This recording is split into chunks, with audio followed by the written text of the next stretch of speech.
Out of the Madhouse by Christopher Golden and Nancy Holder. Read to you by Chatterbox TTS. Prologue. All the freaks that lurked in the shadows of the Hellmouth were out in force that night, and all gathered in a single room for a horrifying ritual. It was called Amateur Night at the Bronze. Buffy Summers, the chosen one, peered into the darkness, made somehow more dreary by the spotlights illuminating one band after another, each more hopeful and hopeless than the last. She had never seen the Bronze more packed. Each band had its own following, some well-deserved and some merely fanatical. All of them crowded into the relatively small club. The place was rocking. Buffy and her friends were fortunate to have found a table at all. The music wasn't all that bad, she was forced to admit. The sights were fascinating, to say the least, and the company was, as always, the best anyone could hope for. It should have been a perfect evening. From the looks on her friends' faces, it was exactly that. For them. Oz, decked out in one of his nostalgic bowling shirts, held tightly to Willow's hand and babbled on earnestly about the fretless Rickenbacker the current band's bassist was playing. Willow nodded brightly in response. They were still at that stage where everything they told each other was engaging. Buffy remembered that stage, missed it, and wondered briefly if she would ever be in a relationship that lasted long enough to get past it. Perverse, as it seemed to her, she liked the idea of being in love with a guy so long that she could start taking him for granted. She missed it all, though. Missed getting dressed up for someone besides herself and living in that delicious limbo of anticipation that having a real boyfriend was all about, not knowing what might happen next and thrilled by the uncertainty of it all. To the rear of the table, Cordelia and Xander sat close to each other, closer than Cordy would usually allow in public, and sipped their coffees. They just listened, sometimes to Oz and sometimes to the band on stage, relaxed, enjoying being together. Cordelia's cell phone was on the table, and every few minutes she glanced down at it. Finally, she turned to Xander and said something, then flicked it shut and put it in her shoulder bag. All four of them, the two couples, glanced around the club from time to time. Rumor had it that there was a major label A&R rep present for the monthly event, and they were all trying to figure out who it might be. Oz, after all, had his band to think of. The rest of these guys were competition for Dingo's Ate My Baby. No much, but competition nevertheless. They were having a great time. They were seniors, after all. For the moment, the world belonged to them. Why shouldn't they enjoy it? Perhaps, Buffy thought as she watched her friends, it really was a perfect evening. It was possible, however painful, that she simply didn't know how to enjoy just being anymore. Despite the fact that she'd been to the Bronze more often than math class, she felt oddly out of place, almost as if it were her first day in town all over again. It made her a little dizzy and more than a bit confused. They're all so innocent, she thought. They're all so young. Then she smiled grimly at herself. Maybe she'd passed innocent on the road of life a long time ago, but young she could still lay claim to. Sometimes it just didn't feel that way. Life was just starting for the rest of them. Who knew what fate had in store for them? Buffy, on the other hand, her fate was sealed. Xander looked up at Buffy, saw her watching them, and smiled even as he knitted his eyebrows in concern. "Okay, Miss Summers," Xander said. "Penny." His hair was long again, more the way he'd worn it when she'd first met him almost 3 years ago. Still, his face was older. He'd lost his baby fat, that was for sure, if not his floppy sleeves and baggy pants. Cordelia, for all her sleek fashion sense, tonight it was a black Chinese dress embroidered with dark purple butterflies, sticks in her hair, had not yet been able to redeem him. Buffy shrugged. "Put away your hard-earned cash, Xand. These aren't thoughts anyone should pay for." He gave her a look, slowly nodded. "Yeah," he drawled. "The band is bringing me down, too. Their only redeeming social value is that they're all girls." He snapped his head toward Cordelia. "And there'll be no physical violence from you. I saw you drooling at that drummer with the red hair 2 bands ago." Cordelia rolled her eyes. "Oh, please." Was she not? Xander flung at Willow, who glanced toward him and lifted her brows. Obviously, she had not been listening. It was a fairly common occurrence these days, one he was dealing with fairly well accent on fairly. Huffing, he squinted his eyes at Buffy. Drooling, right? Buffy shrugged. Women. He sighed. You stick together like peanut butter and fluff. Xander's eyes flashed with mischief, which, come to think of it, makes a sandwich. That's sick, Cordelia said. You are disgusting. In your eyes, not necessarily a bad thing. He gave her a wink. Cordelia looked up toward the ceiling as if her patience had flown toward the light fixtures like a moth. Ooh. Buffy smiled weakly, feeling sad and frumpy in jeans and a black spaghetti strap top. And the band played on. Fly away. Let's run away. Let's start all over. Let's kill time. Let's unwind the threads of destiny. Oz shrugged and said, They're not so bad. Yeah, for a band that sucks, Cordelia said. And where did they get those clothes? That whole retro 70s thing is so over. She glanced at Buffy. No offense. Buffy tilted her head. She wanted to take offense. She wanted to rise to the challenge and lob something back at Cordy. But she couldn't seem to muster up the energy. She half smiled and took a sip from her iced latte. Where it had sat, there was a light condensation ring on the table. Iced latte. Non-fat milk. Her mother said she was getting awfully thin. Whoa, Cordelia frowned. Are you sick or something? Buffy looked at her questioningly. Well, I didn't mean that as an insult, but you're usually so defensive, you know? Let's kill time. Heard from Giles? Willow asked Buffy. Buffy shook her head. I told him to call only if there's an emergency. Finally, she smiled. You know, like if someone tries to spike the punch with extra ginger ale. They all chuckled. Giles was at the annual meeting of the American Library Association, sure to be a wild rave loaded with massive potential for Buffy's watcher to get all crazy. I miss him, Willow said simply. I was thinking this morning about graduation and, after. It'll be weird not to walk into the library every morning to find out what the monsters are up to. We'll still hang with the G-Man, Xander said quickly. Too quickly. Buffy watched Xander's face as he followed that thought through to its natural conclusion. After graduation, it seemed likely they would all go their own ways. Friendship or no, they had lives to lead. It would be hard to reconnoiter once they scattered to the four winds. I'll still see him, Buffy said quietly. Every morning. No, because you'll be... Oh, Willow said. She looked pityingly at Buffy. I guess you will. So, it's not like you graduate and get your Slayer's diploma? Oz asked Buffy. You just keep doing it? You just keep doing it. Buffy made another ring on the varnished wood. The Energizer Buffy. That's me. Drag. Oz nodded. Sometimes dingoes get tired of playing the same old songs. Name that tune, Buffy said. In every generation, there is a chosen one. She alone will stand against the vampires, the demons, and the forces of darkness. She is the Slayer. And speaking of demons, Xander drawled, Hiya, soul man. Buffy looked over her shoulder. Despite her mood and her life, her heart skipped a beat. Angel stood behind her, dressed in his signature black jeans, dark silk shirt, and duster.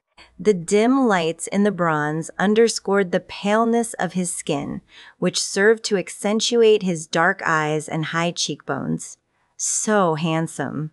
Distant now, where once upon a time he would have put his hands on Buffy's shoulders, leaned down to kiss the top of her head, perhaps her cheek, even her lips, in greeting. Distant now. Careful, and unsure of his place among them. Tonight, Buffy thought she knew that feeling quite well indeed. Angel, she breathed. What's up? Is something bad about to happen? Only if that band gives an encore, he said dryly, straight-faced, and nodded toward the stage. Buffy brightened a little. Her life was strange and filled with danger, but it had its compensations. She would rather have Angel in her life in some way anyway than to lose him to darkness again. In a few months, her friends might very well leave Sunnydale, leave her. Why would anyone want to stay? Someday, even Angel might leave, but for now, they were all here, together. "Dance with me?" she asked Angel, sliding off her stool in anticipation. She went to him and held out her hand. He took it, his fingers cold, and she led him to the dance floor. He gathered her in his arms. She lay her head on his shoulder and closed her eyes. "Poor Buffy," Willow murmured. The others acknowledged her sentiment with their silence. They all understood how difficult it was for her. Everybody applying for colleges, talking about their plans, moving on, growing up. What did she have to look forward to? In some of the research she had done for Giles, Willow had found an entry in an early 20th century Watcher's journal about the average lifespan of a Slayer. She had not shared the information with Buffy. In fact, she herself had tried to forget it. It was, truly, the only piece of information she could honestly say that she wished she had never learned. Xander leaned forward as if sharing a secret, and though he spoke out loud, the deafening thrash roaring from the Carven amps on stage was enough to keep whatever he might say secret. Willow could barely hear him, and she was only a few feet away. "You said you were thinking about graduation," Xander said, his eyes indicating Willow. "It's been on my mind, too." "On all our minds, doofus," Cordelia sneered, her lip curling in disdain. "It's only the single most important day of our lives, so far." Xander looked at her, his face grave. Willow knew that look. It said, "Not now, Cordy." Amazingly enough, Cordelia had apparently learned the meaning of that expression as well. She didn't interrupt again. "It's not the most important day in Buffy's life," Xander explained. "To her, it's really just another day. Sometimes I wonder if she'd even have stayed in school if it weren't for pressure from her mom and the convenience of Giles being right there." "And us," Willow added. "And us," Xander conceded. "Don't get me wrong, I feel horrible that she's so trapped by the whole Slayer gig. But what she's doing, being the chosen one, is so important to the world that sometimes I wonder. I mean, if this is it, if we graduate and just poof, there go the Slayerettes, will Buffy be the only one of us who continues to make a difference with her life?" They looked at him oddly for a moment. There was a time when even the hint of philosophy or contemplation from Xander might have invited ridicule. Sometimes it still did, but not tonight. Willow shrugged. "Have we ever made a difference?" she asked. "I mean us, really?" She looked at Oz. "You're new with this. What do you think?" Oz raised his eyebrows. "I'm not sure there's one right answer to this question," he said sincerely. "I'm not sure I want to know anyway," Cordelia cut in. "I used to pray I would get away from all of you and all the weirdness. Like I would drop you or outrun us," Xander muttered. She rolled her eyes. "Anyway, it hasn't happened. And now I'm all caught up in it just like you guys. So what do? List the Slayerettes Club or Scooby Gang or whatever under our activities in the yearbook and go back to the real world." "This being, of course, the unreal world," Xander said. Cordelia gave her hair a toss and regarded him intently. "Well," she said slowly, "it is." Xander pinched her arm. "Ouch!" "Don't be a baby, I barely touched you," he said. "But come on, Cor, are you saying none of this is important?" "No," she shrugged. "It's just that it's not going to last." She looked around the table. "I mean, for us. We have lives." Across the room, Buffy danced with Angel. "Poor Buffy," Willow whispered, so quietly she could barely hear herself. Apparently, though, Oz heard her and put his arm around her. "We're here, for now," he said. "Let's dance." Angel lifted Buffy's chin and gazed into her eyes with tender concern. "What's wrong, Buffy?" he asked. She lay her head back on his shoulder, not daring to stare too long into his eyes. And it felt so good to have a shoulder to lean on, even if it was for just a moment, even if leaning on him was an illusion. "Buffy," he prodded gently. She lifted her head, managed a smile, but she must have betrayed herself, for he didn't smile back. "They're going to leave me," she said in a rush, biting back a choke of emotion. He nodded. "But maybe not right away, maybe not even soon." She shrugged. "But eventually, and I don't blame them, they have to move on." They danced for a few bars before he said, "I know it hurts, believe me." She flared just a little, mostly because she was afraid she might cry. She said, "How would you know, Angel? You outlive everybody. You're always the one who does the moving on." He shook his head. "It feels the same as being left behind. It hurts as much. It hurts more, Buffy. You haven't even been here 3 years. Spend 60 or 70 years watching someone you care for grow old and die. And then we'll talk." "Oh." Her voice was small. When the song ended, they went back to the table. Buffy saw the long faces of her friends and said, "Yikes. Where are all the shiny, happy people? Looks like this is my cue to take my depressing self home." "No, Buffy, don't go," Willow said, brightening a little too easily. "We want to hang." "Yeah, till we strangle," Xander added, patting her chair. "Pull one up, Angel. Grab a pint of O positive. Tell us vampire jokes.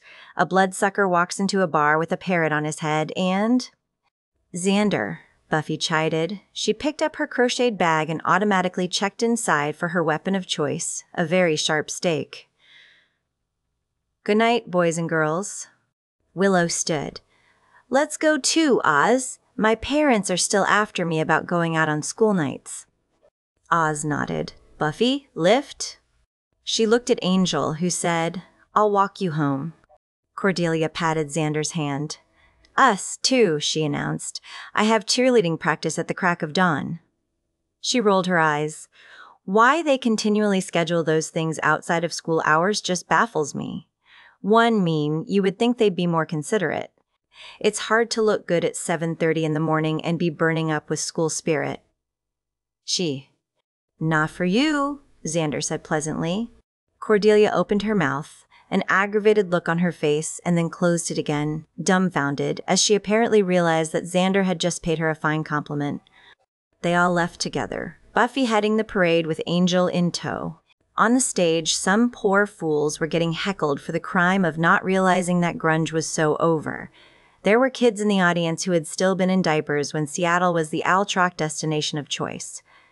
Outside, they swept past the new bouncer, the guy who'd replaced Bruno a couple of months back, and then turned right to trudge over to an alley which was the one spot where Cordelia and Oz could usually find a parking space. Buffy lifted her face to the night breeze. She could smell the ocean, and for a moment she thought of Los Angeles and her long-ago life, when being the chosen one meant you got a rhinestone tiara and a bouquet of red roses, not a lifetime supply of holy water and enough garlic to open up your own Italian restaurant. Under his breath, Oz was singing, "Let's Kill Time," and Buffy realized that as bad as the band had been, the song was actually kind of memorable, in a melancholy way. They were halfway down the alley when something scrabbled along the roof of the bronze. They all glanced up at the thing, which darted along, leaving behind a shadowed blur. In the distance, a woman started screaming. Without hesitation, Angel and Buffy fanned out, flanking the others. She reached into her bag and pulled out a stake. She held it out to him, only to see him withdraw another stake from inside his duster. Buffy approved. A good workman comes with his tools, Giles had told her more than once. "Help!" someone shrieked. "Oh my God!" Buffy's legs pumped as she covered ground almost as fast as Angel. Together they rounded a corner, sprinted toward a screaming woman. But Angel was in the lead, and the woman took one look at him and ran in the opposite direction. Buffy realized that he must be in full vamp face, but wasn't concerned. If the woman could run, she was basically unhurt. It was time to redirect their focus on whatever had attacked her. Then Buffy heard the scrabbling noise from above. The monster was back on the roof.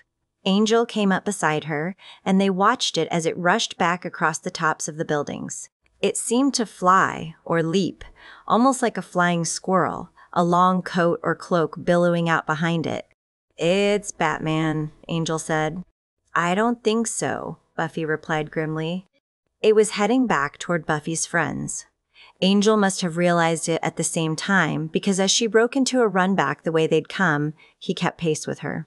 She rounded the corner again and saw them standing, talking, where they had first seen the strange creature on the rooftop. "Run!" Buffy shouted, closing the distance to her friends as fast as she could.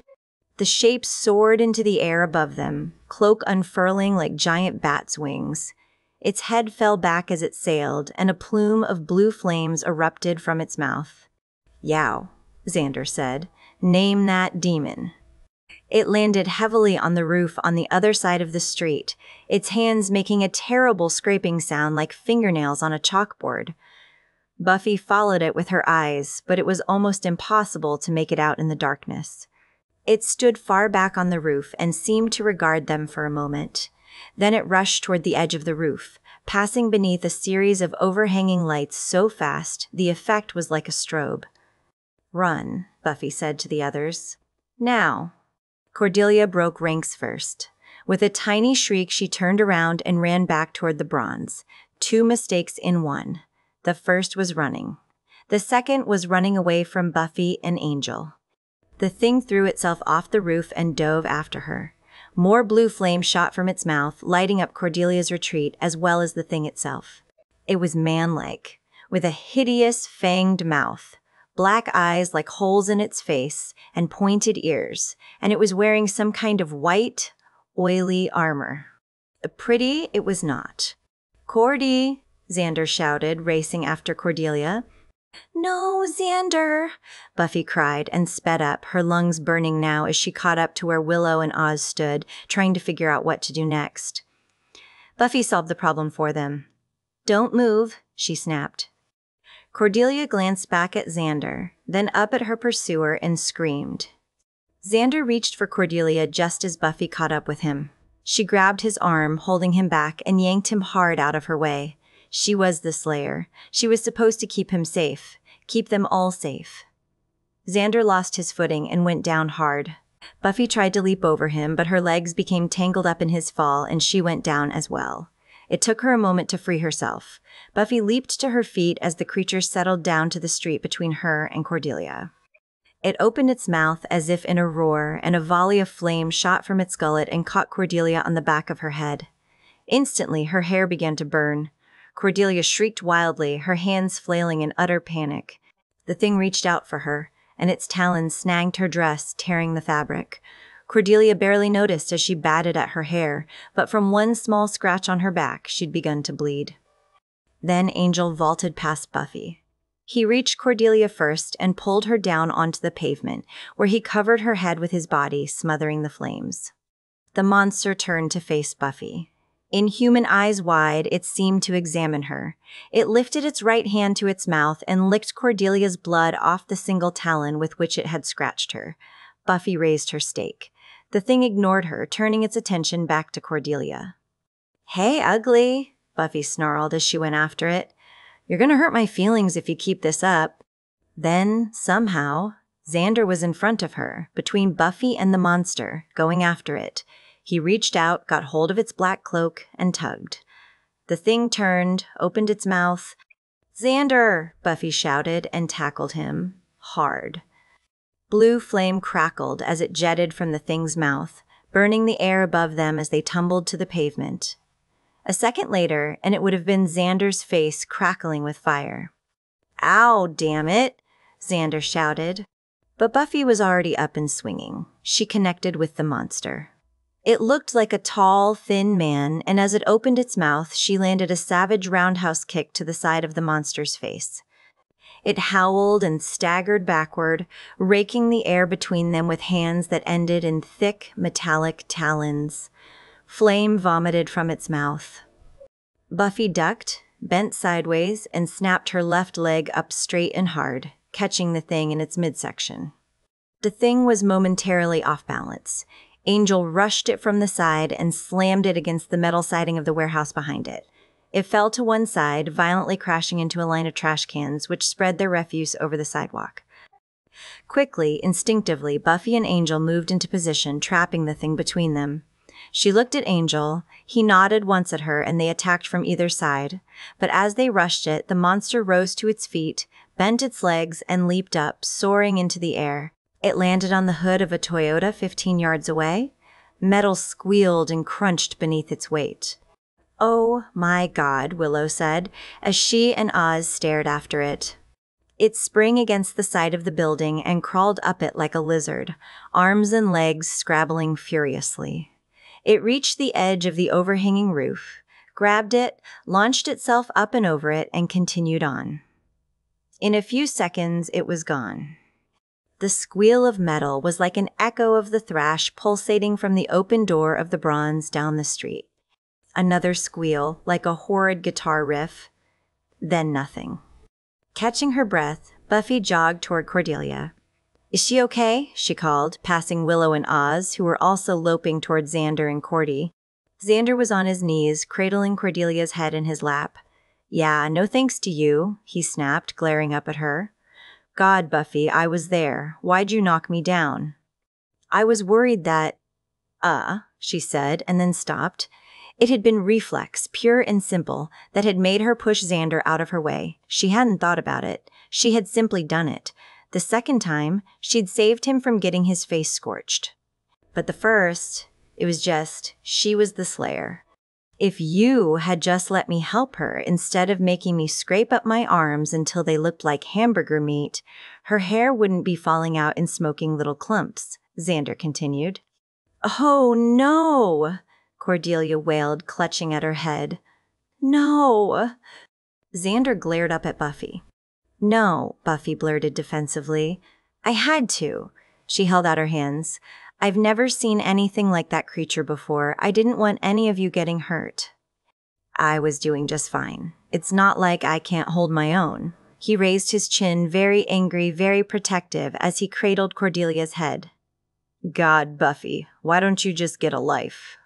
"Oh, right. You already have one. And this is it." "Xander," Willow said, shocked, as she breathlessly joined the group. Xander glared at Buffy.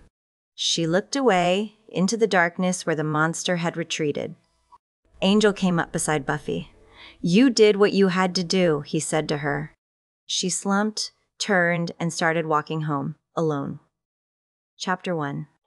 Bodies gyrated, music pounded through pitiful speakers, drinks were poured, imbibed, or spilled in mass quantities. A watered-down gin and tonic in hand, Rupert Giles stood in the far corner of the room and took it all in, careful not to show his disdain. That would be unforgivably rude. This might be New York City, the capital city of rudeness, but that did not mean Giles had to behave in a boorish manner. Come to think of it, there were plenty of boors in London. Surprised as he was by it, he was forced to admit, at least to himself, that he missed Southern California. At least a little bit. Certainly he missed Buffy and the other students with whom he spent so much time. But there was a certain comfort to the West Coast's laissez-faire attitude that he had begun to enjoy, and which, despite the bacchanalia surrounding him, the East Coast distinctly lacked. In truth, great forces had conspired to bring him to Manhattan in late winter, not the least of which was pressure from his employer, the principal of Sunnydale High School, to at least make an effort to become better versed in modern library science. It seemed the Dewey Decimal System just wasn't good enough for some people anymore. In some ways, books weren't even the answer. It was all about information now, he thought sadly. And much of that information, however incomplete, however orphaned from any pedigree, was drawn from computers these days. His only previous interest in computers had been generated by Jenny Calendar, the woman he'd loved, and that meager interest had died and been buried along with her. The other primary reason that Giles agreed to attend this function, Libraries 2000, sponsored by the American Library Association, among others, was the fact that many of the events were to be held in the Warwick Hotel, a grand old dame of a building whose granite and gargoyles looked down on 57th Street with all the haughtiness of Britain's proudest structures. He had stayed at the Warwick on one of his first visits to the United States and recalled with pleasure an enormous mural of Queen Elizabeth knighting Sir Francis Drake in the downstairs dining room. Indeed, in spite of his misgivings, Giles had managed to enjoy himself for the past few days, both with the other librarians he'd met and exploring New York alone. It was an extraordinary city. It was true, he'd discovered, or at least hypothesized, that one could find literally anything in this city if one knew where to look. The seminar had, thus far, been a relaxing escape from Sunnydale and from the pressures of his role as the Watcher. He felt a bit guilty for having abandoned Buffy even for a week, but she had nearly forced him to go, even instructed him on what to pack. He had disappointed her, he was sure, in his refusal to go more cash and leave all that Tweety stuff in the library, where it belongs. She also arranged for Cordelia to drive him to the airport, a trip he hoped never to repeat, given her penchant for checking her makeup in the rearview mirror.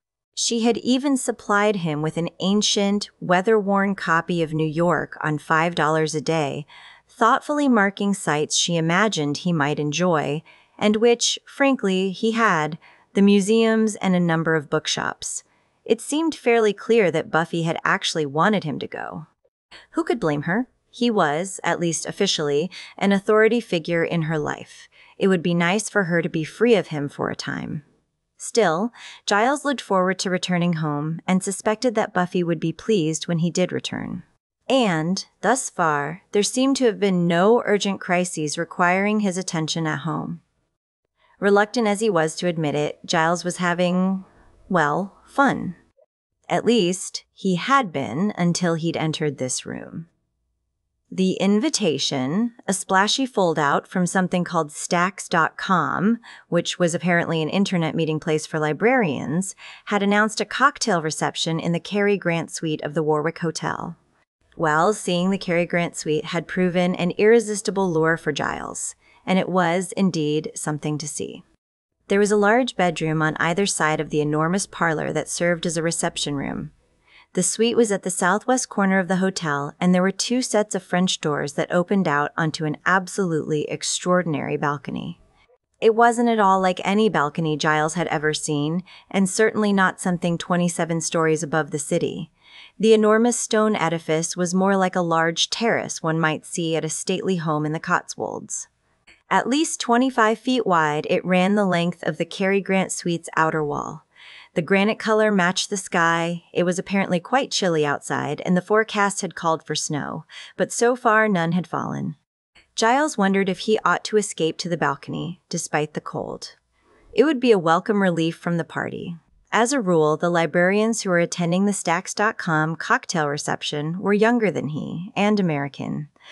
The men wore blue jeans and sneakers with their button-down shirts, and the women, perhaps eager for a chance to dress, wore tiny black dresses or silk pants.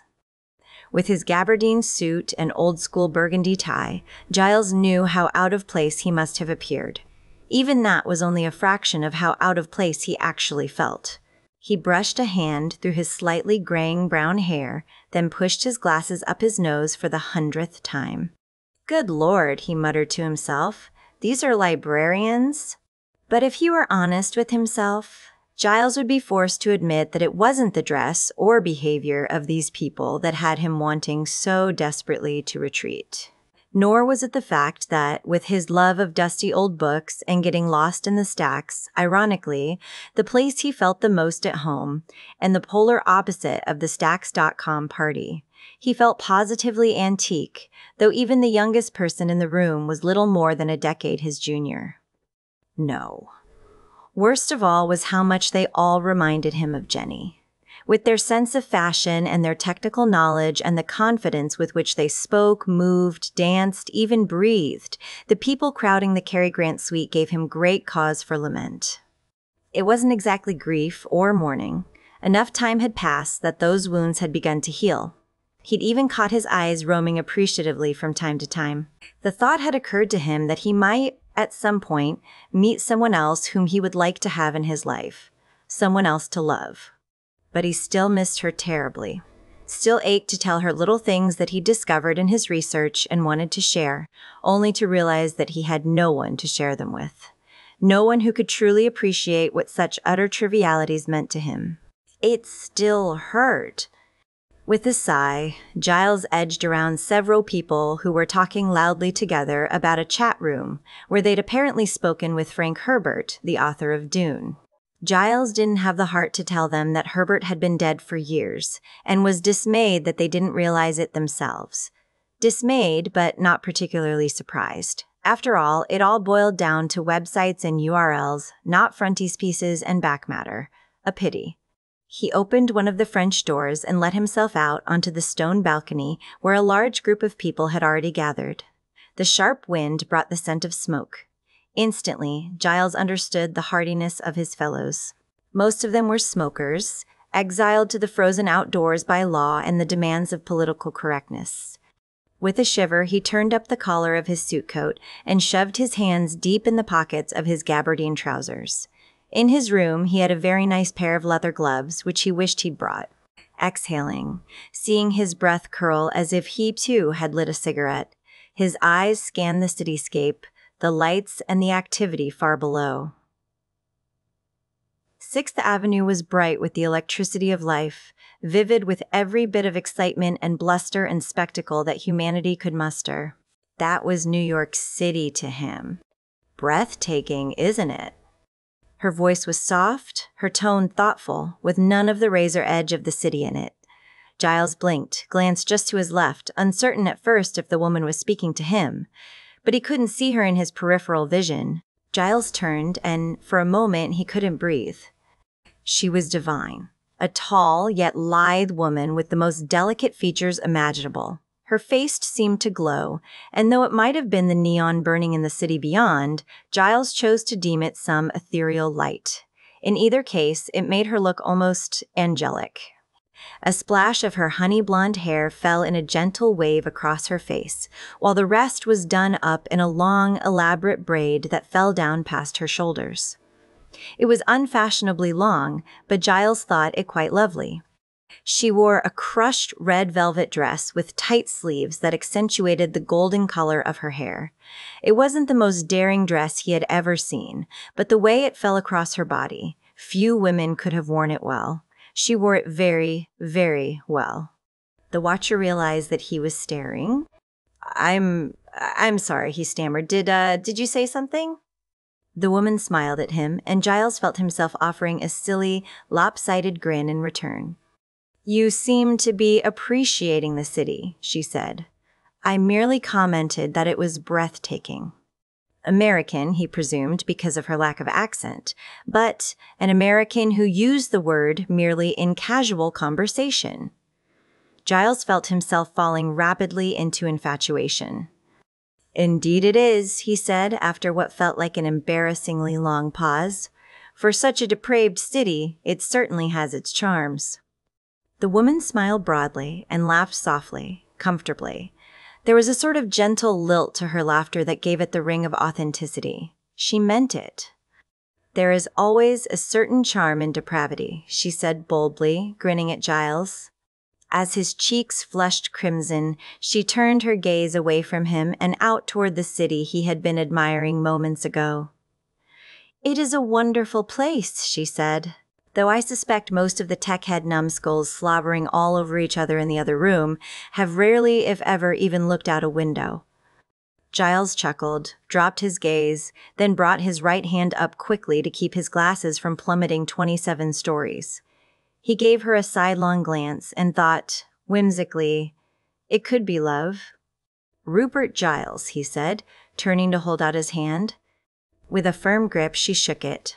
Michela Tomasi, she said. It's very much my pleasure. Cold? You must be cold. She raised her face and nodded. I am. He gave her his suit jacket and felt warmer than he had since landing at JFK. That was the beginning. For nearly an hour, they spoke of New York, its culture and museums, its depravity, and then of other cities they'd visited or yearned to visit. They talked of books and bookstores, and Giles was astonished to find that she was aware of some of his favorite used bookstores, some so out of the way he'd nearly forgotten about them himself. From Avenue Victor Hugo in Boston to cobwebs on Great Russell Road, across from the British Museum in London, Michaela knew them all. The party ended, the other librarians leaving very reluctantly. The bartenders in their white shirts and black vests left their posts. A man came with a noisy industrial vacuum cleaner, whose hum could be heard through the closed balcony doors. Still, Giles and Michaela talked on. There seemed to be so much to say. A few minutes before midnight, Giles looked regretfully at his watch. "I hate to bring this up, but Yes, she immediately agreed. "It is getting late. Perhaps we could pick up our conversation at breakfast?" The watcher nearly laughed out loud. In his experience, there was nothing like avoiding the discomfort of asking a woman out by having her ask first. "I can't think of anything I'd rather do," he said with great certainty. "Shall we say 9 o'clock in the lobby?" "I'll be there, stomach rumbling," she replied.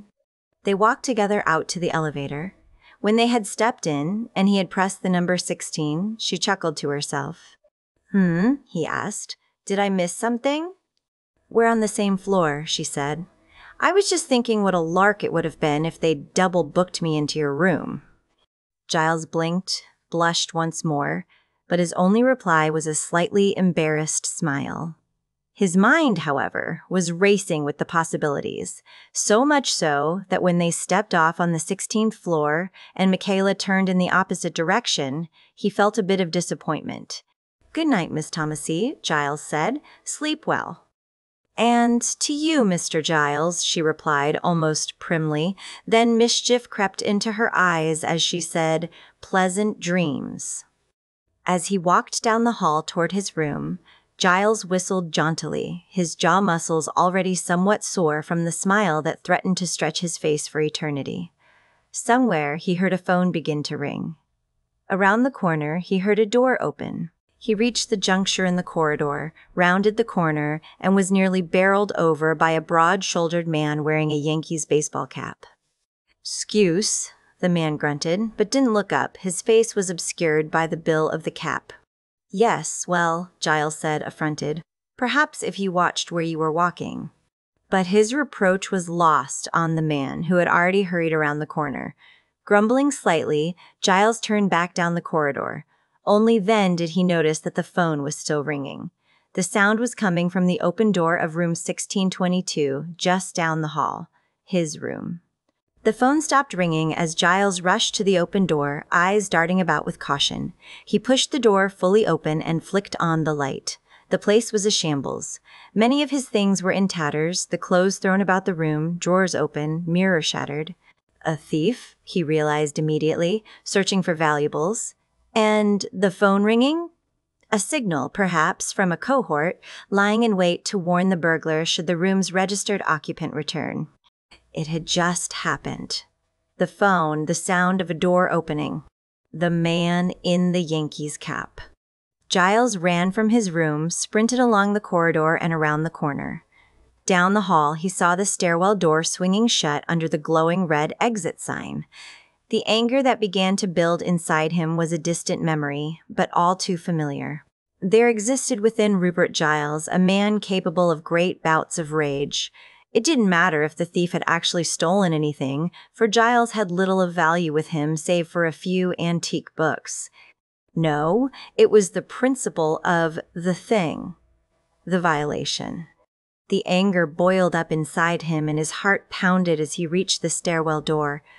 Giles gripped the knob, twisted it, and flung the door open hard enough to bang loudly against the cement wall inside.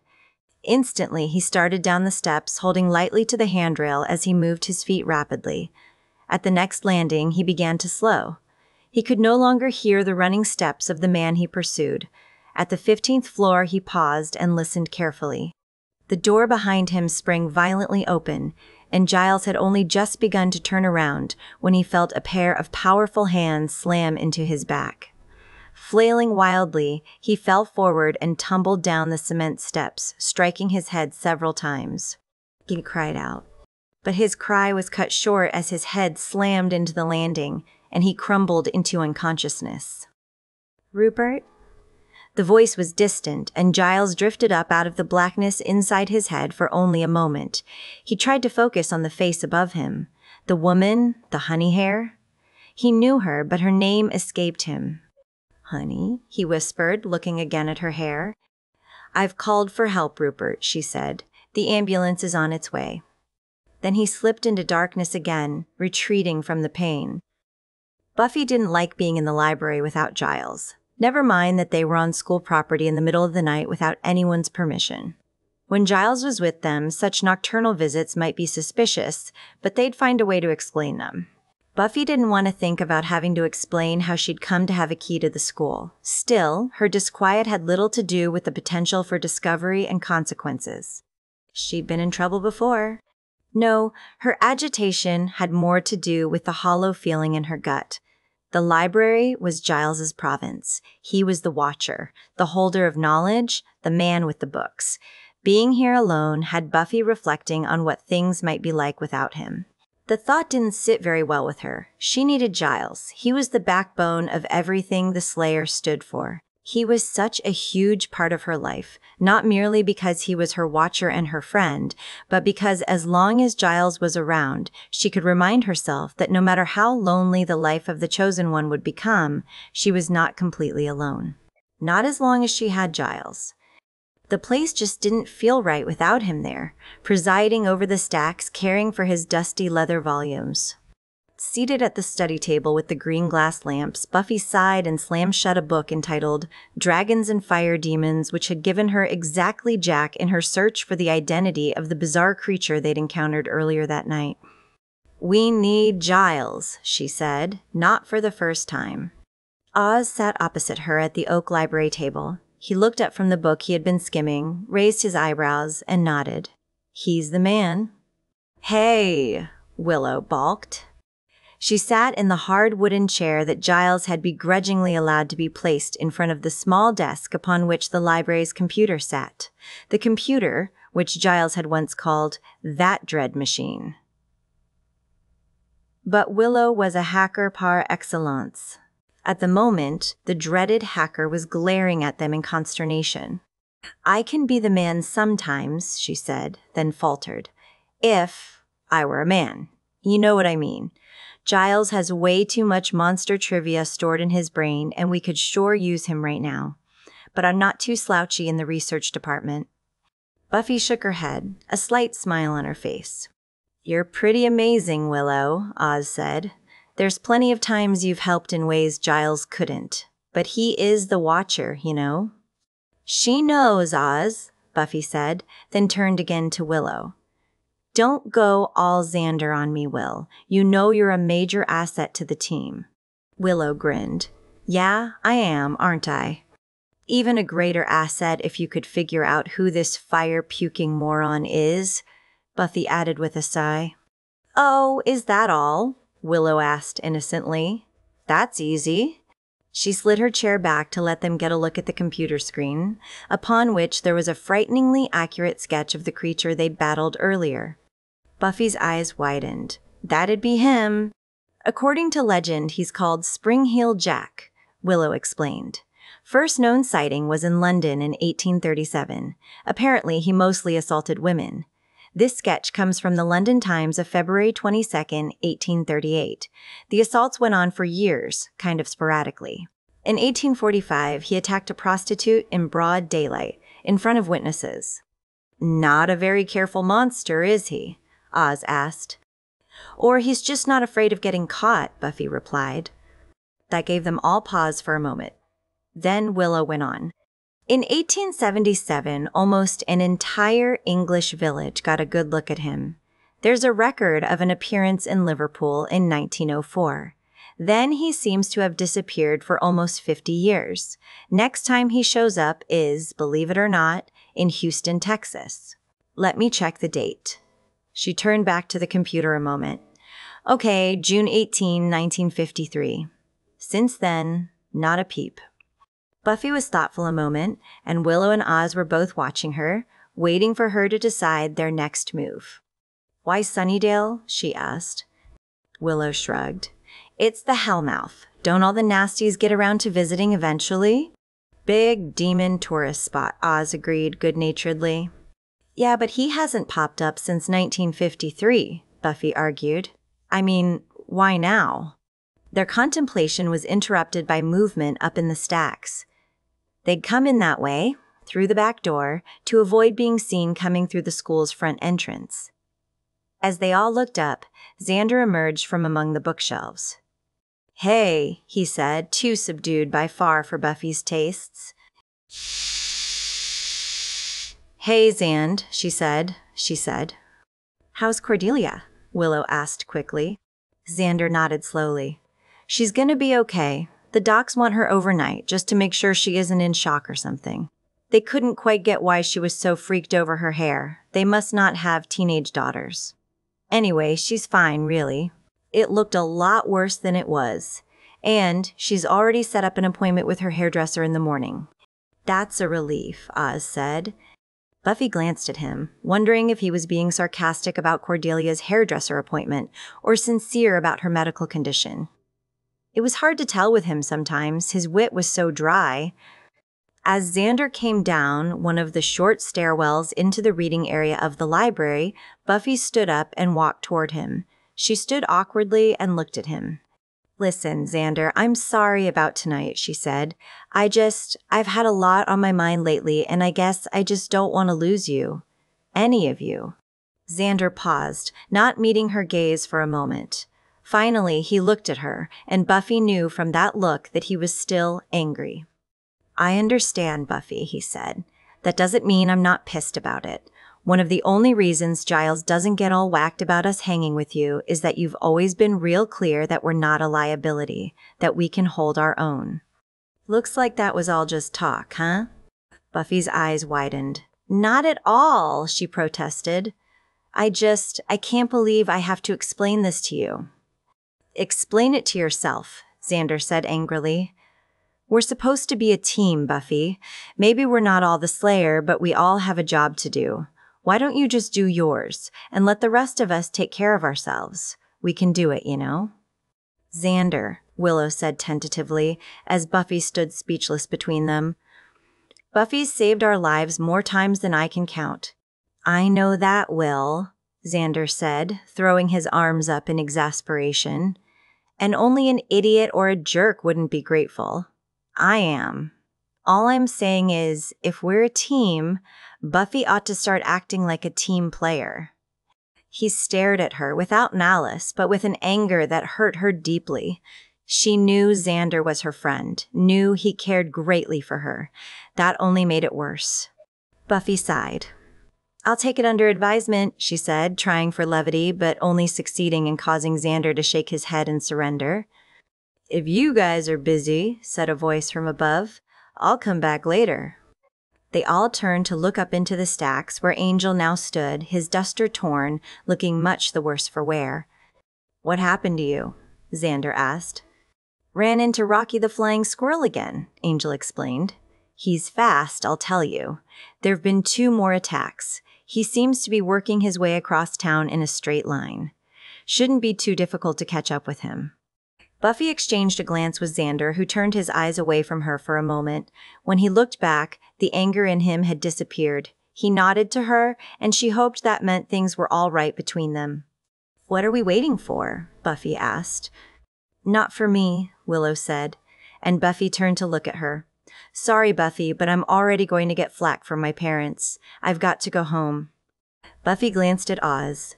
You guys can manage? Oz asked. We'll find a way, Xander said, his sarcasm obvious. Oz ignored him. Willow, however, gave him a nasty look, and then she and Oz left together. So, Xander said, what's the plan? Buffy bit her lip. Well, she said, seems like the only way to catch this guy is to sneak up on him. Sneaking, Xander agreed. Excellent plan, and Dead Boy is ever so good at sneaking. As they walked out the library's rear door together, Angel turned to Xander. Don't call me that, he said menacingly. Dead Boy, Xander replied. Robert Hanrahan slept peacefully aboard the fishing trawler. Lisa C. Mort Pingree was at the helm, and so Hanrahan had allowed the gentle waters to lull him to sleep. The smell of the Pacific and the motion of the water were as much a part of his life as the land. More so, in fact. The ocean was truly the only place that Robert Hanrahan had ever felt at home. At the helm, Mort Pingree was also feeling a bit sleepy. He'd been rocked to sleep when it was his watch before, and Hanrahan had never found out. Which was good, because if the boss ever found anyone willing to take Mort's job, he'd have been fired long ago. Grumbling under his breath, Mort poured another cup of the disgusting black sludge that Hanrahan called coffee. In a little while, he'd wake the boss to take over until just before dawn, when they'd drop the nets and try to get first crack at the morning's pickings. For now, though, it was just Mort and the sea. He looked to the distant shore and saw a few lights still burning in Sunnydale. Mainly streetlights, he thought. Everybody with a decent job was fast asleep. Mort Pingree hated being a fisherman, hated the sea, the ocean, whatever. But it paid, and he wasn't exactly qualified to do much of anything else. What he hated most, actually, was the smell. It took days to get rid of entirely, and he didn't remember the last time he'd had several days off in a row. Damn fish, Mort grumbled, and sipped his coffee. Then spilled it all over his chest as something bumped the Lisa C. Mort swore, but not too loudly.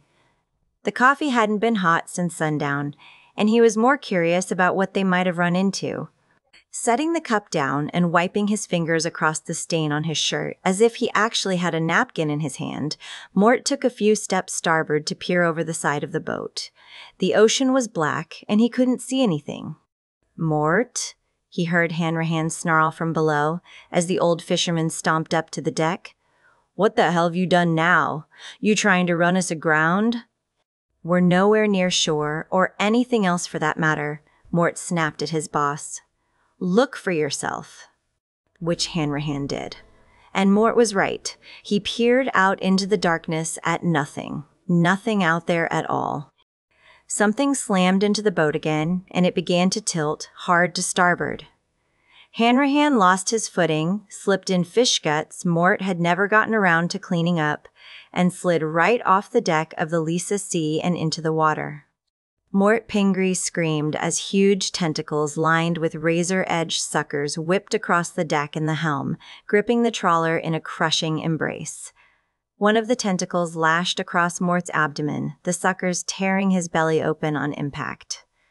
By the time the Lisa C. was hauled beneath the waves, Mort Pingree was already dead. Maloney Abrams kept telling herself it was only another year. Another year of waiting tables at the fish tank, suffering the gropes and the leers and the come-ons, and she'd have enough money to hit the road, go to L.A., maybe even go to community college or something. Whatever. Just out of here. Somewhere she could make a fresh start. Sexy blues poured out the door behind her as Maloney stepped out of the bar. There were only a few customers left, so Dickie had let her take off a little early. Even paid her tonight so she wouldn't have to come in on her day off tomorrow to pick up her check. Maybe he wasn't all bad, she thought. Even if he did try to get her alone in the back room just about every time she worked. What else should she expect, Maloney wondered. He was a guy, after all. In her experience, at least, they all had to try. With a shake of her head, Maloney started walking toward the lot where she parked her tank, a 1982 red Ford Granada. She figured someone could come after her with a cruise missile and the car would come through just fine. She never made it to the car. A fluttering sound behind her drew Maloney's attention, and she turned to see a man standing about 20 feet away, the strangest-looking man she'd ever seen. His body and face were a sick-looking white, and his eyes looked like bullet wounds. Working at the fish tank, Maloney had seen a couple of bullet wounds in her life. The sleazeball wore a cape. "Back off, scumbag," she said bravely. "I don't need a stalker, okay?" The sleazeball opened his mouth, gave a creepy laugh, and with the laugh, a bit of blue flame shot from his mouth. Maloney screamed and ran for her tank. That fluttering came again. She glanced over her shoulder, and the creep was gone. She slowed her pace, uncertain now, and then the fluttering came again, and a thump as the thing, whatever it was, landed in front of her, blocking her path. It was inhumanly fast.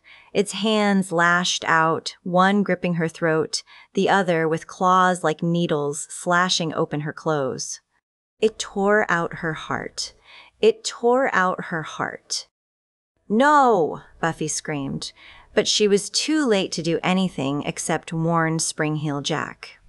As the thing turned toward her, Angel's powerful arms locked around the pasty-faced killer, and its sunken black eyes widened in surprise. "You vicious, sadistic freak," Buffy roared, and gave Spring-Heel Jack the hardest backhand she could muster. The weird, oily white skin of its cheek split under the blow, black bones showing through and a bit of blue fire leaking out. "You should try not to be so predictable in your patterns," Xander told the thing, then released the trigger on Buffy's crossbow. Spring-Heel Jack tried to break Angel's grip, but the crossbow bolt slammed into its chest and was deflected by the weird armor it wore. "What the—" Xander began. But the monster only smiled at them, pointed teeth showing, and opened its mouth to burn them. Buffy hit it again, even harder, and several of the thing's teeth broke off. "Stop that," she said, and then pulled out a stake. "Maybe this calls for a more close-up approach." "Hurry, Buffy," Angel groaned. "Bastard's a lot stronger than he looks." "Snot." Buffy gripped Spring-Heel Jack's face, forced its mouth away from her, and raised the stake, hoping the strength of the Slayer would be enough to pierce the thing's armor. Thinking maybe, if all else failed, she could just break its neck. It crouched, pulling Angel down with it. Buffy lost her grip and, for a moment, her balance. "Buffy, grab it!" Xander shouted behind her. Spring-Heel Jack shot upward with such speed and strength that all Buffy could do was stare in astonishment. Angel held on as tightly as he could and was carried up with the thing. It arced up and came down hard on the roof of the fish tank and out of sight. "Angel!" Buffy cried in shock and horror. On the roof, nothing moved. "Oh, man," Xander whispered. "Angel!" Buffy shouted again. Then he was there, standing on the edge of the roof, staring down at them. Angel scratched his head, then dusted off his pants. "He's gone," the vampire said grimly. "Just seemed to disappear."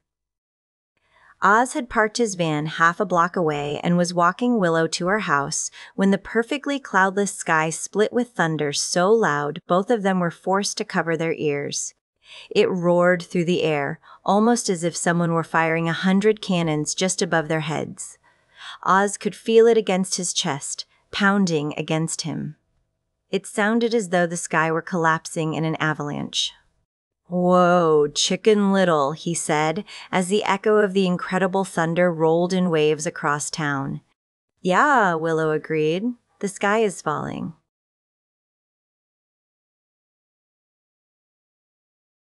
Chapter 2. The Court of King Francis I of France Fontainebleau, 1539. She was the wife of Henri, who was the heir to the French throne, but to Richard Regnier, the alchemist, Catherine de' Medici would always be the little Florentine. Her court at Fontainebleau was entirely Italian, made up for the most part of fellow Florentines exiled from their native land by her kinsman Cosimo. Her courtiers were her Medici cousins Lorenzo, Roberto, Leone, and Piero. Her troubadour sang to her in Italian. Catherine suffered and hated with the hot-blooded temperament of her nation. Regnier had never witnessed such torment, such rage. That elemental nature in her both worried and mesmerized Regnier as he stood in her ornate private chapel, watching her. Catherine lay prostrate before a cedar statue of the Virgin, sobbing and pleading in her fine Italian brocades and jewels, her dark hair braided into a coronet that had come undone. He was an unwilling witness to the shattering of what was left of this desperate woman's heart. Desperate she was, indeed. Astrological charts had been ripped to shreds and strewn like rushes across the mosaic floor. A stinking pile of ashes smoldered on a small marble table to the left side of the statue of the Holy Mother. An animal sacrifice, a sorcerous act banned by the Church and outlawed by His Majesty the King. The air reeked of evil, treachery, and blasphemy. Sin blew through the chamber like an icy winter breeze. But Catherine de' Medici sensed none of this. She was a princess, not an alchemist, nor a sorcerer. She was an innocent. All her life she had been a pawn. The daughter of the legendary Lorenzo de' Medici, she had been orphaned by both parents before the end of her first month of life. Then she'd been shut up in a convent before her 8th birthday, with no little girls to play with, no toys, no dolls. Civil war erupted in Florence when Catherine was 11, and her family's enemies sought to kill her, or, at the least, ruin her chances for a princely marriage by destroying her reputation. In the dead of night, she had been smuggled by her kinsmen to another nunnery and then to Rome. There she had nurtured in her heart an innocent young love for a gallant named Giuliano. As soon as her handlers heard of it, they spirited her back to Florence until, when she turned 14, she was brought to France to marry the son of the king. It ought to have been a new beginning, free of the politics of Florence. Life as a princess. But after the wedding, portions of her agreed-upon dowry had been withheld from her new family, there being but minor political advantage to the match. And now, no financial gain to be had. It was on the lips of the French courtiers that she would be sent back to Florence with all the scorn due, a penniless and ugly little orphan. Only through the kindness of her father-in-law, Francis I, had she been allowed to remain rather than being cast aside. The king announced that she was a submissive, sweet girl, one free of ambition and pride. Such a pleasant young lady could remain in his household. But 6 years into the marriage, her husband, Henri, was madly in love with another woman, and Catherine had not produced a child. Now, as the alchemist watched, circumstance ripped the veils of submission and sweetness from Catherine's face. And veils they were. She had never been that sort of girl. She had merely played a part in order to survive. For years. It astonished Regnier that one so young could possess such self-control. As he felt for his wand, hidden within his generous sleeve of black velvet, Regnier's gaze returned to the pile of ashes. His heart beat angrily within his matching doublet. A rabbit had been used, perhaps, or some other small and helpless creature. The act was vile, bespeaking familiarity with the black arts. It shocked him that she would take part in it. Yet who would not turn from the divine if, when so sorely burdened, one was met with only silence from a God who never answered prayers? Grimly, Regnier put his hand to the hilt of the rapier at his waist. He knew who had led the tragic lady in these forbidden devotionals, who guided her along the treacherous path of the dark world, promising her what she wanted most in this world if she would favor him and raise him up. Who bled her of her reason and discretion and went so far as to urge her to have him. Regnier, murdered in his bed. The sorcerer, Fulcanelli. He was a base, grasping man. He was cruel and heartless. But he was Florentine, and as the former advisor to Catherine's dead father, Fulcanelli held sway over her heart. He was, in a way, all that she had left of her lonely, frightened childhood. Her only link to the parents she had never known. Poor, poor Catherine. The princess's sobs rose into shrieks of agony, almost of madness, and Regnier hastily stepped forward from the shadows and put his hands on her shoulders. He had not been eager to betray his presence, for she would resent it. He had innocently entered the chapel to cleanse it of evil influences, as he did every night prior to Catherine's celebration of evensong. She was not aware that he did so because he never told her.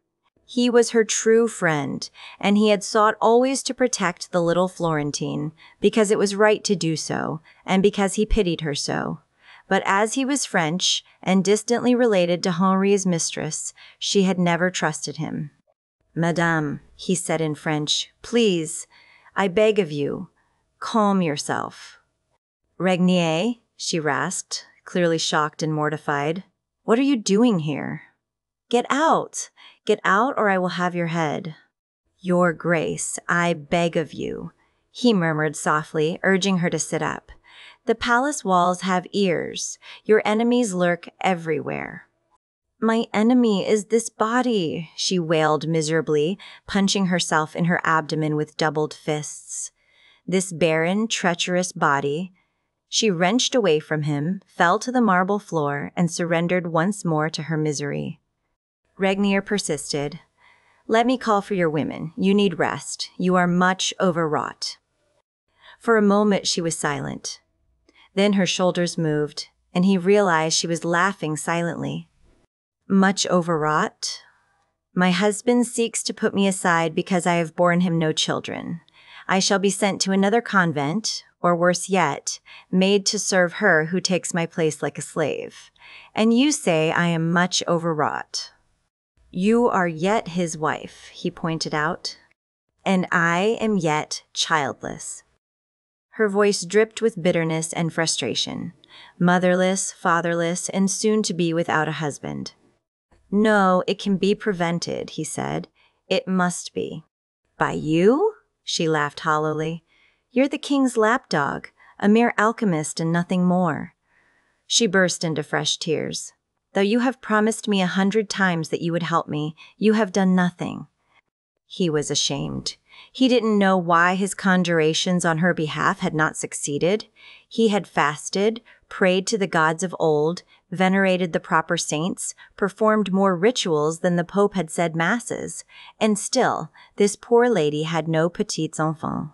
He suspected, though he had no proof, that Fulcanelli thwarted him. He also suspected, though he had no proof, that Fulcanelli himself was responsible for the princess's unhappy situation. In fact, it was his opinion that when Fulcanelli decided that the time was right, this lady would have no trouble conceiving. "You don't even look like an alchemist," she added. "You're a gallant, playing a role." She spoke with a challenge in her voice, as if begging him to dispute her opinion of him. It was true, he usually wore the clothes of a French nobleman among the other members of Francis's court. Only in private did he don the midnight blue robe and pointed hat spangled with stars and comets that had been bequeathed to him. "No, lady, I am a mage of some power," he assured her, "and I seek to serve you. And for now," he said, speaking aloud, "you must take heart. You must protect yourself from danger." He reached into his other sleeve and pulled out a beautiful golden ball encrusted with gems. At a flick of his thumbnail, the ball popped open. Within, a piece of vellum was folded in the shape of a cross. "This is a potent talisman," Regnier explained as he took out the paper cross, "which I have prepared especially for you. I have inscribed prayers in Latin, French, and Hebrew upon it. I beg of you to wear it always." "Will it?" She cast down her gaze, unable to continue. Then she forced herself to speak. "Will it make me conceive?" He was piteously sorry for her. "It will protect you from harm, and nothing more." "But to be protected, I must fulfill my duty," she said slowly. "Surely God himself understands that." She raised tear-stained eyes to him. "I am without hope, if I have no children." "Did not God hear the cry of Rachel?" he asked gently. "Give me children, or else I die." The tears began to flow once more. "Do you have any idea, monsieur, how many times my priest has recited that verse to me?" He lowered his head. "I beg your pardon. I do not mean to patronize you." She placed her hand on the crown of his head, much as one would give a benediction. It was a majestic gesture, which made him all the sadder for her. She had the makings of a fine queen. However, he was far from certain she would ever become one. "It is kind of you to think of me at all," she replied in a shaky voice, "though I must ask myself if you have been sent to smooth the way for my repudiation. Make me more compliant and obedient so that I'll withdraw without summoning my zealous kinsman to my cause. You know we Italians are famed for our vendettas." He was chagrined and wondered if he had in some way revealed his less than favorable opinion of her exclusively Italian court. "Not at all, dear lady," he hesitated, "though I would caution you not to go up against the King of France. You know that your marriage is unpopular with the people." "With whom is it popular?" she asked with scorn. "Answer me that, sir, and I'll go to my father-in-law and ask him to make you a duke." It was on his lips to say, It is popular with me, but that was untrue. He would say it as a reflex. He was a seasoned courtier, and such pronouncements flowed from his mouth with practiced ease. But she was too intelligent. She had spent too much of her life as an observer for him to be able to lie successfully to her. "I know not," he replied. "And now I know that perhaps you are a friend," she replied, studying him anew. He touched his hand to his chest. "I desire to be so, madam. At the very least, the life of my master, the king, would be easier if I could in some way help his daughter-in-law with her difficulties." "There is that." She rose with difficulty, waving him away when he moved to help her.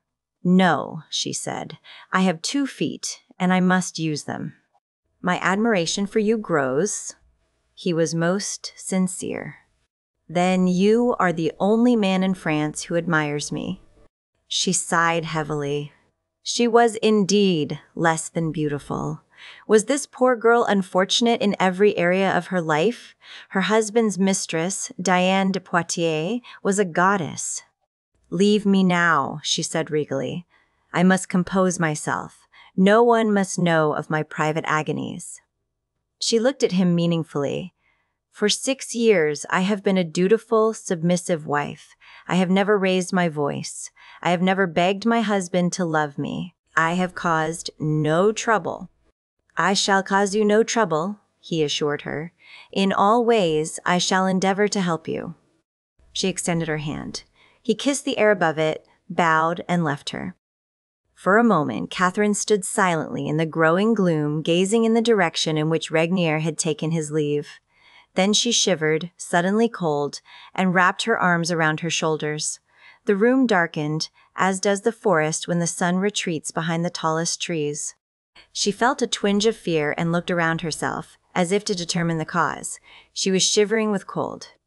"He is a weak fool, and he will do nothing to help you," said a voice behind the statue of the Virgin.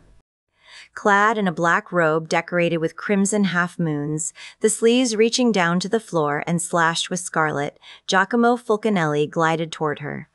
His beardless face was weathered yet curiously unlined and even striking, his features distinct and well-formed.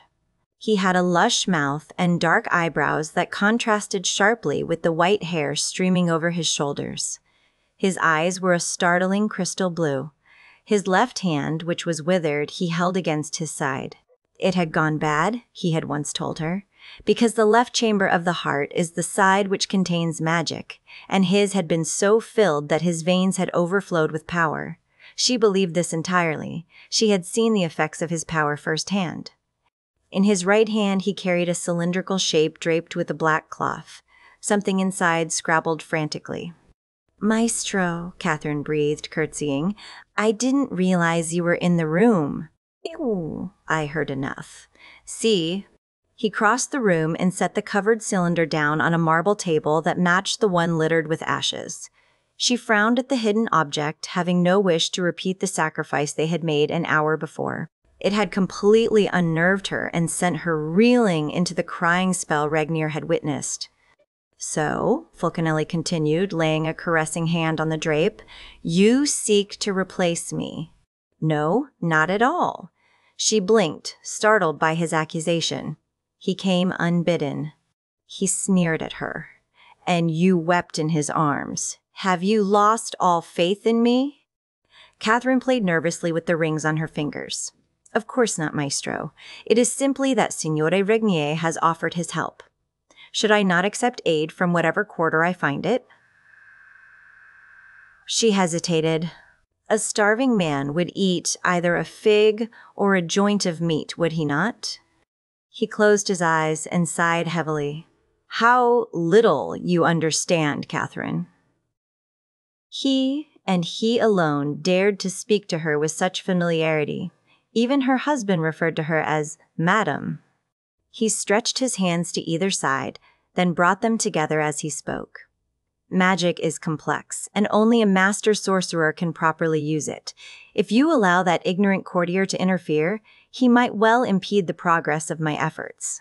Fulcanelli glared at her. "In fact, I sense that he may already have done so." "What?" she asked in a tiny voice. What do you mean? A soul whispers near my ear. He cocked his head and touched his earlobe. I desired to be born to this lady, it is telling me, but my way has been prevented. His eyes widened. And now it departs, flying toward heaven. No, she cried, staring up at the ceiling. No, call it back. It is gone. He extended his arms toward her. Poor child, it was a son. She covered her eyes with her hands. Swiftly, he drew her into his embrace and urged her head down on his chest. Turn that man away.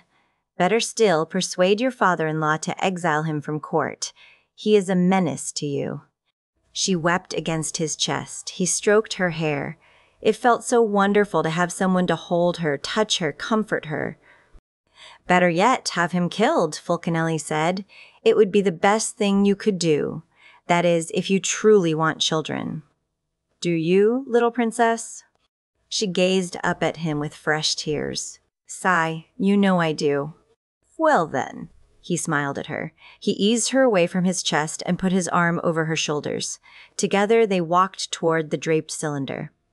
With a flourish, he unveiled the object. Within, a tiny kitten batted at the bars of the round cage. No, she protested, her blood running cold. Come now. Let's not falter now, shall we? Fulcanelli smiled. The streets of the town are filled with cats, but there is not one single royal child in the royal nursery. He began to open the cage. Do I speak the truth? See, she breathed, you do. You do. He pulled the kitten out by the scruff of the neck. It was gray and scrawny. A stray, she tried to tell herself. Something that would starve on the streets. Something that would have died soon anyway. When classes let out the following day, Buffy and her friends gathered in the library to discuss Spring Heel Jack. A small debate had arisen over whether Jack qualified as a demon or was some kind of non-demonic monster or ancient species. Xander suggested an alien origin, and the others largely ignored him. The way Buffy figured it, if you added aliens to the mix, things just got crazy from there, as if they weren't crazy enough as it was. Yet, in spite of all the other things that ought to have been on her mind, Buffy was mainly concerned about Giles. She had been trying to call and later to beep him without any success. The last 2 calls, she'd keyed in the school's number, so he'd be able to figure out that they were in the library. At the very least, he ought to have phoned her back. So when the phone did ring, at about 4 o'clock, Buffy leaped from her chair, ignoring the others, and dashed for it. After all, how many calls did the library get after school hours? Hello? Buffy said into the phone. Buffy? Giles. Listen, I thought we'd worked out the beeper thing. That's why I gave it to you. Where have you been all day? I've been trying to... Buffy? Giles's voice was very faint. Our connection sucks, she said, positioning the phone against her ear. I can barely hear you.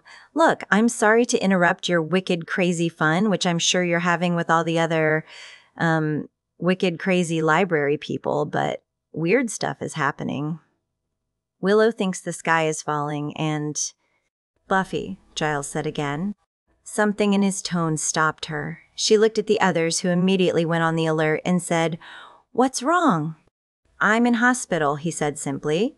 I was pushed down some stairs. Oh my God. Buffy sank slowly into a chair. Her entire body went numb. Giles, are you all right? The others stared at her, the anxiety on their faces bordering on outright fear. I'm afraid I neglected to tuck and roll, he said slowly. I have to stay here. He sighed. I'm rather muzzy, I must admit. I have what is so charmingly referred to as a morphine drips protruding from my forearm. Ugly little beast, but quite effective, actually. Buffy cleared her throat. Morphine? Oh my God, Giles. She closed her eyes. How bad? I'm all right. A bit black and blue around the edges, a few ribs cracked, and a ghastly headache. Brain damage, Buffy thought, bulleting ahead. An operation. He could die on the table. Oh, God. But enough of that. You had an emergency of some kind? He asked her. What? Oh, it's not important. What did the doctor say about? Tell Giles about Spring-Heel Jack, Xander spoke up, a look of concern on his face. No way, Buffy insisted, covering the phone for a second. Giles, we're okay here. We'll figure it out. You just get better. But Buffy, Giles protested, if you're in danger, I must help you figure out what... We'll deal. If things get too hairy, we'll call you back, okay? Buffy interrogated Giles about his condition for several minutes longer before hanging up the phone. She didn't mention Spring-Heel Jack, not at all. Though she knew they would likely benefit greatly from his help, in view of his current condition, she kept silent. He would be up in an instant and on his way home and probably do himself more damage than the jerk who pushed him down the stairs. Buffy couldn't afford that. She needed her watcher all in one piece. So what's the diagnosis? Willow asked, her concern obvious. He's banged up pretty badly, but other than that, I'm not sure, Buffy said with a frown. He fell asleep talking to me, she told them. Then she bit her lower lip. But not before he told me that someone ransacked his hotel room. They all looked at each other. I'm going to New York, Buffy announced. Xander raised a hand. Oh, Buffy? Spring-Heel Jack? Major weird stuff? Sky falling? Hospitals have security. Okay, not like prisons, but security. Oz shrugged. Something's going on around here, Xander added with a little less conviction. We need to figure out what it is. I thought you could take care of things like that on your own, she snapped at him. What do you need me for? Xander blinked and lifted his chin. You want to start? She nodded at Willow. Take care of everybody. Willow nodded back, confidently, then blinked and pointed at herself. Buffy, Xander began. She headed for the door. Buffy's mom wasn't home from work yet, but the fact that Joyce wasn't home was both a relief and an inconvenience. Buffy needed money for a plane ticket, and she needed to gently explain why she was headed off to the big city during the school week. Joyce was getting used to Buffy's life as the Slayer, but in many ways, the Chosen One was still her one and only little girl. And most mothers did not take kindly to notes that read, Dear Mom, gone to NYC to check on Giles. He's been hurt. Love, Buffy. What else could she do? Giles was not just her watcher, he was her friend. But what exactly could she do for him in New York? Make sure no one else pushed him down a flight of stairs. Try to find out who broke into his room. Figure out if this was a Hellmouth kind of thing or a New York City kind of thing. After all, it was actually possible that Giles was just a random victim. She called the airlines and was put on hell hold. She sat there, rifling through the kitchen, trying to find one of her mom's credit card receipts from which she could read off the number. Not a very nice thing to do, but she didn't have much choice. It would take forever for her to pay her mom back, but she'd just have to understand. She waited and waited, growing angrier and angrier, and had just brought the phone over to the fridge to search for snacks when the house began to shake violently. A seasoned Southern Californian, Buffy's first thought was of an earthquake, and she ran beneath the transom in the kitchen, grabbing onto either side of the jamb as she was thrown back and forth. Thunder blasted through the air so loudly it made her dive to the floor and cover her ears and shut her eyes tight. It was as if a grenade had just exploded in the room. The floor rolled. A thin crack formed in one wall. Glass shattered. Her body thrummed with the noise, and Buffy felt like she was being pummeled in the chest and gut and back by it. She lifted her head and opened her eyes. Buffy hung up and looked around at the kitchen. The tea kettle, normally on the back burner, had slid to the floor. Her mom's spice rack was knocked over. The smell of caraway seeds permeated the room. She tidied up, feeling odd, almost as if she were a guest in her own home. The sense of not belonging had seemed to dog her lately, first at the Bronze, and now here, and she didn't like it. Then she heard the splat of thick raindrops. Made sense with the thunder, she figured, if that was real thunder this time and not Hellmouth thunder. Idly, she glanced out the window. Odd, round shapes were tumbling from a sunny sky. Shapes whose legs flailed spasmodically. Okay, Buffy whispered, and opened the kitchen door. It was toads. Dozens, no, hundreds of large green toads plummeting toward the grass and the sidewalk and the blacktop. She made a face, said, "Ew," and sighed. Exactly how a slayer was supposed to attack a rain of toads was beyond her. The key was to figure out what was causing it, and she was not at all sure they'd be able to do that without Giles. Poor Giles. Chapter 3. Xander stood just inside the door to Mr. Frankel's office, shifting uncomfortably from foot to foot. The man was sifting through some files on a table by the window. Outside, the shadows had grown long. It was almost 5:30, and it would be dark soon. Finally, out of patience and wishing he were anywhere else, Xander cleared his throat. The guidance counselor turned abruptly, startled as though he expected trouble in his office. For a moment, Xander wondered if that was just because he was a guidance counselor, or because they lived on the Hellmouth, and who knew what might happen in this school after hours. The memory of Jenny Callender's murder was still fresh after a year, and it didn't help that another guidance counselor, Mr. Platt, had been savagely murdered just a few offices down earlier in the school year. "Ah, Xander, come in," Mr. Frankel said with exaggerated hospitality, once he'd seen that no threat was forthcoming. "I'm happy to see you here on time. Happy to see you here at all, in fact." With a shrug, Xander stepped into the office and dropped into the chair in front of Frankel's desk. The mousy little man had a furry caterpillar of a mustache, as if that could somehow make up for his rapidly receding hairline. Xander had never liked him, but he thought that might have been more because he was a guidance counselor than because of his horrible geekiness. After all, Xander knew from geeks, or at least he used to, back when he cared what people thought about him. He'd since learned that there was more to the world than the opinions of the general public. "I was really sick for a couple of weeks, Mr. Frankel," he said lamely. "Yes. Well, that didn't seem to impact your attendance record, did it?" the man asked, eyeing Xander closely. "My parents don't like it if I miss school, but they wanted me to come right home. Anyway, I don't know what the big deal is. I'm set, Mr. Frankel. I haven't robbed any banks or purchased any high-powered weaponry, so—" Xander began to stand up. "Please, Xander, sit down." Frankel pointed to the chair. "You know, there are only 2 other students who haven't come to see me yet about their plans for after high school, and one of them is your friend Miss Summers." "Good luck there," Xander murmured. "I'm required to speak to all the students, Xander. It's my job.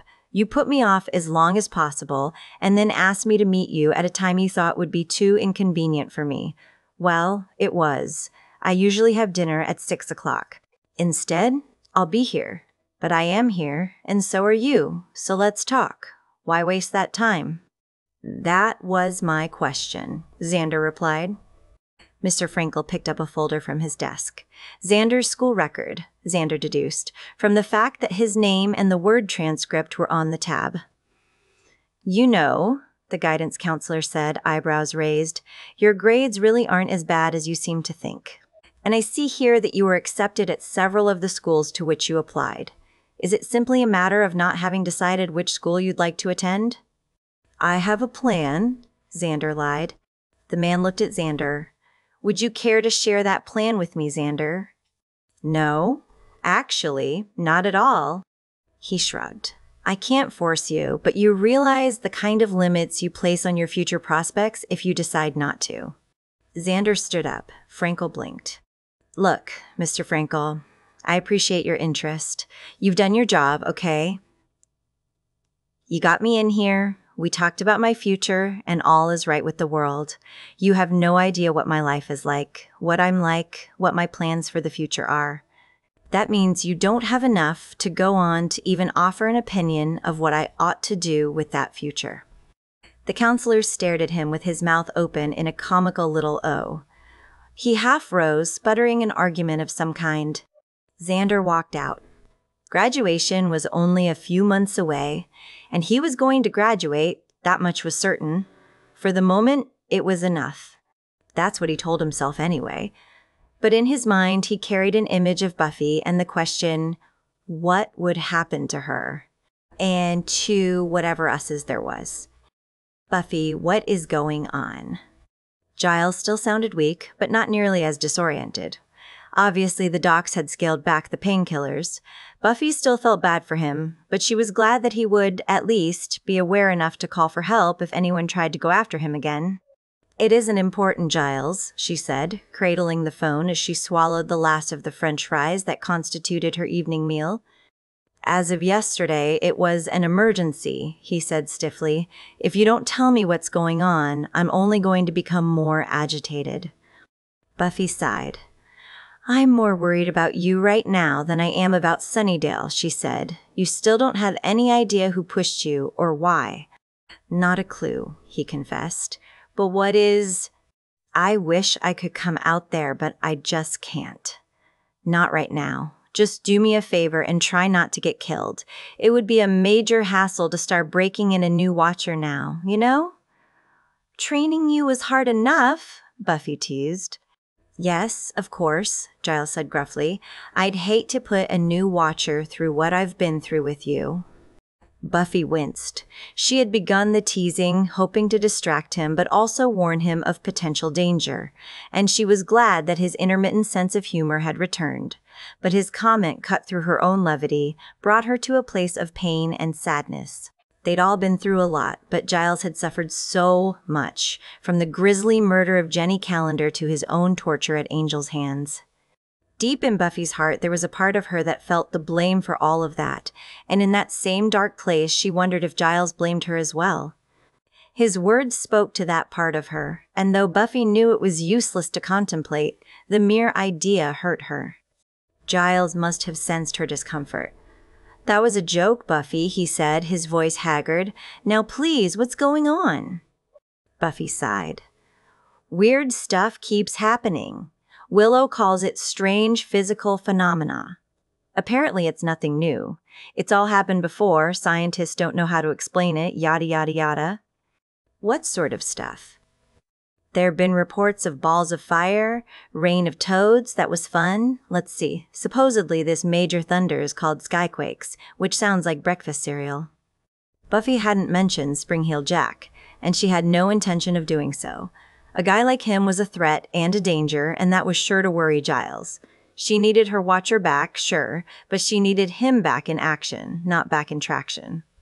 Bizarre that these things should all begin to happen at once, Giles mused.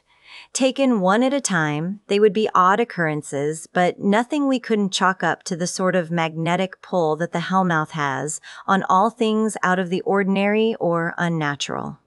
"But Willow says these things are natural, or at least some people think they are," Buffy argued. "Well, it is true that no one has proven them to be of the supernatural, so science may simply have not had any opportunity to study them yet. Are you certain there isn't anything else? You seem quite preoccupied." "I'm not the one in the hospital. When are they going to let you out?" Buffy asked. "Not that I'm rushing you.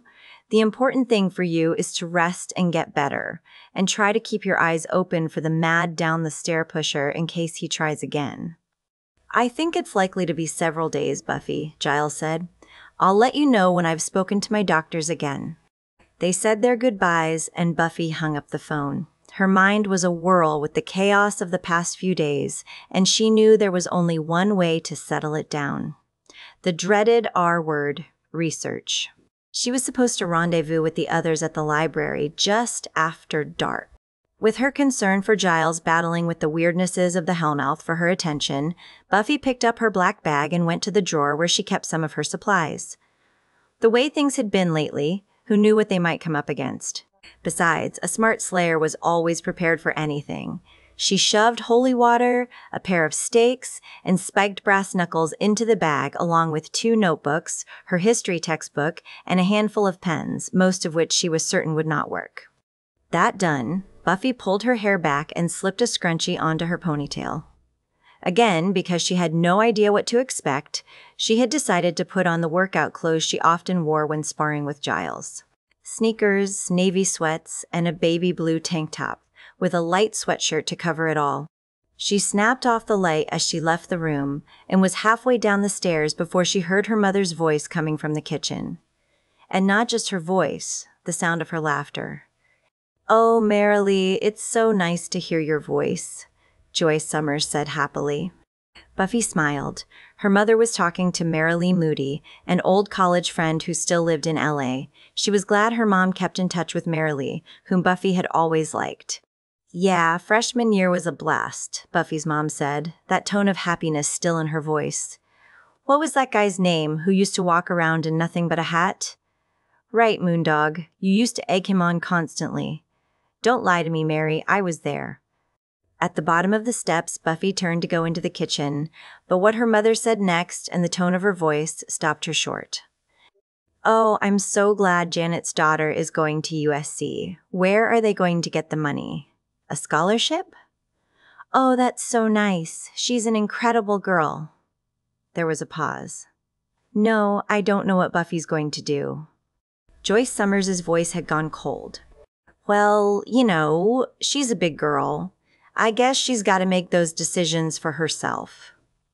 Distant. "You know what? It's her life, really. I try to set an example, give her the best advice I can, but after that..." Buffy walked into the kitchen. Immediately, her mother perked up, smiled at her. "Hi, honey. It's Marilee. Do you want to say hi?"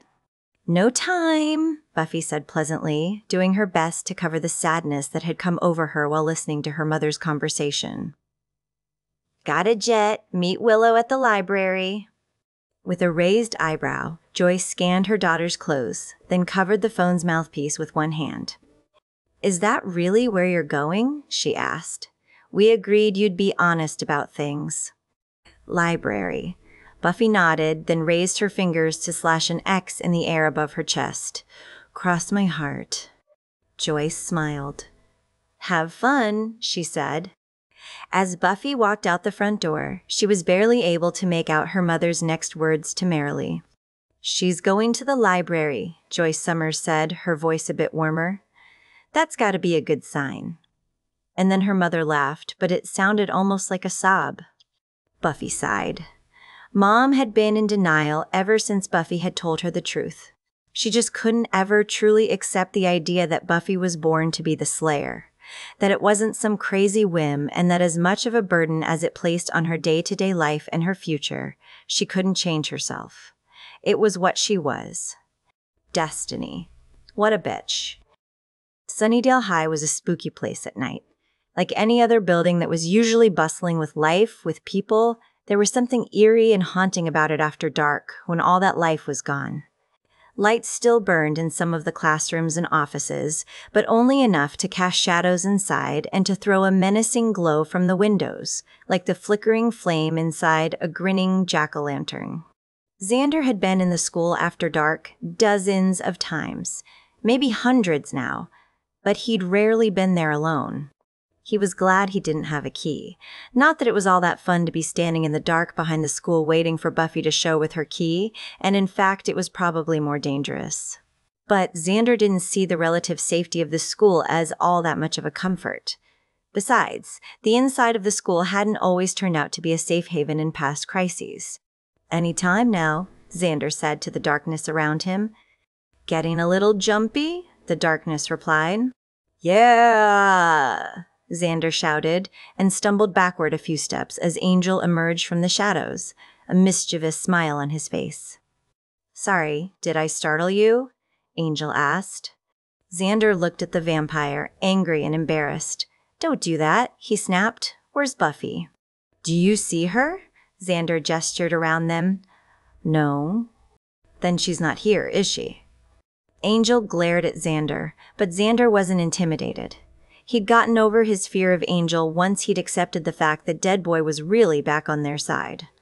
Granted, it was like having a pit bull around who might turn rabid at any time, but for the moment, he was their pit bull. "We've got trouble," Angel said at length. "How new?" "You know where Dorado Road passes over Route 17? Angel asked. "Yeah." "I've seen some homeless people dragging shopping carts down under the bridge there," Xander said, remembering. "Not anymore," Angel said darkly. I heard on the radio that some of them have relocated and others disappeared. The ones who weren't fast enough probably got eaten. The ones who got away claim there's a monster under there. And earlier tonight, a guy riding his bike over the bridge was grabbed and dragged under. Xander made a face. Eaten? Where's Buffy? Angel asked, exasperated. What? Xander threw up his hands. A guy can't express a little disgust when a fellow human being gets chomped on by some beastie? It's probably a troll, Angel explained. They live under bridges. Whatever. Xander rolled his eyes. Let's go, he said, and began walking away. What about Buffy? Angel asked, surprised. She's got a whole town to worry about. Xander turned and looked at him. There's a lot more going on here than one grubby little troll.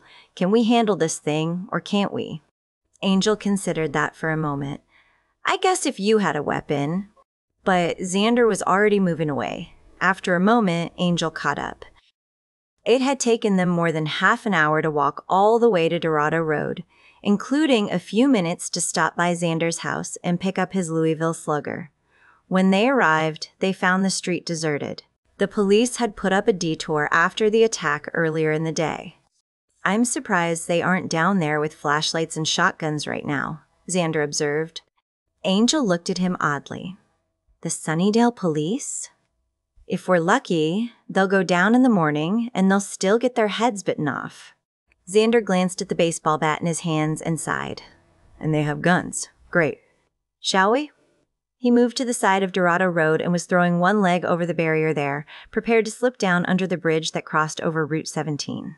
Cars and trucks rumbled by far below, their headlights cutting the dark. Angel grabbed his shoulder, stopped him from going down. You want to walk into his lair, in the dark, under the bridge, without so much as a flashlight? Angel asked. Xander blinked. No. No, Angel replied. So? Taunt him. Draw him out, Angel explained. You mean tease him?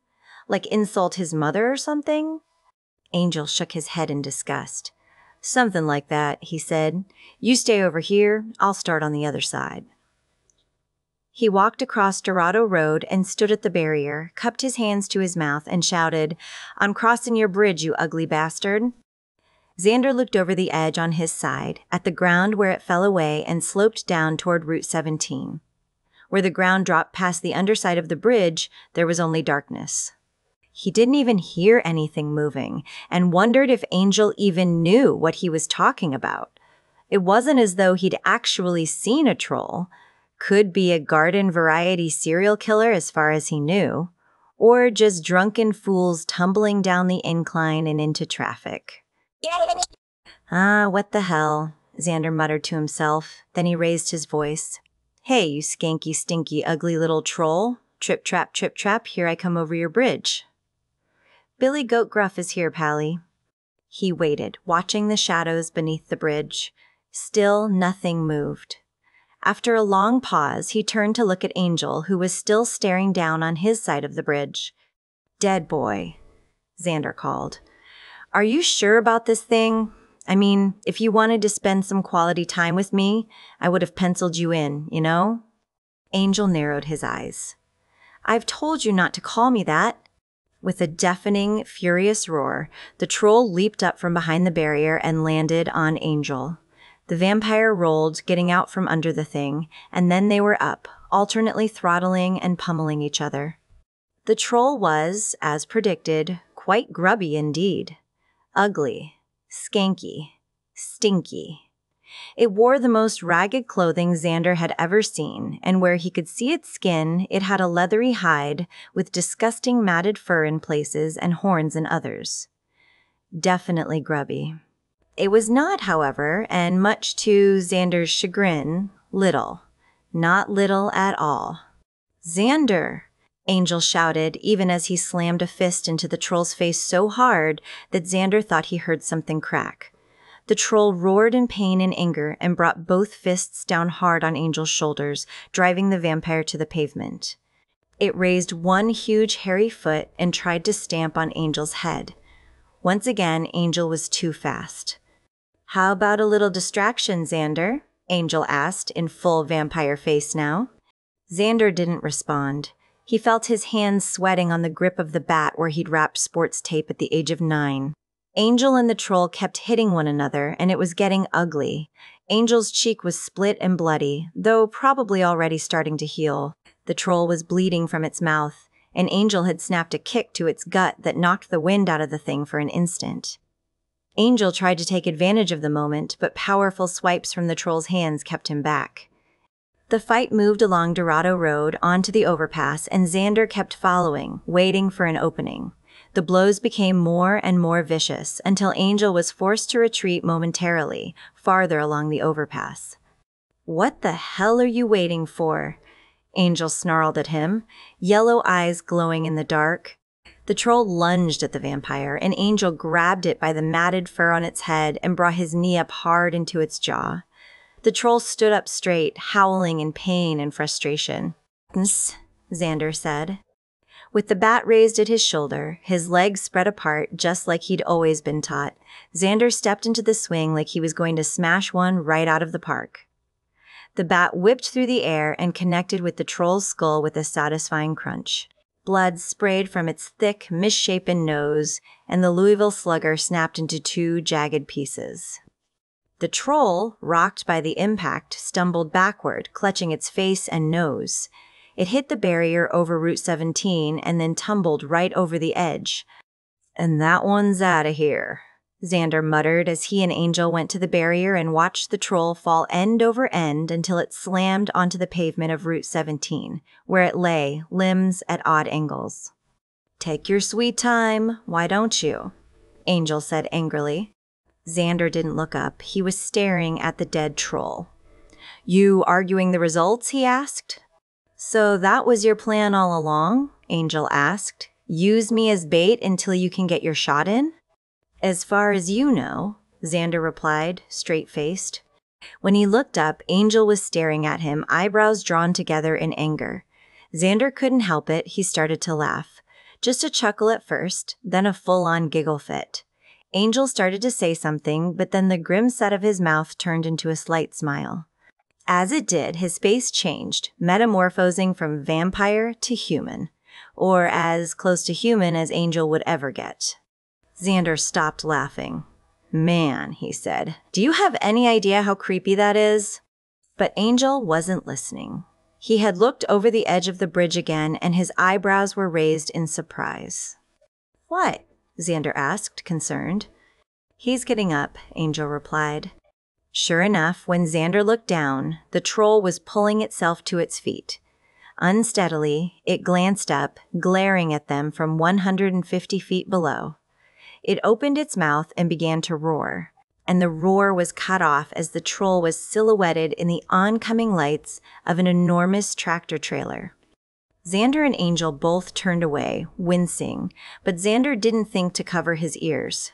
The truck's air horn bellowed as it passed beneath them, and the wet crunch as it collided with the troll, pulping the monster against its grillwork, was audible all the way up on the Dorado Road bridge.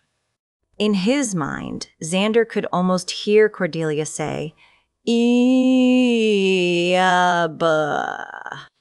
When they glanced back down for the final time, there was nothing left of the troll but a bit of blood. Farther up Route 17, the truck was beginning to pull off to the side. Xander didn't envy the guy who'd have to clean off the front of that grill. He picked up the pieces of the broken bat and examined them carefully. After a minute, he let them fall with a clatter to the pavement. "Damn," he said softly. "What is it?" Angel asked. "Just another piece of my childhood shot to hell," Xander said lightly. "I guess someday I'll look back nostalgically on the slaughter of demons and bloodsuckers and stinky trolls. But somehow, I thought riding bikes and camping out in the backyard and playing ball with Dad were supposed to be the things that stay with you." For a long while, as they walked back toward the school, neither of them said anything. About halfway there, Angel broke the silence. "Nice swing," the vampire said. "All in the follow-through," Xander explained. "Just can't summon up that Willow magic tonight, huh?" Buffy asked. Willow shrugged and stared at the computer screen. My wand's all magicked out, I guess. Oz raised his eyebrows in sympathy. Sucks, huh? Okay, Cordelia said, her voice quaking. You guys have been avoiding this subject long enough. How does my hair look? Really? Buffy studied her face, looked at her hair, which, now that she'd had it cut and styled, really didn't look at all bad. It was shorter than usual by several inches, but it would grow back quickly. She thought about teasing Cordelia, patronizing her, but realized that the girl's hair was sacred territory. It looks fine, Cordy, really, Buffy said sincerely. It's a good look for you. More mature. Cordelia only stared at her, near tears, and tried to see her reflection once again in the glass set into Giles's office door. Oh, you're just saying that to be nice. It's horrible, isn't it? Just saying that to be nice? Willow asked. Buffy, to you? She blinked, reconsidered her words. What I mean is... But Cordelia wasn't listening. Let's move on, shall we? Buffy asked. We've found references to most of the weird things that have happened, but nothing to link them in any way. We might have more luck if you told Giles about Spring-Heel Jack, Willow pointed out. Not until I have to, Buffy said. I'm thinking have to is just around the corner from... We got nothing. What about you guys? Oz asked, his face expressionless. Well, there's nothing we can do tonight, Buffy said, a shade of surrender in her voice. She massaged the back of her neck. We're not getting anywhere. I vote we just bag it for tonight and I'll go out and do some patrolling. With all the stuff that's going on, you shouldn't go alone, Willow noted. We'll all go, but maybe we should wait for Angel and Xander. Wait no more, fair maidens, Xander announced from the upper level where he and Angel stood, having come through the back door. Or should I say, fair maidens and lycanthrope, in need of a shave. Oz ran a hand along his stubbly chin. Out of blades, he said. Wee doggies. You must go through 'em like a hog through flapjacks, Xander replied happily as he and Angel walked down into the reading area where the others were gathered. They all stared at him. He watched that Beverly Hillbillies marathon on Nick at Night, Willow explained. God help us all, Buffy said dryly. Cordelia rushed toward Xander, sobbing something about her hair, and he took several quiet moments in a corner to gamely attempt to reassure her that she didn't look like a troll. Trust me, he said. I know. Buffy looked at Angel, who nodded. That's where we've been, he explained. A troll was preying on people from under the Dorado Road Bridge. But you killed it, right? Buffy asked.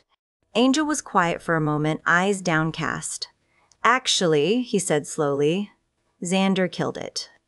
With my spear and magic helmet, Xander cried in his best Elmer Fudd. Buffy raised a hand. Okay, conquering hero, just deflate a second. We were just trying to figure out what to do now. I vote for patrol since research isn't going anywhere. This troll thing only proves Willow's right. There's way too much for me to handle alone. I guess we should split up.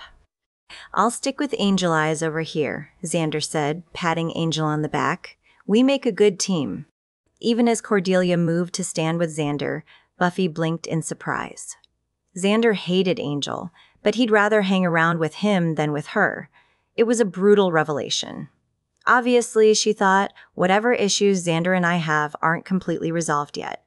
She let her hands fall with a slap to her thighs, then glanced at Oz and Willow. Okay, she said, guess you guys are with me. After the insanity of the previous few days, the rest of the night was surprisingly uneventful. Buffy came in fairly early. For her mom nodded pleasantly and told her she'd made some enchiladas for dinner, and Buffy had actually gotten to watch a little TV. Later, as she climbed into bed, she felt unnerved by the lack of activity. It ought to have comforted her. Instead, it only left her with an ominous sense of foreboding. What's next? She wondered as she drifted off to sleep. 15 miles south, at a beautiful public beach, the remains of Mort Pingree and the Lisa Sea washed up on shore. Chapter 4. A depressing facet of the life of a watcher appeared to be that one spent quite a lot of time in the hospital, either as a visitor or as a patient.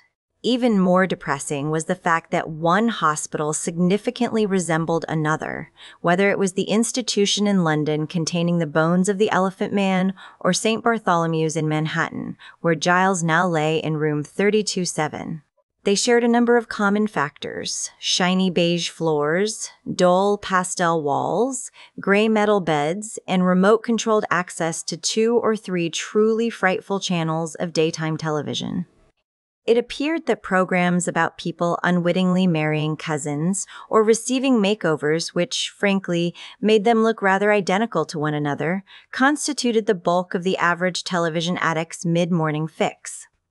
If these were the sorts of things Xander's mother watched, then Giles was truly sorry for the boy. A book, his kingdom for a book. In the next bed, separated by a curtain that divided the room into 2 lengthwise halves, his roommate, recuperating from some intensive surgery of an undisclosed nature, stirred and moaned in his sleep. The man had done little else since he'd been brought in. With a heavy sigh, Giles flicked the remote, then paused, interest piqued by the announcement of a newsbreak. Various fires, car accidents. At noon, an interview with a man who claimed he had drowned on the Lusitania and had no idea why he was now in New York City. That might be worth a look. "Rupert?" queried a soft voice at the doorway. He turned his head. Framed in the doorway, Michaela Tomasi was a vision in a filmy crimson and black dress that tapered to calf length, her blonde hair loose around her shoulders, wild and lovely. She hovered on the threshold. "Am I disturbing you?" "Not in the least." He couldn't stop himself from a quick comb-through of his hair with his fingers, and the inevitable readjustment of his glasses on the bridge of his nose. Until Buffy and the others had taken to teasing him relentlessly about the habit, he'd not realized that he did it so often. Now he was acutely aware of all his actions as Michaela entered, carrying a bouquet of red carnations. "Oh, how lovely," he said, smiling at her. "Thank you." She preened a little, even though they were both pretending he was talking about the flowers. "The nurse is looking for a vase, and here's something else." She opened a black bag rather like Buffy's Slayer satchel and pulled out a book. "I'm afraid it's nothing fancy," she said. He took it from her. It was an omnibus of Sherlock Holmes mysteries. "Thank you so much." He flipped through it. "It's been ages since I read Holmes. How thoughtful." He clicked off the television as she pulled a chair up to his bedside. She was wearing a deliciously spicy perfume. "And how goes the conference?" "If I recall the schedule correctly, you're missing the keynote speech by someone from the Smithsonian." "How are you?" she asked, ignoring his question. "Do they have any leads yet?" "Leads," he said tentatively. He had not told her he'd been pushed, had he? Only that he had fallen. He wasn't sure. He might have said anything while he'd been semi-conscious, including telling her she was incredibly beautiful. Well, not as yet. Michaela sighed. She fanned her fingers and looked down at them, then folded them in her lap and leaned slightly forward. "We're not alone," she said quietly, as if guessing the cause of his reticence. "My roommate is asleep," he assured her. Cocking one ear, he waited for a moan and nodded when it was made. "You see? Quite unconscious." She took a breath. "I need to talk to you." He looked at her oddly, then raised his eyebrows, imploring her silently to continue. "Rupert, I'm from the council," she said, as if in confession. "I was sent here to warn you." For an instant, his disappointment was palpable. Then a slight embarrassment took its place. She had encouraged their flirtation, even begun it, followed by anger. Jenny, too, had not been exactly what she had seemed. Fellow teacher, beautiful techno-pagan, yes. But also a gypsy assigned to spy on Angel, to make sure he continued to suffer for the crimes he had wrought against her people. "To warn me about what?" he asked with asperity. "Please," she said. She put her hand over his. "Don't be angry with me for not telling you right away. You see?" She shrugged and smiled faintly. "The council are so stodgy and peculiar that, well, I never expected to be so immediately taken with you." Giles sniffed angrily, looked away. You have a gift for fiction, apparently, he huffed. No, I mean it. Think about it, Rupert. I work for the Watchers Council. I'm a watcher myself. In training, she added with a tinge of humility, I don't exactly have a lot of chances to talk with interesting men on the balconies of swank hotels in cities like this one. I just wanted to be a girl for a little while before we got down to business. And the nature of that business is? He prodded, although the wind had been blown out of his sails. He wanted to believe her. Her smile was so frank and so appealing. He, too, had enjoyed being a boy for a little while. The nature of that business is, she said, looking sad and growing distant, as if their moment were over before it had actually begun. Watchers are being murdered, sought out and attacked. We don't think it's random. Good Lord, who's died? He asked quickly. She made a face. People you know and care about. Marie Lamontagne. Julian Spring. Dear God. He shook his head, mourning the passing of his colleagues. Good, decent people. In their younger days, Julian and he had gone pub crawling a few times.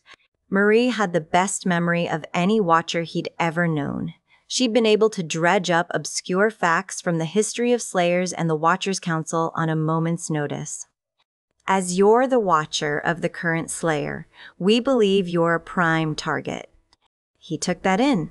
I was pushed down a flight of stairs. She nodded. Who knows what more might have happened if I hadn't heard the commotion? It was a lucky thing indeed that you were staying on the same floor, he said, then caught himself. Luck obviously had nothing to do with it. The expression on her face confirmed that thought. A middle-aged woman in a set of brightly colored scrubs bustled in, and Michaela immediately rose and faced her. As the Slayer's watcher, Giles knew a fighting stance when he saw one, though the nurse didn't notice at all. I had to hunt around, the nurse said, smiling pleasantly. Her accent was pure Brooklyn. We got a celebrity on the ward. Do you know who T-Ice is? He came in last night with multiple gunshot wounds. There are so many flowers for him. We're taking loads down to the 4th floor. That's oncology. She took the flowers from Michaela and plopped them unceremoniously in the vase. Terminal cases. How thoughtful, Giles drawled, eyeing the lopsided arrangement in the green glass container. I'm not supposed to tell you about Mr. Ice, the nurse said conspiratorially. But you didn't seem like the type to go autograph hunting, you being British and all, so I figured it would be all right. He smiled politely, beginning to feel a bit ragged around the edges. He was tiring. He felt sore around his ribcage and more than a little concerned about Buffy's recent secretiveness. The doctors were taking their time releasing him, and Giles had nearly reached the point of simply getting up and leaving. Indeed, he replied, and the nurse smiled in return.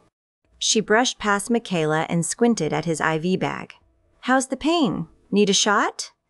She made as if to push him on his side. Since the removal of the morphine drip, he had been receiving his painkillers in a most undignified portion of his anatomy.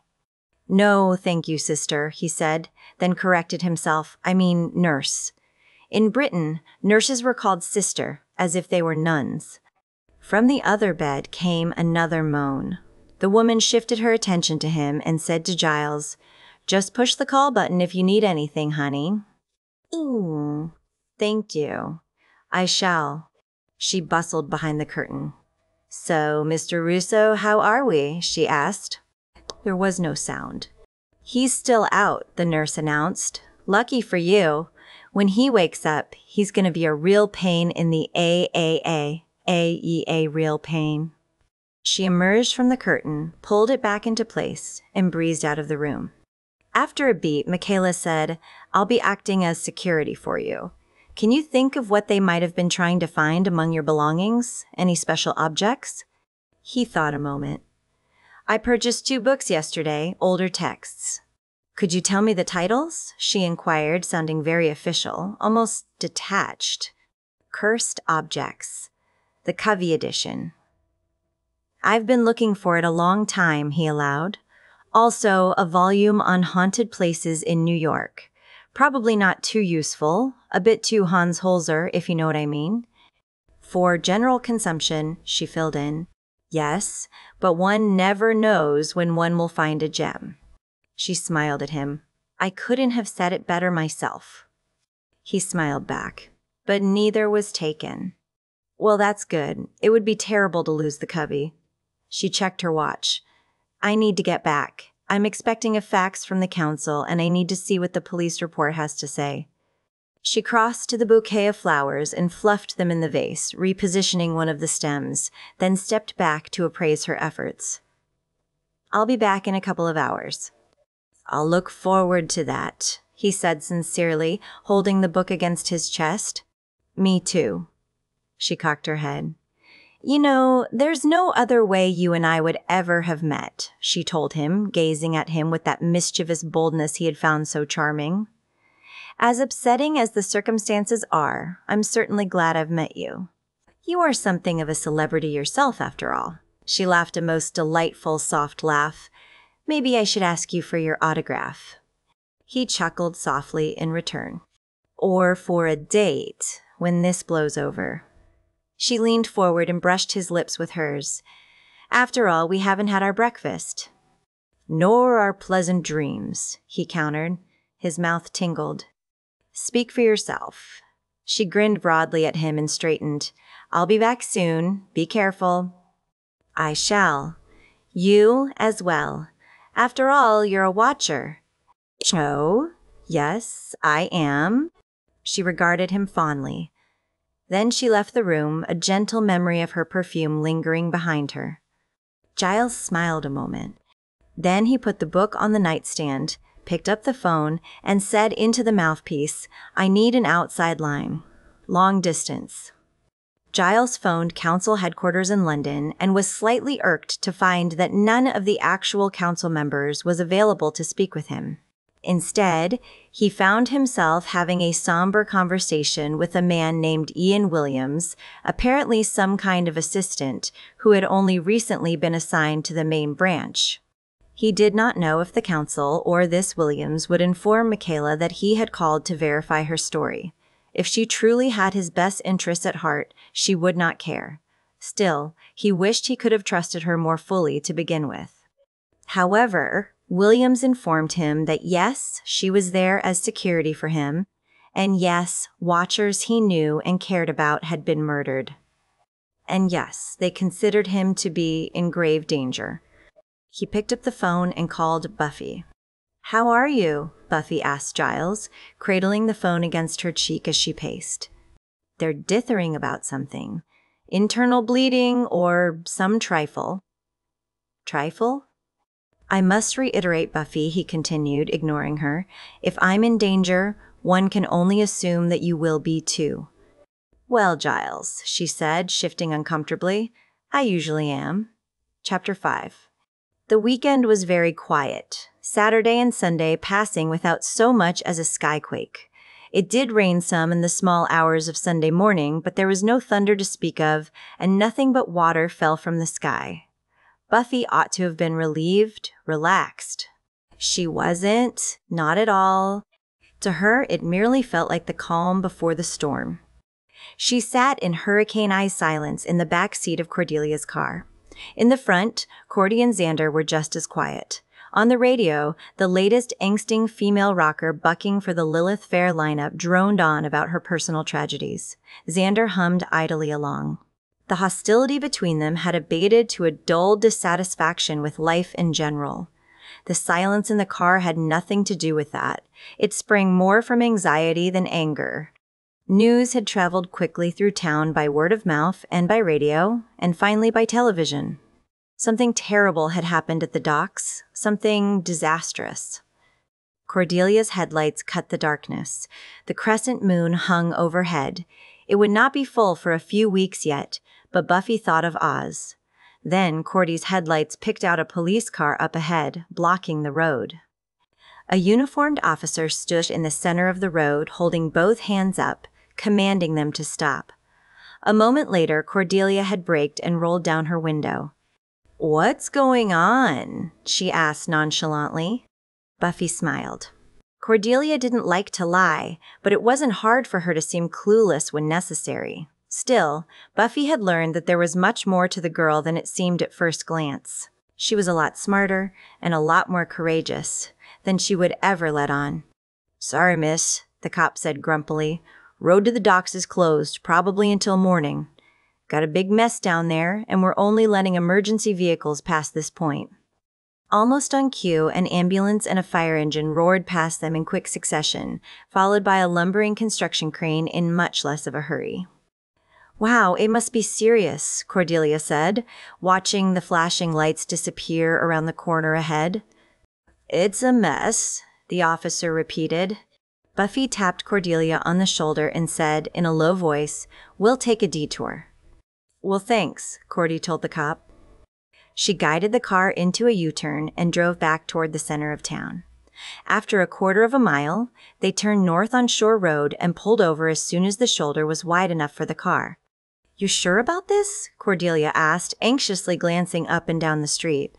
"If my car gets stolen—" "I'm sure it'll be fine," Buffy reassured her. "But if you're nervous about it, just stay with the car."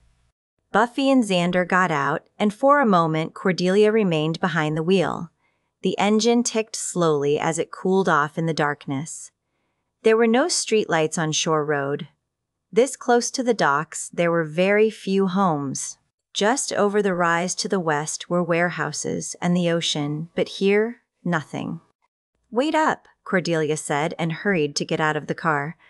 Buffy watched as she slammed the door behind her and clicked on her alarm. It chirped, confirming its vigilance. Then Cordy was rushing to join Buffy and Xander, and the three of them went over the rise together and soon found themselves walking behind a long row of warehouses and a cannery that had been closed since before any of them were born. In the distance, they could hear sirens and the roar of truck engines. One was tall and wiry, with dark hair and a beard shot with white. The other was bald, with a neatly trimmed beard and a startling face. One eye was pure milk white and surrounded by a sunburst scar. The other was a dark brown, almost black. Both wore clothes selected to make their wearers completely forgettable. The tall one, Brother Galen, wore a fisherman's sweater and a pair of jeans. The bald, scarred man, Brother Lupo, had on a tailored shirt and a pair of gray dockers. They stood side by side in the darkness on the small rise just off Shore Road. From their vantage point, they could see the Slayer and her companions as the three trekked toward the site of the evening's catastrophe. Even as Galen and Lupo watched, the stayer led the others between two large buildings and out to the wharf, where they turned to walk along the ocean. In the distance, the sky was lit by the flickering of fire and the flashing of emergency lights. "Now," Brother Galen asked respectfully. "We go," Lupo confirmed. "But remember, Il Maestro has decreed that the Slayer be taken alive. We need her knowledge. He needs her power." Lupo gripped Galen's jaw and turned the other man's head to face him. He stared into the other's eyes grimly. "You have a taste for violence, Galen," he said knowingly, intimately. "This is neither the time nor the place to indulge that taste." "Yes, Brother Lupo," Galen said gently. "You speak for Il Maestro, and I obey his words." Brother Lupo raised a pair of binoculars, though he could see through only one lens, and scanned between buildings for the Slayer. He found nothing. "Quickly," he said, "but silently, brother." Together, they moved swiftly down the small incline to the back of a large green-gray warehouse, and then began to trot almost soundlessly along the cracked parking lot. After the next building, the two men turned toward the water. On the right, another warehouse, and on the left, the abandoned cannery, whose every window had been shattered long ago. From inside came the whisper of wings, though whether bats or gulls, neither man bothered to guess. The ocean washed against the wharf ahead, but when they reached the delivery road that ran in front of the warehouses, they stopped. Slowly, they turned the corner and looked south along the water, where a warehouse burned savagely. A large fishing trawler, mast buckled and hull breached, jutted from the side of the burning warehouse as if it had been impaled there. And, somehow, it had. "Chaos's name," Brother Lupo breathed and stared in awe. They saw the Slayer and her companions hurrying toward the site and set off after them, sticking close to the front of the ancient, deserted cannery. "Beautiful, isn't it?" a voice whispered in the dark. Even as Lupo began to turn, Brother Galen shrieked in agony. The thing that had whispered had used its claws to tear open Galen's belly, and even now, he frantically tried to keep his guts from spilling out, unaware that he was dying. "You!" Lupo said, startled, as he stared at the creature, for he knew it, or at least he had seen it before. The white, oily flesh, the black eyes like wounds, it was called Spring-Heel Jack. "This is not supposed to happen," Lupo said, shaking his head and gaping in horror at the killer and at the body of Brother Galen as it slid to the pavement with a wet slap. "That's what they all say," Spring-Heel Jack whispered pleasantly. Then it opened its mouth wide, baring needle teeth, and vomited blue-white flame at Lupo's face. "No!" Lupo screamed, and his hands came up quickly, flashing past one another as if weaving something, and they were. Weaving a spell, creating a shield that turned the blue flame away from him. "How did you do that?" Spring-Heel Jack asked angrily. "How did you, but no matter. I will split your ribcage, and your entrails will join the others on the ground." "Chaos's name? No," Lupo said, terrified as he watched the moonlight glint off the killer's talons. Then, a shout, "Hey!" Spring-Heel Jack turned, and the Slayer was there with a brutal snap kick to the face that sent him reeling. Behind her, her male companion, the one they called Xander, stepped in toward the murderous fiend and swung a piece of lumber he must have picked up from the road or one of the buildings. The wood connected with a satisfying crunch, and even Brother Lupo winced. The Slayer moved easily, her every muscle prepared for battle, a confident warrior intent upon victory. She needn't have bothered, her companion kept after Spring-Heel Jack.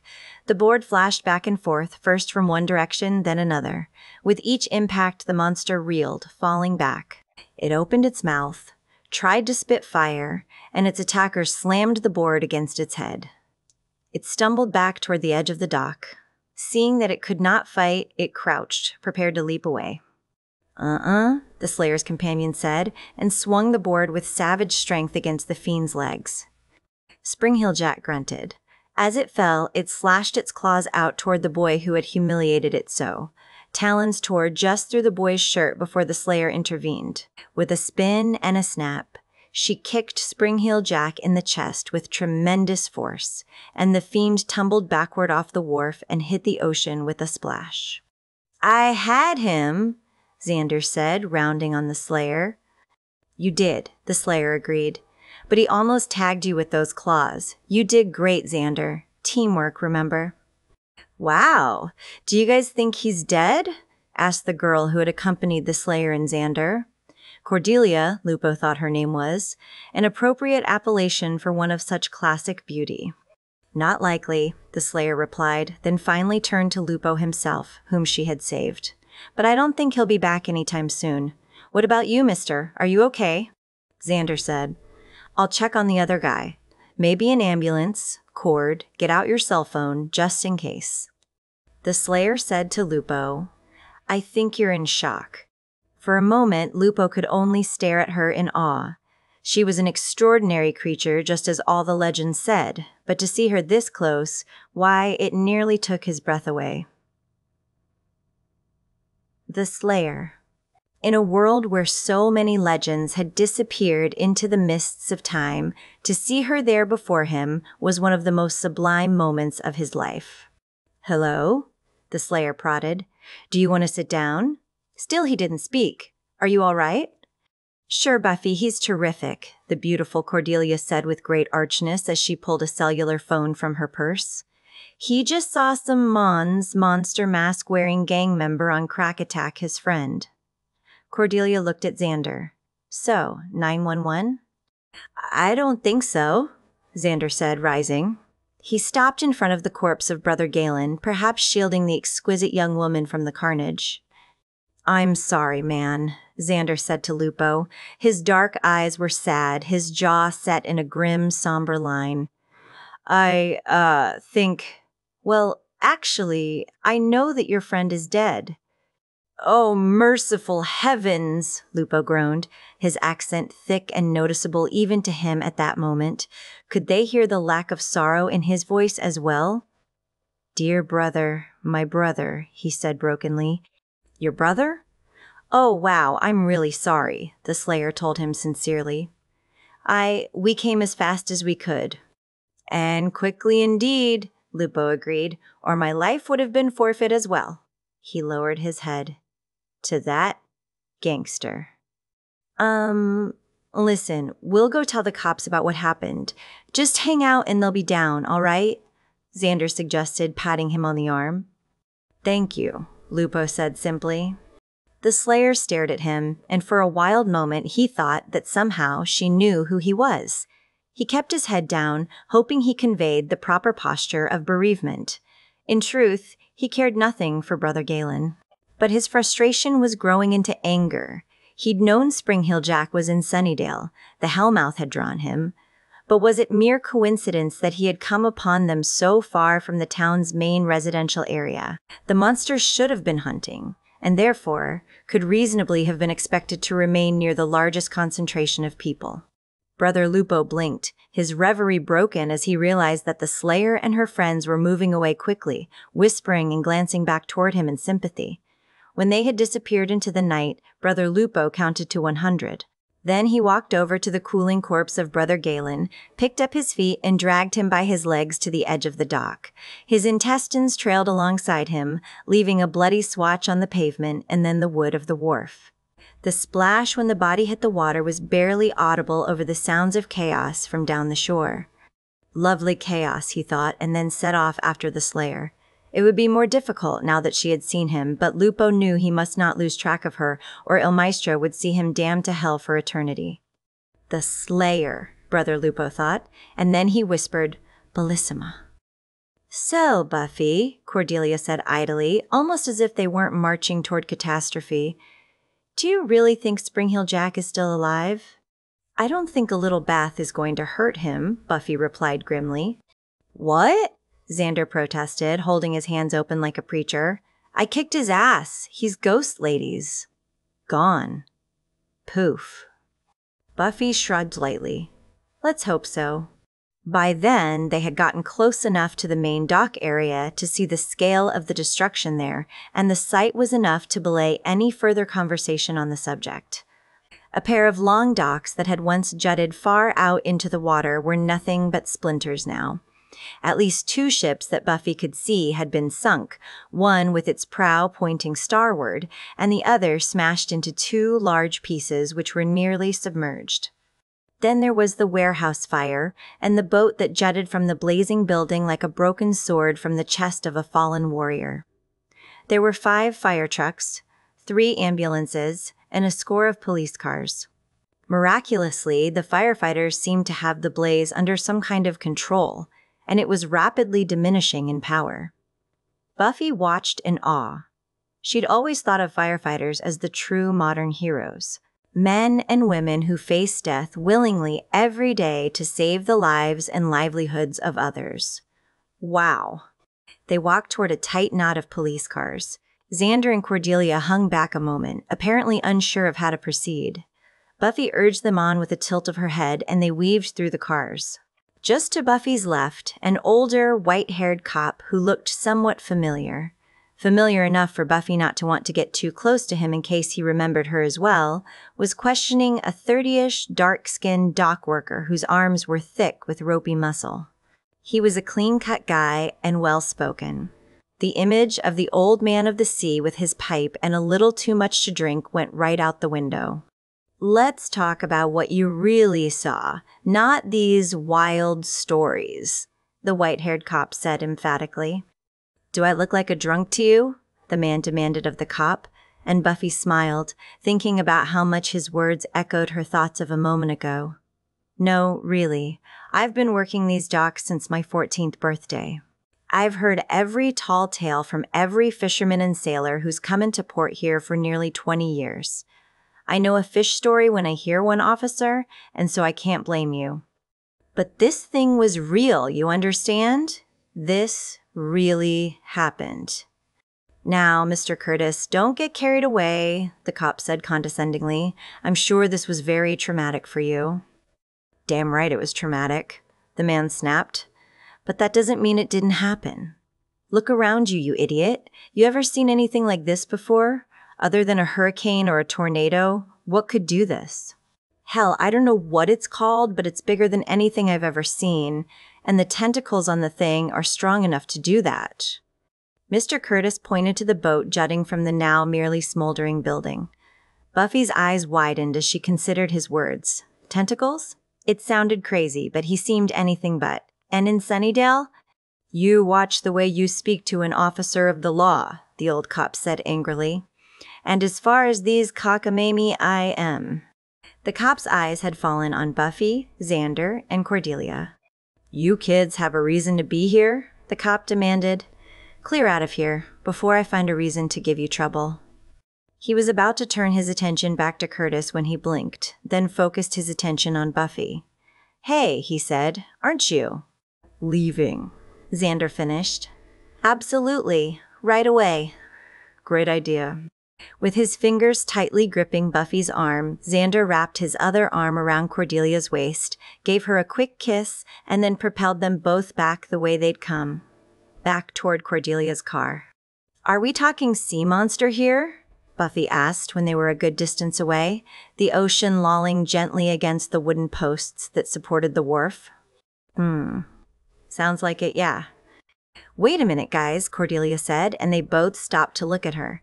She was staring down at a small pool of blood and a thin trail of it that led to the edge of the wharf, just above the water. Isn't this where that guy was killed just now? By Spring Heel Jack? She asked. Xander and Buffy looked around. Even as Xander agreed with Cordelia's assessment, Buffy crouched to look at the blood trail. Tell me that's Spring Heel Jack's blood, Xander pleaded. I don't think so, Buffy said. Either someone came to help the other guy and he turned out to be a bad guy, or Spring Heel Jack came back. Or the guy you saved just dumped his brother's body, Cordelia added. Oh, sure. They're tourists with funny accents, and his brother is eviscerated by a monster, so hey, it's dumpster time, Xander said, huffing. He thought Spring Heel Jack was in a gang, Cordelia persisted. You didn't exactly see him screaming hysterically?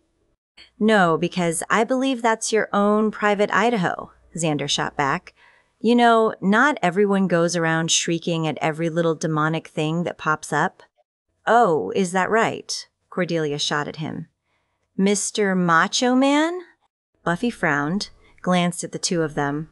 She hated to admit it for several reasons, but it was possible Cordelia was right. If the two guys were illegal immigrants, it was more than likely that he had not gone to the police and had wanted to hide any evidence of his presence here from the authorities. Before she could reply, the sky cracked open with a blast of thunder that rumbled through the air like a tidal wave about to crash down on their heads. They covered their ears a moment and just stood there. With her hands clapped over her ears, Buffy let her eyes wander aimlessly over the black Pacific, moonlight flickering off the crests of each wave. Then something broke the surface of the water. Something huge, with massive tentacles or arms, and far too many of those for Buffy's tastes.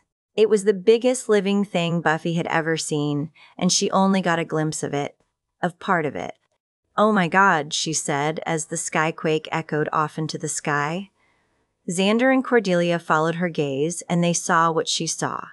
Now how in hell do I slay that? Giles slept fitfully and woke with a feeling of profound anxiety just after 2 a.m. that Sunday. He tried, with moderate success, to get back to sleep, but when his eyes fluttered open again and he saw that it was nearly 3:30, he sat up painfully in his hospital bed. He quickly calculated the time difference between New York and London. It would be 8:30 there now. Then picked up the beige hospital phone and asked for an outside line. He dialed the number he'd been using and then listened to it ring on the other end. 2, 4, 8 times. The council would not be so unrefined as to have an answering machine, of course. What would their message say, after all? But at the very least, there ought to be a butler or maid already about at On the 11th ring, a deep male voice answered. He recognized it as belonging to Ian Williams, the new assistant he'd spoken to earlier. "Yes, hello, it's Rupert Giles," he said quickly. "Sorry to disturb you at this early hour." "Early here, Mr. Giles, but an ungodly hour where you are," Williams said. "Has something happened?" "Precisely my question," Giles replied. "Your Miss Tomasi was here yesterday afternoon. She left about 1:45 and was due to return last evening by 7. She never appeared, nor did she phone with a message. No word at all. I've tried her hotel, left word for her, but there seems to be no sign of her. What with the news she brought me, I was a bit alarmed. I would look for her myself, of course, but I have one more round of tests tomorrow before the doctors will release me."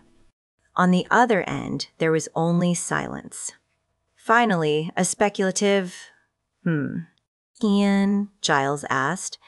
"Disturbing news, Mr. Giles," the man said. "Disturbing indeed. I suppose we must fear the worst. You'd best check out with due haste, allowing for doctor's orders, of course. You might want to make a brief inquiry into Michaela's whereabouts, but if she doesn't turn up right off, you ought to head home straight away. The chosen one must be your first priority." "Yes," Giles said, mind already racing with the nastiest of possibilities for both Michaela and Buffy. As ever. He returned the phone to its cradle, but could not sleep. The man's words echoed in his mind. "I suppose we must fear the worst." Giles thought of the twinkle in Michaela's eye, the way her hair shone, even without the sun, her knowing laugh. "I suppose we must fear the worst." The horror of it all was that Giles had experienced the worst. He knew what that might entail. His concern for Michaela went beyond mere fear, dread building upon dread and far along the path to terror. And, given the odd way Buffy had been behaving and the little she had told him about what was happening in Sunnydale, he was also concerned for the safety of the Slayer and her friends. Suddenly resolute, Giles could remain still no longer. With a careful hand, he removed the intravenous needle from his arm and slid his legs over the edge of the bed. He still felt slightly woozy, and he allowed himself a moment before rising. Then, a deep breath, ignoring the pain in his head and back, and Giles stood up, decidedly uncomfortable in the cotton pajamas the hospital had provided. He stood for a moment, unsteady, and then moved carefully to the closet where his clothes were hanging. His other things were still at the hotel, but the clothes he had been wearing that night had been laundered and brought to him here.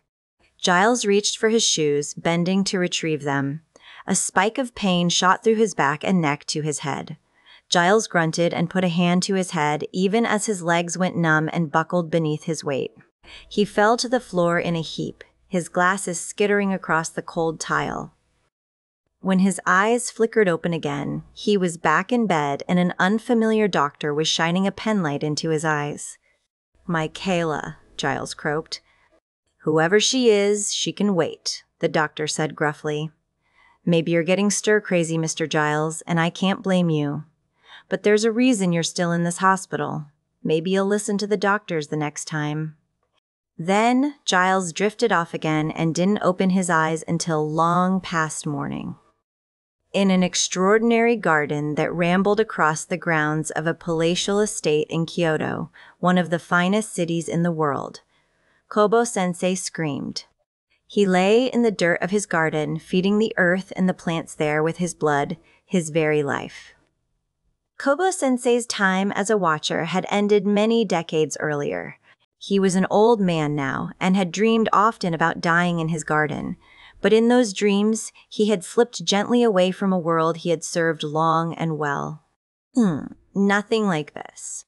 The blade split the flesh of his wrist and traveled lightly under the skin, opening him as he himself had prepared fish tens of thousands of times in his life.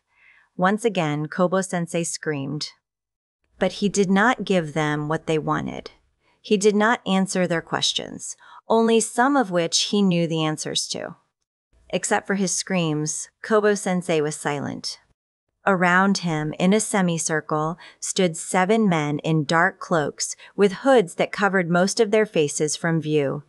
Even with the little sun that still lingered in the sky, he could tell little of them from their appearance. Men of different complexions, sizes, and shapes, but all men.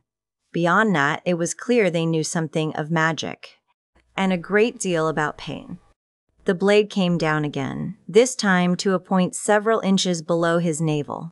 Its tip pressed into Kobo-sensei's abdomen, split the skin, and again began to travel up. Mind and body growing numb, Kobo-sensei gritted his teeth and glared at his hooded torturers. He vowed to himself that he would not scream again, and Kobo kept that vow.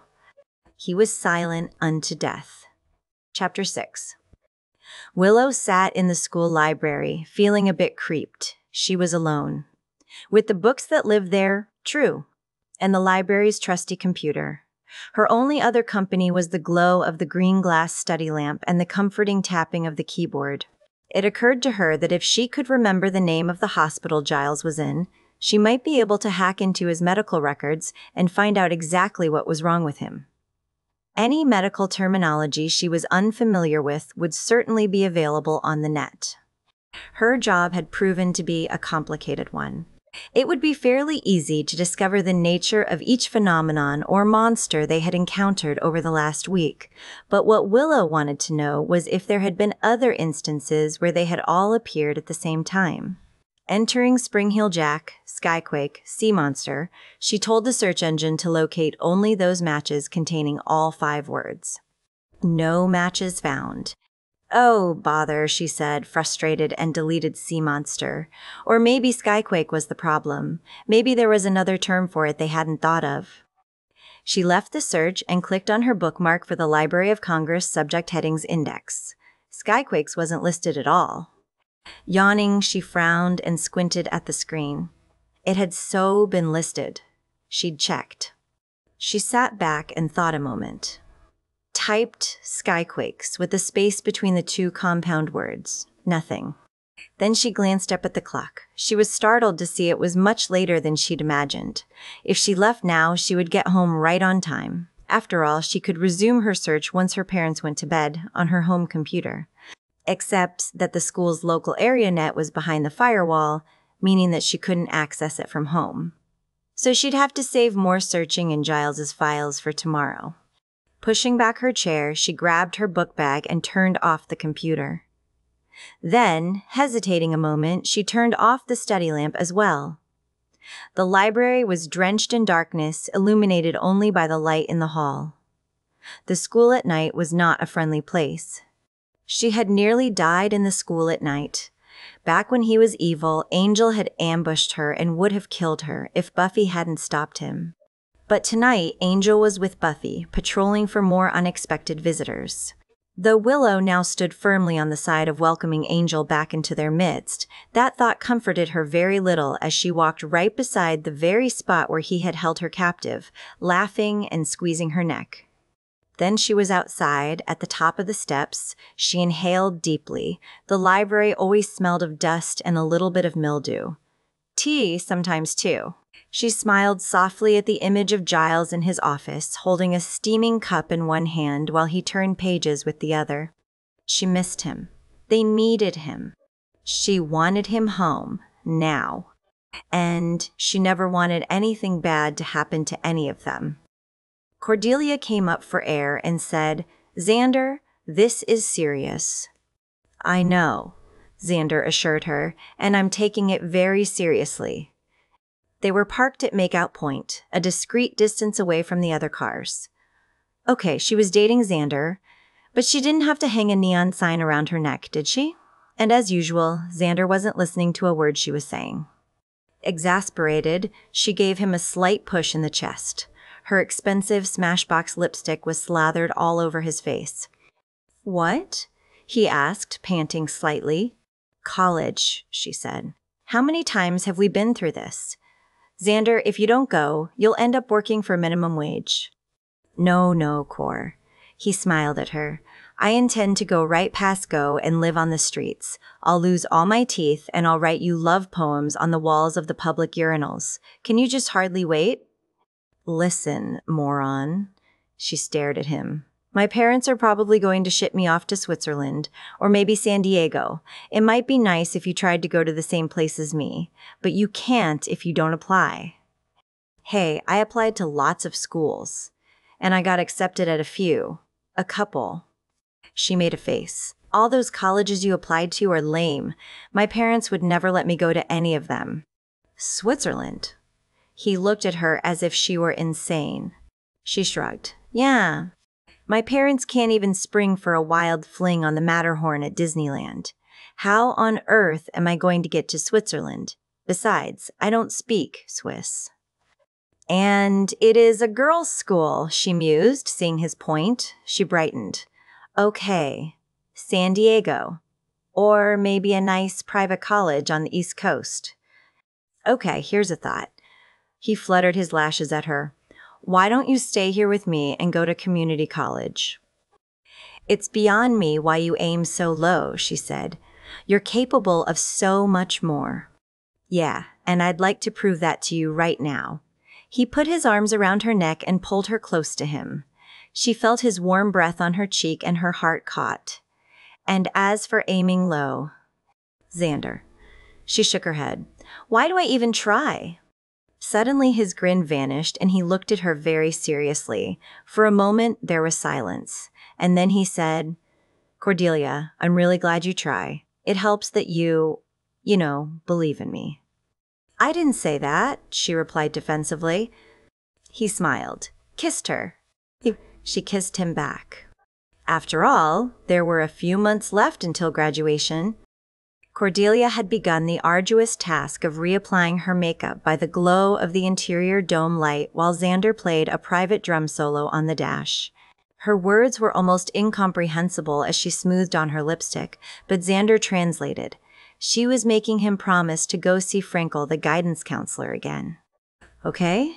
She asked, popping the cap on her lipstick and dropping it into her purse. He hates me, Xander said, only half kidding. I'm sure he doesn't. Besides, it doesn't matter. He's there to help you. He's a servant of the taxpayers. Right. Or else he really wanted to be an astronaut, but they were full up. She fluffed her hair. How do I look? Innocent and beguiling. Good. She smiled at him. Let's go home. Your wish. My command. Miss Chase, start your engine. Cordelia thrust the key in the ignition and turned it. The engine roared. Ooh, tiger girl, Xander gushed. She narrowed her eyes at him. One more crack and you're walking. Xander held up his hands. I'm saying nothing. See, she said airily as she fishtailed down the mountain. You are smart enough for college. Chapter 7. The Court of King Francis I of France Fontainebleau, 1539. The light breeze that whispered through the gardens at Fontainebleau carried a bit of a chill with it, and as Richard Regnier strolled deeper into the sprawling flora, he felt a nearly overwhelming urge to turn back. With a brief glance at the trellises and arches that made the labyrinthine garden about him, Regnier set his jaw firmly and strode on. It might well be that a grim destiny awaits, he thought, but a Regnier never hides his face from the winds of change. He knew well where he walked. These were paths he had trod nearly his entire life. Word had come by messenger under the seal of the Dauphinée herself. Catherine de' Medici requested his company in the rose garden just after sunset. There were, in fact, many expanses of cultivated roses on the grounds, but Regnier was familiar with the princess's habits. The spot to which she referred was a sculpted bit of garden, an oval clearing surrounded by dense rose bushes, with a small alcove also carved from the bushes themselves at its center, like the pupil of a scarlet eye.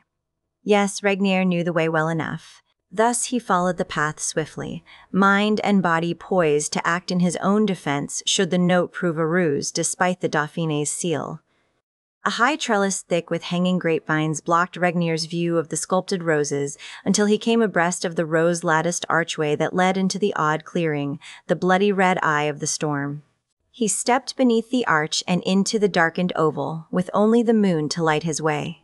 Twined roses spread out on either side until they joined like lovers' hands on the side opposite the entry arch. At the center, the alcove had a visitor. Regnier exhaled with a bit of relief when he saw that the Dauphine had indeed come to meet him. Catherine de' Medici had never been beautiful, but her tragic heart and troubled soul had always allowed her the gentle illusion that sympathy engendered. Now that illusion had dissipated, and her plainness had revealed itself as merely ugly. The illusion was gone, indeed, but to be replaced by what? Regnier studied her face for an answer, and then he saw her eyes. The little Florentine began to open her mouth, but even before she could speak, Richard recognized the fury in her eyes and knew that he was undone.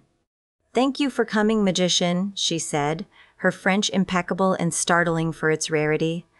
"Mine was an odd invitation, I know." But Regnier was not soothed by her seeming benevolence. "Please, madam," he protested. "I know not what madness Fulcanelli has been whispering into your sweet ear, but by your demeanor alone I can see that you are greatly disturbed." At that, Catherine de' Medici laughed, and Regnier knew he had no hope at all. But before he could even decide whether to continue to argue logic or to retreat as swiftly as possible, he felt the presence behind him and turned to see Fulcanelli standing beneath the rosy arch. The sorcerer's withered hand was tucked against his ribs, but even that obvious weakness only seemed, somehow, to make him more formidable. And from behind the rose bush where Catherine stood, a pair of Fulcanelli's acolytes emerged. "You are a base deceiver, a devil of the worst kind, Richard Regnier," Catherine de' Medici said, her anger palpable. "You turned your ear to my secret prayers and twisted them, thwarting me with every breath. I can only imagine that you are in league with the harridan who has so completely bewitched my husband." Regnier held his hands up, about to protest once more, but then thought better of it. Instead, he rounded on Fulcanelli, rage furrowing his brow. "Demon," he hissed at the crippled man. "You cleave to this woman and pledge fealty to the house of de' Medici, and all the while you construct the most evil plots your wicked mind can conceive. She is already under your sway. You have all the power you desire. What can you possibly gain from preventing her the simple joy of motherhood?" Fulcanelli dropped his head, shook it sadly, and smoothed imaginary ruffles in the crimson and black cloak that he wore. "Dear, demented Richard," Fulcanelli sighed, "you seek to thrust your guilt upon another, but it is plain for all of us to see. Madame has already decreed your fate, and believe me, it is far kinder than another might have been." For a moment, Regnier could only stare, open-mouthed, at the sorcerer. Then, slowly, he began to turn back to face Catherine. But even as he turned, Fulcanelli's acolytes fell upon him. Regnier's right hand began to glow with eldritch flame, but too late. A heavy cudgel struck his temple, and he fell to the ground as though he were dead. This was, in fact, Catherine de' Medici's first impression. "I commanded that he not be killed," the Dauphine protested immediately. "Please, lady," Fulcanelli said gently, gliding across the clearing toward her. "These faithful friends have been about such unfortunate work in the past. They would never take a life in error." Catherine knelt at Regnier's side and laid her hands on his chest. She seemed relieved to feel the rise and fall of his chest beneath her fingers, and Fulcanelli frowned at her concern. "You will see him safely to a merchant vessel, and deliver the purse I have provided to the captain for his passage to wherever that ship next sails," the Dauphine ordered. Fulcanelli merely bowed his head obediently. "So you have commanded, and so shall it be done, your grace," he agreed, "though I know not why you would spare one so evil, so duplicitous." The princess glanced up sharply at her advisor. Her eyes roved quickly over the acolytes as they began to lift Regnier from the hard earth of the clearing. Together they stood in silence, Dauphine and sorcerer, until the two men had passed beneath the rosy arch and out of the clearing. At last, when the two were alone, Catherine narrowed her eyes and glared at Fulcanelli with a distrust she had never before allowed. "I have had my fill of killing, Giacomo," she said evenly. "With Regnier gone, you have your wish. If I chose correctly in believing you, perhaps I will also have my wish. But I will not buy my future and my child with more blood." If God does not see fit to give me a babe, I refuse to seek my solace elsewhere. Whatever comes, I am through with death and blood. We are, none of us, through with such things until we breathe our last, Catherine, Fulcanelli said darkly. But I will respect your wishes and not trouble you with such suggestions any further. I only pray that you will bear the heir that your husband so desires. With her predicament stated so baldly, Catherine flushed deeply, angrily, and said nothing. She pushed past Fulcanelli and followed the winding path that led from the garden labyrinth. The sorcerer stared after her for some time, his upper lip curled back in distaste. Slowly, however, his expression changed, and a smile began to bloom on his face. "You will give your prince a son, my dear," Fulcanelli whispered to the knight. "But not yet. Not until it pleases me and nurtures the seeds of chaos." Several hours after he departed the gardens, Fulcanelli strode across the moonlit grounds toward an antiquated stable where the Dauphin's pasture horses were kept. When they had aged too greatly for display, Henri ought to have sold them or fed them to the army, as far as Fulcanelli was concerned. That he was soft enough to put the creatures to pasture only reinforced the sorcerer's belief that he was unfit to rule. But Henri's father, Francis, still sat on the throne. Fulcanelli had time to alter the course of French history. The pasture stable was remote enough that it had become a sort of staging area for some of Fulcanelli's more questionable practices. There was often a stable boy about, even that late at night, particularly when it rained and the stable offered the only shelter around. A bottle of wine and a loaf of bread were usually all that were necessary to pay the lad to keep away for a time. That, and the implicit threat that Fulcanelli represented. He was a sorcerer, after all, and the boy was rightly terrified of him. This night, the boy was nowhere to be seen as Fulcanelli approached the massive side door to the stable. He slipped the latch and passed through in utter silence. Upon his entrance, the horses stamped and whinnied in their stalls, but the sorcerer ignored them. What he sought was at the back of the stable, where the structure was wide enough for the horses to be bathed and brushed, several at a time. Two of his acolytes, Giovanni and Francesco, stepped from the darkness of the stable and bowed in silence. "Regnier," he asked. "Aboard ship, and thus your vow to the Dauphine is fulfilled," Francesco reported. The captain was quite pleased to have the passenger aboard, and just as pleased to promise his death as soon as they are in open seas. Fulcanelli steepled his fingers beneath his chin and nodded slowly. "Very good." He dropped his hands, cocked his head, and glanced past them into the darkness. "And the other matter we discussed?" The two men exchanged a dark look, and it was Giovanni who spoke. "Luciano is dead," he said bluntly. "She took his head before I could spill the ashes you supplied into the air." "The spell worked, though?" Fulcanelli confirmed. "The ashes put her to sleep?"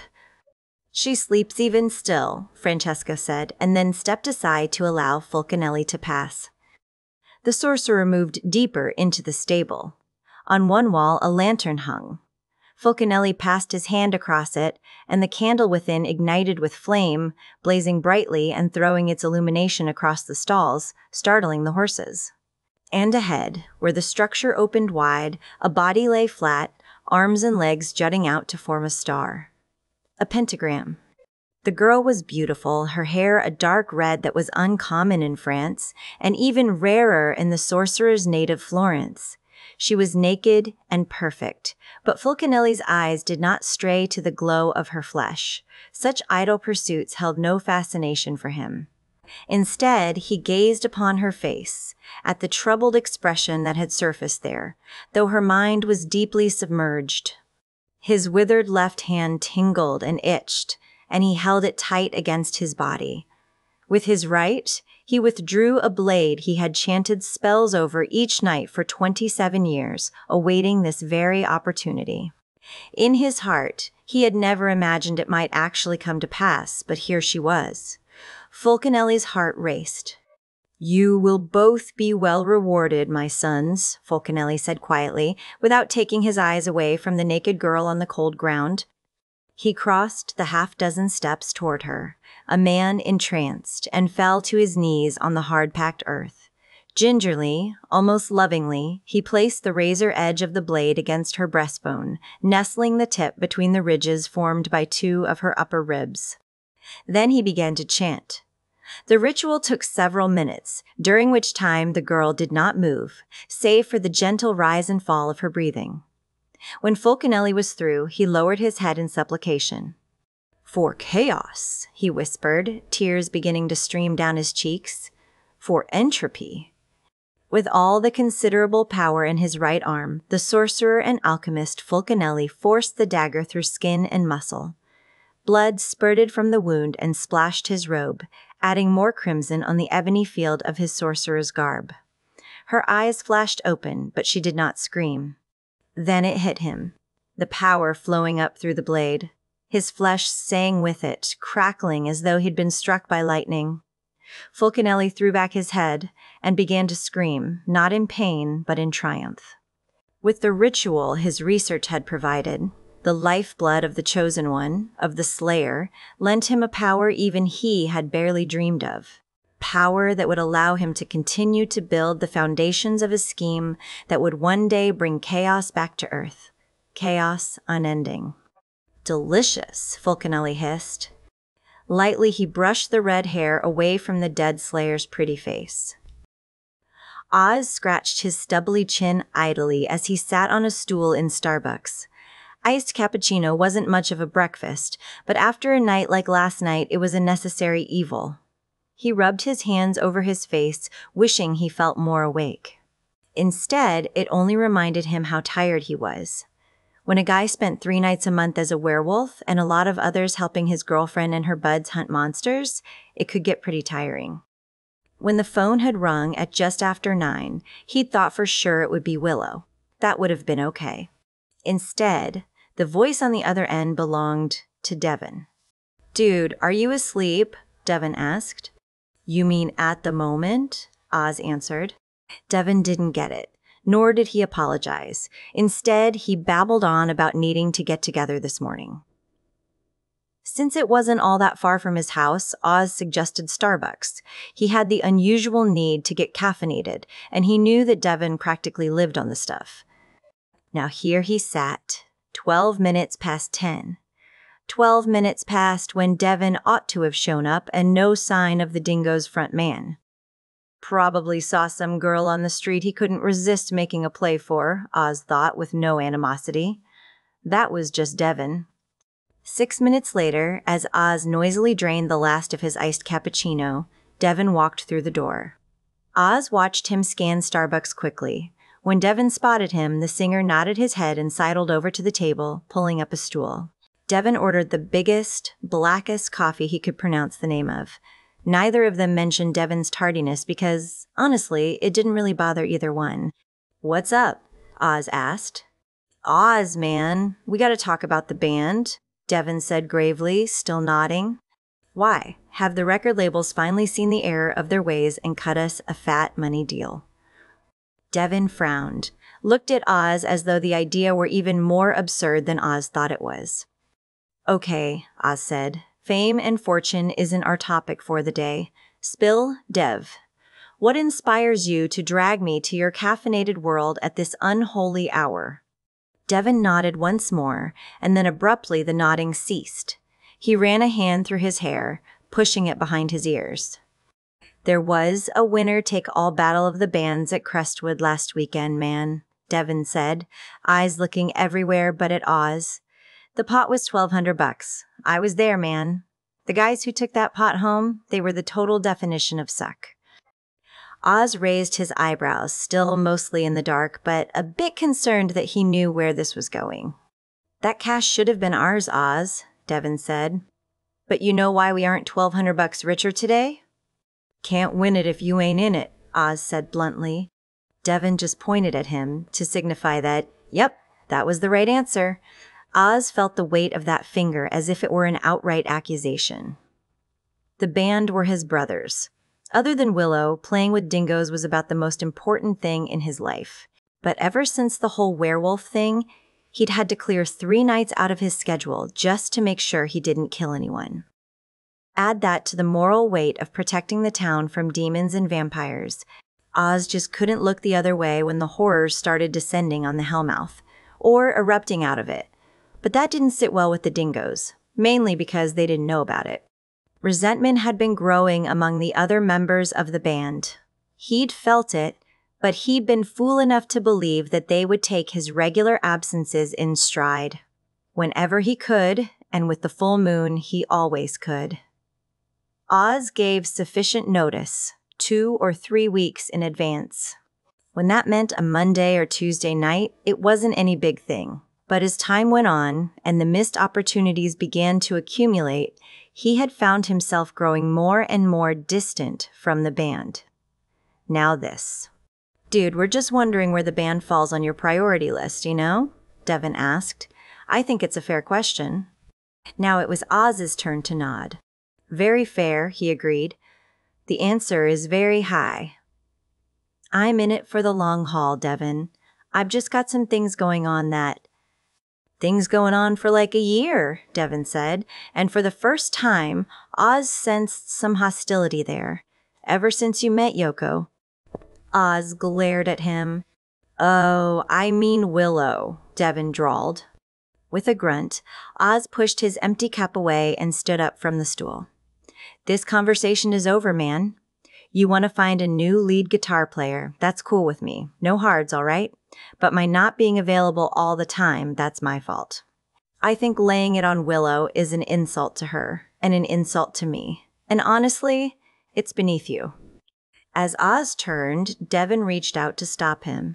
"Whoa, Oz, chill," he said. "This isn't like you." Oz sighed. "Well, it isn't like you to be such a numbskull." He paused a moment, then shrugged and sat back down at the table. "Listen, Dev, it's a little personal, okay? A few nights a month I'm in a program. Sort of therapy, but with pretty strict ground rules." Devin's eyes went wide. It was almost as though he'd been frozen in place. Then a kind of empathy began to creep across his face, an understanding that went beyond anything Oz might have expected from him. It wasn't that Devin was stupid, but he spent most of his time in a small cocoon of Devinness and was rarely able to comprehend any priority or opinion that he didn't share. Finally, and so slowly Oz didn't notice at first, Devin began to nod. "We cool?" Devin asked. "Super cool. Super cool." Devin sucked back his coffee, pushed back his stool, and hopped to his feet. "See you at practice later then, all right?" he said, as if the whole conversation had been some sort of performance that they had now completed. "Yeah," Oz agreed, then glanced up at the clock. It was almost 11 o'clock. "I should be going, too. I'm a little late for school." Devin laughed at that and then boogied out the door.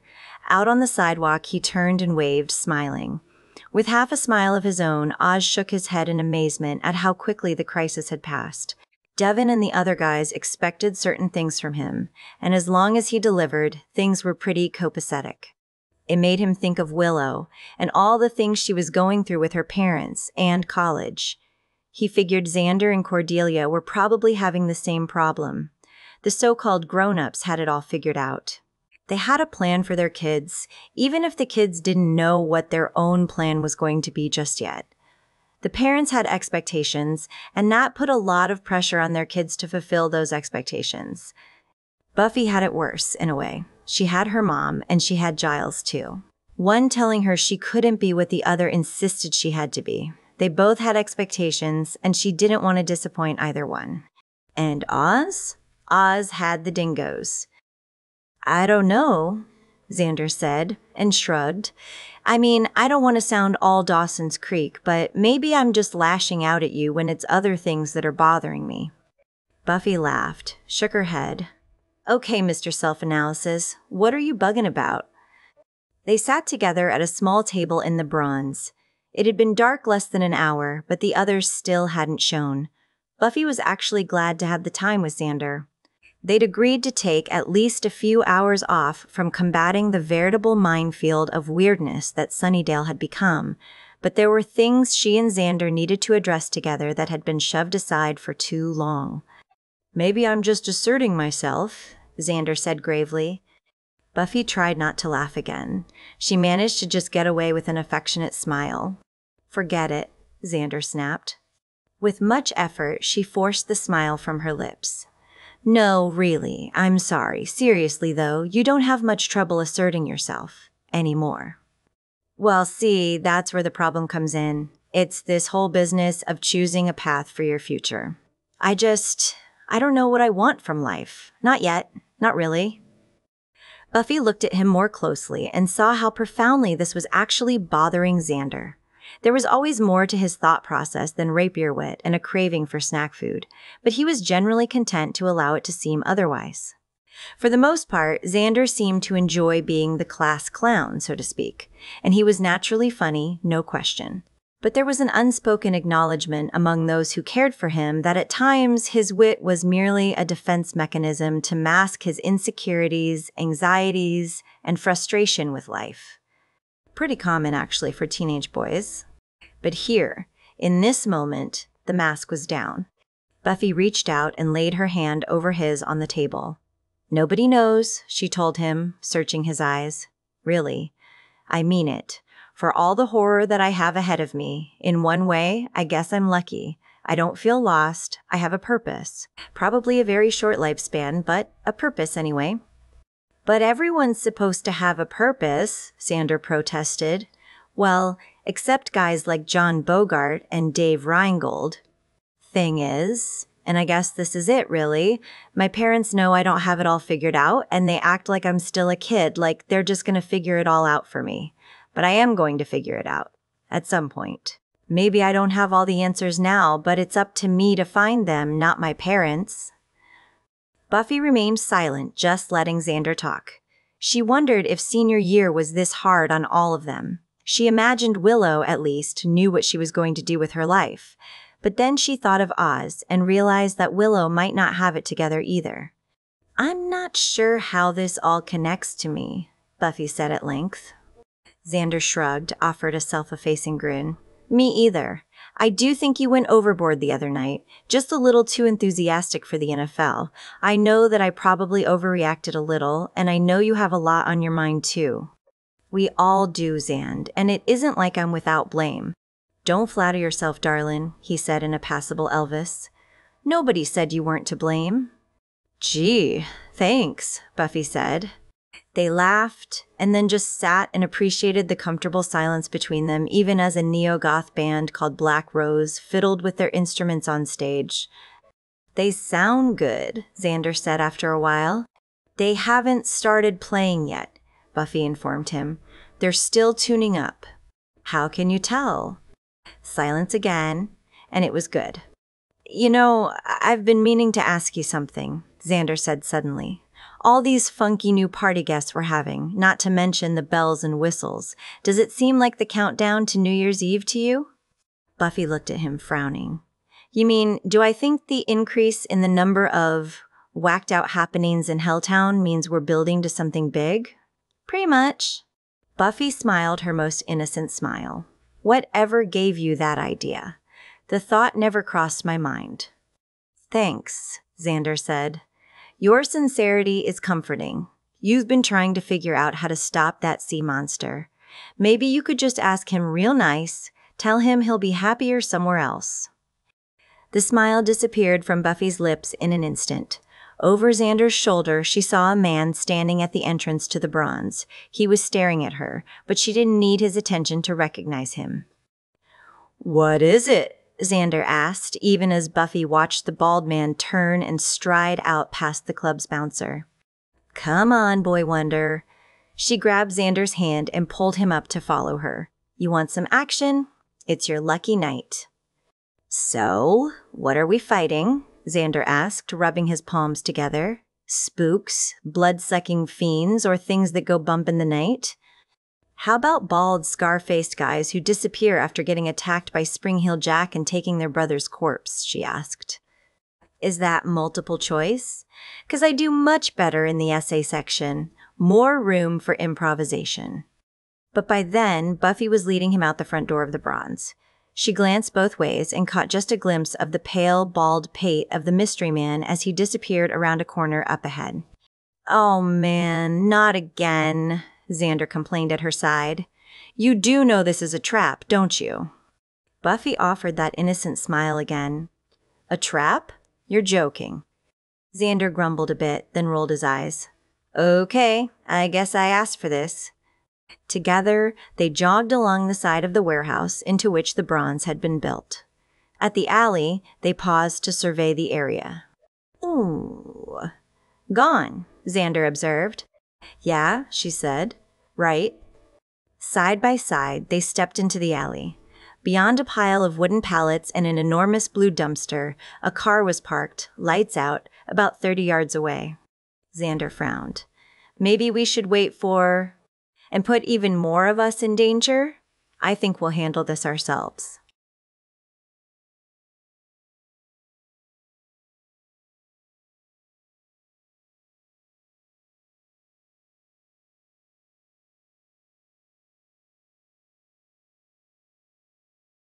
Oh, Ninger.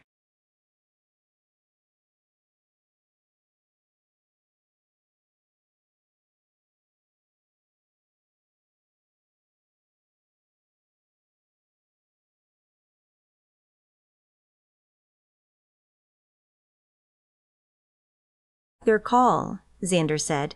But when he reached the stack of wooden pallets, he took a moment to work aboard free. Xander didn't mind fighting, really, but it was always comforting to have a thick piece of wood in your hand if you were going to have to bash someone's head in. Or, at the very least, prevent the same from happening to you. The danger was tangible.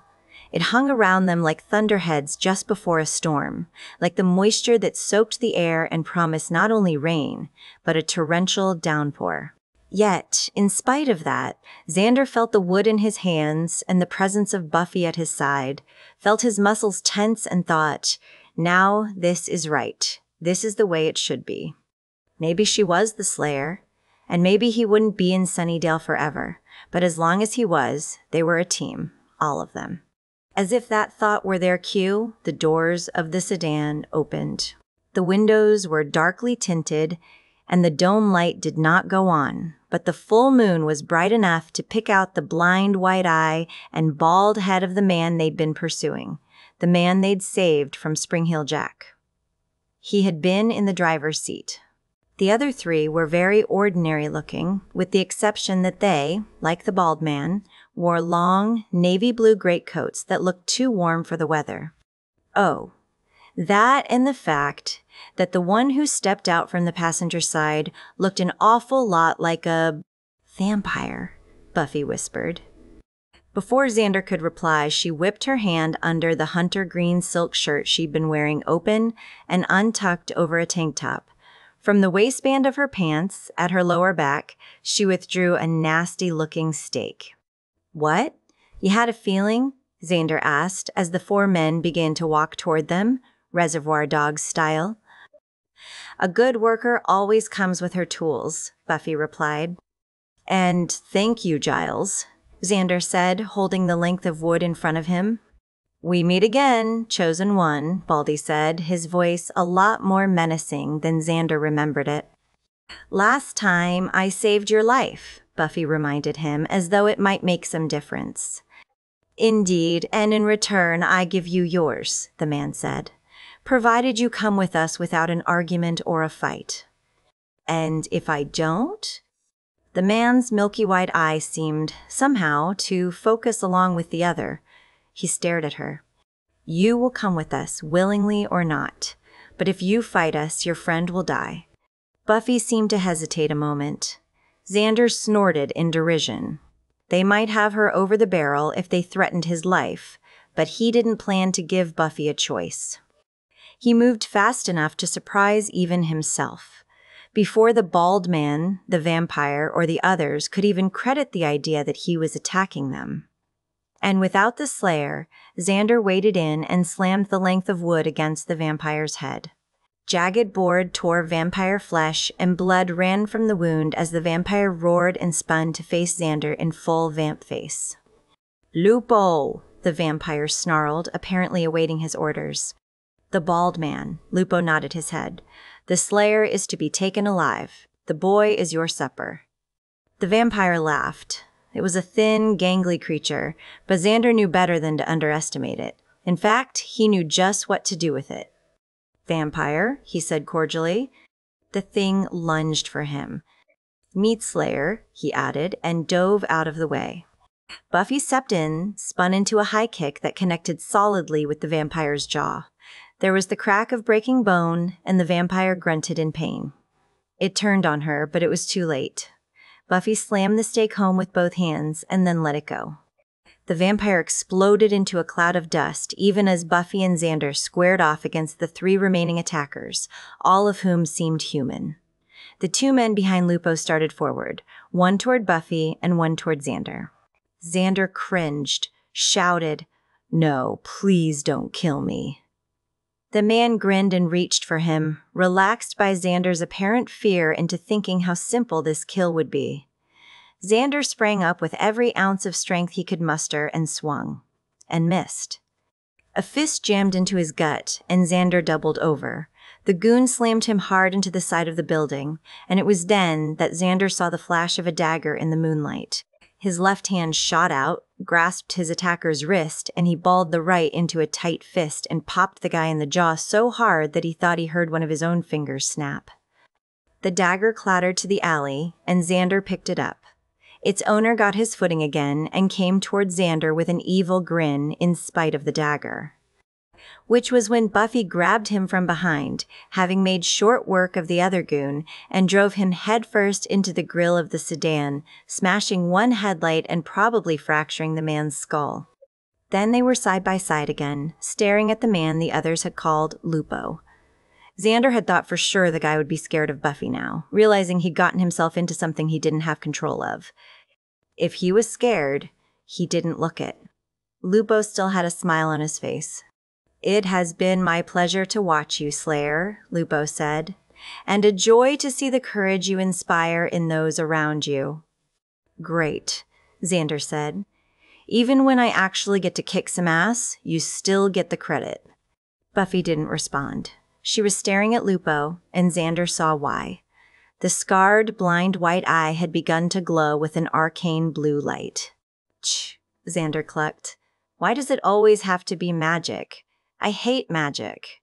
"I'm not much of a sorcerer, actually," Lupo said. "Even so, I advise you to capitulate." Buffy went after him. She was standing still one moment, and the next she was flying across the dozen or so feet that separated them, one hand out to grab hold of his navy coat and the other balled into a fist to pummel him mercilessly. The roar from above made her falter. She looked up just in time to dive out of the way as a huge beast with white fur landed on the pavement between them with a thud. It landed on its feet, its long white tail waving behind it, and Xander's first thought was that someone had made it a mountain gorilla and a polar bear. When it let its head fall back and opened its mouth to roar, Xander felt a surge of nausea and fear run through him. This thing is why Cro-Magnon men lived in caves, he thought, and stumbled backward toward the mouth of the alley, searching for some kind of weapon so that he could try to help Buffy. "Slayer," Lupo said happily, "this is a Wendigo. I have called it here to take you. It has only the basest of instincts. All it knows is that you are not to die. Beyond that, I cannot control it." Then Lupo pointed at Buffy. "Here," he said. The Wendigo bellowed again, green eyes flashing against white fur. Its mouth was lined with yellowing fangs, and its tail slammed the front quarter of the Lexus and caved it in. "Xander, run," Buffy said. "Find Angel." For a moment, he thought to argue with her. Was she just trying to protect him from this thing? But then common sense kicked in. Buffy needed major backup, and he just wasn't going to cut it. Xander Harris had never run so fast in his life. Seconds after Xander took off out of the alley, the Wendigo sprang at Buffy. Its arms were incredibly long, its talons razor-sharp, and its tail whipped dangerously from side to side. Buffy had only one place to go, forward.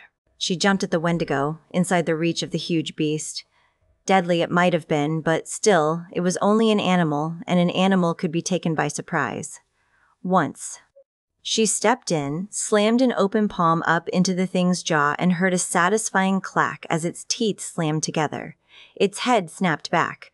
Buffy slapped its arms away, then drove killing blows into its chest once, twice, 3 times. The thing staggered back. Buffy knew this was her only chance. She was only going to get one, and she spun into a kick that would break the Wendigo's neck. It was impossibly fast. It grabbed her leg out of the air, fingers clamped on her ankles so hard she felt the bones grinding together, ready to snap. The Wendigo roared in pain and triumph and held her upside down by one leg. She saw the way its eyes narrowed as it looked at her, trying to decide what to do next. She wondered how hungry it was and then started kicking, trying desperately to break free. No chance. She was going to die. The sound of a horn split the night. The Wendigo looked up in abject terror, dropped Buffy unceremoniously to the pavement. She barely turned in time to save herself from some massive cranial trauma, and then the beast turned and sprinted away down the alley. Buffy began to stand slowly, painfully, but then she had to dive behind the dumpster as the sedan roared from the alley and out into the night. She thought about trying to pursue it, but quickly realized how ridiculous the idea was at that moment. Once again, she stood, dusted herself off, and then turned toward the mouth of the alley, expecting to see Angel and Xander at the very least. The last thing she expected to see was the huge, shaggy man with antlers sprouting from his head who sat high on a black steed with fire jetting from its nostrils. "Roland?" she sputtered, stunned to see the Lord of the Hunt, with whom she had allied herself once before. Then she thought of the horn and the fear in the Wendigo's eyes. It had been terrified of the sound, because that signified the arrival of the Wild Hunt, a group of supernatural stalkers who would run it to ground and take its head as a trophy. What's happening?" Buffy asked, incredulous. "Please tell me the hunt isn't—" When Roland spoke, his voice was deeper than she recalled, more of a growl than real words, but she understood well enough. "I am here alone," he assured her. "The Wild Hunt rides less often now, with me as Earl King, and we would not come back to Sunnydale regardless." "Then how can you be here?" Buffy stared at him, saw the small fires that burned in his eyes, and shivered, remembering the boy he had once been. "I came after the Wendigo," the Lord of the Hunt said, "and I came to warn you. It was called, yes, but it was only able to come through because things are falling apart, Buffy, as things will do. Entropy claims all in time. But now is not that time, and yet the barriers between worlds are falling. You fight the creatures of hell, but you have learned that there are other places, old places, now only myths and legends, which still exist." "Like the Lodge of the Wild Hunt," Buffy said. "Yes, very like it," Roland agreed. "A thin veil separates the world you know from all the things the world doesn't believe in anymore, the things that should not or cannot be, and some that never were." "I don't understand any of this," Buffy said. "It's just too much."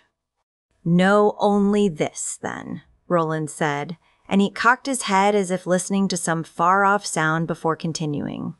Finally, he said, "There are holes in the fabric of things, tears in the veil, and there are things which do not belong in this world which are slipping through that veil."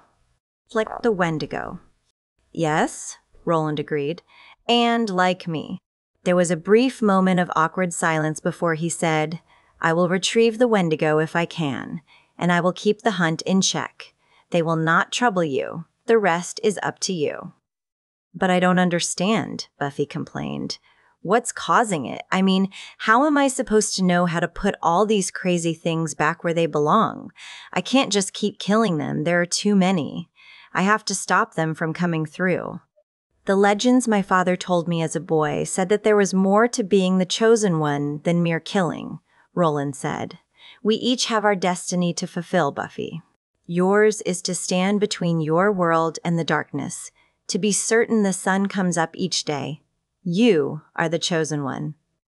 You will find a way. Jock." Without another word, Roland spurred on his steed, and the fire-breathing ebony stallion galloped past Buffy into a dead-end alley and simply disappeared. Chapter 8. 2 days after he had attempted to leave and collapsed, Giles was still in the hospital. After that incident, he was seized with a strange sort of lethargy. He lay in his bed, dozing fitfully, often waking with a start and the dreadful sense that something terrible was happening. He dreamed. Some of his dreams were delightful images of himself in another sort of life, freed from the encumbrance of his position as watcher. He saw himself with a beautiful woman with honey hair, Michaela, the two of them fussing over adorable twin boys on a Sunday outing at the London Zoo. He looked younger, more carefree, as he munched an ice lolly and admired the animals with his family. Other dreams were nightmares. Monsters of all sorts rose from the hellmouth and overran first Sunnydale and then the world. Tens of thousands of innocent people were slaughtered by a hideous army of the undead. Not an army exactly, but legions of incarnate evil, hordes of mindless creatures killing everything in their path.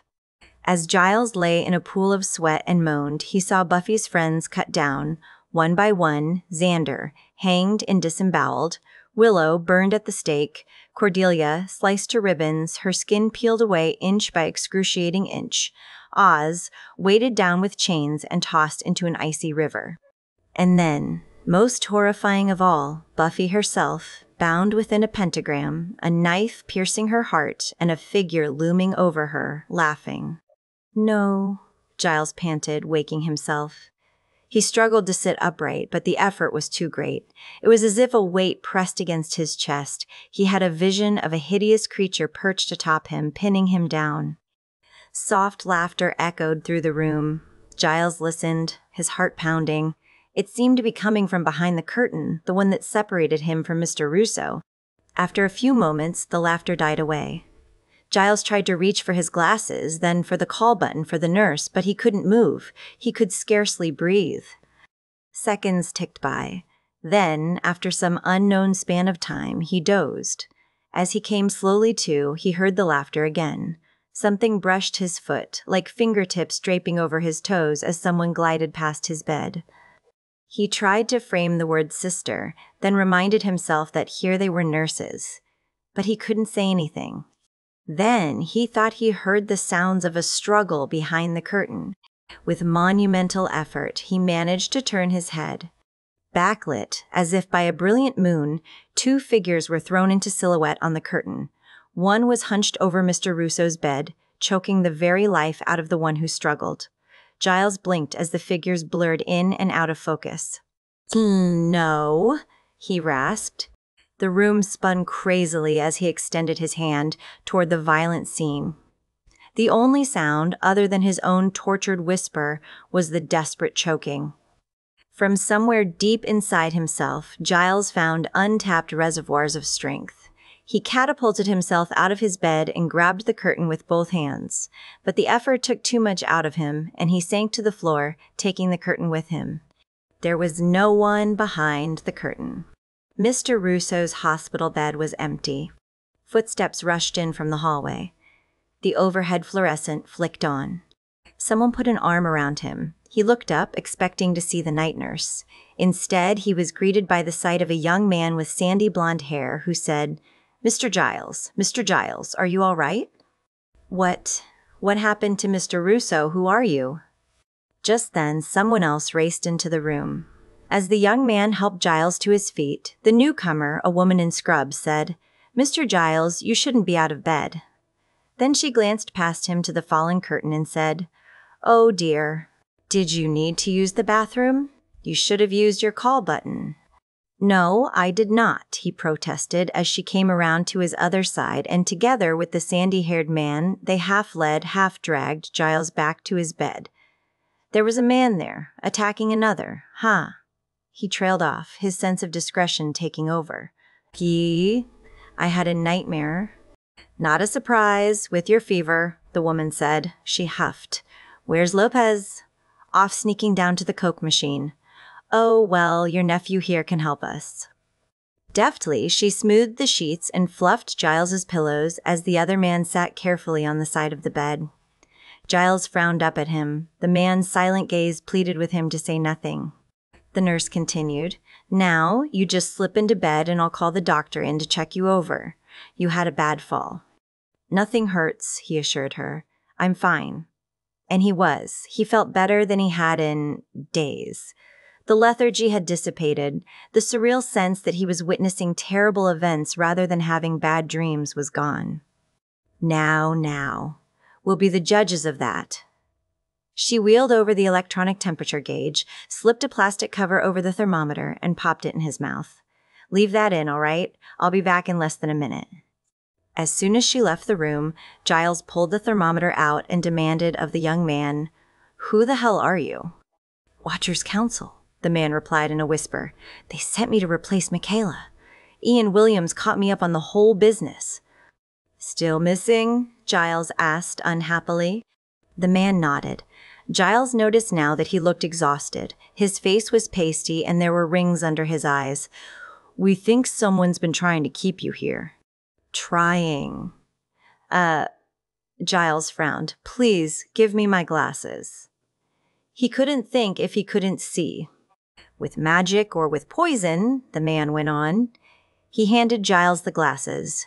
"Either that, or they were trying to kill you slowly enough that it wouldn't raise any attention." "My name's Matt Palomary," he added, extending his hand. "I'm very honored to meet you, sir." Giles sighed to himself and shook the man's hand. "I'm sure the pleasure is mine," he said politely. He gestured to the empty hospital bed across the room.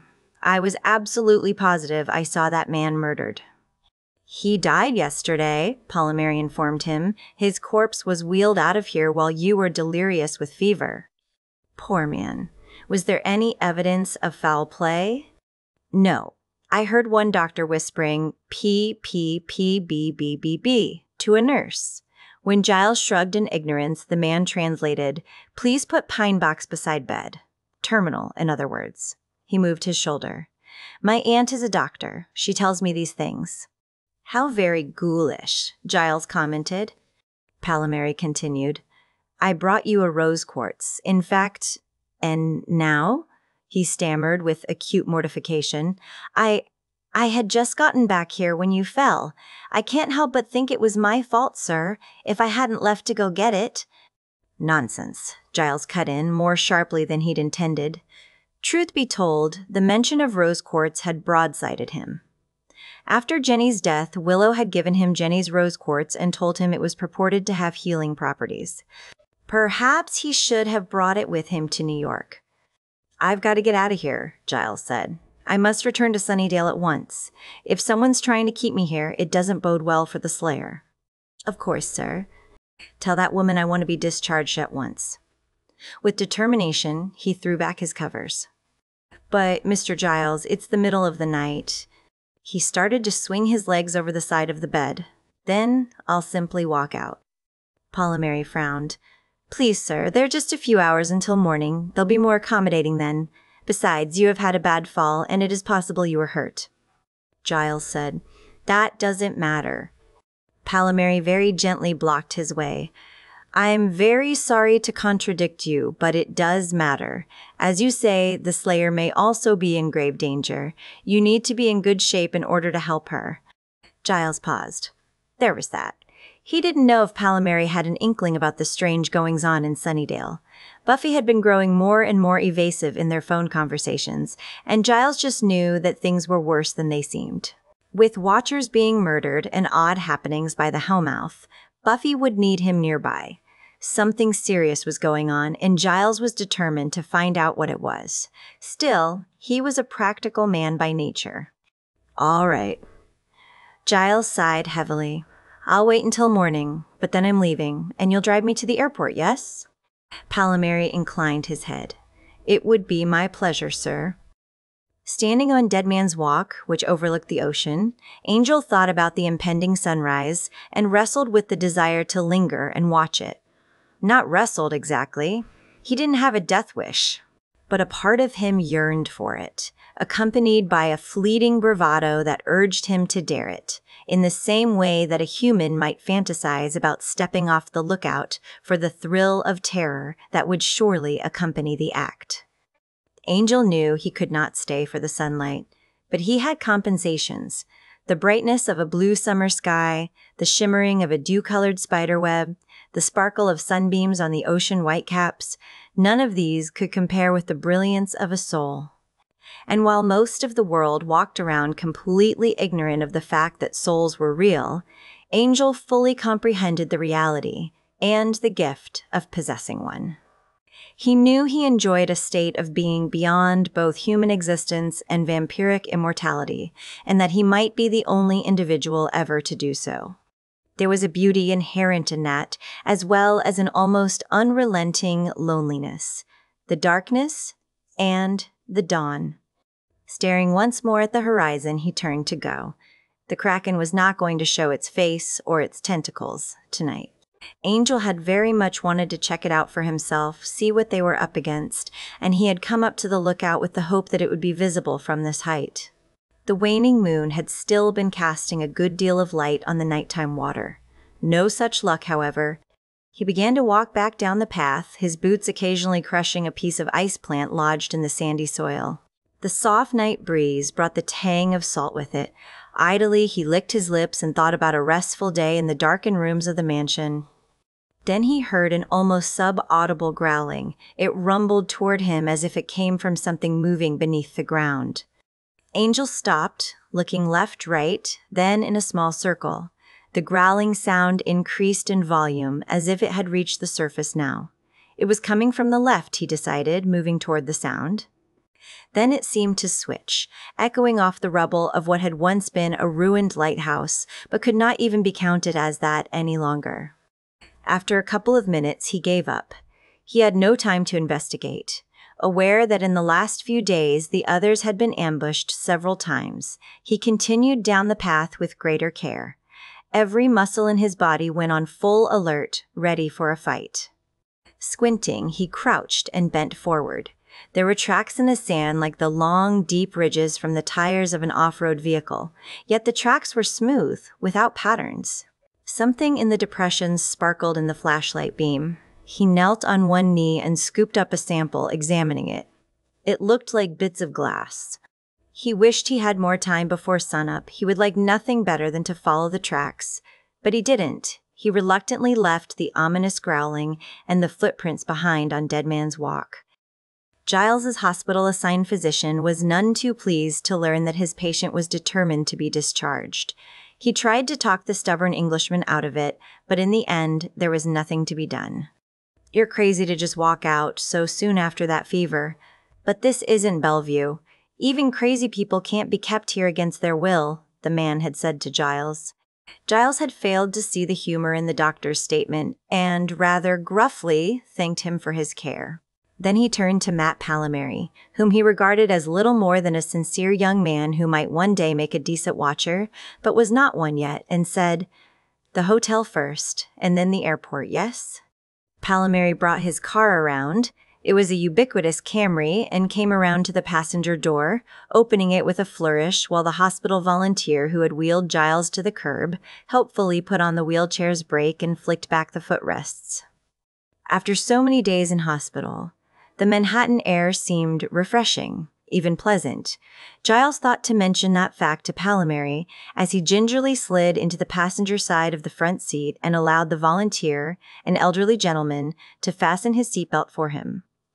The reason that he did not mention it was because he noticed that beneath the console for the music system was a small plastic sort of cubbyhole affair.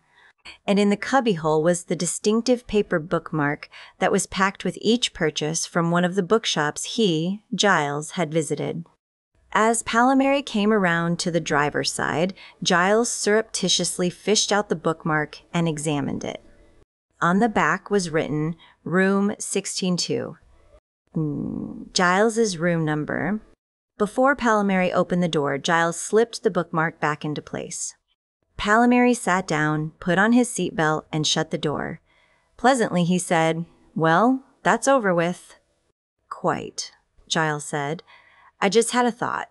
I'd appreciate it so much if you would drive me straight away to the airport, then go back and collect my things and send them on. I'm most eager to return to the Slayer, and it's quite possible I can route myself through a couple of different airlines in order to get to her side as soon as possible." Oh. Palomary looked nervous. But, those are your private things, sir. In your room, I mean. Would you be comfortable having a stranger going through them? A stranger already has, Giles said, feigning surprise. Didn't they tell you?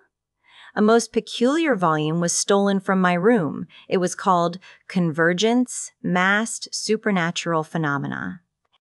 Palomary pulled away from the curb and wove the car into the heavy New York traffic. Around them, car horns blared at one another and bicycle messengers dodged bumpers with astonishing grace. But I thought nothing was taken, Palomary said slowly. Oh no, quite a few things were filched, Giles assured him. Didn't Michaela tell you? Well, yes, now that you mention it, Palomary conceded. She did tell me about that book. Giles's blood ran cold. This man was not from the Watchers' Council. Giles didn't know who he was, but he most assuredly knew who he wasn't. Oh, look, he said, pointing to a Dunkin' Donuts. I fancy a cup of decent coffee. How about you? You must have had your fill of hospital cuisine, same as I. Oh, yes, Palomary said uncertainly. Yeah, it was terrible stuff. Pull over then, Giles suggested. I'll run in. Cream and sugar? Yeah, Palomary looked concerned. That'd be great. He frowned. If you feel up to it. I feel fine. Honestly, Giles announced. Just hungry. Palomary pulled over, double parking, as was the custom in Manhattan. Giles got out of the car and walked with an unhurried gait toward the donut shop. He smiled and waved at Palomary, who was watching him with a wariness that gave Giles pause. Suppose they were being followed? He went in and said to the young shopgirl, I beg your pardon, but I was wondering if you have another exit. She blinked at him, as if waiting for the reason he wanted to know. But when he offered nothing more, she said, Well, there's the one for deliveries. Excellent. I'd like to use it. He smiled at her graciously. He had discovered that in America, his accent opened doors, as it were, which were locked to others. Please. Okay, it's back there. She gestured to her left. Giles turned and held up a finger to Palomary, then pointed to exactly where he was going. He hoped to give the indication he was off to use the loo. He couldn't see if Palomary saw him or nodded back. The sun was glinting on the Camry's windscreen. Giles slowly sauntered toward the alternate exit. The airport terminal was buzzing with travelers when Buffy arrived with Xander. Fortunately, they didn't have to wait long before Giles's plane touched down. Hi, Buffy said, rushing toward him as he emerged from the pack of passengers coming in on the New York flight. She hesitated when she saw the bruises on his face and the cut above his right eye, then hugged him anyway. He didn't look too good in some ways, but in others he had never looked better. As in, he was here and she needed him big time. And she had missed him and worried about him more than she could have imagined. Oop, he groaned as she gave him a quick squeeze, then smiled faintly as she gazed at him in concern and let go of him. It's good to be home. He looked past her to Xander. Where is Cordelia? At your place. We planned a party just for you. Buffy brightened. That you're paying for because we're all broke. Hey, G-Man, Xander said, coming forward and offering his hand. Welcome home. I told you never to call me that. Giles shook his head. Yeah, Xander smiled. Think you did. Sorry. Xander took Giles's single bag, and Buffy fell into step beside her watcher. So, you haven't been able to figure out who Palomary is working for? Giles had called her from the airport to give her the full rundown in case something happened to him on his way back from Sunnydale, as in his plane blowing up in mid-flight. Sadly, no. I take it that you were equally frustrated in your quest to discover the identity of the men who attacked you outside the Bronze. Nada. Buffy gazed at him. Are you really okay? Or did you jump ship because of all the weird stuff going on around here? Hey, he looks okay, doesn't he? Xander asked. Simone, Buff. Never look a gift Giles in the mouth. Or whatever. They walked outside. Oz was parked in the passenger loading zone, and as they neared the van, Willow burst out and ran toward Giles. "You're here," she cried. "I am so happy." Buffy said quickly, "Don't hug him too hard." "Oh." Willow looked abashed. "I wasn't going to hug him at all, although I would have liked to."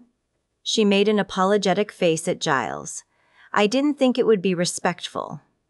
"I'm glad to see you too, Willow," he said. Willow asked, "Where's your luggage?" "Gee, in New York. It's a long story." Willow nodded. Buffy figured that by now Willow was used to long stories. She hoped Giles hadn't lost anything valuable to him. "Now, Buffy, don't you think it's time I got the full story about what's been going on around here?" Giles asked.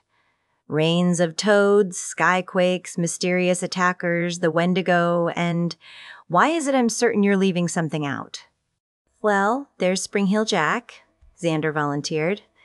"Dear Lord," Giles said, eyes widening. "What else?" Buffy huffed at Xander. "Narc," she said.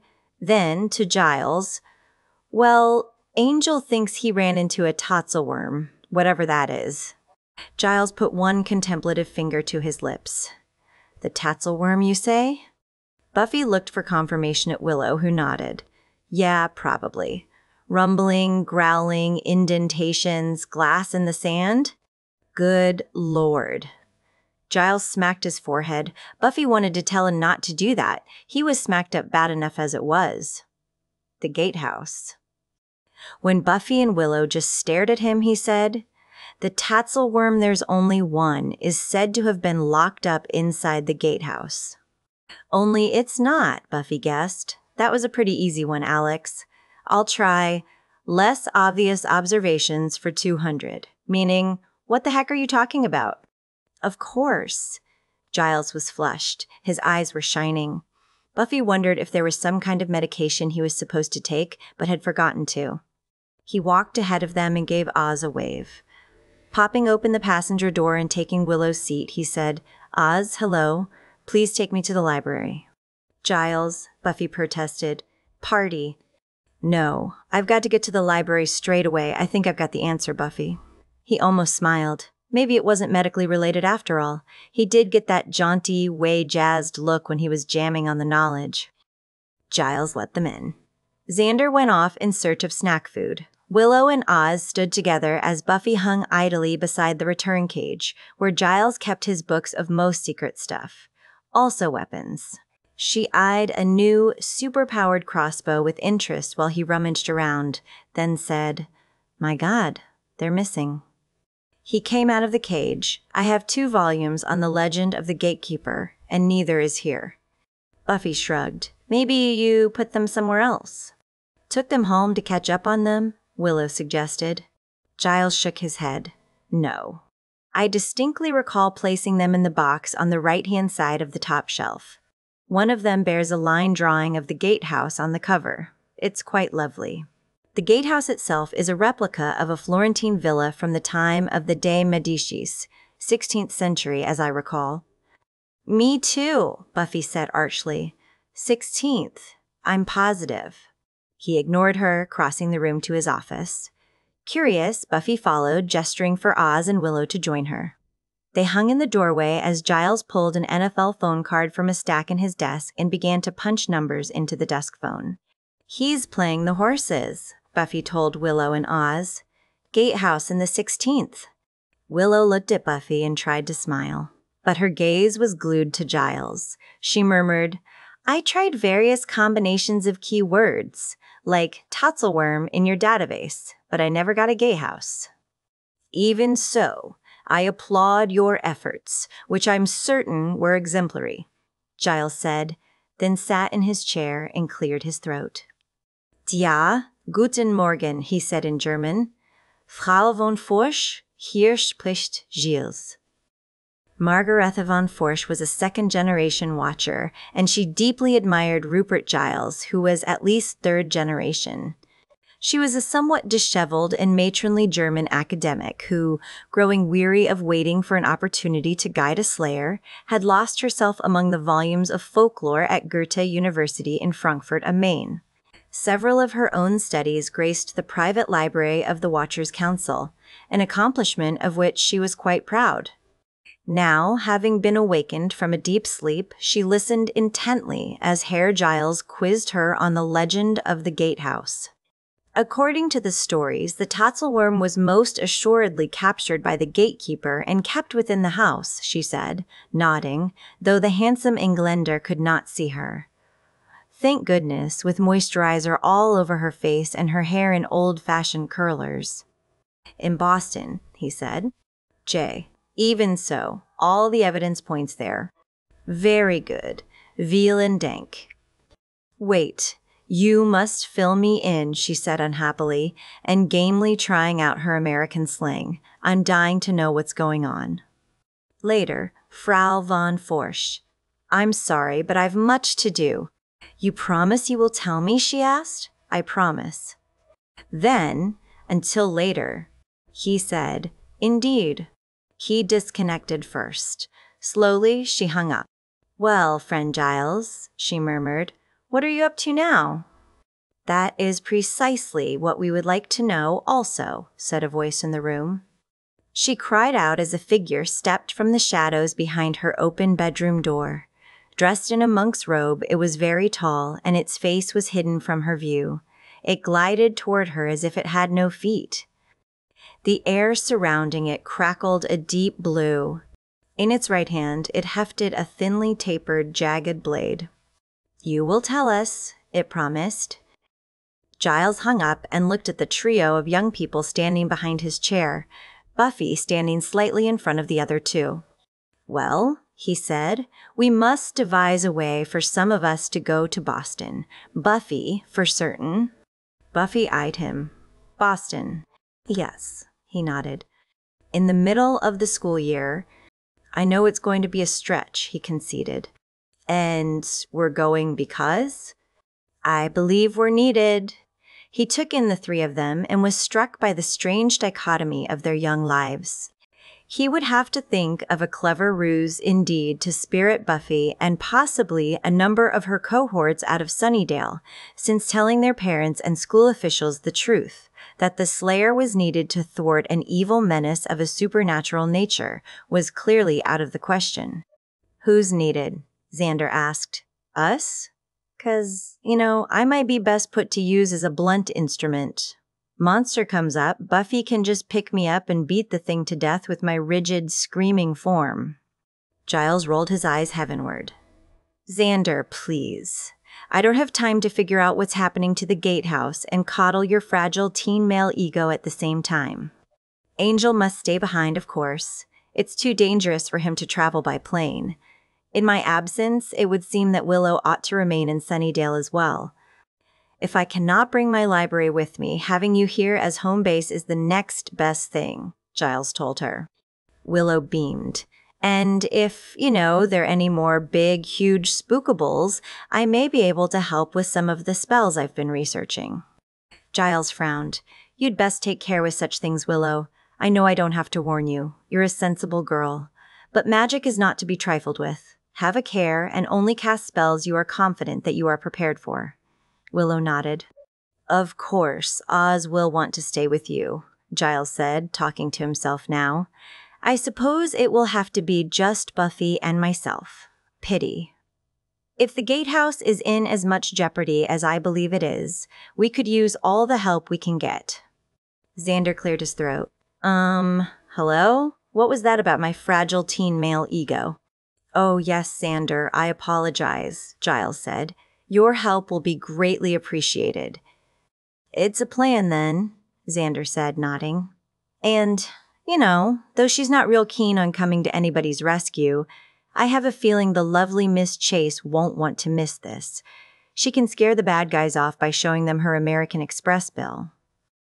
Giles's mind was whirling with suspicions and fears, worries and wonders, and so, when he happened to glance over and see Buffy staring quite intently at him, he was momentarily taken aback.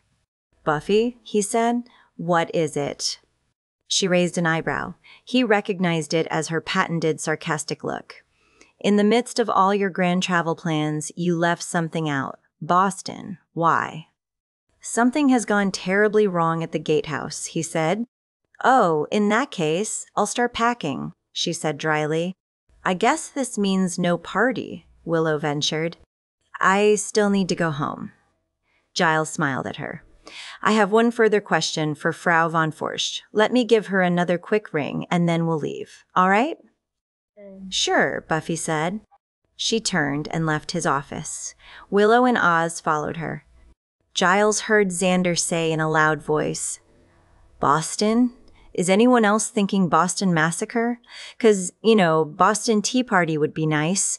Maybe we could say we're all going to a reenactment of the revolution. Or a big spelling bee." All of which gave Giles pause.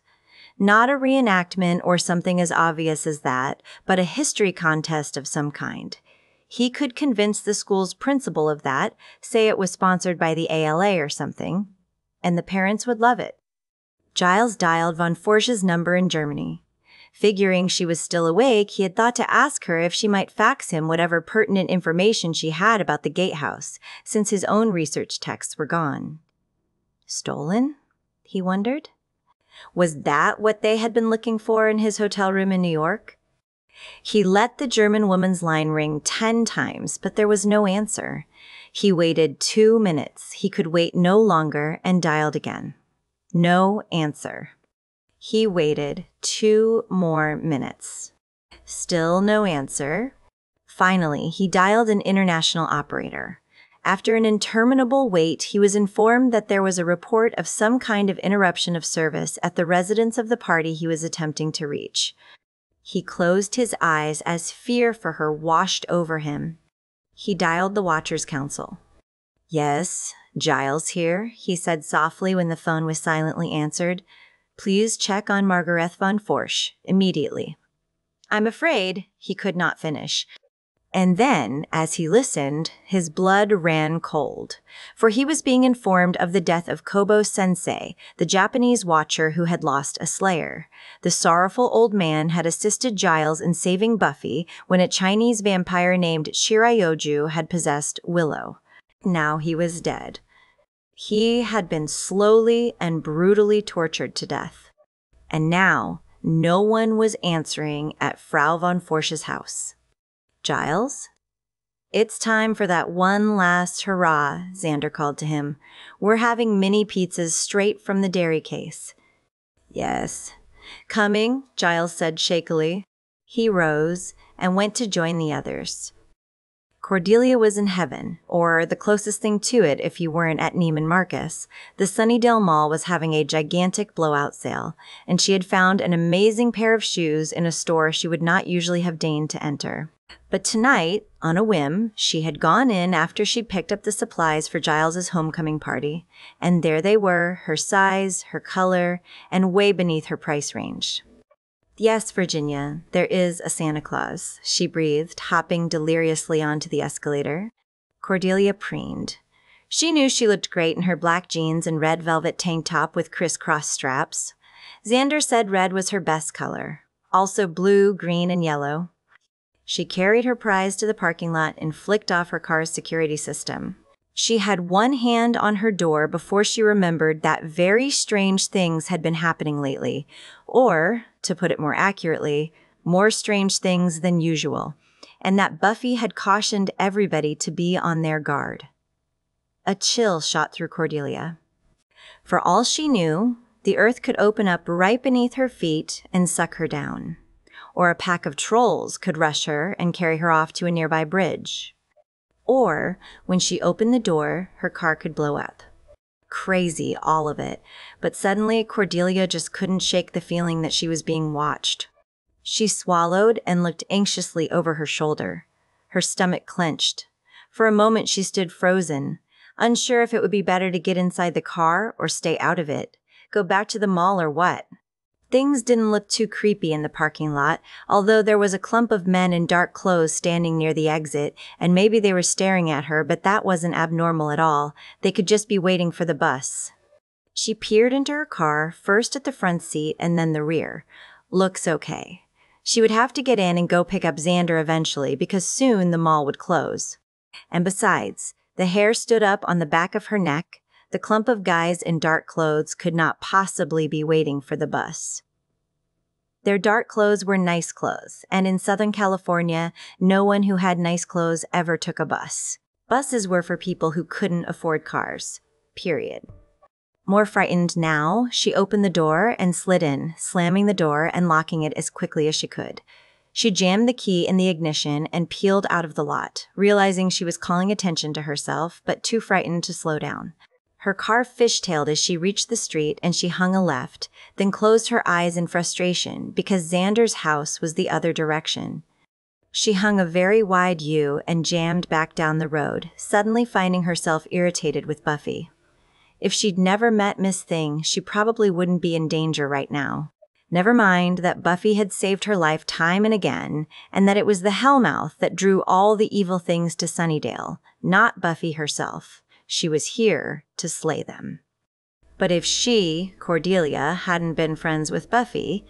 Suddenly, Cordelia shrieked in abject, visceral terror. There would probably still be a pasty-faced monster with black holes for eyes sliding headfirst from the roof onto her windshield. A monster vomiting torrents of flame that were already melting the glass. Gathered around the runestone, the men in the parking lot of the Sunnydale Mall stared at the glowing characters as the black pebble shimmered and spun in Brother Dando's palm. It trailed purple, silver, and blue-white light as it searched the environs for the slayer. Finally, it came to rest and pulsed crimson, a dark, silent heartbeat. "Northeast," Brother Isimo said, nodding to the others. He was dark-skinned with long gray hair that tumbled over his shoulders and a distinctive scar etched within the hollow of his cheek.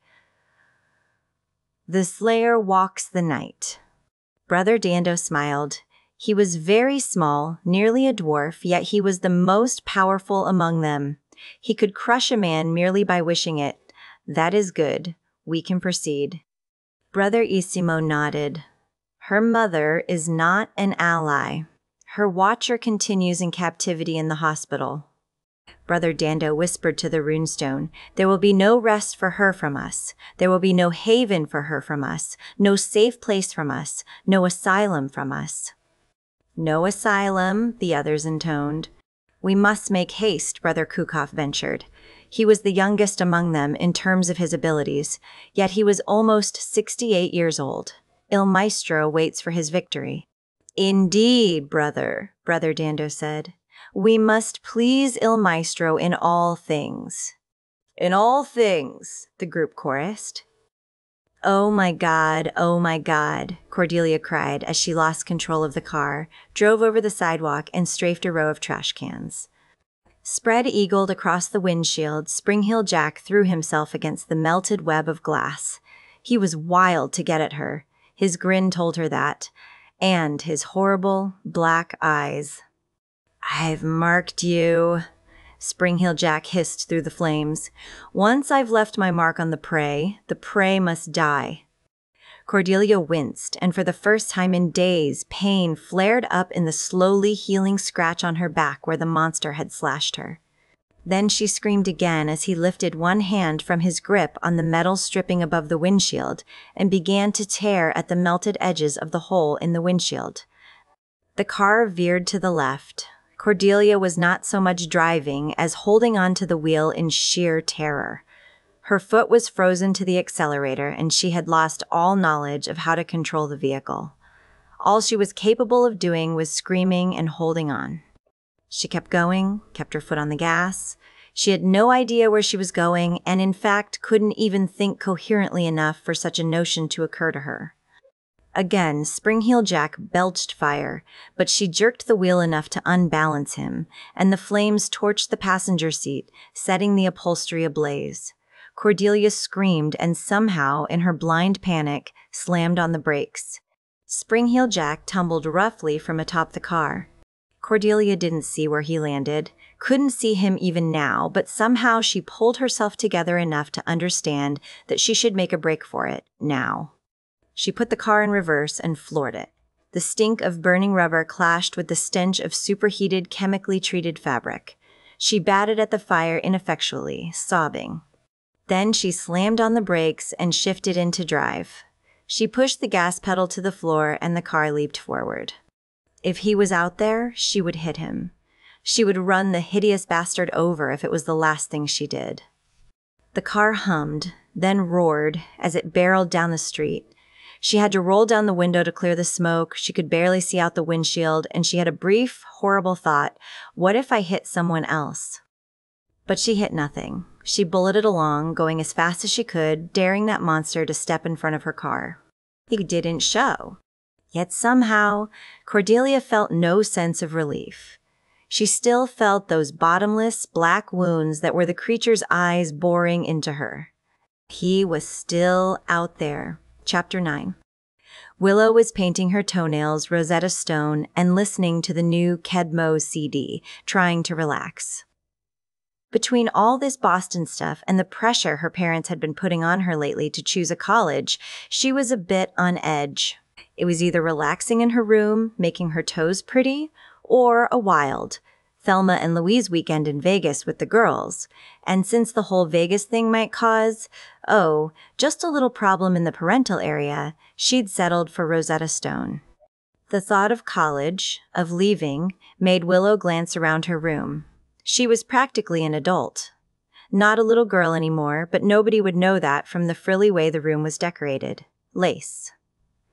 Floral patterns. Wherever she ended up going to college, Willow promised herself one thing: no stuffed animals. Well, maybe one. And her bunny slippers. Yep, she thought, I'm a rebel. A rebel. Which was why she'd slunk off to her room after a brief and accusatory conversation with her parents. Xander's mom had happened to mention to Willow's mother that Xander was going to Boston for a national history fair. Giles had concocted a wonderful cover story. Willow had even helped, but it had come back to haunt her. Her parents now thought she was either not doing well enough to go to the fair or purposely staying home to be with Oz. There was just no winning sometimes. In truth, she was a little creeped out at being left to essentially hold the fort. She didn't want the responsibility, really. But she'd deal. She always had. And she'd have Oz to help her. Then there was Angel. Not quite as comforting. She still got a bit creeped out around him at times, but at least he was strong, durable, and really, really hard to kill. Of course, Oz was really hard to kill as well, him being a werewolf and all. Willow let her freshly painted piggies dry and watched the clock. She'd planned to see the others off down at the airport, and it was almost time. Buffy and her mom were going to swing by and pick her up. She passed her mother in the hallway, but didn't stop to chat. It would only be more pressure tactics about college or suspicion about her not going to Boston. With a sigh, she trotted down the stairs, blew her father a kiss before he could rise from his chair, and was out the door. The streetlights flashed by above the car, casting shifting shadows on the dash and seats. Buffy looked out the passenger window, watching the night, watching the people more than anything else. A young guy in gym clothes ran in the opposite direction, headphones covering his ears. He was a honey. A white-haired couple, holding hands like youthful lovers, walked a pair of black poodles. A woman in a dark business suit swung a leather briefcase idly at her side. Just people in the night, in the shadows, with no idea what real darkness was like, no idea what real dangers lurked in that dark. Unnerved, Buffy turned to face forward and realized that they were almost to Willow's. Her mother turned left onto a side street. Buffy glanced at her, noted the grim set of her jaw, and wondered again if asking her mother to drive her to the airport had been the wisest course of action. For the others, it was hard to lie and get away with it. Buffy thought that telling her mother the truth was, in a lot of ways, much more difficult. The airport was 20 minutes away, and they were already running late. The only saving grace was that the connecting flight out of LAX, the red-eye to Boston, didn't leave until 40 minutes after the puddle jumper arrived in LA. As long as the plane didn't take off without them, they'd still be all right. Joyce Summers nearly missed the turn onto Willow Street. When she realized it and began to back up to make the turn, Joyce cursed under her breath. Again, Buffy glanced at her mother's face even as Joyce sighed deeply. "Mom?" Buffy asked, all possible questions in that one word. Even as she started watching house numbers, Joyce took a breath and said, "Buffy, This is getting so serious. Cordelia was attacked. But Buffy heard a question in her mother's voice that Joyce had not put into words. "I'll be back, Mom, I promise," Buffy insisted. Joyce nodded. "I know, honey, I do, but it's just, well, you're leaving again. I can't pretend I'm happy about it." "Mom, this is a little different, don't you think? You're driving me to the airport. It isn't just me either. It's Giles and Cordelia and Xander, which, should be loads of fun. You have Cordelia's cell phone number. Plus, it's for a few days, a week at best. After that, Giles really wouldn't be able to explain our absence. Someone would check on us. Trust me, we'll be back, I'll be back, and soon." Joyce smiled wanly. She began to speak, only to have Buffy cut her off. "There's Willow." "We're half a block from her house," Joyce observed. "I hope nothing's wrong." "You want my guess?" "Probably nothing out of the ordinary for a teenager barreling toward high school graduation," Buffy offered. "Graduation. What a beautiful word," Joyce said dreamily. "You don't know how many times I was afraid you wouldn't make it." Buffy smiled to herself. No matter what, her mother wanted exactly what Buffy wanted, for her daughter to be a normal teenage girl. The real difference was that Buffy was just a lot more realistic about the possibility of that ever happening. As in, none. "I'll be there, Mom," she said. "I might be late. I might put my gown on inside out, but I'll be there." "You'd better," Joyce said, but this time, she didn't look at her daughter. The car slowed to a stop, and Buffy reached back to unlock the door for Willow. After she'd climbed in the back seat, Mrs. Summers accelerated again, and Buffy saw how relieved to be getting away from her house Willow seemed. "Thanks for coming to get me," Willow said to Buffy's mother. "Anytime, Willow," Joyce replied. "Cool," Buffy said. "Now anytime you want to go out with Oz, my mom can pick you up and just take you over there." Joyce shook her head in amusement. Willow, on the other hand, only managed a particularly lackluster smile. At the end of Willow Street, Angel sat in the driver's seat of Giles's battered Citroen and drummed his fingers in syncopated rhythm with a Pearl Jam song on the radio. His musical tastes were broad, though they ran more toward the classical. Still, he could appreciate almost any kind of music. His voice almost a whisper, he sang along. Giles had debriefed him on his suspicions regarding the people who were killing Watchers, and apparently hunting Buffy as well.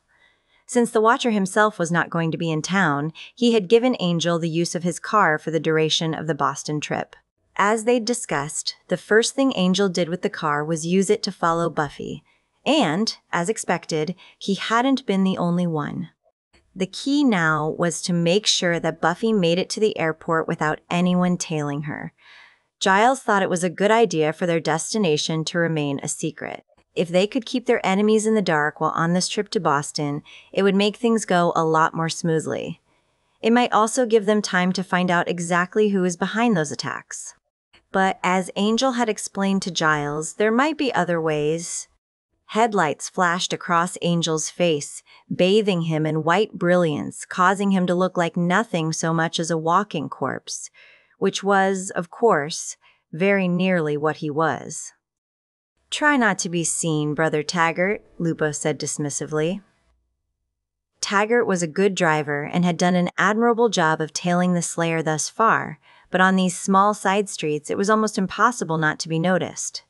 Thus far, Taggart seemed perfectly capable of the impossible, having stayed far back from the Slayer's vehicle and made subtle movements when necessary. When the vehicle had slowed so that the Slayer's companion might enter, Taggart had turned right, made a quick course around the block, and emerged 2 blocks farther along the road, even as the vehicle carrying the Slayer made a 3-point turn in the street and went back along the way it had arrived. Taggart was good at his job. He'd served in MI5 for some time and killed people in the Falklands under orders that hadn't come from his superiors. Lupo enjoyed his company. It was a pleasure to be in the presence of a man to whom life was so pure, so simple. Taggart was a killer. Given the order, he did the job. No fuss, no argument, no guilt.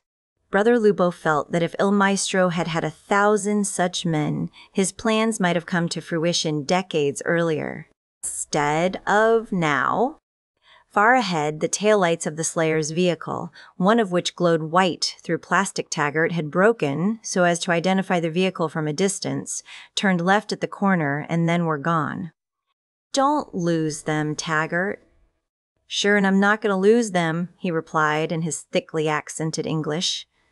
At the end of the street, there was a stop sign. Taggart, not wanting to risk any attention, for those were his orders, made a complete stop at that sign. When a fist smashed suddenly through the driver's window, Brother Lupo shrieked in terror. He felt sick, for he was used to inducing that emotion in others. Before Taggart could react, strong hands dragged him from behind the wheel, arms shredded by the broken glass. Lupo watched the man's thrashing legs as they disappeared out the open window. Then he jumped behind the wheel. "Who are you working for?" Angel snarled, yellow eyes glowing in his feral vampire face. "Ye want to know anything, ye wanker? Then ye've taken the wrong man. Ye can go to hell for all the good your shiny little teeth'll do ye with me," the man said, even as the men inside their car scrambled to get someone else behind the wheel. The Lexus. The man had been driving lurched forward with a squeal as someone else finally got sufficient control of the car to get it far away from Angel. But the vampire didn't mind. His job was done.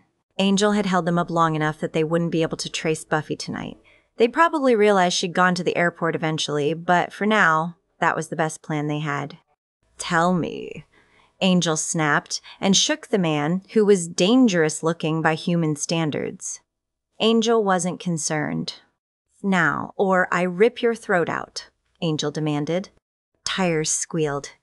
Angel glanced up in time to see the Lexus, which he'd thought long gone, barreling toward him. The headlights blinded him a moment, and the red-faced thug he'd been throttling used the distraction to lash out with bone-crushing force, trying to break Angel's hold on him. It did little more than piss him off. Angel backhanded the thug across the face. The Lexus careened toward them both. With a mighty shove, Angel threw the thug clear and then dove in the opposite direction, hoping the moment's indecision would buy a precious second, enough time so that the driver would be unable to hit either one of them. Tires blackened tar with a horrible rubber scream. Angel leaped to his feet as a thin, olive-skinned man leaned out the passenger window of the Lexus with a pistol in his hand. "Taggart," the olive-skinned man screamed. The thug Angel had pulled from the car sprang to his feet just across the street and began sprinting for the car. Angel snarled and ran after him. He was only barely aware of the pistol, of the danger of getting shot. He'd been shot before. The only thing that mattered was getting answers, finding out who these bastards were who wanted Buffy dead. Buffy dead. Angel was not going to let that happen. He caught up with the one they'd called Taggart, grabbed him by the back of his collar, then spun him around, one hand gripping the man's neck and squeezing his throat mercilessly. "Talk to me, you son of a..." The gunman in the car squeezed the trigger. The pistol barked once, and Taggart's forehead exploded, spattering gore and gray matter all over Angel's face. The tires on the sedan smoked as the car peeled away. Angel only stood there, furious and frozen with astonishment. They did it on purpose, he thought. Killed their own man just to keep him from talking to me. Sometimes he wondered if humans weren't, in their own way, worse than vampires. The demons who inhabited vampires were, after all, created to be evil. Humans had a choice. Angel was about to let Taggart drop to the pavement when he paused, stricken by the scent of fresh blood. On his clothes, on his face, his lips. It was everywhere, and Angel felt the hunger come over him in a way it had not for some time. He stared at Taggart's destroyed face and then at the rough flesh of the man's throat. Somewhere nearby, a police siren began its keening wail. With a growl of self-loathing, Angel let Taggart's corpse fall to the pavement with a wet slap. He drew his sleeve across his face, wiping the blood away, and then he sprinted for Giles's car. "Buffy, we really must go," Giles implored. "That's the final call for our flight."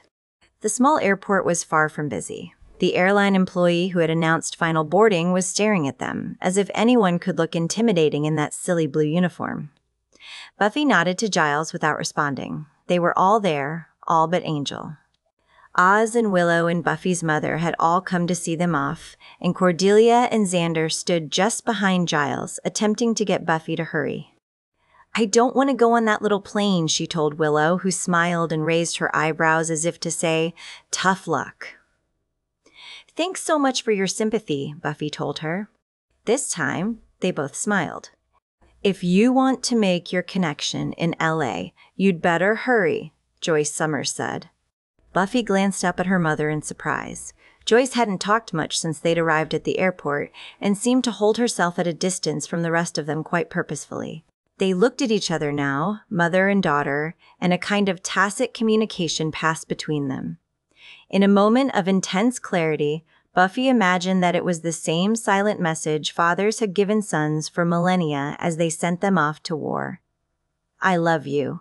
Be careful. Come back to me." Buffy stepped forward with a rush of unexpected emotion and embraced her mother, kissing her cheek. "I love you," she whispered. "Willow, if you have any questions at all," Giles began. "She knows how to reach us, Giles. You only told her 27,000 times, Cordelia huffed. "Now, please, I just want to get this over with as quickly as possible. God, whoever heard of flying coach?" The 99% of the airplane riding population who can't afford first class?" Xander offered. Cordelia stared at him. "It must be nice to have an answer for everything," she sniffed. "Actually, it is." They continued to bicker. Giles sighed, picked up his bag, and walked toward the open door to the gangway. Cordelia and Xander picked up their things as well.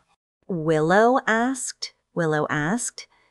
Xander turned to face her, and she hugged him quickly, obviously quite aware that both of their significant others were looking on. "Be careful," she said. "Hey," Xander said, softening. "You too. We're going on a field trip. You're here with the Spookables." He glanced up at Oz. "Hey, Wolf Boy, watch out for her, all right?" Oz only smiled, which didn't surprise Buffy at all. He wasn't the type to have his fur ruffled by Xander's presumption. "Come on," Cordelia demanded and pulled Xander after her. "You kids have fun now," Oz called after them. Then Willow stood before Buffy again, and the two girls shared a long, wordless moment. Finally, they embraced. With Willow's arms around her, Buffy could not help but reflect upon all that had been happening the past week, and even before that. They were speeding uncontrollably toward the end of life as they knew it. Graduation.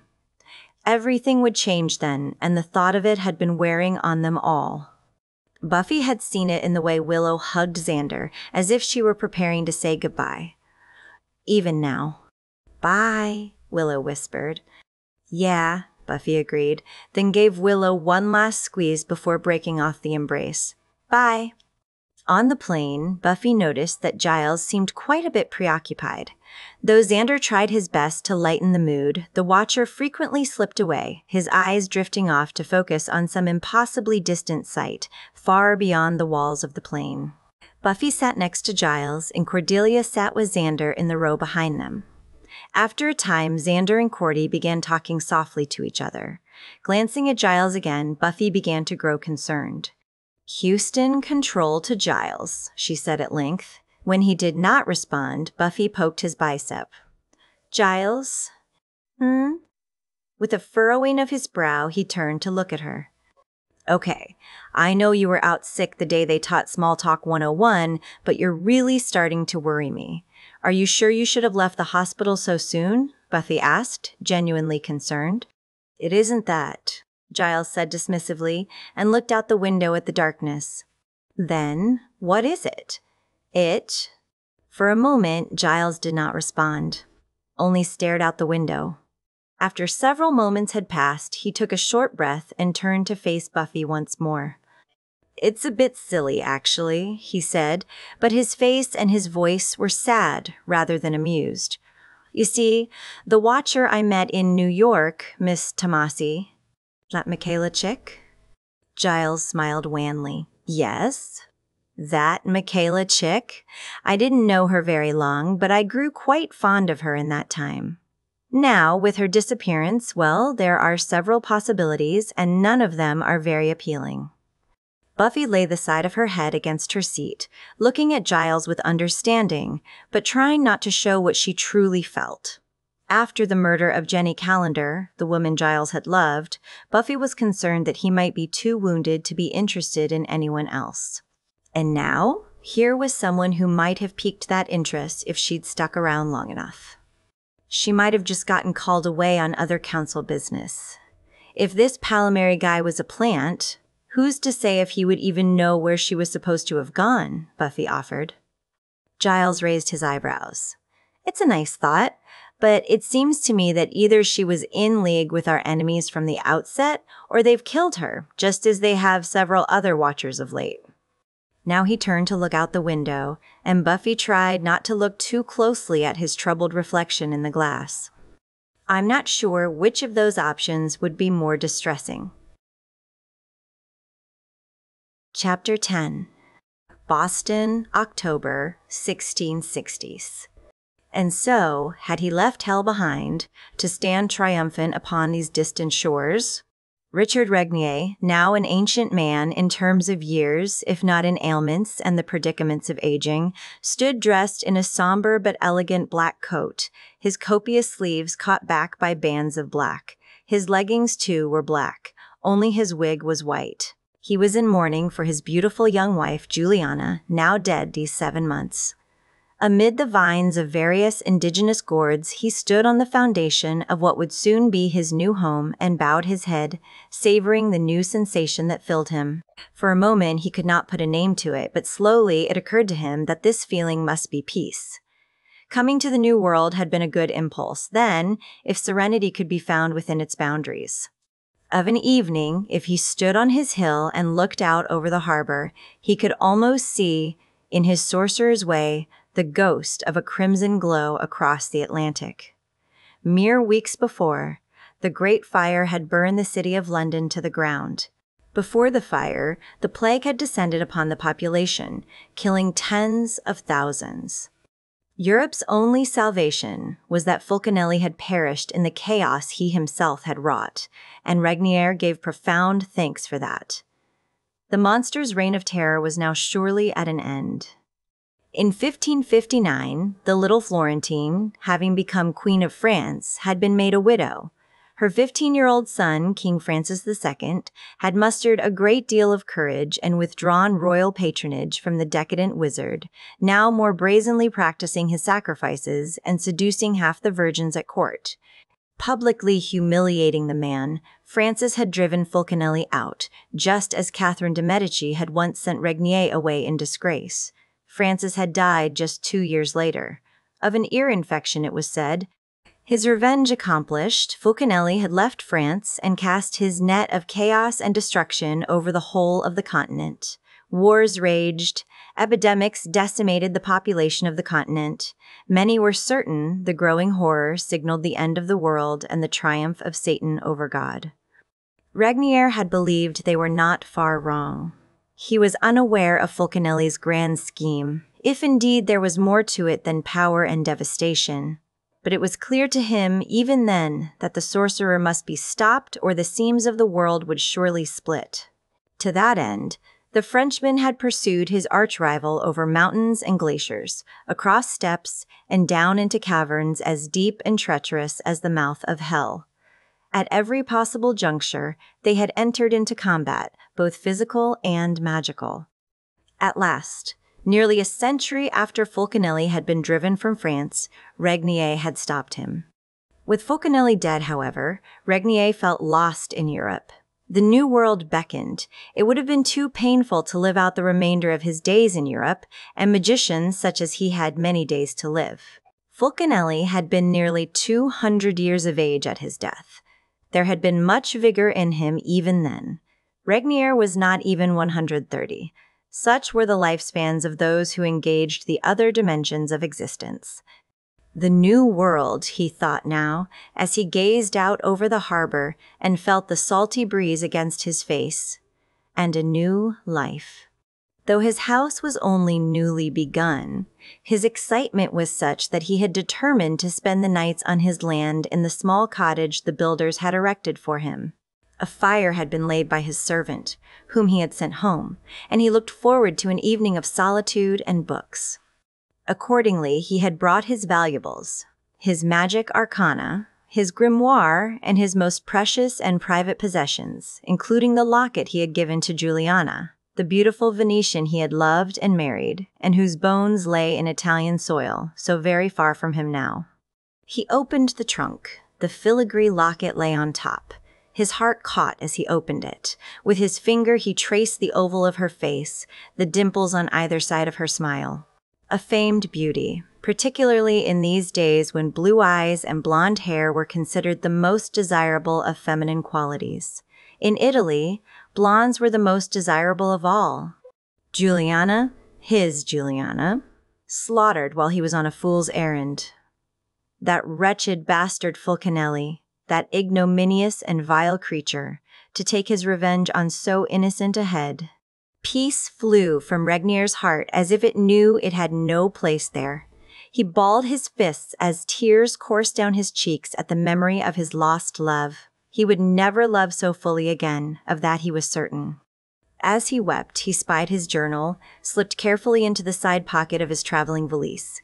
Such tales lay within as would astonish the staid and religious population of this young town. Composing himself, he lifted up the journal and opened it, seeking solace among the pages. He had to remember this, though he had lost everything he counted precious in this world, yet had he won. 2nd September, 1666. All the city rages with a terrible, fiery aspect. Churches, public halls, hospitals, Troy herself did not suffer so. St. Paul's is utterly destroyed. The cries and lamentations of the populace are piteous to hear. Children scream in panic, mothers wail for their babes, men shout orders to demolish the houses which still stand, in the hope of my Lord Mayor that the fire shall starve. But this fire feeds like a fiend on the wicked, for the most wicked who ever walked this earth hands it morsels like a lapdog. I have seen Fulcanelli standing atop the Tower of London with his black wizard's cloak about him. That he was waiting for me to espy him was clear by his broad, triumphant smile as I raised my fist at him and extracted my wand. On another day, I should have been more circumspect about my magic, but this was the end of the world. Thus I drew lightning down upon him, causing a clamor among those around me, but he dispelled my weaponry with a wave of his hand. A moment later, he had disappeared from view as the smoke rose up from the burning city. I despaired, for had it not ever been thus that he taunted me and escaped my wrath? A merry chase he had led me for almost a century. Fulcanelli, base servant of the fallen one. 3rd September. I have passed the hours of day and night in vigil and practice of my art. Today I shall find Fulcanelli, for I am certain he is yet within the city. I shall find him, and I shall kill him. 4th September. In my pursuit of the fiend, I have witnessed many horrors, but none so powerful as the firestorm of London town. I searched through the hellish scene, ever more resolved to end the life of the one who had started this terrible fire. I saw him, but a glimpse, then lost him to a huge cloud of smoke. But such was my fury that I dashed into the smoke, casting spells to guide my way as if I were blinded by the conflagration. My heart thundered with the certainty that I was, but footsteps behind him, and then a wall of flame shot up around me. I was much injured, but I cared not, for the flames were blue, and this signified his sorcerous attempts to thwart my progress. I swore that this day I would kill Fulcanelli. Through that wretched, doomed city he fled me. On Tower Street, Fenchurch Street, and so many other paths and roads, I ran with a vitality no man could wield save with magic, until I reached the Thames, burgeoning with goods floating upon it, and men in boats, and people diving into the water as their clothing burned upon their backs. And there, on a large and elegant ebony barge, I saw him. Perhaps a dozen monks of a sort had gathered round him as the oars pulled. They wore hooded black robes, and I could not see their faces. I understood these to be some of his loyal followers and acolytes, the secret band he has seduced into his influence. He stood in their midst, his back to me, but I spied his withered arm and his gray locks and knew him as my nemesis. Before he had a chance to act, I called the flames forth from my very fists, and they arced out over the water. The fire caught in his hair and his coat, and in an instant he writhed as a pillar of flame. His followers began to shriek and run in all directions. I heard one screaming in the sorcerer's native Italian for water. But the humanity in Fulcanelli had withered long ago, not unlike his atrophied limb, and he crackled and burned as a husk of evil. He was fully ablaze in a trice, and he whirled in a circle, a column of flame.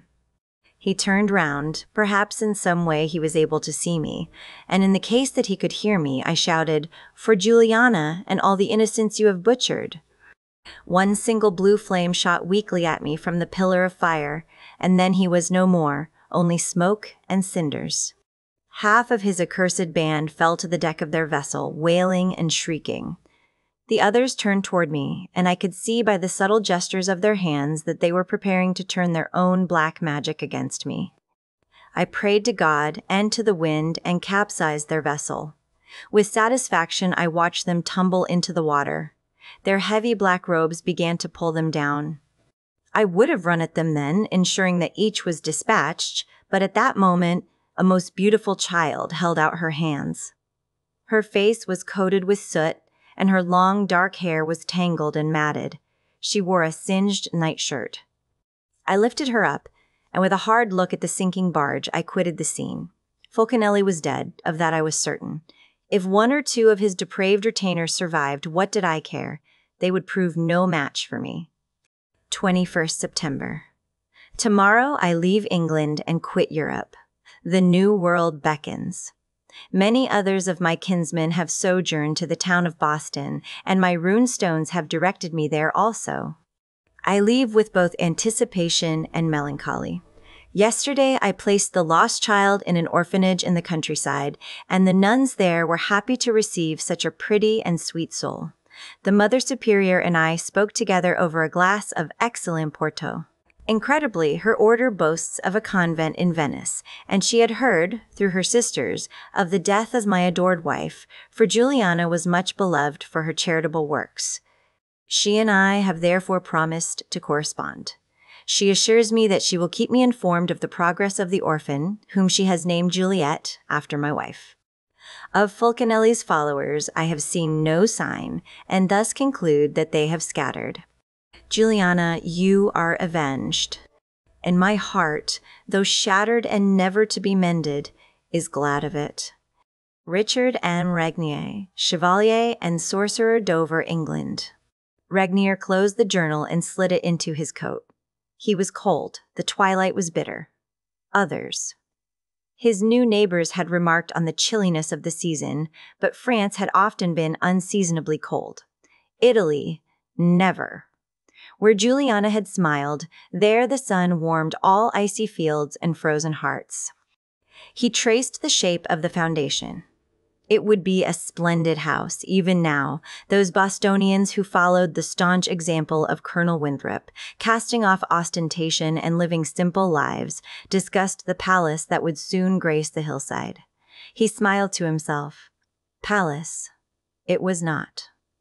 He had lived in palaces. To his thinking, it would be more like a villa, a lovely Italian country house such as Juliana would have loved. Indeed, the decorations and the gardens would speak of Tuscany and Venice, and always, always of Juliana. But for now, he had a humble cottage made of stone and wood and a warm fire. It occurred to him that he might buy a little dog to serve as companion in this new phase of his life. Smiling faintly at the notion, he bent down, hefted the trunk, and carried it to the cottage. For 2 hours he read by candlelight a delightful account of the exploits of Marco Polo. He felt himself to be on a wonderful holiday, no longer vigilant, no longer responsible. In this extraordinary town, he could become an ordinary citizen. who happened to be a sorcerer. Smiling, he felt his head drop to his chest, knew he would soon be drifting. For the first time in decades, he did not look upon sleep as a dangerous lowering of his defenses. Still, from force of habit, he wove spells of protection around himself to stave off potential lurkers in the dark. He knew he ought to rise and change into his nightshirt, and from there crawl onto his simple cot. In a while, he told himself, and yielded to slumber, peaceful and serene. "Cool stuff," Buffy said hopefully in a loud voice, glancing at Cordelia for moral support. "Oh, yes, very cool," the cavalry agreed, bending down and examining a row of snow globes with obvious disdain. "We need postcards," Buffy continued, "and lots of other stuff, requiring us to hang here for a while." She touched a display of postcards featuring various famous landmarks of Boston, the Old North Church, the Bunker Hill Monument, the USS Constitution, and others, none of which they had actually seen in the hours since they had landed at Logan Airport. The Visitors Information Center, some historical societies, and a lot of gas stations, parking lots, and coffee shops had so far been the highlights of their first day in the city that was the heart of the Revolutionary era in American history. Buffy was tired of being in the car, more tired of being terrified by Giles's driving in a car that actually had some zip if not much, and eager for some fun before they got down to business. The car had turned out to be more trouble than help. Boston was a labyrinth of construction detours and one-way streets, curving alleys, and double parking. The concept of finding an empty and legal parking space seemed almost laughable after a while, and Buffy wondered if they wouldn't have been better off on foot. Supposedly, Boston had an extensive subway system, what the locals called the T, and it seemed like they could get anywhere they needed to go by train. No such luck. Instead, they double-parked along grassy commons or in front of rows of brownstones or restaurants and retail stores. It really was a maze, though admittedly, a very cool-looking maze. Despite the fact that it was still chilly in Boston this time of year, the more she thought of it, the more Buffy realized that walking around might be preferable just because they would get to look at the city. But no. Giles had established which area of the city the gatehouse must be in, by virtue of its age and the fact that it was supposed to be set on a hill. Other than that, they were on their own. But Giles wasn't giving up. The car was illegally parked in a tow zone while they stood inside a weird convenience store, which also seemed to carry souvenirs and gifts. Giles quizzed the frumpy woman behind the counter about the existence of Ye Gatehouse, physically describing it and offering the name Regnier, but coming up empty. Buffy and the others had wandered up and down the aisles for nearly 5 minutes, and boredom was quickly setting in. As she glanced through the postcards, Buffy found one with a picture and some information about the Boston Computer Museum and thought of Willow. Since the plane had taken off, she'd done little else but think about Willow. And her mom. And Angel. Xander ambled up to them with a pair of Paul Revere head salt and pepper shakers. "It's no good, vixens," he said sadly, using the pepper as a puppet to speak to them. "Giles is absolutely positive that the gatehouse is within blocks of this very spot, and we must be off Amy Juddala." "He does not talk like that," Buffy objected, then moved her shoulders and cricked her neck. "I swear, when I'm old enough to rent a car, the word subcompact will never cross my lips." "That word has yet to cross my lips," Cordelia pointed out. "I'm thinking, why not a limo?" Xander gave her a look. "Cor, do you have any notion how much a school librarian takes home after taxes?" His eyes widened as he spied the rack of postcards and pointed at a photograph of the harbor. "Ooh, taxes. Boston Tea Party. This is where it all went down." "Yes, it's quite exciting, isn't it?" Giles said happily. He was carrying a large fold-out map, which he was struggling to refold. "History surrounds us, and not a theme park nor some ghastly recreation containing a burger house in sight." "Burger house?" Buffy drawled. "You said that, right?" He blinked at her. Before he had a chance to respond, Xander said, "They're in the Dutch section of Boston. Burger houses." Not that we'll see any, Buffy went on. Then she caught herself and straightened her shoulders, which is fine, because we are here on a mission. I just hope it's not Mission Impossible, Xander said, stretching and yawning. I didn't get much sleep on the plane. Do you guys realize it's still night at home? We could still be sleeping. If the world weren't hanging by a thread, Cordelia said. She gestured to Xander's salt and pepper shakers. Are you getting those for your mom? Xander nodded. Though she didn't seem to have any affinity for the kitchen whatsoever, Mrs. Harris collected salt and pepper shakers. Buffy did not see the point. What good was stockpiling something just to put it on a shelf? Now, crossbows, machetes, beautiful handcrafted stakes. Those were things worth buying in triplicate. Right then, Xander, Giles said, folding up his map, please hurry and transact your business. The attendant has assured me that there's a house similar to my description not far from here, wherein resides a crazy old… what did she say? Yes, crazy old coot. He's got to be our man. Our coot. Buffy smiled at him. Hooray. Giles did not smile back. Buffy, he began, it's possible that something is terribly amiss at this gatehouse. She shrugged. We'll fix it. Then… She rubbed her hands together, sightseeing. We're 3,000 miles from home. We ought to do something fun.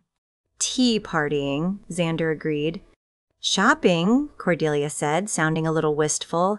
I've got to bring something home or my mom will kill me. Buffy shook her head in disbelief. Hey, want to trade moms? You wouldn't want mine, Cordelia said. Believe me. Yeah, Buff, 'cause your mom actually likes me, Xander said. Cordelia looked indignant. My mom likes you. Oh, yeah. Like cellulite. He gave her a sidelong glance. I thought you didn't believe in lying. Well, she shrugged. Maybe she doesn't like you as my boyfriend, but she doesn't dislike you as a person. Oh, I'm dancing on the ceiling now. He gestured at the window of the shop. Buffy turned and looked. Still struggling with his map, Giles was halfway to the car. I'll go buy these family heirlooms. Then I suggest we follow that redcoat, Xander said. Next stop. Weirdness, Cordelia said. Buffy nodded to herself. Hopefully, she replied. Boston, October, 1666. Richard Regnier woke with a start. The cottage was dark and very, very cold. His candle was out, the fire dying embers. Those were natural enough if one has slept a long time. It was not the chill nor the shadows that sent a frisson up his spine. It was the sure sense, developed over a lifetime devoted to magic, that something was horribly wrong. He flicked his wrist and produced a small ball of light that hovered an arm's length in front of his chair. Cautiously he stood, his gaze traveling around the room, searching for an intruder. There was no one else in the room, at least that he could detect. Still, he could not shake the feeling that he was in danger. He cursed himself for abandoning his habit of keeping his wand ever present at his side. With the death of Fulcanelli, he had grown lax and moved swiftly across the earthen floor to his traveling valise. He unclasped the fastener and grabbed up the wand. Regnier was capable of great magic without it, but the wand gave that magic focus. There came a low rumbling, as if from deep within the earth. Regnier looked down at his feet. The rumbling grew louder. The cottage walls began to tremble and then to shake violently. Loud cracks ran up the walls of stone. The embers in the fireplace leaped out of the grate. Regnier was thrown to the floor. He hit his head on the corner of his chair, and for a moment he was stunned. As he sat up slowly on the rolling floor, something dark formed in the dirt. It was darker than the night shadows in the room, darker than any blackness he had ever seen. It absorbed the light around it, and yet he could still see it. Though he did not touch it, he sensed that it had form, substance. The rumbling grew louder. He hunched over the puddle, if puddle it was, and held his wand over it, commanding it in Latin to do no harm. Suddenly, a high, frigid wind whistled through the cottage, so loud his ears throbbed. His belongings were flung against the wall. The pages of his books fluttered like panicked birds. Cold pierced him as if someone stabbed at him with a frozen sword. He cried out and repeated his incantation. Unaffected by the gale, the puddle rose from the floor and hovered in a circle beneath his wand.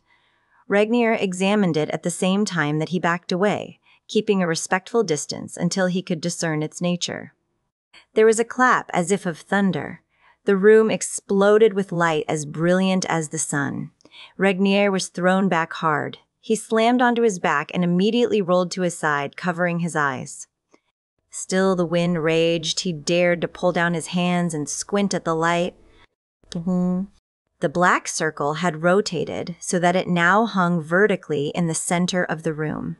The air around it seemed to shimmer as a pool of water broken by a stone or the movements of life beneath the surface.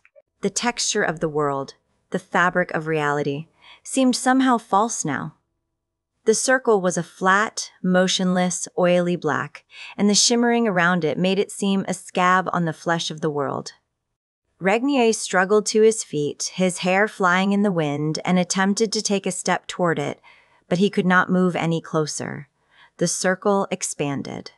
The rippling air around it swirled with color, a gossamer rainbow frame around a portrait of deepest ebony.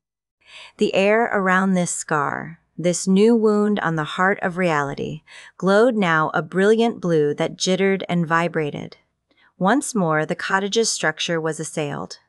Regnier's muscles tensed, his bones ached, and he felt that he might shake apart. From the center of the circle, a strange, hulking figure appeared, spilling from the oily blackness as though it were a babe forced unwilling and unaided from its mother's womb. It shrieked with a ghastly voice and then fell to the floor as it tumbled out of the circle. At once the circle disappeared, taking all forms of chaos with it, save the creature it had disgorged. The rumbling ceased. The wind dissipated. All was silent, save for the shrieking of the figure. Regnier approached it slowly, jerking when it raised 3 heads on one neck and clambered to its feet. It glared at him with 3 sets of red, luminous eyes and began to growl menacingly. Its body was like that of a dog, blacker than anything he had ever seen, even the circle whence it had sprung. Purple and black serpents writhed along its back, their tongues hissing at Regnier. Then its tail rose above the body, and a hooded cobra darted at him, spitting venom. "Cerberus?" Regnier asked in astonishment. This was the dog of Hades, the hound that watched over the realm of the dead and forbade the living entrance to it. The dog cocked its 3 heads and barked at him. Then it looked around itself, clearly terrified. Regnier was bemused. The puddle had been some sort of portal then, depositing this creature where it had no business. Without warning, the dog sprang at him, all its teeth bared viciously. Regnier dodged it and immediately erected a magical barrier that protected him from the beast. Cerberus collided with the invisible shield, then collapsed, stunned, to the shattered floor of the cottage. With a small tremor as its only harbinger, the ebony pool began to reform only inches from Regnier's right foot. He moved away, fully expecting it to solidify and to rise and shift as it had done before. Instead, the puddle seemed to split in 2 with a thunderous snap, and the 2 halves slid in opposite directions. The cottage floor shifted with them, the walls themselves seeming to realign to accommodate this unnatural phenomenon. The air was split with a rending crack, and yet the building remained standing. With a thunderclap, the duplicate portals grew even larger. From one, an odd creature, a beauteous, lithe thing with the most gossamer wings, flew into the cottage, a spray of glittering dust trailing in its wake. From the other, a blaze erupted. The magician stepped closer to peer inside. Sweat poured down Regnier's face as he regarded the very threshold of hell itself. 1st January, 1668. In my hand I hold the letter. Today I should be glad, and yet I am filled with despair. I have had word from Mother Mary John, with whom I have remained in contact out of my concern for the orphan Juliet, and to whom I have supplied funds for the girl's keep and future interests. This latest epistle, however, concerns not Juliet, but another child, a boy, my own son, by birth and blood. While I was in the land of the Turk, lured there by Fulcanelli, Juliana discovered her happy condition. By the time of my return, she already lay moldering in her grave. When Fulcanelli's acolytes overran our villa and our lands, I had thought all the servants massacred. With good reason, for I was unaware that Juliana had engaged the services of a Signorina Alessandra, who was to aid in the care of the newborn. Signorina Alessandra survives, however, and has recently arrived at Mother Mary John's convent as a novice, hoping to take her vows soon. It was only at mention of my name in connection with the girl, Juliet, that the Signorina told the story of her service to my family and what came to pass after Juliana's death. My son still lives. Delivered even as the human devils in Fulcanelli's service pillaged my lands, the boy was spirited away by Signorina Alessandra at the direction of my wife. A Catholic orphanage in Florence is all the home he knows. I will write this night and request that Signorina Alessandra give up her dream of the convent and instead fetch my son from Florence and accompany him here, to me, to remain in my employ as his governess. But my despair is palpable. The boy has never had a real home, and this house is not as I envisioned it in my dreams. My palace now stands, and its rooms are filled with monsters. If only I had been able to return the monsters when they'd come without the risk of tearing down that barrier between our plane and the other world forevermore. Or if I had found some way to close the breach when it appeared, these 15 months ago.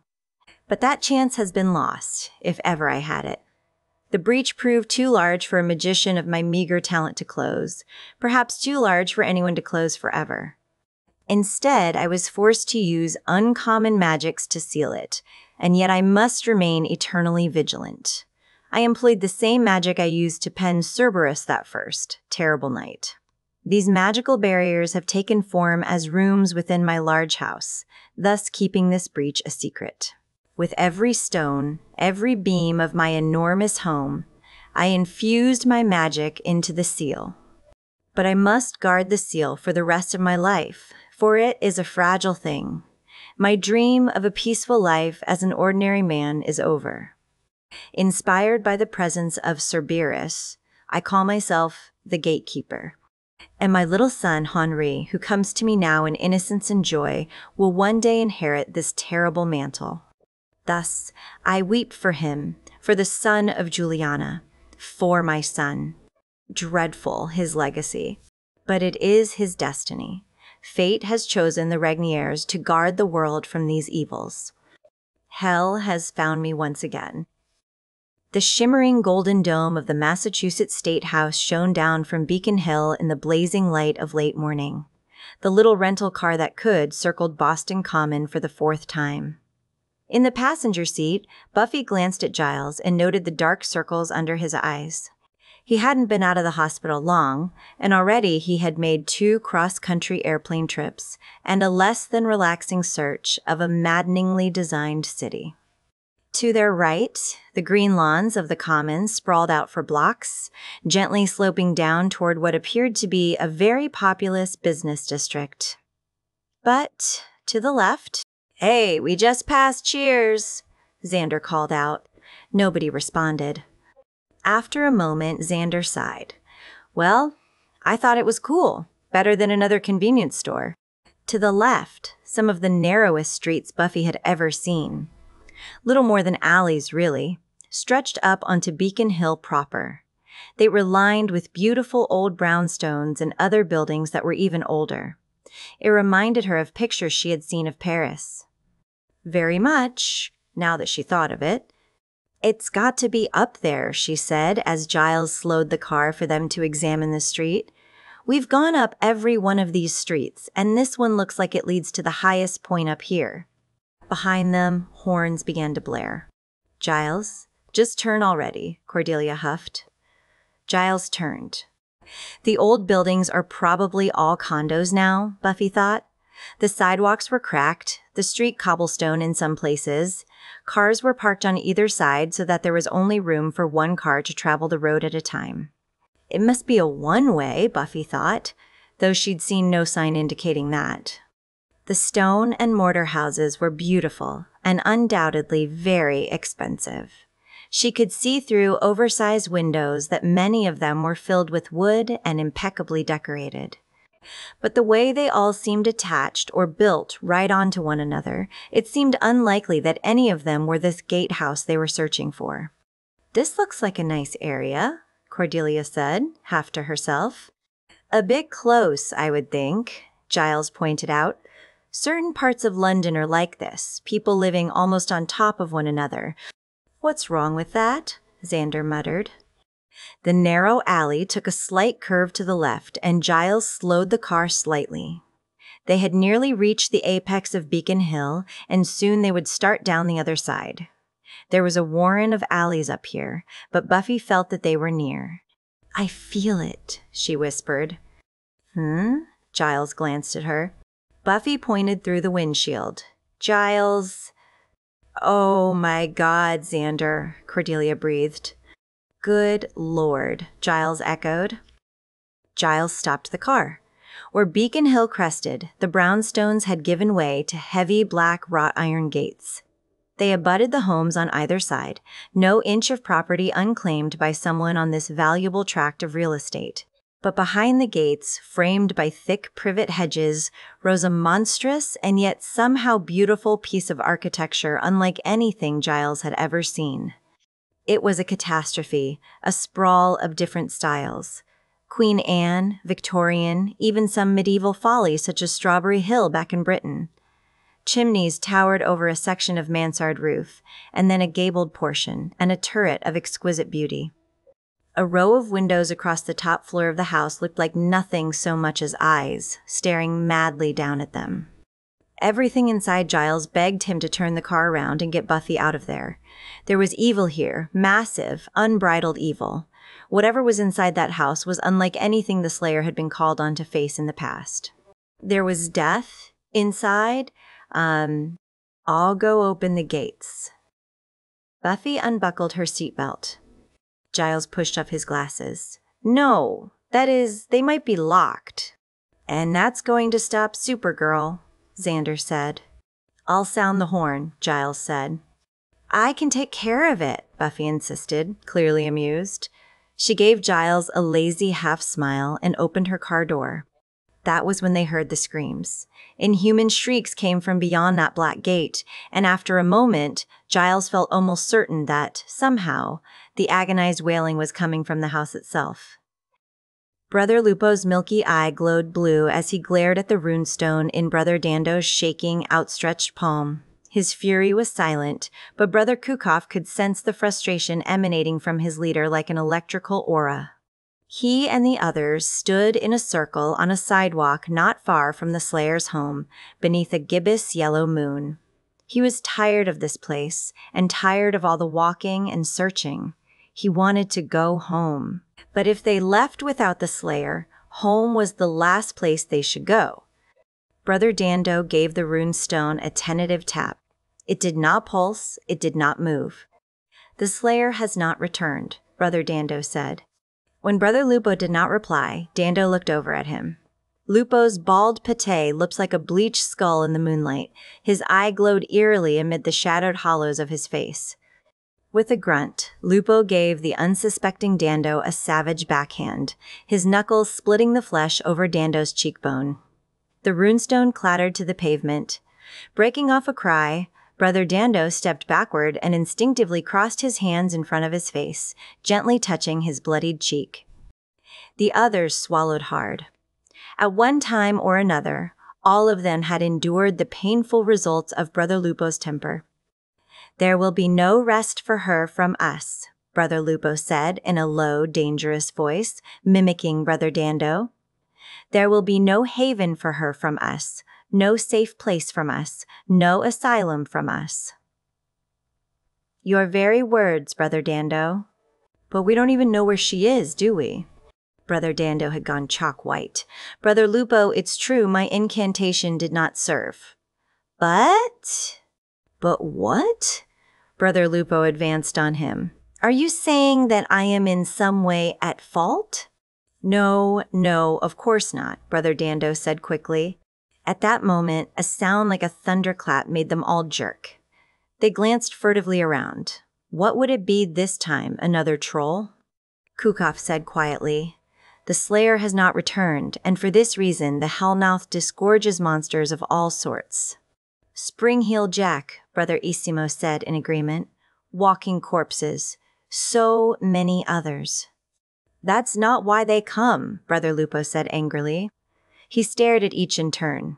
They all flinched from his gaze as if he had struck them, even Kukov, who was last and knew there was no blow forthcoming. Brother Lupo whirled on his heel and stomped down the street. The others hesitated for a moment, then gaggled after him like a flock of geese. "Why then?" Brother Kukov whispered to Brother Dando as they hurried to catch up. "Why do so many creatures appear? Is it not because she is gone and she cannot protect this place?" Nursing his jaw, Brother Dando placed the runestone in a small red satin pouch and put it in the pocket of his navy coat. "Il Maestro has many plans," he said.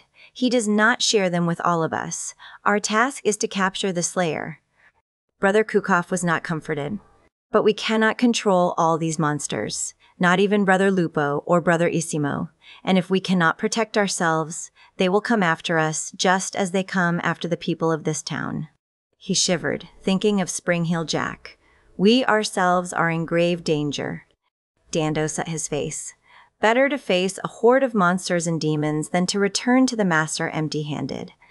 "Quickly now," Brother Lupo called. He made a fist and swiped at the air. Kukov felt a slap on the back of his head as surely as if Brother Lupo had stood directly behind him and hit him. He quickened his pace. "The Slayer must return," Kukov said to Brother Dando. Brother Dando looked miserable and very, very worried. "The Slayer must return," he concurred. "With love's light wings did I o'erperch these walls," Spring-Heel Jack whispered as he vaulted the gate in front of the Chase residence. Then he flew directly onto the roof and landed with a thud.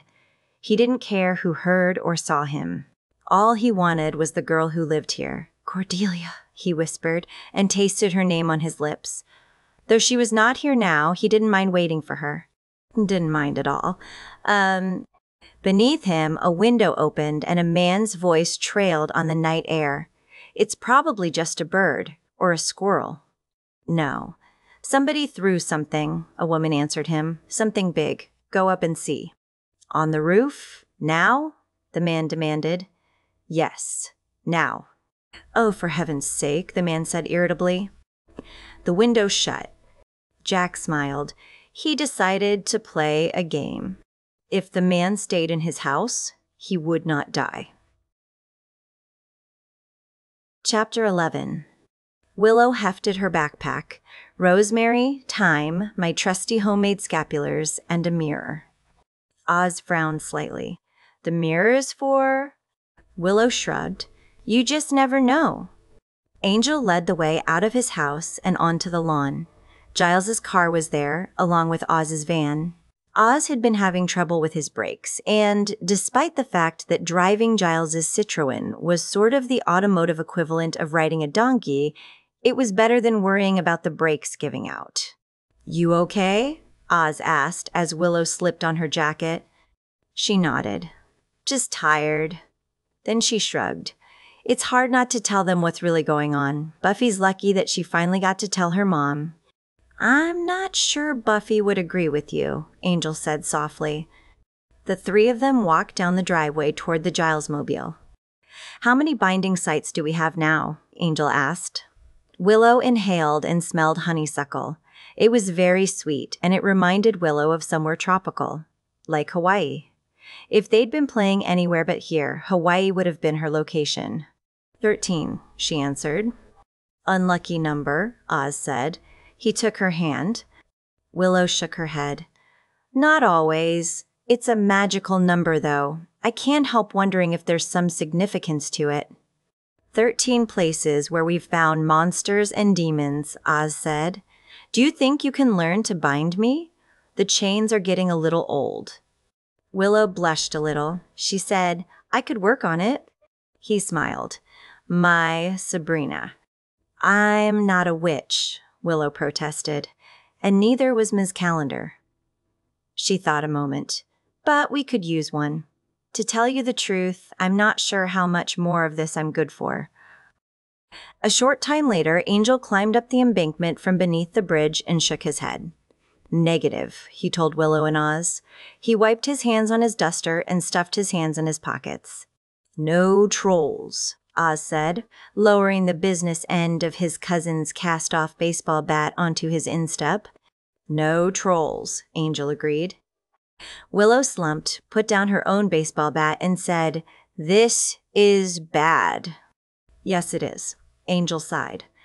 There were trolls somewhere, and they were terrorizing Sunnydale. Although with the town's usual sense of denial, no one but the three of them acknowledged that the entire Nieto family, Mama, Papa, Grandmother, and little Jose, had most likely been carried off by a band of ugly, hairy creatures camped out under the bridge by Highway 17. The description of the kidnappers on TV was merely short-statured and dangerous. "And all we can do to get them to show is insult them?" Oz queried. "Better than confronting them in their lairs." Angel shrugged. "It worked last time." He pointed to the baseball bats. Then Xander wailed the tar out of them. "We're trollless," Willow said. "Hence, tarless," Oz added. "Maybe we could go after the Totzelworm instead," Willow suggested brightly. Or, Spring Heel Jack, though I'd really like to pass on that guy." She made a face. "How about the Kraken?" Oz suggested. In unison, Angel and Willow raised questioning eyebrows and shook their heads. "Yeah," Oz said, an earnest expression on his face. "We don't want to hog all the good monsters. We should leave some for Buffy." Though he tried not to show it as they continued to drive around Sunnydale, Angel shared Willow's concern. An increasing number of supernatural beings had popped up in Sunnydale, and he, Willow, and Oz were quickly reaching their limit as to how much they could do to keep the creatures from causing trouble. Trouble defined as the entire Nieto family still missing, as well as 2 toddlers and several high school students, and a number of family pets butchered. Also, 6 serious fires and the destruction of another building, this one blamed on a badly cracked foundation illegally allowed to pass inspection by a corrupt building inspector. Not to mention the very large, very poisonous plague of spiders they had managed to thwart in that case by strategically setting some fires of their own, as well as the shadow of a huge toad, easily as large as Buffy's house, which had outrun them and somehow evaded all of Willow's spells. Then, of course, there were the men in long coats who kept popping up, and who, if left to their own devices, might manage to kill each other off, sparing Angel the chore. It seemed fairly obvious they were behind this influx of bad karma. The confusion and the destruction reminded him of his old life when he had run with his sire Darla, or even more recently when he had lost his soul for the second time and reveled in trying to destroy the world himself. He didn't appreciate such reminders. But where once he might have thrown back his head and laughed, now he was very, very worried. Willow had cast a general binding spell, which, he was sure, was impeding even more dark forces from invading the town. But those which had already found some way into Sunnydale had not been covered by that spell, and she had been forced to use that same spell again and again, sealing off holes in the wall that separated their world from another. Just to be safe, they had begun a regular patrol of the sites where breaches had already occurred, hoping to keep ahead of any potential problems. Part of this route was the area just down the street from the Bronze where they'd first run into Spring Heel Jack. The 3 of them got out there and walked around for several minutes before returning to the car. They had just reached the Giles Mobile. Angel was about to suggest that Oz might like a turn at the wheel when a movement across the street caught his attention. Keeping his demeanor casual and unconcerned, he slid his glance toward the shadowed corner. A man in a long coat was watching them. One of them. From his silhouette in the beams of an oncoming car, he looked to be holding a cell phone. As he stepped out of the sweep of the headlights, he raised his hand, and for one startled moment, Angel thought the man was waving at him. Then he realized the wave was a signal to someone across the street, Angel's side of the street. Without turning his head, Angel glanced in the same direction. Several yards beyond Giles's Citroën, there was an alley. In Angel's significant experience, people didn't generally hide in an alley without a damn good reason. "Willow," Angel said softly, unsure if she could even hear him. But she did. Silently, she came up beside him. Angel heartily approved. She might not be the Slayer, but she'd spent enough time around Buffy and Giles that she certainly had the street smarts to hold her own. "Some of our friends up ahead," he murmured. "Take the keys." He slipped them into her pocket and get in the car. Oz, too. "Hey, man," Oz protested under his breath as he caught up with them. "We can help." "Start the car," Angel continued. "Drive up to that alley. I'm going in there. With any luck, I'll be coming back out with company." "Gulp," Willow said. Her boyfriend looked satisfied, as though pleased he wasn't being cut out of the action. Angel understood. He liked feeling useful, too. "Make sure the back door on the passenger side's unlocked," Angel added, "and that the other one is locked." "Gotcha," Willow murmured. "And you may have to ward off some magic." He gestured to Oz's guitar case. "Maybe put on those scapulars." Willow unlocked the passenger side and slid in. Oz went around to the other side and did the same. While they were doing that, Angel tore up the street and sprinted into the alley. A large group of men, perhaps a dozen, emerged from hiding places and raced across the street. They were headed directly for the alley. Oz started the engine and looked at Willow. "Plan B?" Angel was strong, and he was a vampire, but he looked to be outnumbered, especially if there was magic added to the equation. Willow put on her resolve face and said, "We drive into the alley." My thinking also. Oz floored it, because in Giles's car there was no other way to make the car move forward. It lurched unsteadily, like a bedridden invalid trying to get out of bed, then picked up speed, relatively speaking, and staggered down the street. Willow screamed as a man flung himself at her window, pounding on it. He was thin, with olive skin, and his face was contorted with rage. Without a moment's hesitation, Oz cranked the wheel to the right, effectively knocking the man backward. He lost his grip on the car and stumbled back, going down hard on the pavement. The car putted forward and stalled. The man was up almost instantly. He stared after them and balled his fists. When he opened them, glowing spheres of green energy swirled above his palms. Sudden as cannon fire, the spheres rocketed toward Giles's car. "Oz!" Willow cried. "Abandon ship!" "Bike, abandon ship." "What?" He looked over his right shoulder. "Oh." He tore the key from the ignition and jumped out of the car at the same time as Willow. The magic spheres rocked the car, shattering the rear windshield, but that was all. Whatever their intention had been, killing the car wasn't a priority. Willow looked up and saw that 2 new crackling green spheres had replaced the others. She shouted her boyfriend's name. Then she narrowed her eyes and focused. Giles's warning about not using spells she hadn't prepared was fresh in her mind, but against this magic, she couldn't think of anything to do but respond in kind. Which was when Oz came around from the side of the car and jumped the guy. With a knee to the gut and then a hard uppercut to the jaw, Oz took the sorcerer down. The man crumbled to the pavement with a grunt. Willow raised her eyebrows. "Cool," she said, sounding something like Oz. Angel was already on top of the building by the time the first of the attackers raced into the alley. Crouching, he counted at least 20 long-coated thugs, some of them sorcerers, if Buffy and Xander's assessment of them had been correct, stumbling over one another as they filled the alley and looked around for him. "Dando, the runestone," someone called.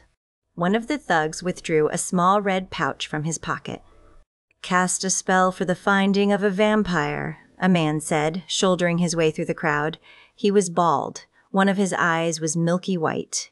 "Yes, Brother Lupo," the one called Dando replied. "If he is not found," Lupo went on, "one of you will die in his stead." His followers looked at each other gravely. Angel would have liked the luxury of a smile, but he kept his attention riveted on the group. There was a sudden squeal of tires at the end of the alley. Half a second later, the Giles mobile shot into the narrow space, clipping a couple of the men as the others scattered. "No," Lupo cried. "Do not run." Police sirens pierced the night, growing closer by the heartbeat as the men picked up speed. Bastardi," Lupo shrieked. Angel nodded to himself, filing away this little tidbit of information. In all likelihood, Lupo was Italian. Oz and Willow popped out of the car. Willow was waving her hands and chanting a spell of protection. Angel climbed down some pipes on the exterior of the building and dropped to the car. The sirens were getting closer. Behind the car were the two men Oz had taken out. Angel ran to them. One was unconscious, the other was trying to crawl away. "Help me get them in the car," Angel called to Oz. Oz grabbed the wrists of the conscious man. He was dark-skinned with long gray hair and a strange scar in the indentation of his cheek. He glared up at them and said, "I will kill you with my magic," and his eyes began to glow a sickly yellow. "Oh, Will," Oz called. Nervously, Willow began to chant something. She wasn't even certain it would work. Then Angel reached around Oz and punched the man in the side of the head. He slackened and went limp. "Better safe than sorry," Angel said. He gestured toward the other end of the alley. "From the sound of things, the police are going to be here any second. Let's get these guys in the car. One in the back seat with me, one in the trunk." Willow found the latch for the trunk, which she had to hold open for them because it kept threatening to close. They put the other man in there. He was older than the one Angel had knocked out. As Oz helped Angel dump the other man on the floor, he drawled, "Looks like we culled the herd, Willow. Took out their oldest and slowest." "Great," Willow said anxiously. "I'm not so crazy about sitting in a car with a couple of magic users, even if they are unconscious, old, or slow." "We'll take them to the mansion," Angel said. "So much for checking the binding sites." Willow sighed. "So many bad thingies, so little time." Angel flashed her a sympathetic look. "Maybe we're about to figure out how they all got here, in which case we can get rid of them." Willow nodded at him. As Oz drove to the mansion, he thought about the bad guys in the car, sure, but he was focused on Willow and the problems she was having with her parents, and his certainty that some of those problems came from her being with him. Not for the first time, it occurred to him that the dingoes might really go places, might actually make it. In which case, where did that leave your friendly neighborhood teenage werewolf on the nights of the full moon? "Oz?" Willow asked. "Are you okay?" He smiled at her. "I'm with you." When Willow smiled, she had the cutest dimples. "You're just saying that because you're hoping I'll put on my Eskimo costume for you." That was what she had been wearing when Oz had first noticed her. "It makes me crazy," he agreed. From the back seat came the sound of a fist making contact with flesh. Willow jerked. Angel said, "Sorry, didn't mean to interrupt." Oz patted Willow's knee. "Sorcerers first, then the Eskimo costume." Willow estimated it was just after dawn, though with the way Angel had the house shuttered, there was really no way to tell. No sunlight, for obvious reasons. She pushed herself against the space between the wall and Angel's strange stone fireplace and shuddered. The two men were tied to chairs, and they looked bruised and frightened. No wonder, with Angel in full vamp face beating the crap out of them. She didn't think she could take any more. She wasn't sure they could either. Oz held her hand tightly. Neither spoke. Oz looked a bit green too, but a little steadier than she. He hadn't really been one of the Slayerettes when Angel had turned bad again, back into Angelus. He hadn't seen his cruelty. But Oz had seen what Angelus had done to Giles when he had tortured him for the secret to sending every single non-demon on the face of the planet straight to hell. They all knew what Angel was capable of. The difference was, once upon a time, Willow had been on the receiving end of that savagery. Suddenly, Angel looked straight at Willow. He said, "Willow, I know. But would you rather they were doing something like this to Buffy?" She swallowed and cast down her gaze. Maybe she didn't have what it took to be a good Slayerette anymore. She would kill for Buffy. Had killed for Buffy, in fact. But this was sickening. Angel picked up the mangled hand of an older man, one of their attackers. 3 of his fingers were broken. His face was torn and bleeding. His nose was pulped. His lip was split deeply, and he'd lost several teeth. What was worse, however, were the wounds where Angel had used his own hands to tear into the man's back and chest and abdomen. A few more minutes of this, and I think I might have to get out the chainsaw, Angel said grimly. He didn't smile. Willow wasn't sure if she wanted it to be a joke or not, wasn't sure what was worse, the idea that he might do it, or that he would find it amusing. Suddenly, Angel held the man's left arm in his 2 powerful hands and swiftly snapped the arm, breaking the bone, shattering the elbow. The man screamed. "Please," the older man whimpered. "Stop!" Willow felt tears begin to burn her eyes. "Don't be a fool, Kukov," the other man said. "Il Maestro will kill you." Kukov laughed grimly. "Brotherissimo, or dead already. Even if we say nothing, Lupo will kill us for Il Maestro, if this vampire doesn't kill us first." He looked up at Angel, his chin jutting proudly. "We are the sons of entropy," he declared, "harbingers of chaos, agents of the apocalypse." Angel crouched by the one called Kukov, staring into his bruised and split and bleeding face. His nostrils flared and his lip curled back as he said, "That's quite a resume. What the hell are you doing in Sunnydale?" Brother Kukov hung his head in shame. "Il Maestro does not reveal all of his plans to his acolytes. We are but one small part of his plan, a plan you can't even imagine. Chaos will come, fool, and even the vampires will have to bow to the kings of chaos, the sons of entropy." "What plan?" Angel growled. Willow looked away, burying her face in the crook of Oz's arm. The one called Brother Isimo spit on Kukov, who, in his turn, laughed at Angel. I'm not afraid to die," Kukov said. Angel snarled, yellow eyes blazing. He reached out quickly and grabbed the man's broken arm and twisted. Kukov screamed so loud that Willow's ears hurt, and now she was silently weeping on Oz. He held her more tightly, and she knew that he wasn't looking either. "Wake up," Angel snapped, and there was a slap. Willow realized that Kukov must have fainted from the agony. He spat blood as he awoke a moment later, and Angel growled low in his chest. "I never said I was going to kill you," Angel whispered, just loud enough for them all to hear. "I'm not nice enough to do that." "We are," Kukov began. "Traitor," Itzimo shrieked. Angel gave him a backhand that shut him up for a moment. "We are nothing," Kukov said. "A secondary force sent to fulfill one small part of Il Maestro's plan. The plan is known in full only to Il Maestro, but when it is complete, chaos will flood the world." "Like hell?" "Hell?" Oz asked tentatively. "No, ignorant fool," Kukov said, though his voice was weak.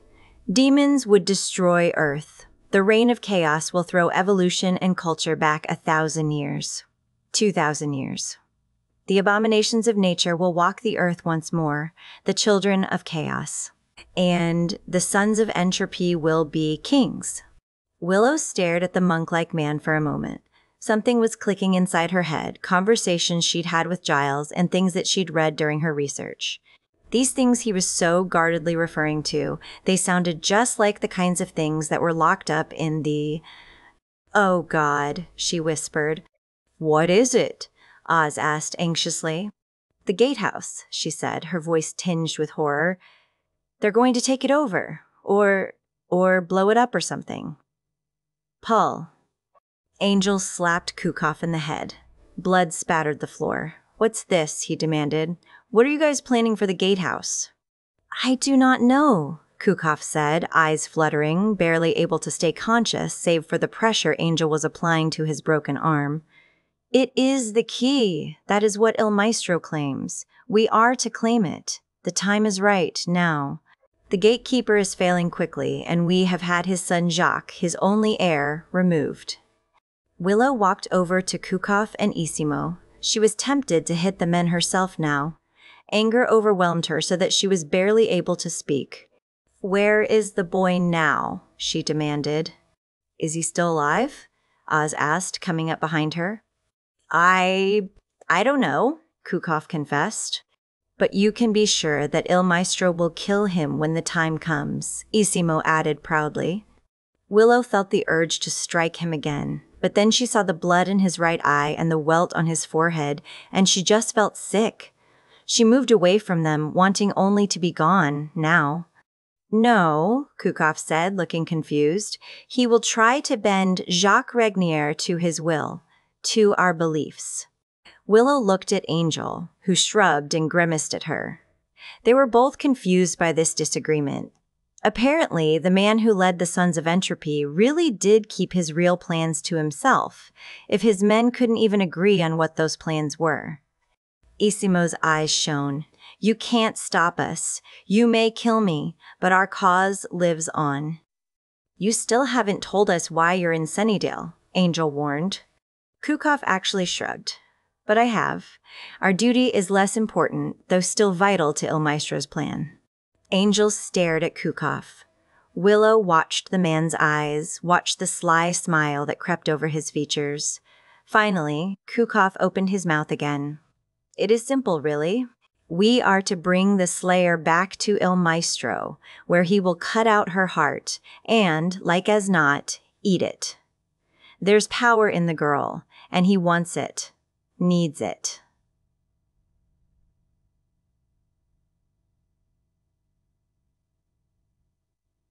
"Well," Willow said, flustered and horrified, "Buffy's still using her heart, so just forget it." "Tell him, Will," Oz said with a nod. "You're such a fool," Isimo sneered at Kukov. "Such a coward. I would have died before I told them so much as my name." "It can still be arranged," Angel drawled, coming close to the man.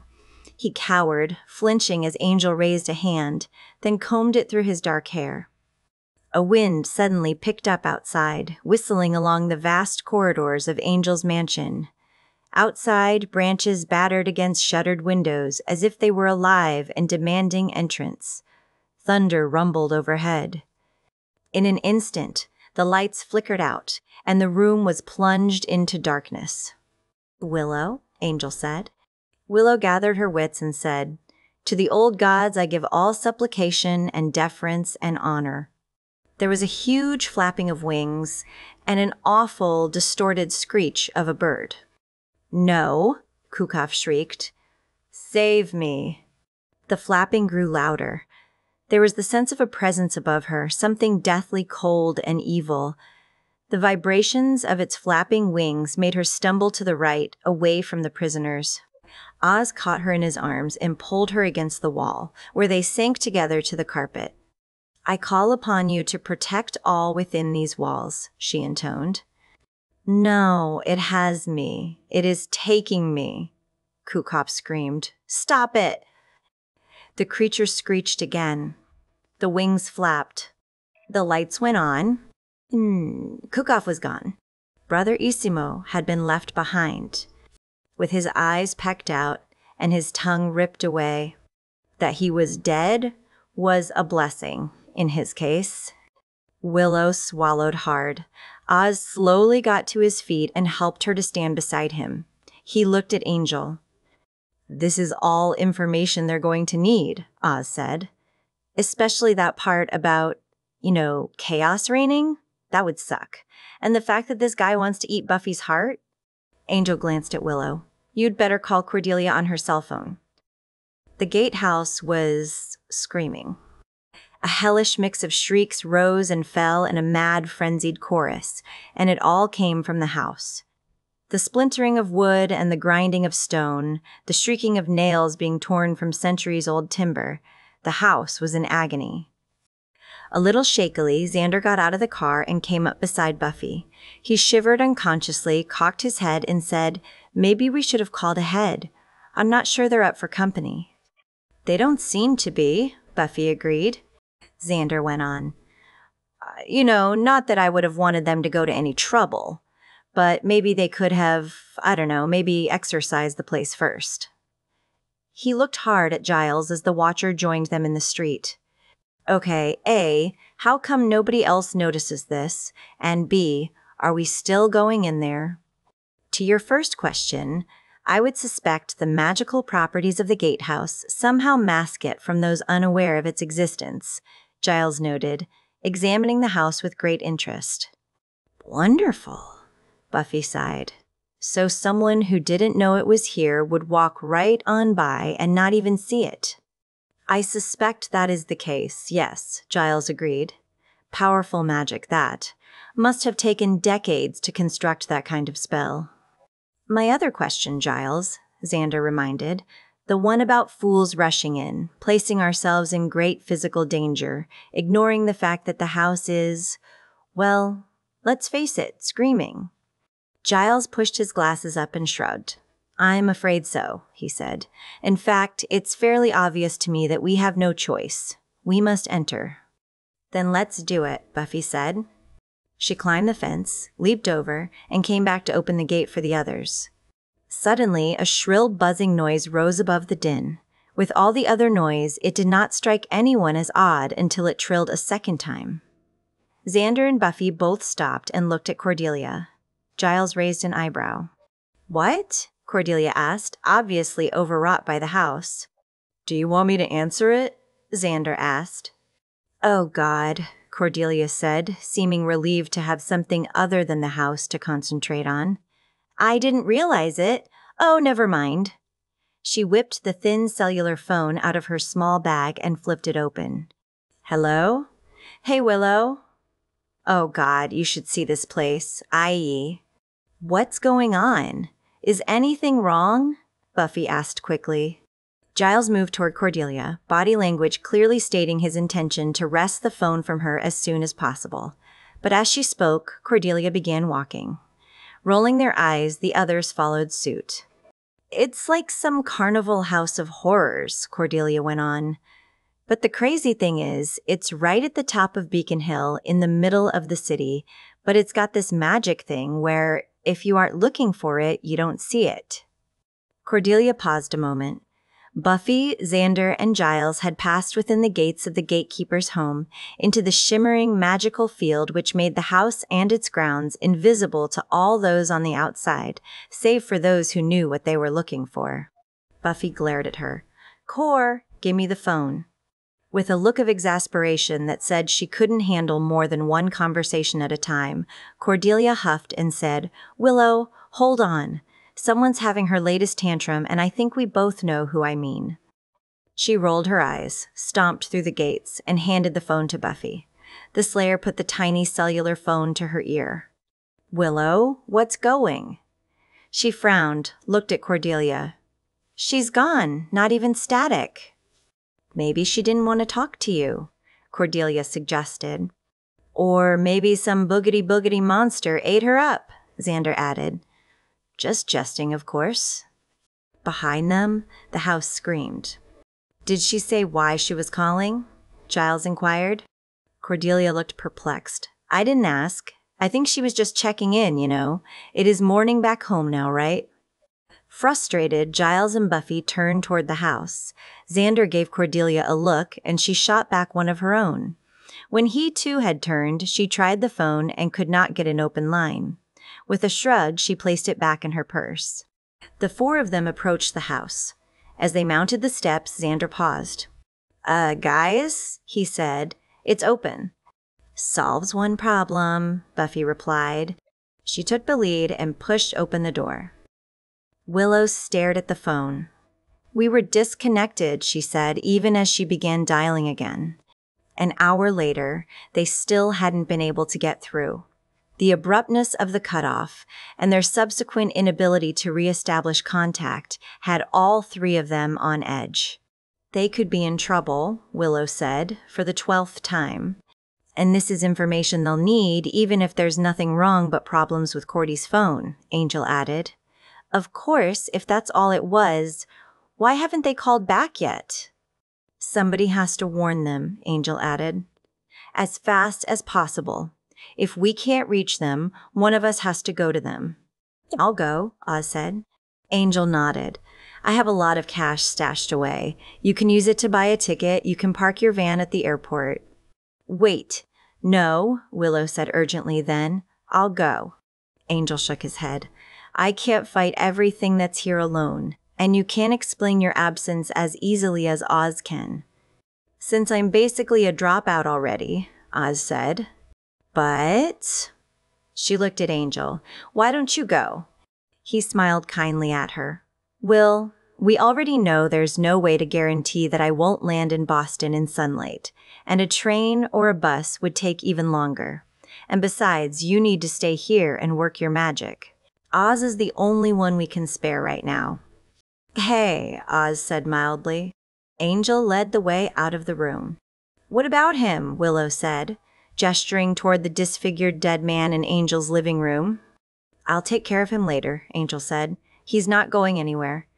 Unless, flap flap, Oz said. Willow took his hand.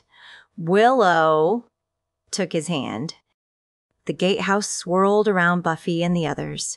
There was no other word for it. The interior of the house bore no resemblance to any sort of reality. Walls appeared, disappeared. A huge, fanged demon dove at them, only to vanish. Flames erupted, then crystallized, sprinkling to the floor where they shattered into dried rose petals. Above, there was no ceiling, only a free-falling canopy of comets and stars. The moment the door had opened, they had been swallowed by the house, as if its magic had simply scooped them up. Buffy held Xander's hand tightly in her own, and she only prayed that Cordelia and Giles were likewise holding on. A wave of magic passed over the room. It contorted, convulsed. Then they stood in an angled chamber surrounded by mirrors, which exploded and buoyed them into a basement-like cavern, the floor of which was strewn with straw and pieces of wood. A filthy man-like creature with matted, waist-length hair was chained to the floor, gibbering and laughing. Through it all, the house never stopped screaming. This isn't a gatehouse, it's a nut house, Cordelia cried, holding tight to Xander. A madhouse, Giles concurred. Buffy reached for his hand, and now the four of them formed a kind of circle. Not the place to book for the prom, Buffy shouted. She tugged on Giles's sleeve. Maybe you guys should get out of here. What? And miss all the fun? Xander bellowed. I want to miss it, Cordelia wailed. She had made an attempt at levity, but Buffy saw the fear in her eyes. No, not fear, terror. She was close to tears. There was a thunderous boom.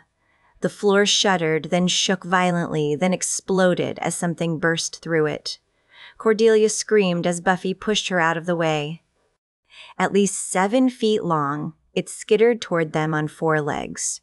Its body was cylindrical, and its head was all teeth, as far as Buffy was concerned. How astonishing. It's another tatzelworm, Giles said. Be careful, it can. It launched itself into the air with a bizarre whistling sound. Ew, leap, Giles finished. Duck! Buffy cried. She jumped on Giles and pushed him to the floor. The worm sailed over him and landed with a thud. Immediately, it reversed direction and flung itself at them again. Core, Xander shouted, pushing her to the floor. Giles, how do we stop it? Buffy asked, helping him to his feet. We could try staking it, he answered. Then the section of floor he was standing on tilted sharply. Flailing, he fought to keep his balance as Buffy tried to grab him. A wall appeared directly ahead of him. He crashed through it and disappeared. Giles, Buffy shouted. Giles, can you hear me? Buffy, Cordelia shrieked. Buffy turned around. The tatzelworm had reared on its hind legs and was menacing Cordelia while Xander cast around. The places where it had slid along the basement floor were molten. A narrow channel of cement melted and fused again in its new shape. The tatzelworm had slid over the man who had been chained to the floor. He wasn't a man anymore. He wasn't much of anything. What was left smoked and bubbled. Buffy swallowed hard and glanced at Xander. "Get Giles," he cried, eyes wide, his voice tinged with panic. She gave her head a tiny shake. He frowned at her, bent down, and grabbed a piece of wood. He held it like a spear and jabbed it at the tatzelworm, which reacted by heating up its underbelly. It glowed a brilliant orange. "Buffy, he's your watcher," Xander urged, a weird mix of fear and courage coming over him now. "I can handle this." "No, you can't," she blurted, and saw the frustration in his eyes. "I can't leave you." She tried again. Then Cordelia said, "Xander and I can handle it, Buffy. You go help Giles." She said it with tears streaming down her face, but she said it. Buffy turned. Cordelia shouted, "No, wait, I take it back." "Don't go." "Buffy, go," Xander yelled at her.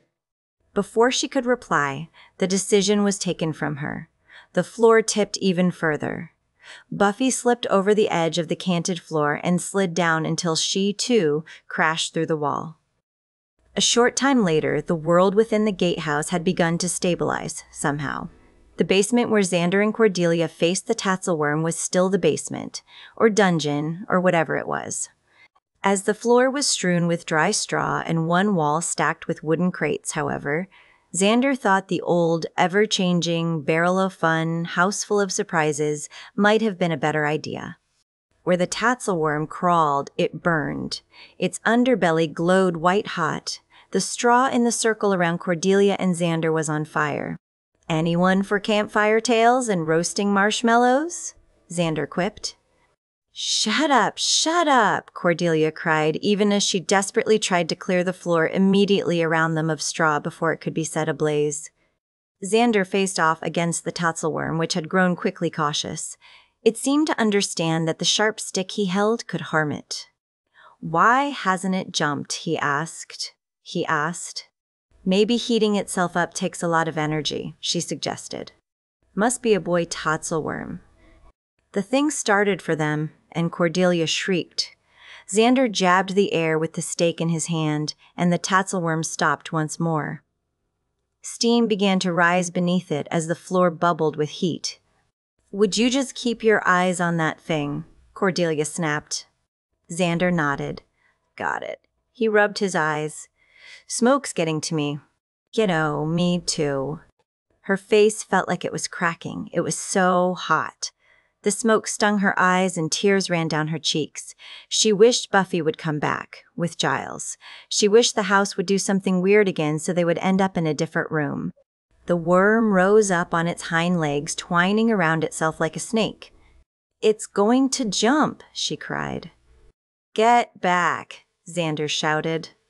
It struck then, propelling itself into the air. Cordelia scrambled backward, but she knew it was too late. The R of the thing's attack would bring it down on top of her. Flames flickered to either side. As the smoldering belly of the tatzelworm came down toward her face, Cordelia realized she had nowhere to run. "Cordy." Xander was there, stake in his hand, his arm wrapped around her. He held the stake up, elbow locked, and Cordelia knew in that instant that even if Xander impaled the thing, the molten heat from its body would kill him. She smelled the tatzelworm's awful stench, felt the heat of its body as it plummeted toward them. There was an explosion. They stood pressed together in a tiny, airless room. The walls were covered with yellowed paper, an ancient floral pattern. In the corner was an old, rickety wooden wheelchair. A waltz played very faintly. "Well, that was very nearly a disgusting way to die," Cordelia said, wrinkling her nose in revulsion. Xander glared at her. "I'm sure I can come up with something more pleasant for you, Cor." Cordelia huffed at him, as usual. The wheelchair began to move. At the airport, with the afternoon sun glaring through the windows, they faced each other.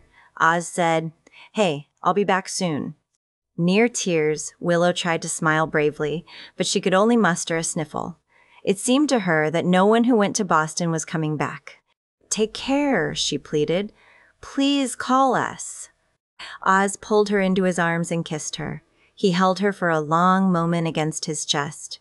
She could hear his heart beating. She could feel the pulse in his neck. "I'm sorry," he began, then shrugged. You know, you don't ever have to apologize for who you are. She touched his hair. Tears spilled down her cheeks. Then, somehow, he was gone, hurrying down toward a gate to catch the last plane to Boston.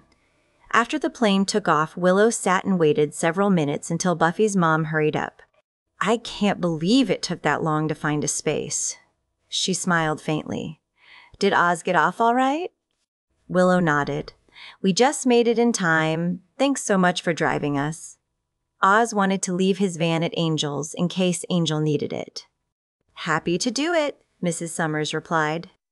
That's so? And then the reality of what was happening hit her. She'd been out all night, she hadn't recast her binding spells, and her parents had probably already called the police, despite Buffy's mom covering for her.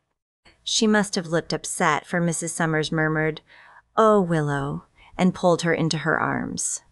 Willow couldn't help it. She burst into tears and let Joyce Summers rock her for a few comforting minutes. I'll drive you home now, she said. In the car, Joyce suggested a wonderful, terrible lie to cover up for Willow's frequent absences. A friend of hers had run away from home, was living on the streets, and Willow was trying to urge her to go to the runaway shelter run by Connie DeMarco. It's the thoughtful kind of thing you'd really do, Buffy's mom said, smiling gently at her. Your parents won't really be surprised. Willow shifted uncomfortably. They came to a red light and she automatically looked out the window, looking for more men in long coats. They had a name now, the Sons of Entropy. Somehow that made them more terrible. Well, it's not something I'm really doing, she said. But I can't tell them that, any more than I can tell them that Oz is... She trailed off. Had Buffy told her mother about Oz? That he's a really good guitarist. Mrs. Summers shook her head. You kids definitely have it tougher than I did. She laughed shortly, derisively. But then how did I know I was going to give birth to a vampire slayer? When you're a little girl, you think you're going to be a ballerina or a cheerleader, I guess. She glanced at Willow. What did you want to be when you grew up? Marie Curie, discoverer of radium, Willow said dreamily. Buffy's mom chuckled and shook her head. Well, I certainly didn't. And Buffy, she sighed. Well, who knows what Buffy really wanted to be? The light turned green. Don't be too hard on your parents, Willow. They're just kids who grew up. You're a version of the dreams they had. Willow was taken aback. I hadn't thought about it that way. You're their chance to get it right. She made a face. A weighty responsibility, I know, and unfair. Willow shrugged. I guess we have expectations of our parents, too. Joyce nodded. To always be right, and strong, and fair, and there. I'm afraid I haven't been there for Buffy much. She lowered her voice. Angel told me to get out of Sunnydale. He said things might get worse before they get better. Do you agree? Maybe, Willow ventured. Are you going to leave? She sighed and ran her fingers through her hair. How can I? I need to be where Buffy is, or can find me, when she comes back. She glanced from the road to Willow, and a single tear coursed down her face. You do think she's coming back, don't you? Oh, absolutely, Willow assured her. There was a moment of silence between them. Hey, maybe I can do some of your research for you. Joyce moved her shoulders shyly. I've taken some classes about the internet. I'm sure there's something I can do to help. Oh, thank you so much, Willow said as they pulled up to her house. About the runaway thing, do you think they'll believe me? I really hate lying to them. Joyce smoothed Willow's hair away from her temple. Sometimes the truth is so much harder to bear, she said softly. If you think it'll help, I'll come in with you and talk to your parents. Oh, Willow nodded gratefully. I think it'll help. A little. But the nice thing was, it helped a lot. Joyce was feeling low by the time she got back to her house. Things were not good in Sunnydale. Her daughter was obviously in great danger. Willow was under a terrible strain. Even Angel was showing signs of extreme stress. She hated this whole slaying thing. If only there was some way Buffy could quit. She remembered one night when Buffy was a baby. She and Hank had had a terrible fight. Nothing new there. She was exhausted and depressed and had just managed to fall asleep when Buffy had woken up squalling, demanding to be fed. Joyce had dragged herself out of bed and stumbled down the hall.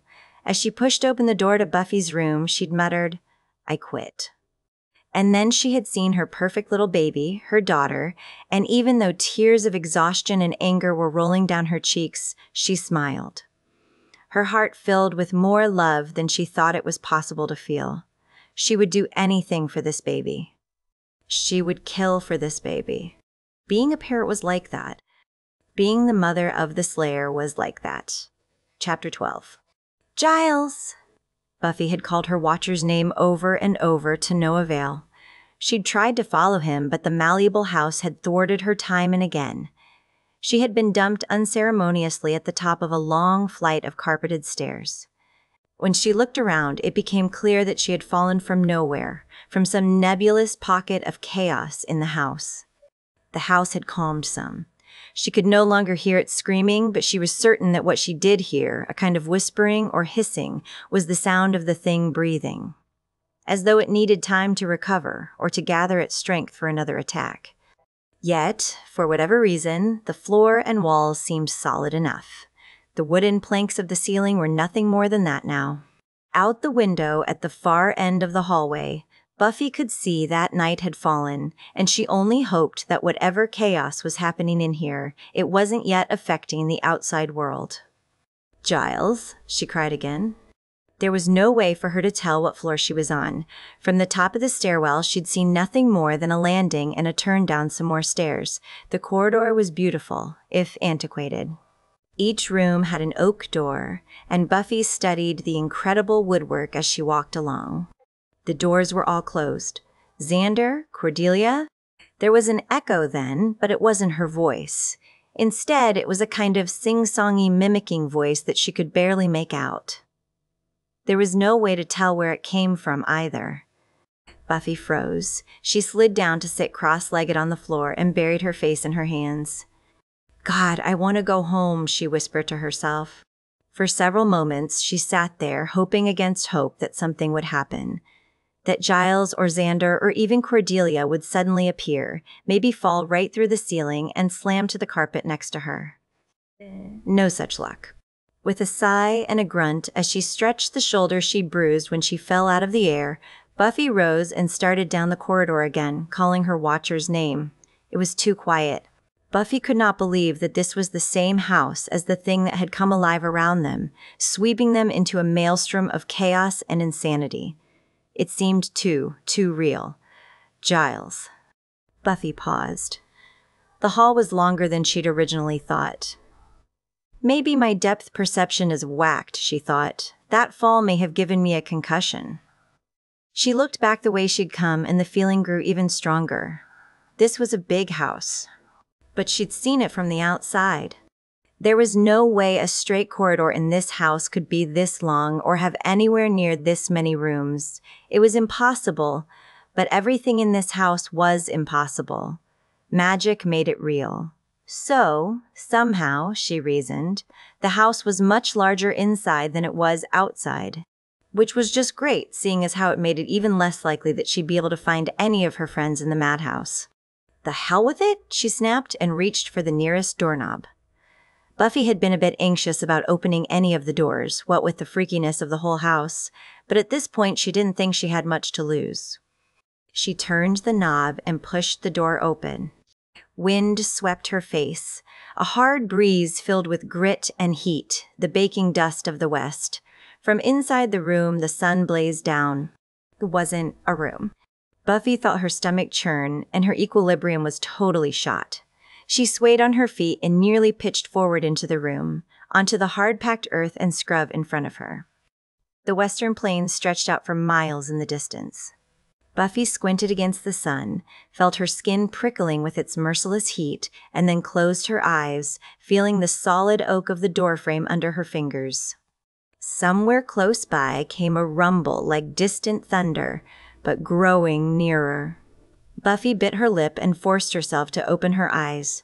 The dusty plains were still there, It took every ounce of her self-control to hold onto the door frame and poke her head through, into that other place. She glanced left, glanced right, and realized that the doorway she stood inside was just a hole in the world. Some kind of tear in the fabric of reality itself. The rumbling grew louder, and Buffy looked off into the distance. A dust storm was rising, but something moved within it. The ground shook. The door frame trembled under her fingers. She narrowed her eyes, trying to make out what was in the huge cloud of dust, even as the sound began to separate itself out. It wasn't one sound, but many. Thousands. It was a stampede. Buffy watched with fascination as the herd approached, trying to make them out. Dark, hugely lumbering shapes moving at a pace far too fast for their size. Then she saw it, what the cloud had become. For it did have a shape, almost as though it had become a spirit, floating above the plains. The dust kicked up by those thousands of hooves had coalesced and formed itself into the huge, spectral head of a buffalo. Buffalo, she thought, but most of the buffalo were dead. The stampede drew closer, impossibly fast. She could make them out now, and then Buffy knew, just looking at them, bloody and rotted. These buffalo were dead as well. "Oh my," Buffy began to say. A firm hand clamped on her shoulder, yanked her back, and shoved her to the ground. Buffy scrambled to her feet, spun to face her attacker, ready to take his head off with a roundhouse kick. "That will be quite enough of that, I think," Giles said calmly, and reached into the other world, grabbed the knob, and pulled the door shut. The stampede's hoofbeats echoed for a few seconds before dissipating completely. "Giles?" Buffy said in relief. Then she ran to him and threw her arms around him. "I thought I'd lost you," she said, her voice fraught with emotion. "Yes, so did I, for a few moments," Giles agreed. "I heard that awful noise and came running up the stairs, and there you were. The house seems to have settled on a shape, at least for the moment, Buffy sighed, let him go, and looked at him purposefully. "Great, now what? What the hell is this place? You told us that the Gatekeeper's responsibility was to close breaches into this limbo realm where all the weird phenomena stay separated from us." "And apparently those things were kept here," Giles said idly, glancing about. Then he nodded toward the door he'd just closed. "That stampede, for instance." The unpublished journals of your Buffalo Bill Cody discuss visions he had as an elderly man. Those visions concerned herds of dead buffalo, whose spirits would not rest until the plains were wild again. Their species was decimated in the latter part of the 19th century, where once they were as common as deer. So they were more than visions? Buffy wondered. Apparently. And apparently the Gatekeeper does more than close those breaches. He collects them, for lack of a better word. I'd suggest we don't open any more doors without being a bit better prepared. Buffy stared at the door, then at Giles. Good idea. At the end of the corridor, something caught her eye, a flicker of light that didn't belong. Buffy looked past Giles and froze, her mouth open in a tiny, startled "oh." The window was gone. The night sky beyond it had been replaced by a swirling maelstrom of gray and flickering silver, weird blue and purple hues. The whirlpool expanded quickly, stretching from floor to ceiling and all the way across the corridor. "Giles," Buffy whispered.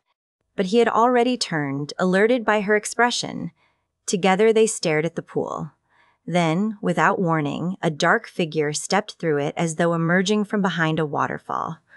Silver strands of crackling magic swept off the figure like beaded curtains. Its body was white oilskin. Its fangs glistened with the dim light of the hallway. Its eyes were dark holes, windows on the abyss. It looked at them. "Excellent," it whispered, and when it laughed, blue flames spurted from its open mouth. Then it turned left and disappeared into an open doorway. Buffy heard footfalls on stairs, but they stopped abruptly. Somewhere there was a loud crash. "Was that?" Giles began. "Spring-heel Jack," Buffy confirmed. But how could he have traveled here so quickly? Giles wondered aloud. Buffy looked at him carefully, frowned.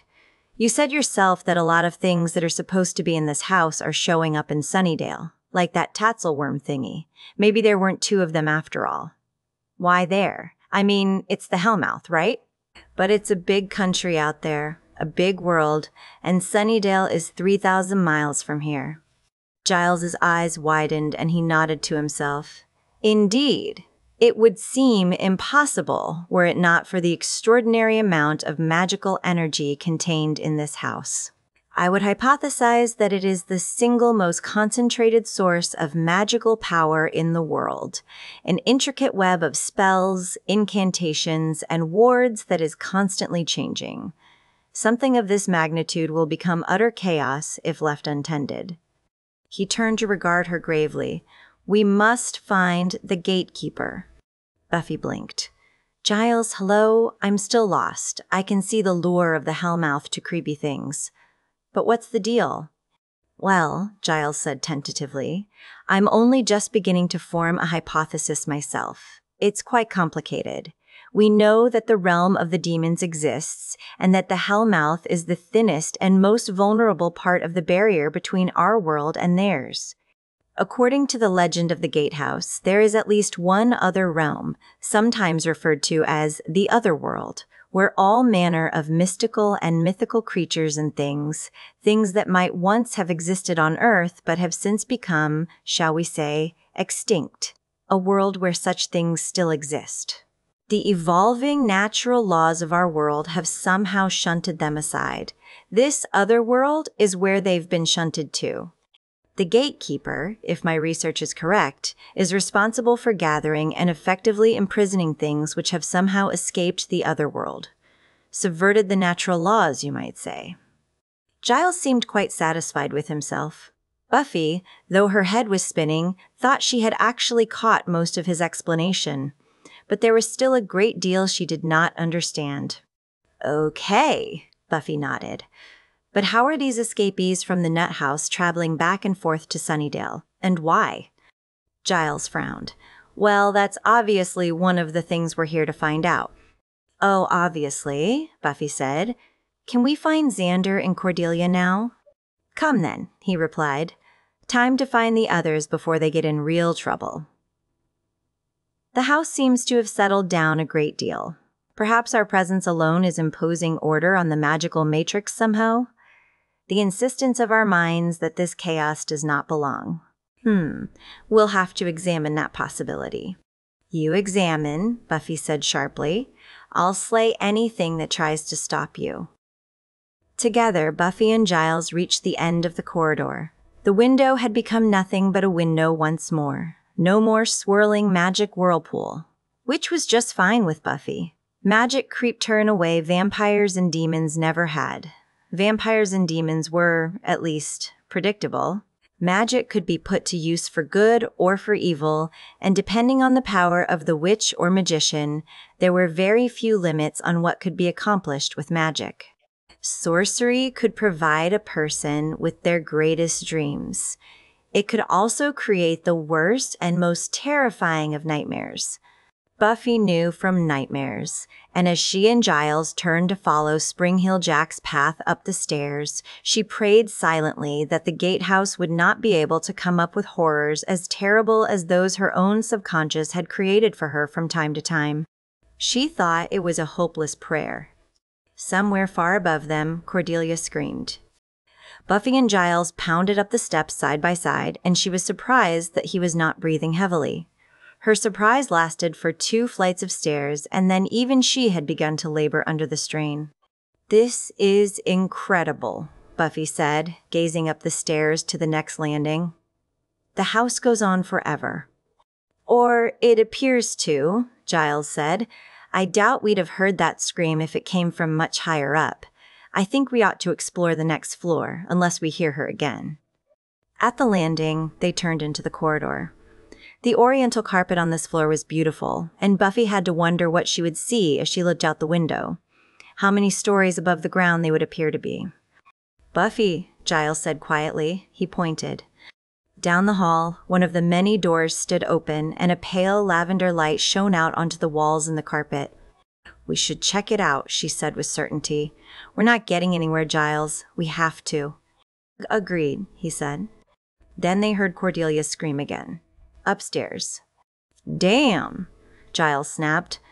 Buffy spun and strode back out onto the landing, starting up the stairs. Giles started to follow, then took one last glance down the corridor at the open door before turning once more toward the stairs. The stairs were gone. At the threshold that had once opened onto the landing, there was nothing but wallpaper and a beautiful painting of a schooner crashing on some rocks in a storm, despite the presence of a comforting lighthouse close by. Buffy was gone. "Damn it, no!" Giles snapped. "There must be some way to—" He thought again of the theory he'd proposed only moments ago. They were somehow imposing order on this house, but they would not be the only forces present to do so. There were so many wills contending in the gatehouse, usually reined in by the will of the gatekeeper himself. If he had any hope of finding Buffy again, he would have to find the gatekeeper first. Cursing under his breath, Giles turned and strode down the corridor with new purpose. At the door that emanated purple light, he turned in, opened his mouth to demand information on the whereabouts of the gatekeeper, and then froze where he stood. They were beautiful, and there were so many of them. Inside that door was a pleasant glade at dusk, a purplish light glittering from the wings of the things that flitted from flower to flower, from water to tree branch. They cavorted across large stones and danced on the gleaming surface of the pond. Sprites, he thought, or something very like them. Tiny winged women, naked but for the sparkling butterfly wings that fluttered on their backs. Giles stood, almost hypnotized, almost as though they were the sirens of Greek mythology. It was such a picturesque moment, it made him think of standing on that balcony in New York with Michaela, the way her honey hair tumbled over her shoulders. But that was the horrid city, and this was paradise.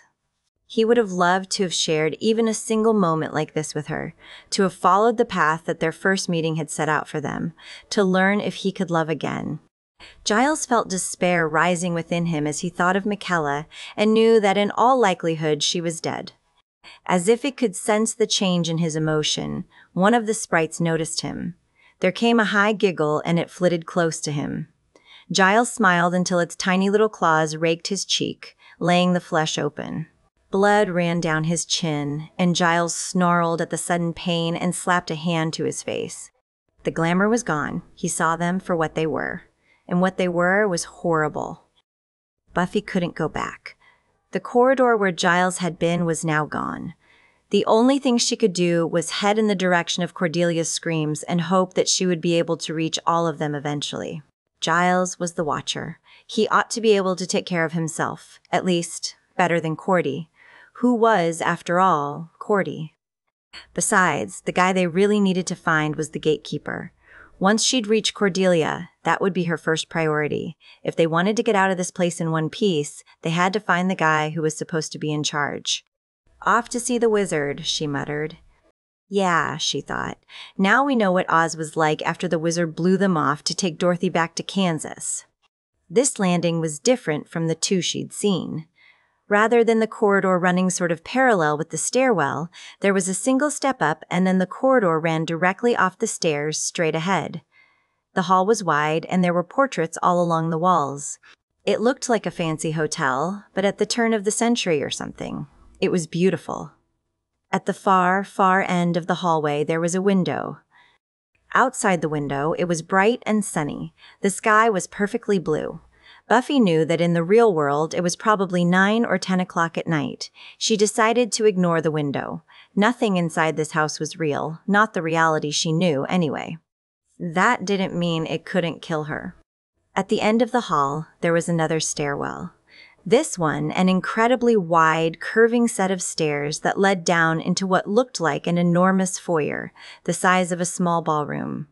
Crystal chandeliers hung from the ceiling, and the floors were polished marble. It ought to have been the 4th or 5th story. It was obviously the first floor, and the long rows of glass doors and windows revealed that outside, the ground was covered with snow. A winter wonderland. Nothing was impossible in the gatehouse. Behind her, a set of door hinges creaked loudly. Buffy spun to see several people emerging from a room behind her. 2 men and a woman, all three of them completely naked. The men were opposites, one tall and thin, the other short and very, very muscular. Ripped, Xander would have said. And the woman was lithe, her body full and feminine. All three of them had thick black hair and eyes that were dark and shone at the same time, almost like an eclipse. "Hello, little girl," the woman said. "I thought you might want to play." "Or not," Buffy said to her, glaring at all three of them. "Now why don't you three head back to the Garden of Eden and grab some fig leaves to cover up, The tall man snarled at her, baring fangs. The burly, short guy hissed like a cat. The woman only laughed. All three of them began to change, hissing as black fur sprouted all over their bodies. Buffy didn't even turn. She set her feet apart in a fighting stance and held her ground. It was a beautiful home, something he had never truly recognized while he was a captive here. And once he had torn the beating heart from the chest of its owner, the house would be his. Its many rooms would provide centuries of diversion. But first, what was a home without a wife? Or at least a mistress? This girl, Cordelia Chase, was the first of his intended victims to have ever escaped his grasp. Once he had marked a target, they were never allowed to escape. This hunt had taken longer than any other, but he would still have her. Yet, something had changed. Originally, he had planned to kill her. He might still. But there was something arousing about a woman who could elude him. A small rivulet of fetid drool ran down Spring Hill Jack's chin, and he grinned to himself. From somewhere upstairs he could hear his beloved screaming, and he vaulted the stairs 9 or 10 at a time, not discouraged by the knowledge that the house could not possibly have as many stories as he had climbed. There must be 7 floors or more. Impossible. It wasn't important. The only thing that mattered was the beautiful aroma that drifted down to him. He had caught Cordelia's scent the moment he returned to the gatehouse, and now his entire body sizzled with a frisson of arousal unlike anything he had ever felt. Her scent, yes, the smell of her, and the dark odor of her terror. That was what he loved best. "Xander!" Cordelia screamed. "Move!" Xander shouted, and then he shoved her aside as the wheelchair barreled toward him. Xander backpedaled as fast as he could, looking around the attic for something, anything, with which to defend himself. There were heavy, dusty trunks and metal racks upon which hung ancient clothes that made the place look like a costume shop. An old spinning wheel sat in one corner, and next to it, a full-length mirror on a wooden stand. In the mirror, Xander could see an elderly woman sitting in the wheelchair. She seemed frightened as well, reaching out to him with one hand as she propelled the chair with the other. For a moment he paused, but there was something else about the image in the mirror. The old woman was obviously dead. What little he could see of her, he could see through. The image was transparent, a specter.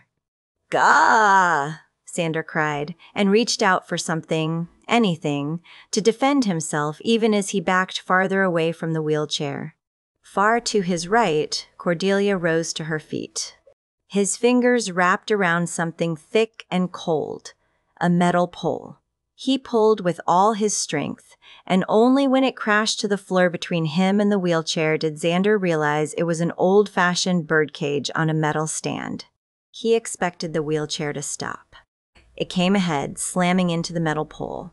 Xander jumped back, his right heel caught on something, and he stumbled backward, arms flailing. Cordelia screamed. Xander felt a moment's resistance just before he crashed through the leaded glass window. The jagged, shattered glass tumbled all around him. His mind raced wildly, even as his hands whipped out once again, hoping for something to hold on to, anything to stop him from plummeting 3 or 4 stories to the hard ground below. He tumbled onto the canted roof, rolling twice backward.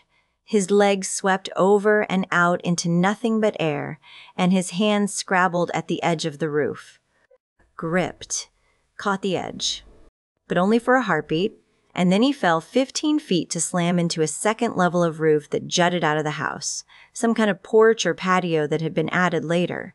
His legs crumpled beneath him as he struck the slanted roof, and he tumbled once again, but forward now, and he tried desperately to stop his descent. He saw brick, a chimney. Then he struck it hard, sending pain shooting up one knee and making him see stars as his right cheek bounced agonizingly off the brick. But he stopped. "King," he whispered. Xander was splayed against the edge of the chimney. He'd slammed one knee into the brick and scraped his cheek, but otherwise he felt all right. His tongue probed his teeth, and though he tasted blood, all the teeth seemed fairly sturdy still. "This is great," he muttered. "Now how do I get back inside?" He sighed. "Not that I want to go back inside." A scream tore the air above him, and Xander's eyes went wide as he remembered how he'd crashed through the window in the first place. "Oh God," he said, "Cordelia." He whipped his head around, craned his neck to look up, lost his grip on the chimney, and slid sideways over the edge of the roof, falling away into nothing. His scream so profane it would have made Angel blush. He crashed into some shrubbery, branches scraping his abdomen and back through his shirt. His arms had tiny scratches all over them. His knee and face hurt from hitting the chimney, but as he pulled himself from the shrubs, he was happy merely to be alive. Now he just had to make sure his girlfriend was still alive as well. He stared up at the attic window he had crashed through. From here, it looked impossibly high. With a quick glance around, Xander realized that he was not actually outside the house, but in an internal courtyard. In truth, he was at the heart of the house. The house rose up on all four sides, but above there was only the sky. The gardens and trees in the darkened courtyard were overgrown, and when he followed the sound of burbling water, he discovered a vine-covered fountain at the center of the courtyard. Stone paths wound among the gardens, but they too were grown over, and it had taken Xander a minute to notice them. Now that he did, he saw that though they meandered about, each one led to a set of French doors. 4 different entrances back into the house. It seemed pretty likely that one of them would be open, if he was stupid enough to go back inside. Stretching out his leg, testing his injured knee, he started for the French doors set into the house on the same side from which he'd fallen. "As if I had a choice," he muttered. "I'll take bone-headed, suicidal boyfriends for 100, Alex." From the trees behind him, he heard a groan. Something moved through the overgrowth. Or rather, some things. For now, he heard sounds coming from all around him. Xander moved along the path until he was roughly at the center of the courtyard, away from the vegetation. The moon shone down like a spotlight as the things came from the darkness of the wild garden. They looked dead, but they weren't desiccated at all. Just filthy, matted people, almost like cavemen. They were stooped over and grinning madly. As they grew closer, Xander realized that their skin was a greenish-brown, and he realized that they weren't human anymore, if they ever had been. The one nearest to him was an old man whose beard was stained with blood. "I want his eyes," the bearded, filthy thing said in a gurgling voice. "I love the way they pop in my teeth." Xander sighed. "Ghouls," he said. "Why did it have to be flesh-eating ghouls?" The wheelchair hadn't moved since Xander had tumbled out the window. For a time, Cordelia had been too frightened even to go to the window. When finally she mustered the courage, she could not see anything but a lower-level roof with glass scattered about and the tops of trees from some kind of courtyard. She whispered his name and then turned and rushed to the stairs that led down out of the attic. The door wouldn't budge. As she pounded against it, kicked the bottom, and twisted the knob madly, Cordelia began to cry. Tears streamed down her cheeks and she sobbed silently. In her mind, she imagined the worst. Imagined Xander broken and bleeding on the ground in the courtyard outside, jagged pieces of glass jutting from his corpse. "No," she screamed. "Please, someone." She pounded the door, bit her lip, felt the hot tears coursing down her face. "Anyone," she wailed. Something thudded against the door. Cordelia stared at it a moment before she said tentatively, "Buffy?" With the shriek of wood and splintering hinges, the door was torn right out of its frame. Cordelia scrambled backward up the steps toward the attic even as Spring-Heel Jack came in after her. He grinned and whispered a single word, "Darling." Chapter 13. Xander edged away from the ghouls. There had to be at least 6 of them, as he looked around for a weapon, an escape route, maybe even your friendly neighborhood gatekeeper. No such luck. He said to them, "Aren't you on, like, a special diet or something? Ghoul kibble gets rid of those special cravings." "I want his tongue," said another old ghoul as he crept from behind a tree trunk. His long beard caught against the bark, and as he jerked his head to free it, dead insects loosened from the matted hair and fluttered to the ground. "And the fat in his cheeks." "Okay, winner of the gross-out competition," Xander said. He turned and ran from the center of the courtyard toward the opposite set of doors. He didn't get far. His foot caught on a thick tree root, and he went sailing through the air to land in a circle of rotten leaves and gray waterlogged mushrooms. Footfalls thundered behind him. He said loudly, "Hey guys, hear the one about. As the first hand grabbed at him, Xander fell silent. He had nothing to say. "Oh my God," Cordelia murmured as she backed up the attic steps. "No, not God. Simply your beloved," Spring-Heel Jack said, smiling crazily at her. "Now come here, my darling. I want a kiss." He opened his mouth. His flashing, needle teeth gleamed, but something inside him was rotten, and she could smell his breath from where she stood. Cordelia kept climbing. Then she ran into something. Half turning, she realized it was the wheelchair. The one with a ghost in it. Spring-Heel Jack came fully now through the door at the bottom of the attic steps and began to climb. Cordelia swallowed hard and gave the chair a firm shove with her hip, urging it out of the way. It didn't move. She pushed again, her terror rising as Spring-Heel Jack reached out a hand. "Please," Cordelia said desperately. With a sudden jerk, the wheelchair moved backward of its own accord. "I love a polite young lady," the ghost whispered in her mind. "My name is Antoinette, girl, and I think I can help you." She glanced in the mirror. There was the old woman, her gray hair done up in a chignon.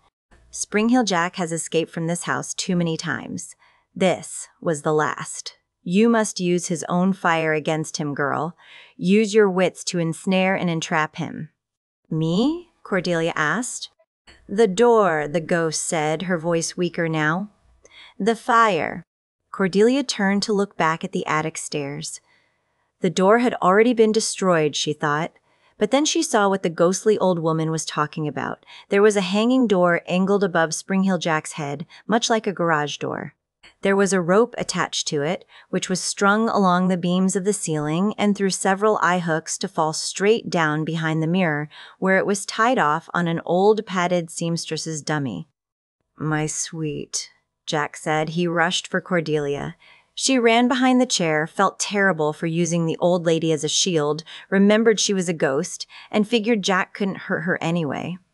She still didn't get how she could use Jack's own fire against him. There was an incredible amount of old junk lying around, but Cordelia didn't have time to go through it now. Old clothes couldn't help her. They were so old they were practically nothing but rags anyway, just a lot of faded old fabric you might as well burn. Cordelia finally got it. She just didn't know if she had the courage to do it. "Cordelia, come for your kiss," Spring-Heel Jack urged. He inhaled deeply, another smile spreading across his distorted face. That did it. Cordy knew just how to use the monster's fire against him. She put her hands on her hips and sneered. "Are you crazy? Have you seen yourself in a mirror? You are in serious need of cosmetic surgery." "What did you say?" he asked slowly, incredulously. "I said that you gross me out," she shot back. And then she did what she hadn't imagined she could make herself do. She laughed at him, laughed from deep inside where her hysteria was hiding. "How dare you?" Spring-Heel Jack raged, and fire spewed from his mouth. Cordelia felt heat on her back. Summoning her courage, she glanced at him over her shoulder. "How dare I what? Make fun of a clown like you?" "A clown?" he sputtered. "A clown?" He stared at her slack-jawed.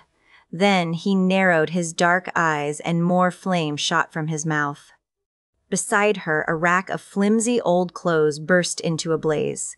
Like a trail of gunpowder, the fire traveled over other clothes, a row of hats, the aged wallpaper itself. Within seconds, half the room was engulfed in fire.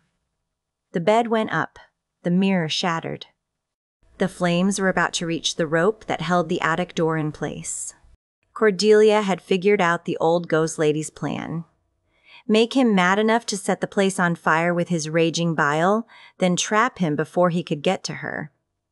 But if the flames reached the rope before Cordelia herself could get downstairs. "Will you be okay?" she yelled at the wheelchair. It rolled forward slightly just before the floor beneath it burst into flame, and it was engulfed. Cordelia caught her breath. She would have to take that as a yes. "Okay, then." She sneered at Spring-Heel Jack as he stood bewildered, surrounded on all sides by a firestorm. "Maybe you'll find a girl your type when you get to hell." She turned to flee. Before she could reach the steps, the attic door shot downward with the force of a guillotine blade and covered up the entrance, effectively trapping her inside the burning room with Spring-Heel Jack. Cordelia screamed. Taking a step back, she looked up. The fire had reached the end of the rope which hung behind the mirror, and it had burned all too quickly. "Alone at last, sweet love." "Come to me, Cordelia," Jack said softly. Tears spilled down Cordelia's cheeks. She was actually going to die. Above her head, the rafters burned furiously. A huge plank of wood dislodged and careened toward her like a bomb. She shrieked and jumped out of the way. Now she was closer to Spring-Heel Jack, who smiled at her and said, "We must hurry, my darling. We wouldn't want to burn to death before we have had one single moment in each other's arms." "Heck no," she muttered. The smoke was beginning to overwhelm her. She could barely see. Through slitted lids, she glanced desperately around. The only escape was the window. She didn't know if Jack had figured that out, but that didn't really matter, did it? If she couldn't get to it, she was going to cook to death. But Jack was in her way. Coughing, she took another step toward him. Her foot caught on something, and she glanced down. It was the iron center support for the padded seamstress's mannequin, now burned away. A little unwieldy for her, but it would have to do. She hefted it and tried to assume the same fighting stance she had seen Buffy take 1,000 times. Only now she was the fighter, facing a monster that had defeated Buffy. She wouldn't cry. Why not? "Oh, my brave beauty," Spring-Heel Jack said admiringly. "What a couple we'll make." Then he ran at her. Cordelia cried out and swung the support. He was too far away. She swung again, grunting with the effort. Her eyes bulged when she realized that she'd actually hit him, making hard contact with his left hip. "You bitch," he said, stunned, and opened his mouth. She swung again. The metal frame cracked against his face, and his head rocked back, his whole body thrown off balance. Spring-Heel Jack turned, snarled, and vomited flame at her, at the same time that the floor gave way beneath him. With a scream, he disappeared, fire streaming toward the burning ceiling like a geyser. Terrified, Cordelia sobbed and held on to her weapon. Then she picked her way through the burning room to the window, climbed out, and tried to hold on. But she was exhausted, and there wasn't much to hold on to, and she knew she would soon let go. "Xander," she screamed. "Xander, where the hell are you? You got me into this, and you better get me out or you're so dead." "You're making an awfully big production out of this, aren't you?" Xander asked, only moments after he had returned to consciousness. The ghouls had carried him deep into the overgrown garden. He lay on the ground and fought not to cry out as he realized the grinning white blob he was staring at was a human skull. There were more of them now, perhaps a dozen in total, including 2 horrid-looking stooped things smaller than the others. Ghoul children, Xander thought in horror. The whole family. "We have not eaten flesh in centuries," said the old guy with blood in his beard. He was actually rubbing his hands together. "I'll disappoint you," Xander promised. "It's my stock in trade." They had grabbed his arms and legs, and the oldest ghoul was trying to take the first bite. Xander kind of wished they'd bash his skull in first, but it looked like no such luck. One of the ghouls said, "Is that smoke?" And suddenly, it was raining fire. Huge timbers slammed down around them, exploding into blazing grenades over their heads. The ghouls holding Xander screamed and let go. Drained and injured though he was, he jumped up and ran for all he was worth. He dared only one glance over his shoulder, following the trail of flames as they spewed onto the fleeing ghouls.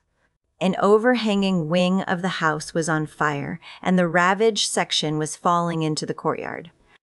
If his geography was right, it was the wing of the house where he and Cordelia had been confronted by the ghost, the one with the window through which he'd crashed. "Cordy," Xander breathed. Then he shouted her name even as he cursed her under his breath, all the times he'd wanted to kill her, and here he was once again trying to figure out how to save her. "I hate irony," he grumbled. Stumbling, he reached a set of French doors and grabbed the handles, tugging with all his strength. They were locked. "No!" He slammed his full weight against them. "Cordelia." He slammed again, over and over. He was just about to abandon them and race to another set of doors when they opened. A very old man in a black turtleneck sweater and olive trousers stood on the threshold of the house. Ragged and pasty-faced, his dark brown eyes were ringed with black circles. There was heavy gray stubble on his chin. He looked terrible, maybe even worse than Xander. "Fiend, are you with the Sons?" he demanded, then doubled over in a coughing fit that racked his body. His fingers were stick-like, the veins protruding from the backs of his hands in a maze of blue and purple. "Fiend? Me? Have you looked in the garden lately?" Xander shot back, pushing open the door. The man wiped his mouth. There was blood on his fingers, but he took no notice as he glared at Xander and straightened his shoulders. Suddenly, he looked younger, though still so old that a few decades would do little to diminish his decrepitude. "Son of entropy, I'm the one you seek. I am Jean-Marc Regnier. Chemos, I am the Gatekeeper." Buffy faced the three huge animals crouched in the doorway. The two men and the woman had completely transformed into Black Panthers, deadly and sleek. Their short black velvet fur covered rippling, jungle-deadly musculature. The tall man had become an immense animal, and a shock of gray ran down the spine of his shorter, more brutish companion. The woman was the smallest, but it was she who led the pack as they crept forward, low to the ground, yellow eyes always on Buffy. All three of the enormous beasts bared their long, wicked fangs, growling deep in their chests. The female swiped at the air, flashing savage claws capable of tearing an arm off with a single motion. Buffy's instinct for self-preservation screamed at her to get the hell away from them, but in this madhouse, she didn't know where to run. The animals sprang through the doorway. Without a second's hesitation, she launched a high side kick that took the female in the face, turning her away and blocking the charge of another. Then she leaped into the air and slammed down with all her weight on the hind end of the larger male. With a roar of fury, he turned on her, crouching low, preparing to spring. Buffy shifted into a fighting stance, looked at the panther, and snarled in return. "I don't know if you can understand me or not," she said, "but here's a newsflash. If you three don't leave me alone, I'm going to kill you all." How? She had no idea. She just hoped the panthers believed her. Unfortunately, they didn't. The animal she had attacked seemed wounded, though she knew not badly. He regarded her coolly and struggled to rise. The other two continued to glare and growl. "Hey, I'm talking to you," Buffy shouted. Beads of perspiration gathered on her temples as she pulled a stake from her belt. The Slayer was not supposed to show fear, but she had no other weapons, and she had never fought panthers before. Hyena people, yes, but not actual wild animals. She held the stake point out and took one slow step toward them, then another. The larger male hissed at her. She felt at her belt, got another stake, and held a business end in her left hand. Her mind raced, trying to formulate a plan if they should all charge her at the same time. She didn't have the time. As if on cue, they rushed her, growling savagely. She felt the sharp, numbing sting of a bite, had no idea where she had been bitten. Her head snapped violently back, and the gray-striped panther struck her chin with the back of his forepaw, almost like a slap. If she had not been the slayer, the impact would probably have broken her neck. She had a chance to get in a sharp jab to his paw before the animal drew it back. It roared in angry pain and lowered its head, its jaws wide open, and charged her. She feinted to the left, then catapulted herself across the animal's line of approach, stake outstretched to make contact with its head as it launched itself at her. Her timing was good, the sharp point lodged in the panther's mouth, piercing its tongue and the inside of its throat. The beast went berserk. As Buffy hit the opposite wall of the hallway, the huge head rolled left, right. It let out a roar that shook the walls. Buffy would have loved the luxury of panic, but she could not afford to waste precious moments. She pushed her back against the wall and scrabbled to a standing position. The panther dropped to the floor and began wildly pawing at his snout.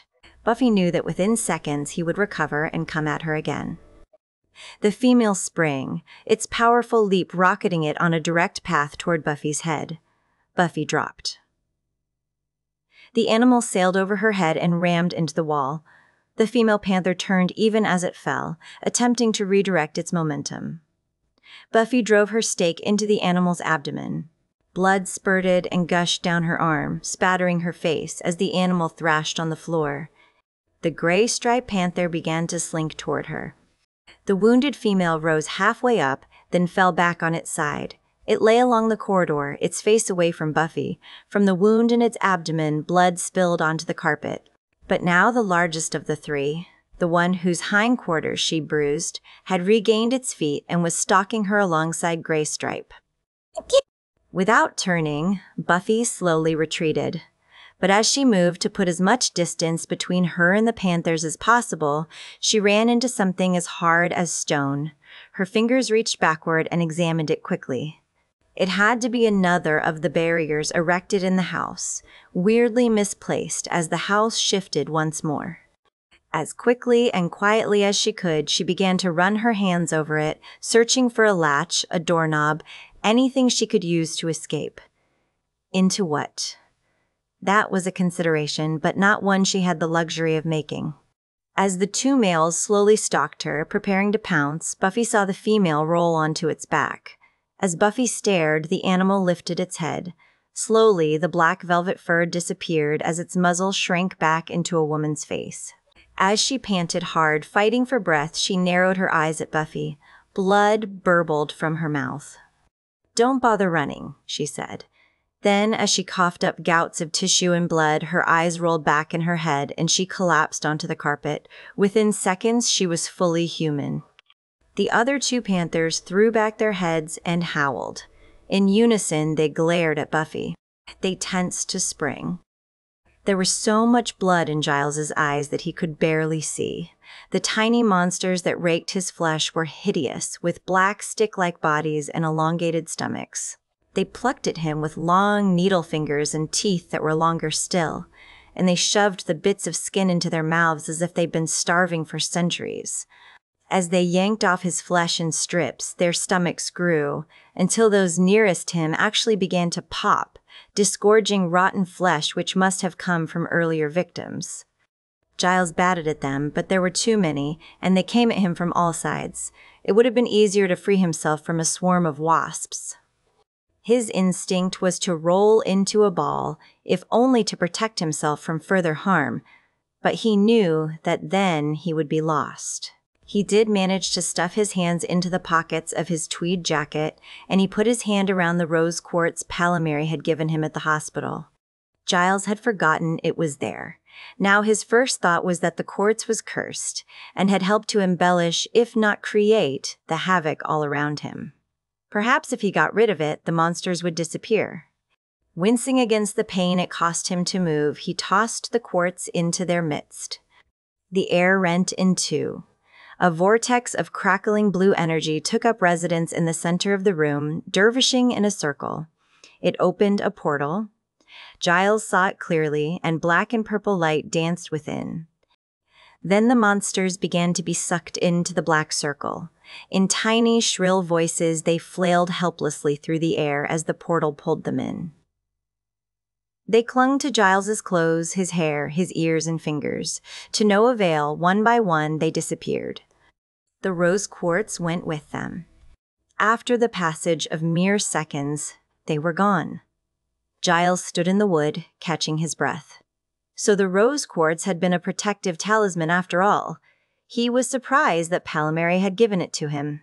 Perhaps then he had not been marked for death, but for capture, as had happened to him before. Then why were other watchers being killed? Having no answer, he moved painfully to the doorway, crossed the threshold, and slammed the door shut. Whatever madness still lay within the room would hopefully remain there. For now, at least, he was not in immediate peril of his life. And so, as always, his next thought was of Buffy. "I killed your girlfriend," Buffy said to the two panthers as they crept toward her. "And I'm an equal opportunity slayer. Boys get no special treatment." Gray Stripe roared and sprang at her. Buffy twirled in the air and got off a roundhouse kick, connecting squarely with its jaw. The panther was enraged. He swiped at her with his left paw, then his right, but Buffy dodged out of the way like a prizefighter. Still it came at her, darting forward, biting the air as she flung herself to the floor, rolled, then flipped to her feet. Where was the other? Her eyes darted around, trying to keep a fix on both of them. Gray Stripe could just be distracting her, setting her up for his big brother to come in for the kill. "Buffy?" It was Giles. She called in the corridor and realized how stupid that was. This place probably had a gazillion corridors, stairway, and a bazillion stairways. Panthers. Maybe he had found a map of all the rooms. Bemused, Giles stood before the door and placed his hand on the knob. From the sound of Buffy's voice, he could swear that she was on the other side. But was it a trick of the house? Some mismatched set of magical variables he would be mortally sorry he had trusted. If he opened this door, would something else try to kill him and very possibly succeed? He pushed up his glasses with a philosophical shrug. That didn't matter, did it? If there was the least chance that his death could save the Slayer, then he would die. It was that simple.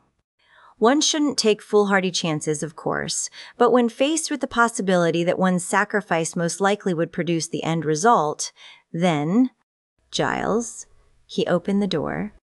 The big panther merely watched as Buffy fought Gray Stripe. The Slayer understood it was waiting for her to get tired. Once she was worn out, it might join in.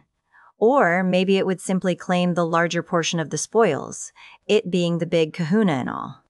Buffy had no time to wipe the blood and sweat from her face, nor the tears of frustration. If there'd only been this one panther to battle, she would have pulled it off. But there were two, which meant, in reality, that sooner or later she was going to die. Behind the beautiful cherrywood door stood another beautiful cherrywood door. Giles was reminded of those American game shows where the picking of doors provided the highlight of the entire tawdry and tedious event. Or perhaps, more prosaically, of Alice's Adventures in Wonderland. So he opened door number 2. Covered from head to toe in blood, Buffy was struggling with an enormous black jungle cat. Giles murmured, "Good heavens," stepped over the threshold and grabbed her by the back of her shirt. He said, "Buffy, it's me," just as she whirled on him, prepared to defend herself. At once, she bounded toward the door, knocking him over the threshold and landing on top of him. Then she jumped to her feet and slammed the door shut just as the enormous cat caromed into it. The door shuddered and bowed inward. Then all was still. "Nice of you to stop by," Buffy said. "Buffy, are you injured?" he asked, horrified, his heart pounding with his fear for her. "What? Oh." She looked down at herself. She was covered in blood, and there was a gaping wound just above her knee. The panther bite. Lucky thing he hadn't had a chance to really sink his teeth into her. "I'll be okay. Eventually." The bite was starting to burn, now that she had the luxury of feeling pain. No joy there. Giles cocked his head. "Do you smell smoke?" "Something's burning," Buffy said worriedly. "We've got to find Xander and Cordelia." She started forward, then stopped and frowned at Giles. "Where are we?" He shook his head. "I've absolutely no idea." What should we do? He thought a moment. It seems that our presence has imposed some modicum of order upon the gatehouse. Just a little, though, Buffy said. Yes, that is the meaning of modicum. Uh-huh. She straightened her shoulders. I knew that. It also seems that the house has been trying to reassert its disorder upon us. Drag. Buffy. He sighed. I know you're trying to maintain your equilibrium, and He blinked. Perhaps that's it. Perhaps we need to establish even more order. You know, when I ran away to London to protest my destiny, we did quite a lot of, meditating and such. Have you ever heard of transcendental meditation? She nodded brightly. They played once at the Bronze. Just so. He managed a brief grin at her. I do enjoy your sense of humor, Buffy. It's your timing I often object to. That's a load off. Okay, so transcendental meditation, and I'm saying, huh? He pushed up his glasses. What I mean is that we should establish in our minds a sense of peace and calm, that we stand in the center of order and harmony. Perhaps this will radiate to the house long enough for us to find Xander and Cordelia. And put out the fire, she said urgently, and find the gatekeeper.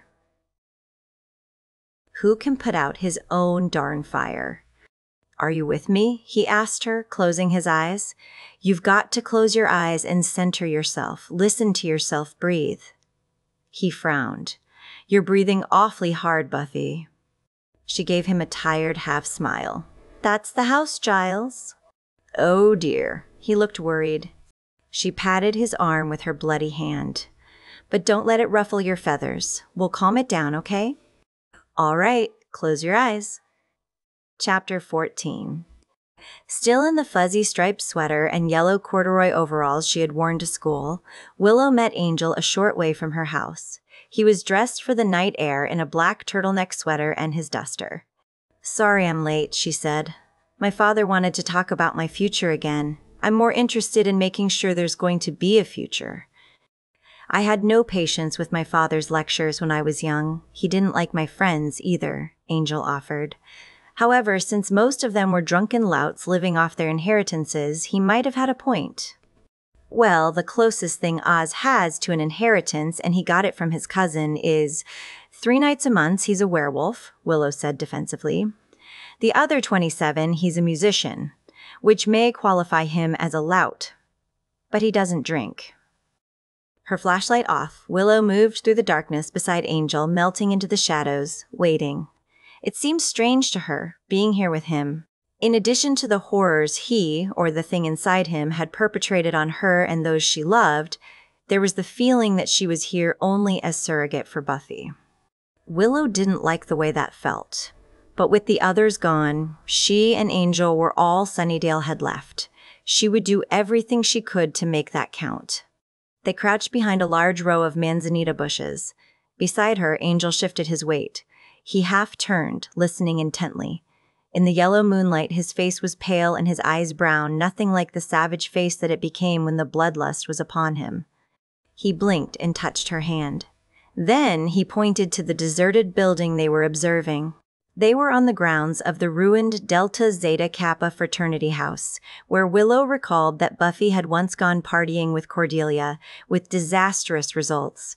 The two of them had nearly ended up as sacrifices to the frat house's reptile god. The creepy thing had lived in the basement. Once Buffy killed it, the fraternity was disbanded, most of the current members went to jail, and a large number of the alumni died. Mysterious deaths or killed themselves. All in a day's work for the Slayer, Willow thought. No one wanted the house itself. The college had let it go to ruin, ignoring the fact that they might get sued if somebody fell through the floor, and then someone had finally set it on fire.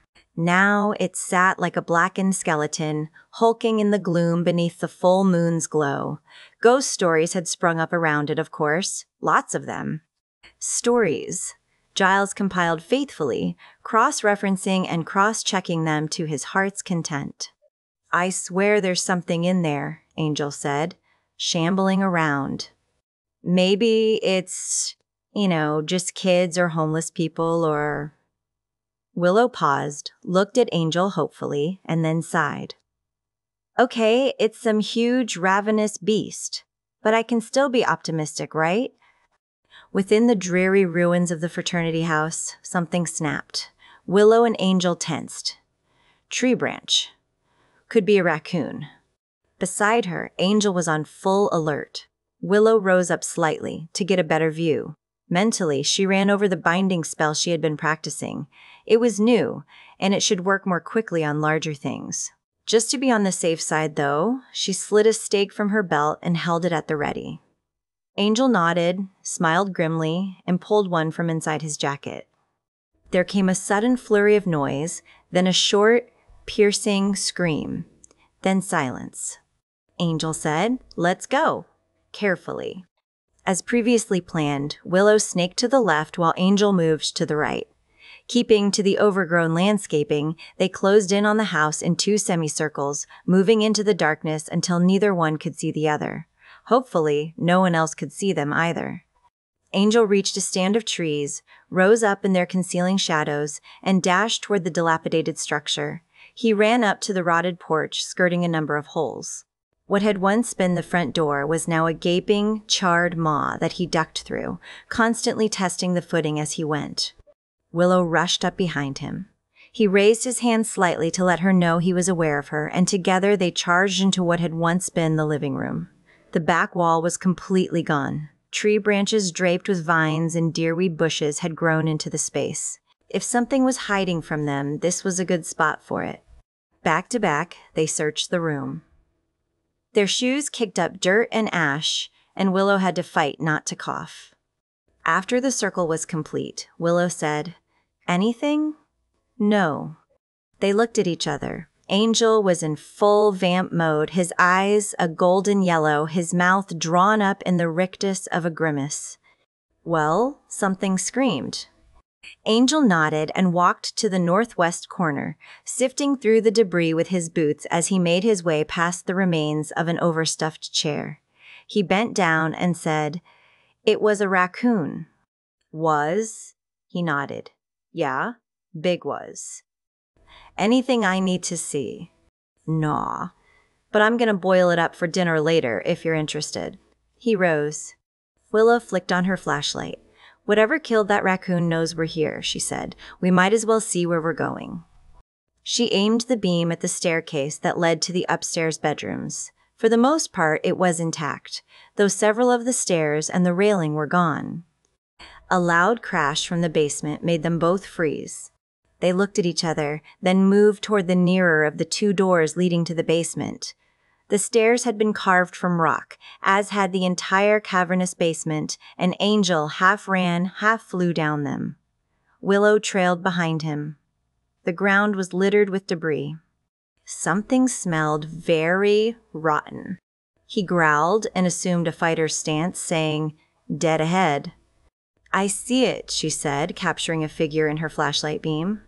It was vaguely human-shaped, crouched low. From the position of its hands and feet, it appeared to be facing them, but its face was in shadow. She advanced on it very slowly with a stake raised in her right hand, just in case. An Angel flanked her, shadowing her every move. Lifting her hands, Willow began to chant.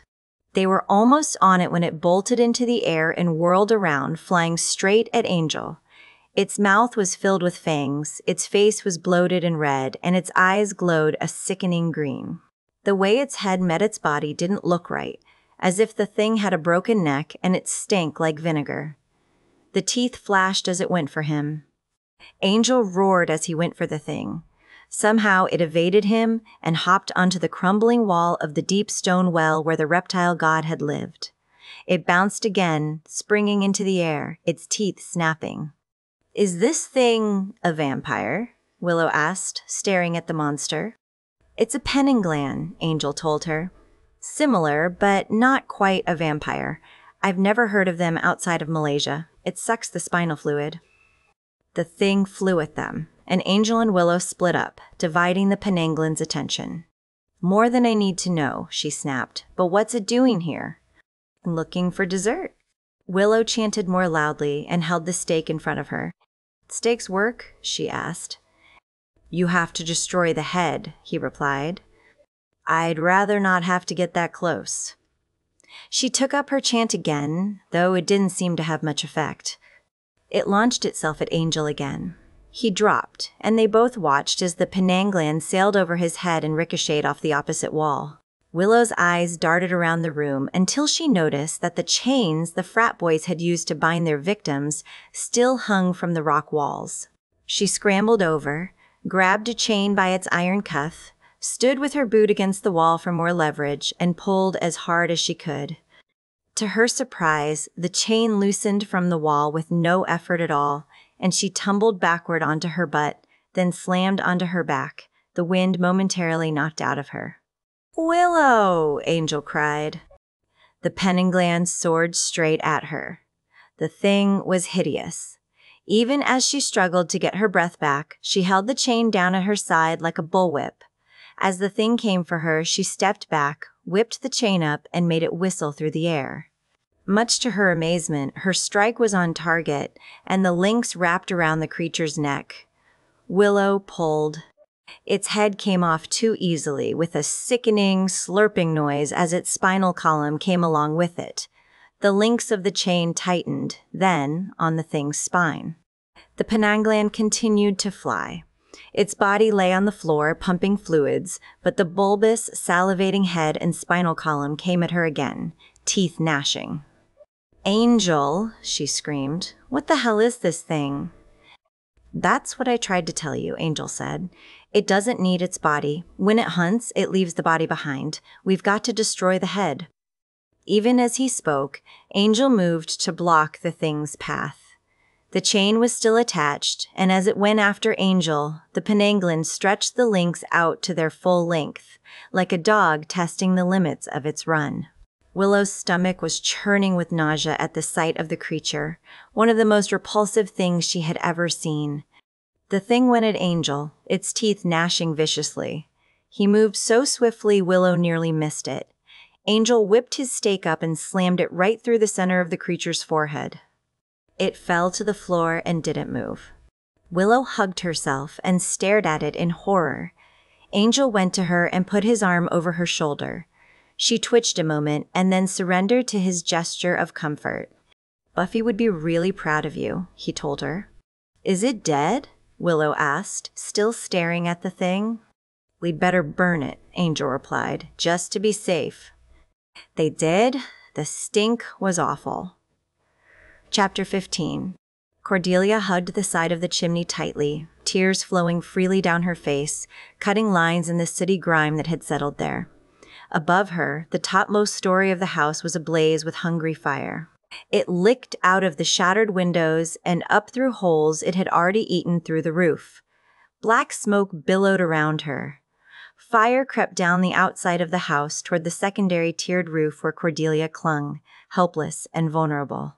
It slunk toward her, gripping the wood and shingles as though it hunted her, as though it had a mind of its own. A predator's mind. The fire moved closer, and Cordelia tried to scream, choked on the smoke, and settled instead for a whimper of despair that verged on surrender.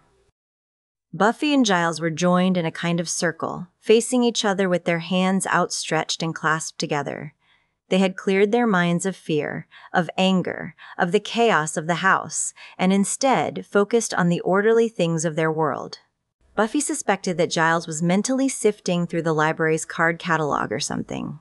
For her, it was the simple act of cleaning her room, just the way she'd done it since she'd been a young girl.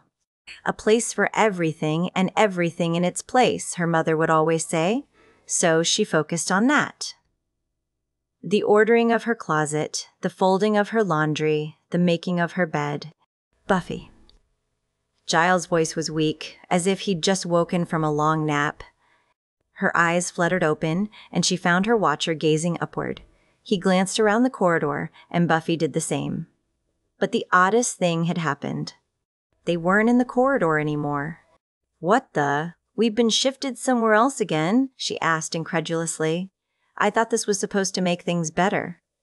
"You misunderstand." Giles replied. "We haven't moved anywhere. Rather, it is the house that is shifting, and I believe we are making things better. Can't you feel it, Buffy?" Amazingly, she could feel it. As she looked around at the room, a warmly decorated bedchamber with a brick fireplace on one end, high-backed chairs, and a canopied bed. Buffy had the inescapable feeling that this was right. Out the window beside the bed, she could see down into a large courtyard overgrown with a wild garden. A fountain at its center burbled weakly. The house was even larger than they'd thought, even without magic, for it was made up of an enormous square with the courtyard at its center. The first 2 stories were somewhat wider than the upper 2, and as she looked down, Buffy could see the shingled roof of the lower portion of the house jutting out of the wall beneath her. This was real. Out the window to her right, Buffy saw the fire blazing, billowing black smoke. That wing of the house was in flames. They had smelled the smoke before, but this fire was beyond what she'd expected. It was time to act, time to find Xander and Cordelia. Just as she was about to pull her head back in through the window, Buffy heard a scream over the crackling of the fire. She squinted, staring at the blazing side of the courtyard. By the chimney on that lower roof, where the fire was quickly spreading, she saw Cordelia. "There's no way to tell how long this lull will last," Giles began. But Buffy was way ahead of him. She rushed past him, threw the door open without any caution whatsoever, and flew into the corridor. There were lamps along the hall that had probably once been kerosene, but now burned with Edison's greatest discovery. Various paintings hung at odd intervals, portraits and European cityscapes for the most part. The floor was wood, with a narrow oriental carpet running the length of the corridor. Buffy could actually imagine, for the first time, that somebody lived here. She wondered how much of the house would be left when the fire was through with it. With Giles hard on her heels, Buffy bolted left, running full out toward the end of the hall and the stairwell she knew must be there. It had to be. If she had to go the other way, the long way around the house, Cordelia would be dead before they reached her. Xander stood in what appeared to be some kind of old-fashioned parlor. He was happy he'd closed the French doors behind him, even though the ghouls didn't seem to be coming after him. It was almost like they'd disappeared. "Listen," he told the snappily dressed old man before him. "Obviously you were expecting someone you don't like very much. I'm not him. If you're the gatekeeper, we are looking for you, but only because Giles, he's the watcher, thinks you've got yourself a little chaos leak in here. And I've been through your house, pal. He's right. Your magic needs some serious patching up." The gatekeeper's wrinkled face changed, suspicion creeping over his features. His white brows knitted together, and his eyes closed to slits. "You are not with the Sons of Entropy?" he asked, his voice a dry rasp. "As much as they might regret it, I'm the son of the Harrises of Sunnydale, California," Xander said. "And in case you didn't know, your house is on fire." Even as Xander spoke, Jean-Marc Regnier, the gatekeeper, shuddered. His head lolled to one side, his eyes rolled up, lids fluttering, and he collapsed in a heap on the floor with a single tiny gasp of breath. "Oh, man," Xander cried, kneeling at the old man's side. "Was it something I said?" Regnier's lips moved, and Xander lowered his ear toward the man's mouth. The gatekeeper whispered one word: cauldron. Before Xander could ask him for clarification, a scream of utter terror broke the silence. Over the roar of the fire and through the closed French doors, he recognized that voice. "Cordy," he snapped, and leaped to his feet. Through the glass of the French doors, he could see her perched on the edge of the burning second-story roof of the gatehouse. "Oh, my God," Xander whispered. He turned quickly and rushed toward the arched doorway that led from the parlor into what looked like an enormous foyer beyond. Before he reached the archway, someone stepped forward to block his way. Xander tried to stop, but could not. He barreled right into the old woman in front of him, passed right through her. The cold was startling. So frigid, in fact, that Xander convulsed a moment and nearly lost his footing. He managed to stay upright, but hugged himself tightly and breathed deeply several times as he regained his bearings. He should have knocked the old woman on her butt, he thought. How could help him? End. Gah! Xander cried, and stumbled back even as the ghost materialized in front of him yet again. For that's what she most certainly was. Spirit, specter, ghost, whatever. That was it. I don't have time for this, Xander muttered, staring at her in terror. You can haunt me later, okay? He backed up, a quick glance confirming that behind him was a wide, double staircase that led up from the first floor. The others are already on their way to help Cordelia, the ghost whispered. Xander paused, studying the old woman's shade in detail for the first time. He thought he'd seen her in a portrait somewhere in this madhouse. Of course, in the portrait, he hadn't been able to see through her. And, of course, she'd had legs. The ghost didn't have anything but a weird mist below the knees. She floated there in the hallway, looking at Xander as sternly as an angry grandmother. Were you the one in that wheelchair? He asked, frowning. 'Cause I'd hate for there to be two of you. You would not reach her in time, the ghost whispered. Even your friends will not reach her in time. The only way to save her is by saving him. Him? Xander asked. The old guy, you mean? He is my son, she whispered. Only he can control the house. Only he can save your friends. But you must bring him to the cauldron. Xander bit his lip, staring at the ghost. He was nodding his head as though he were at the bronze listening to a particularly righteous band. He bounced on the pads of his feet, energy coursing through him along with his fear and anxiety. What was the right thing? How did he decide? Come on, she's a ghost, he thought. Why should I trust her? A tiny, bitter, frightened voice inside Xander told him that she was right about one thing. His chances of reaching Cordelia in time, through this maze of a house, were almost nil. What other choice did he have? Nearly running, he went back into the parlor and knelt again at the side of the fallen gatekeeper. Without another wasted breath, Xander slipped his arms beneath the frail form of Jean-Marc Regnier, who seemed to have withered further in the intervening moments, and lifted him easily from the floor. He turned to face the ghost, who shimmered now, flickering in and out of existence before his eyes. Okay, where's this cauldron thing? The ghost seemed to smile before her face was creased once more with concern for the gatekeeper, her son, if she could be believed.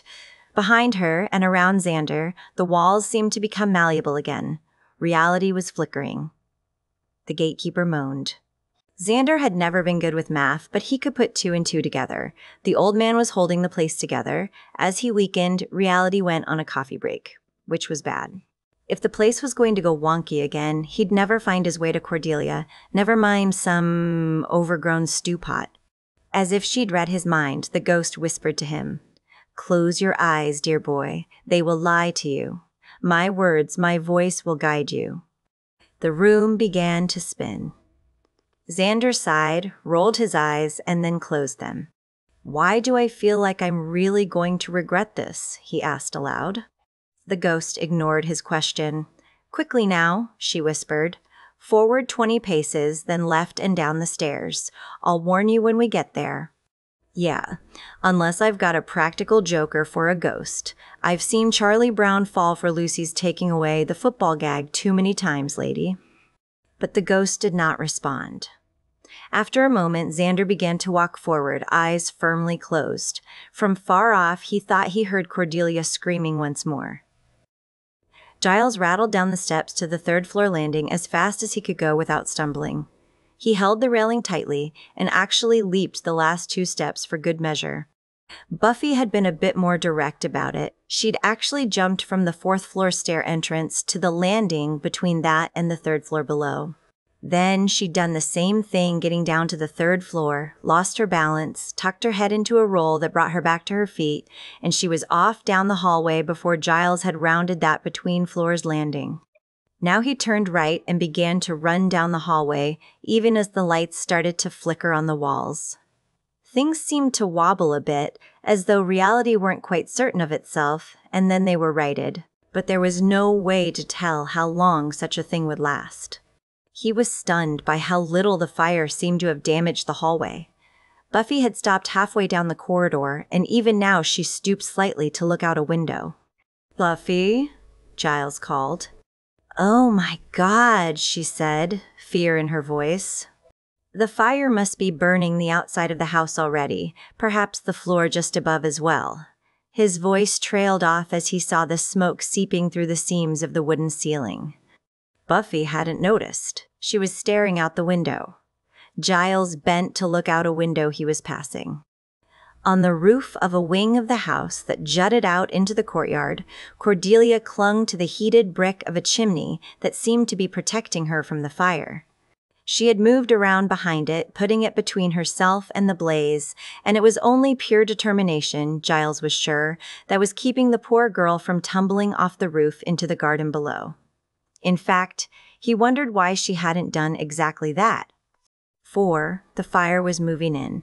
The entire roof was ablaze outside the window, and certainly the outside of the house must be as well. The smoke began to thicken in the corridor. "This is impossible, Buffy," he said anxiously. "Fire doesn't burn like this. It doesn't. Choose its movements." "I do," the Slayer replied. She spun, ripped a large portrait in a heavy wooden frame from the wall, and swung it toward the window she'd been looking out of. "Buffy, no!" Giles cried in alarm. Too late. The window shattered under Buffy's assault, and oxygen rushed into the hallway, carrying the blaze along with it. Flames roared into the corridor, and Buffy barely leaped out of the way without being scorched badly. As Giles watched, the fire shot out tendrils that seemed to caress the corridor's wooden ceiling almost tenderly. There was a shriek of stress from the wood, and the ceiling collapsed into the hall, blazing wood and furnishings from the floor above coming down with it. The two pieces of the fire joined like lovers too long apart. Together, the flames began to consume the hall and everything in it. Outside, Cordelia continued to alternate between screams, and what Giles could now see were quiet sobs of surrender. Giles ripped off his jacket. He could only hope that a second influx of oxygen would not cause the same reaction. The fire had found its entrance. Perhaps he could now create an exit. He wound the coat around his fist and slammed it against the window nearest him even as Buffy joined him. The window shattered, and the Slayer used her sneakered foot to kick the rest of the glass free. The window at the end of the hall was away from the burning roof, but nothing out there was stable. It could all go up at any second, the blaze spreading as quickly as it had inside. "You can't go out there," Giles said, and turned to the window. "Cordelia, we're here. You've got to make it to this window or you'll have to jump." She only wailed louder. Buffy threw one leg over the edge of the window frame. "You can't go out there," Giles repeated, more sternly this time, and clasped a hand on her shoulder. Buffy winced, looked at him, and shook her head sadly. "Isn't that what I'm here for, Giles? Isn't that what we do? Slayers, I mean. My mom wants me to grow up and make something of my life, and you want me to risk my life to save the world. I guess you just can't please everyone, can you?" Giles felt sick to his stomach, and not from the smoke. "Buffy," he snapped, aghast. "How could you? You know it would destroy me if anything were to—" She held up a hand to stop him. "It's the gig, Giles. I know that. One dies, another is called. I don't have to like it, I just have to do it." With that, she slipped through the window and began carefully picking her way across the roof toward Cordelia, staying well clear of the burning areas even as she crab-walked backward across the shingles. "Buffy? Oh, thank God. What are we going to do?" Cordelia shrieked. Giles watched Buffy open her mouth to respond. She was perhaps 20 feet away from Cordelia. Then there came a loud crack like the snapping of a bullwhip, followed by several others. Where it burned, the roof began to fall in on itself. The chimney to which Cordelia clung tilted toward the house and began to crumble as it collapsed into the widening circle of flame and charred wood. Walking with his eyes closed had taken some getting used to, but Xander had managed eventually. He remembered playing the game Marco Polo, which was sort of like hide-and-seek with your eyes closed, with Willow when they were kids. That's how she'd gotten the little scar under her chin. They'd been playing the game when her mother asked Willow to go get the mail, and she'd gone to do so, with her eyes still closed, and tripped over something in the garage, and fell hard, and bled.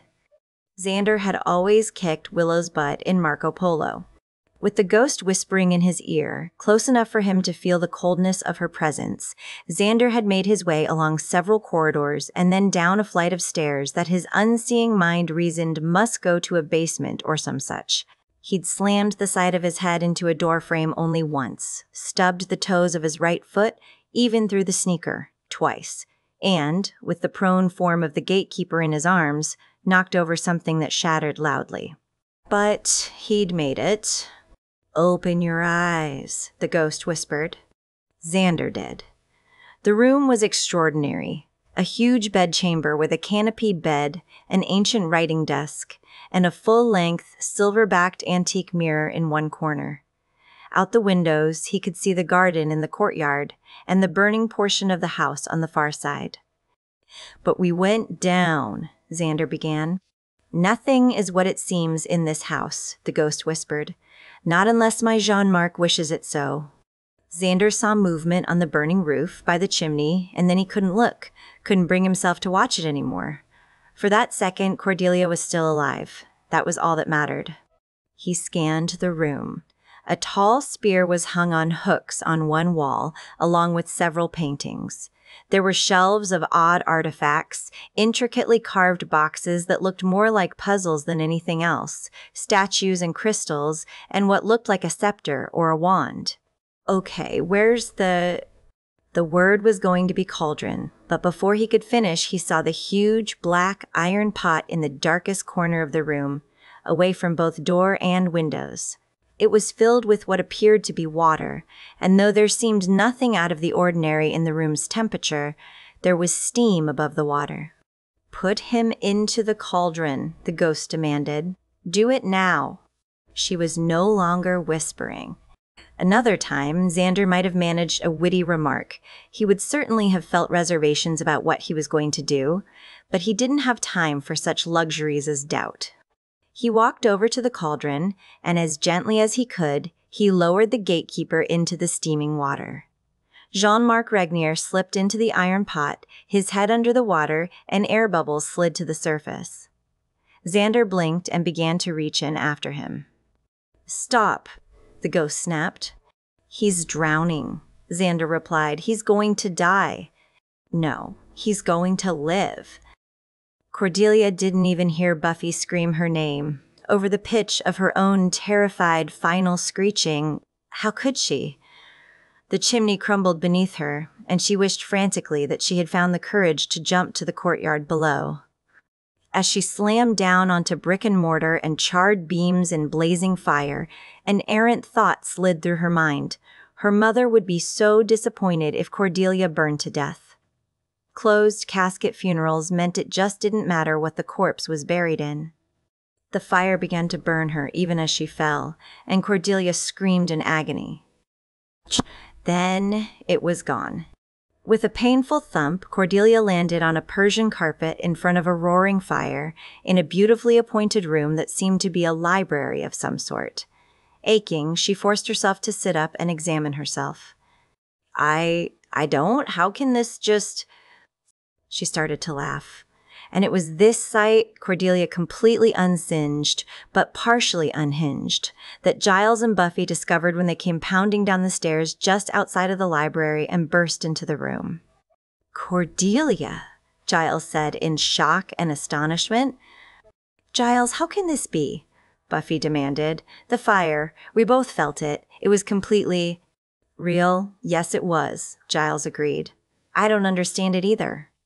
"It's a miracle," Cordelia said, eyes dull with shock and lingering fear. "Or just magic." Buffy and Giles had come deeper into the room to help her up. None of them were facing the door to the library when the new voice spoke. "I beg to differ," the voice said. "It isn't ever just magic." All three of them turned, still attempting to reorient themselves. The house was more normal now, though still palatial. The man who stood in the doorway was handsome, with rugged features and gray hair that was the only hint of his age. Buffy would have guessed he was in his early 50s, but he had an air of youth about him, of energy. He wore olive trousers and a black turtleneck sweater, which only added to his debonair appearance. Though you are unexpected guests, the man said, you are quite welcome in my home. In truth, were it not for you, the gatehouse would still be in chaos, and I might well be dead. Giles cleared his throat. Indeed. Well, let me introduce myself at least, he said. My name is Rupert Giles. Yes, the Watcher, the man said. Then his eyes turned to Buffy, and they shone with crackling energy and confidence. And you must be the Slayer, then. You have my gratitude and my deepest respect. I am Jean-Marc Regnier, the current keeper of the gate. You're not doing a very good job of it, are you? Cordelia said angrily. Our whole town is filled with nasties that escaped your little zoo, and as for this place, obviously it's the maid's day off. The gatekeeper only smiled. Ah, yes, you must be Cordelia. My mother and your friend Xander have told me a great deal about you. Xander? Cordelia asked, glancing around. Buffy was also interested in Xander's whereabouts, but the mention of the gatekeeper's mother intrigued her as well. They had yet to see anyone else in the... Buffy blinked. Behind the man, in the hallway, a ghostly woman seemed to hover briefly. Then she disappeared, and Xander came through the door behind the older man. Cordelia gasped his name and ran to him. He held her close and kissed her hair. Then Cordelia pushed him away to arm's length and punched him hard in the chest. Xander's eyes went wide. How could you leave me in that attic by myself? She demanded. God, I don't know why I put up with you. Cordelia, I fell out the window, Xander snapped. I almost got eaten by ghouls, and we'd all be dead if this guy hadn't taken a bath. They all stared at him. Xander shrugged. It's a long story, he said. Ask the old ghost lady. Said the gatekeeper. Now that you've mentioned the ghouls in the garden, please excuse me a moment while I do a bit of the aforementioned house cleaning. It is, after all, the maid's day off. This last, he said, while smiling mischievously at Cordelia. Then the gatekeeper lifted one hand, and it began to glow with a dark green light. Quickly, the crackling green light enveloped the gatekeeper's body. He raised his other hand so that he held both before him, palms out. Then he pushed something that was invisible to the rest of them. Throughout the gatehouse, the sound of slamming doors echoed and rebounded until the house itself rumbled. Everything was still. Buffy's eyes were wide as she looked around. Then she turned back to the gatekeeper. They are all back in their rooms for the moment, the gatekeeper said. Though I've no idea how long I can keep them there. As it is, I will have to immerse myself in Bran's cauldron at least once a day, simply to stay alive and keep this house in order. Giles mumbled something, looked at Regnier, and said, The cauldron of Bran the Blessed? The very one, the gatekeeper agreed. Great, Buffy said happily. Your life is back to normal. Now maybe you can give us a hand with our town. It'll never be a suburban wonderland, but lately things have been a little more... As she looked more closely at the gatekeeper, Buffy's words began to trail off.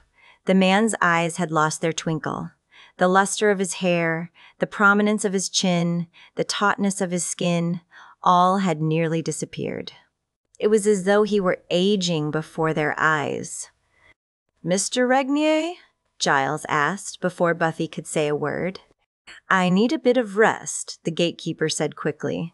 Perhaps we can speak in the morning? You have come to me for answers and for aid. The former I can provide. The latter I am afraid I will have to ask of you, rather than the other way round.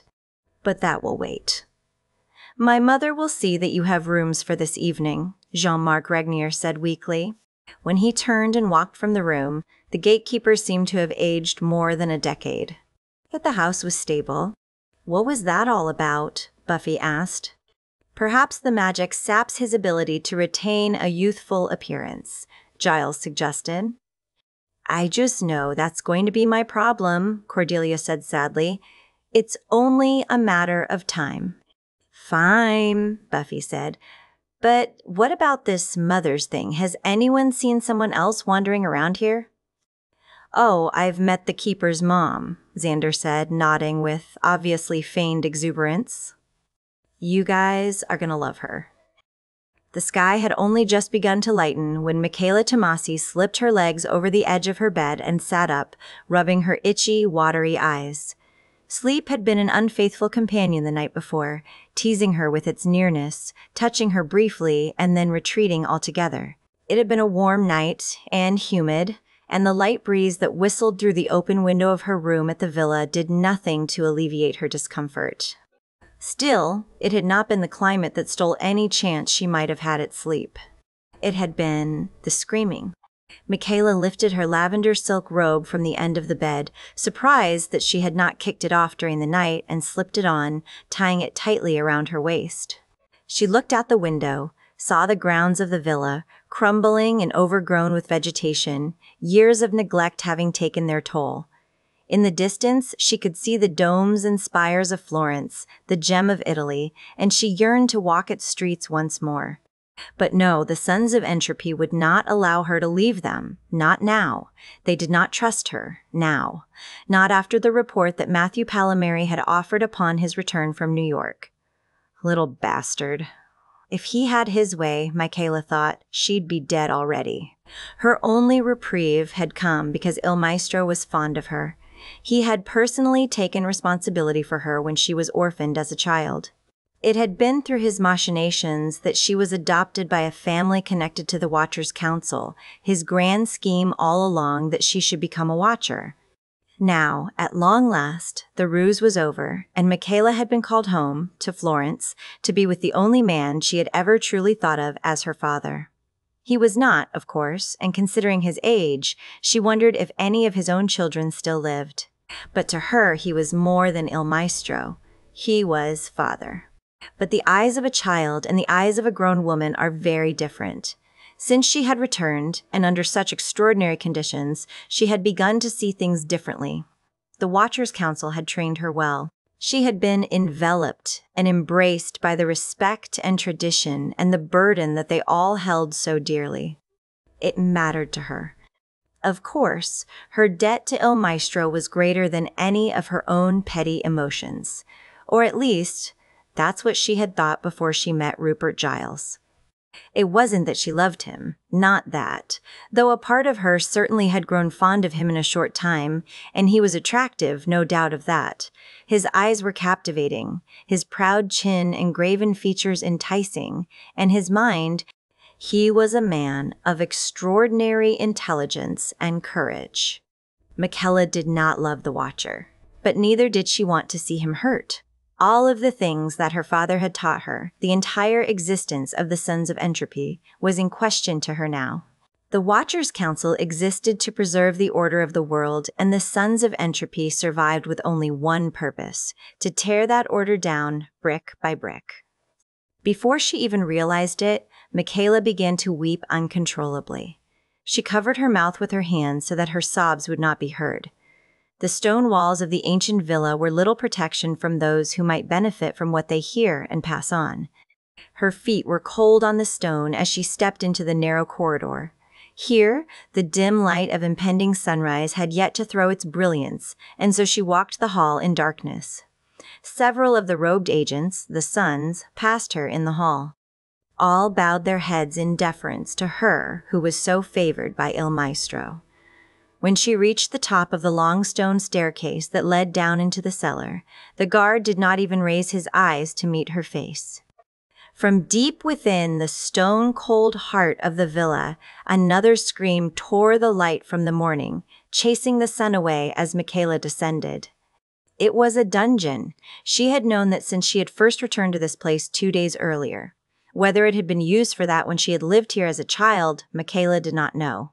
But now, that was precisely what it was.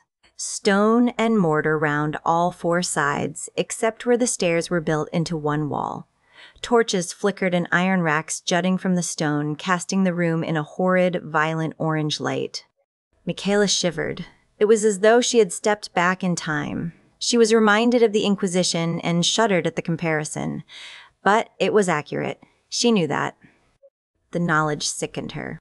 Chained to a wall on the far end of the cellar was Frau von Forsch, a frumpy German woman in her 50s who had been one of Michaela's teachers when she had become a Watcher. 2 stout sons in black robes attended her with long, tapered daggers. Blood ran freely from some of the many cuts that had been made in the naked woman's flesh. Other wounds had already dried to a brown crust. But the cuts were not the worst. Far from it. For the torturers had also used the knives as brands, heating them over an open torch and then laying them against Frau von Forsch's flesh. There were dozens of burns on her body, blackened and bubbled where her flesh had been seared. Blades sliced flesh, and a small flap of skin hung from the older woman's abdomen. Frau von Forsch screamed. "Stop," Michaela said quietly. The torturers did not hear her over the screaming. She clapped her hands to her ears, closing her eyes tightly, tears streaming down her face, and shrieked her throat raw. "Stop it! Stop it!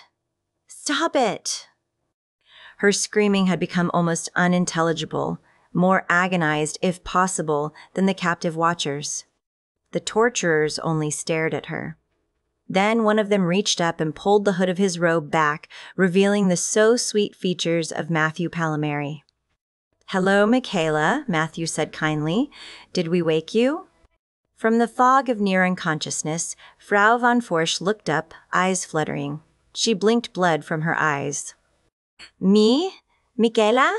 the older woman croaked. Then she tried to say something else, to warn Michaela off, but she could not even find the voice to do so. Her lips moved, and Michaela understood the word they formed. Run. Michaela only whimpered, then turned her eyes away. Her guilt was devastating. "Let her down," Michaela said after a moment. "Let her down immediately. She has no voice. She cannot possibly tell you anything more." In the silence, Michaela heard water dripping somewhere nearby, or perhaps it was blood falling to the stone floor. The captive watcher's chains scraped the wall. The torturers only watched Michaela, and after a moment, Matthew's face was split by a wide, derisive grin. "Silly girl," he said. "We got the answers we wanted more than an hour ago. We're just having fun now." By his eyes, Michaela knew that he meant it. The shriek that tore from her then was the sound of her soul crying out for salvation, for she knew in that moment that she was truly damned. She rushed at Matthew with her fingers hooked into savage claws. That laughing face was too much for her. He held up one hand to ward her off, but he had underestimated her.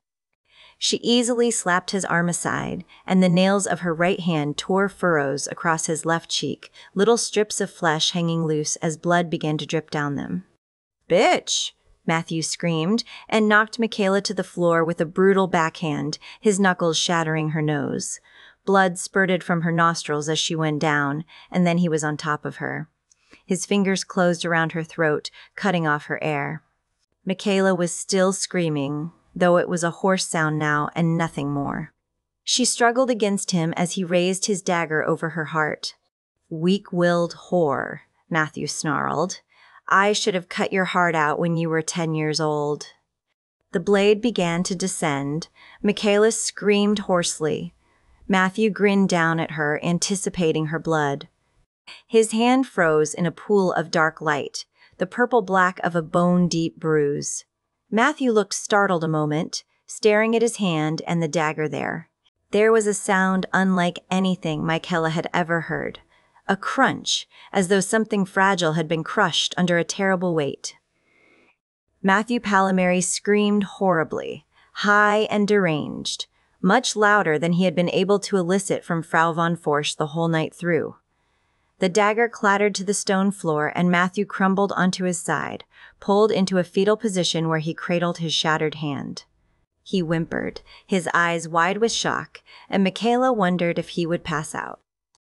"Hello, Father," Michaela whispered to the darkness of the chamber. The deep, familiar voice came from behind her. "I broke every bone in his hand, my dear one. He won't lay a finger on you again. But I am growing greatly concerned." She turned to face him, but her father, Il Maestro, was still swathed in the darkness of the dungeon. It was as if he could draw the shadows around him as a cloak, or, more accurately, a shroud, for he was the closest thing to a walking dead man she had ever seen. His heart still beat, of course, but it was cold as ice. You know that I love you, Michaela said, and knew in that moment that it was a terrible truth. That does not mean you will not betray me, Ilmaistra replied. I had such grand plans for you, Michaela. Please do not make me have to kill you. From the darkness, Ilmaistra turned his attention to the torturer who had stood silent throughout the horror that had just passed. You have learned the location of the Slayer. It was not a question. She and the Watcher have gone to Boston to find the Gatekeeper, the torturer replied without lowering his hood. A sigh escaped the darkest corner of the dungeon. As I feared, Ilmaistra said, contact my acolytes in Boston. Tell them we must abandon caution and move forward immediately. Also, tell them if they kill the Slayer before she reaches me, I will have their souls for my dinner. Yes, Maestro. Michaela's heart raced. She knew what was to come. Back upstairs with you, daughter, Ilmaistra said, suspicion still in his voice. Do not leave the grounds without speaking to me first.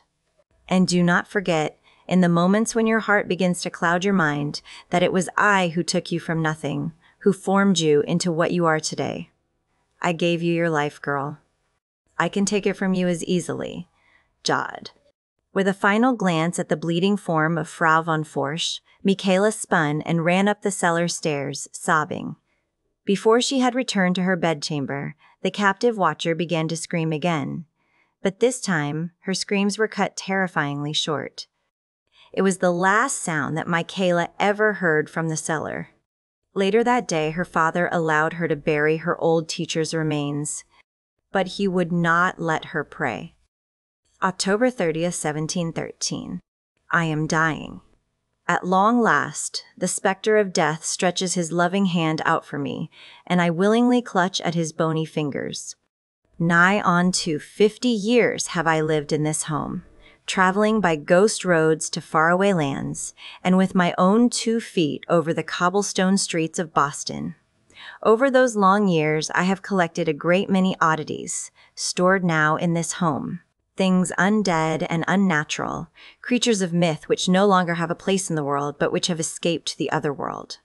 The ghost roads have been an extraordinary help, of course, but traveling with the dead is an experience fraught with profound despair and, yes, even a little fear.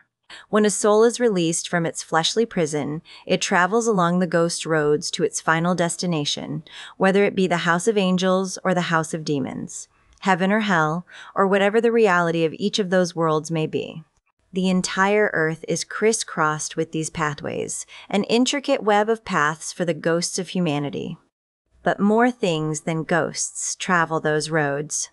For those roads connect more realms than the worlds of men, devils, and saints.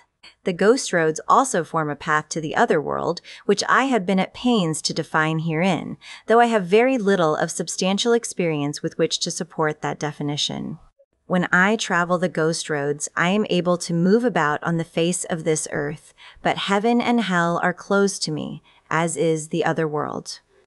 Many times I have explored the possibility of entering the other world, if only to return the more dangerous of the monsters and other creatures who have escaped into my own world. But even if I were able to throw open some kind of door into that realm, I am certain I would be unable to control such an opening. The opposite of my intentions would occur, and all of Otherworld would flood the world. Chaos would reign. Thus, I am forced to keep the escapees from the Otherworld in a place where they can cause no harm, nor may they undermine the structure of modern culture and society. But as I have collected and made them my captives, I have had to make allowances for their presence in my home. Each new tenant has required a new room. In addition to the inside of the house, though unnoticed from without, 5 decades of weaving spells and incantations, glamours and enchantments, so that this house is perhaps the single most intricate magical construct the world has ever known. The sorcerers of ancient Egypt would be hard-pressed to produce something of greater complexity, as it must be. For the world must be forever kept apart from the limbo realm, the other world, where such things exist. Just as the group of those called Watchers in London see to it that hell does not engulf the world, so too must the gatekeeper be ever vigilant to be certain the chaos of the other world does not overwhelm it. But the gatekeeper is dying. My poor son Henry will be the next to take up the mantle of the gatekeeper. I only wish I could give him a choice, but the responsibility is too great. Henri is well schooled now. I sent him to England to be educated, and he chose to make a home there. Only lately has he returned to me. I have begun to prepare him for what he must face, as he must, in time, prepare a wife. For I have cursed my entire family, all of my descendants, from now until the apocalypse comes at long last. Upon my death, all of my knowledge and all of my power shall pass on to Henri, and upon his death to his child, and so on, to each heir to the title of gatekeeper. As I answer the call of sweet surrender that I have so long ignored, my only regret is that the evil seed planted by Fulcanelli did not die when the sorcerer himself met his end. Word has come from Europe of terrible deeds done in Fulcanelli's name by a band of rogue magicians and assassins calling themselves the Sons of Entropy. They are, it has been said, the lineage that has come down from Fulcanelli's original acolytes. They have founded a sect of chaos bringers built upon the foundation of his horrifying philosophy. This, too, I have explained to Henri. I lay down my sword and shield for the last time. Now the battle must be joined by others. Richard M. Regnier, Chevalier and Sorcerer, Boston, Massachusetts Colony. Giles closed the journal only a moment before he heard the whisper. Jean-Marc will see you now. Startled in spite of himself, he spun around quickly at the sound, and the book tumbled to the ground. The spine tore slightly upon impact, and a rush of guilt swept over him. What he'd just read was not merely a family heirloom or some ancient artifact, but an extremely valuable resource for all those who would one day become gatekeeper. Quickly he bent, retrieved the book, and placed it gingerly on an oak table. When he returned his gaze to the ghost, he found her smiling at him. "It has been a very long time since we have had guests. It is pleasant to have you and your young friends here, Mr. Giles," she said.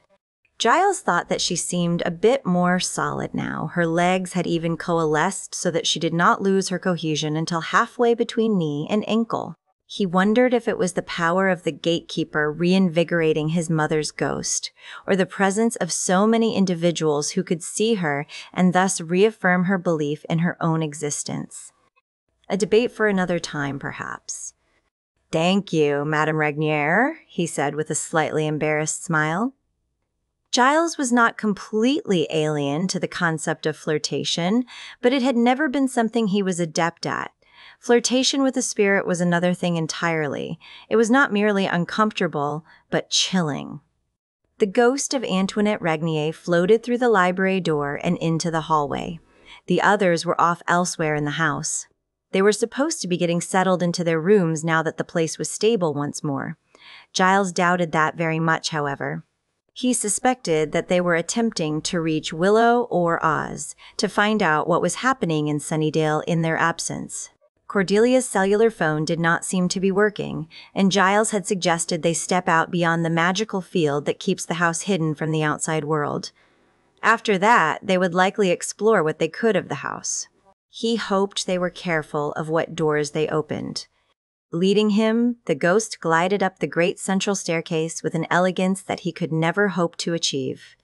Giles followed, eyes straying to survey the incredible furnishings in the home, the woodwork and tapestries, the paintings and the windows, but his gaze would not stay away from Antoinette for long. No matter how many ghosts he had encountered in his time as a watcher, they never ceased to fascinate him.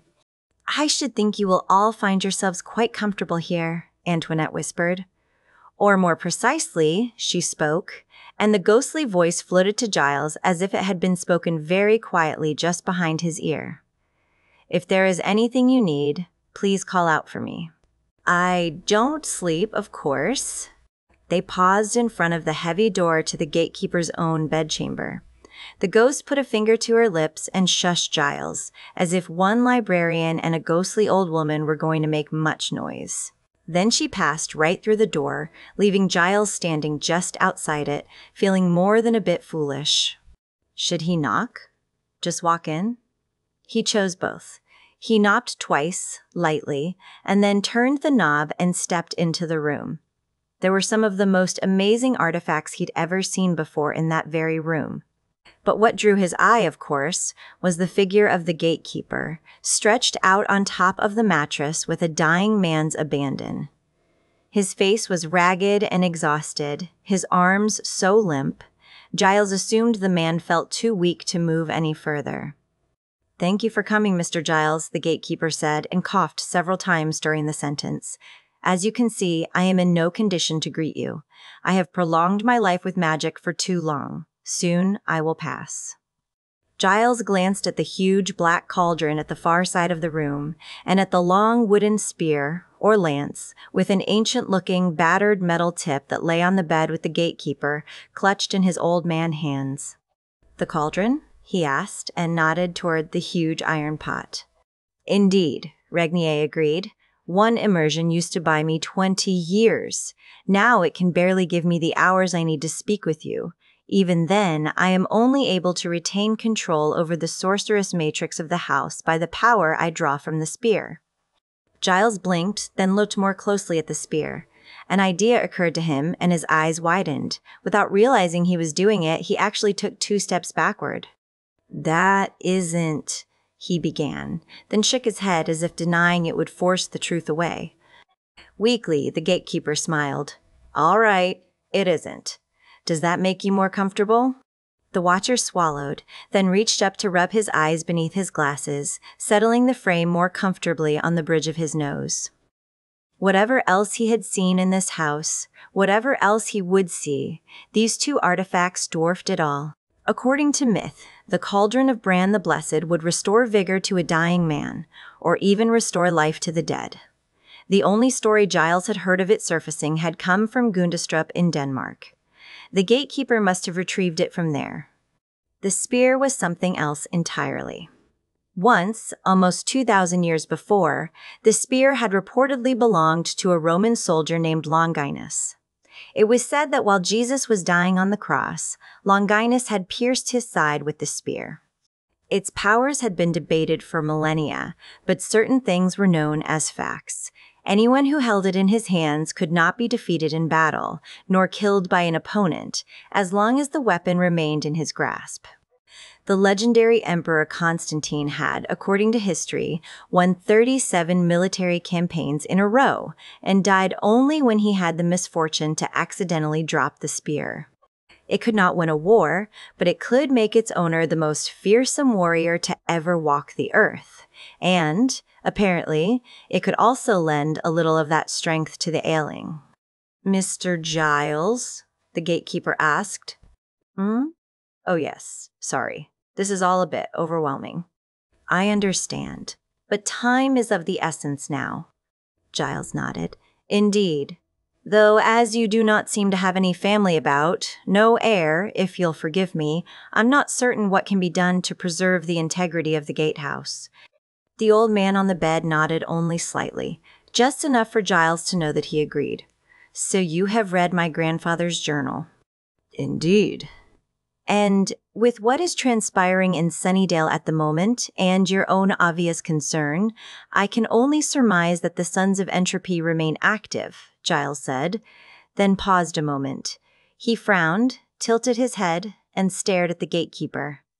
"Did you say grandfathers?" he asked. "The Regniers are quite long-lived," the gatekeeper told him. "Remarkably so," Giles agreed. Without warning, the gatekeeper allowed a small but agonized groan to escape his lips as he pulled himself up farther on the bed. His eyes were squeezed tightly closed, and his teeth clamped together. When, finally, he looked up at Giles once more, he looked as though he had aged another 5 years, and the desperation was clear in his eyes. "You must help me, Mr. Giles," Jean-Marc said. "You are incorrect, sir. I do have an heir, a boy, 11 years old. I had sent him to school in England, just as my father sent me 140 years ago. They've taken him. My boy Jacques is in the hands of the Sons of Entropy.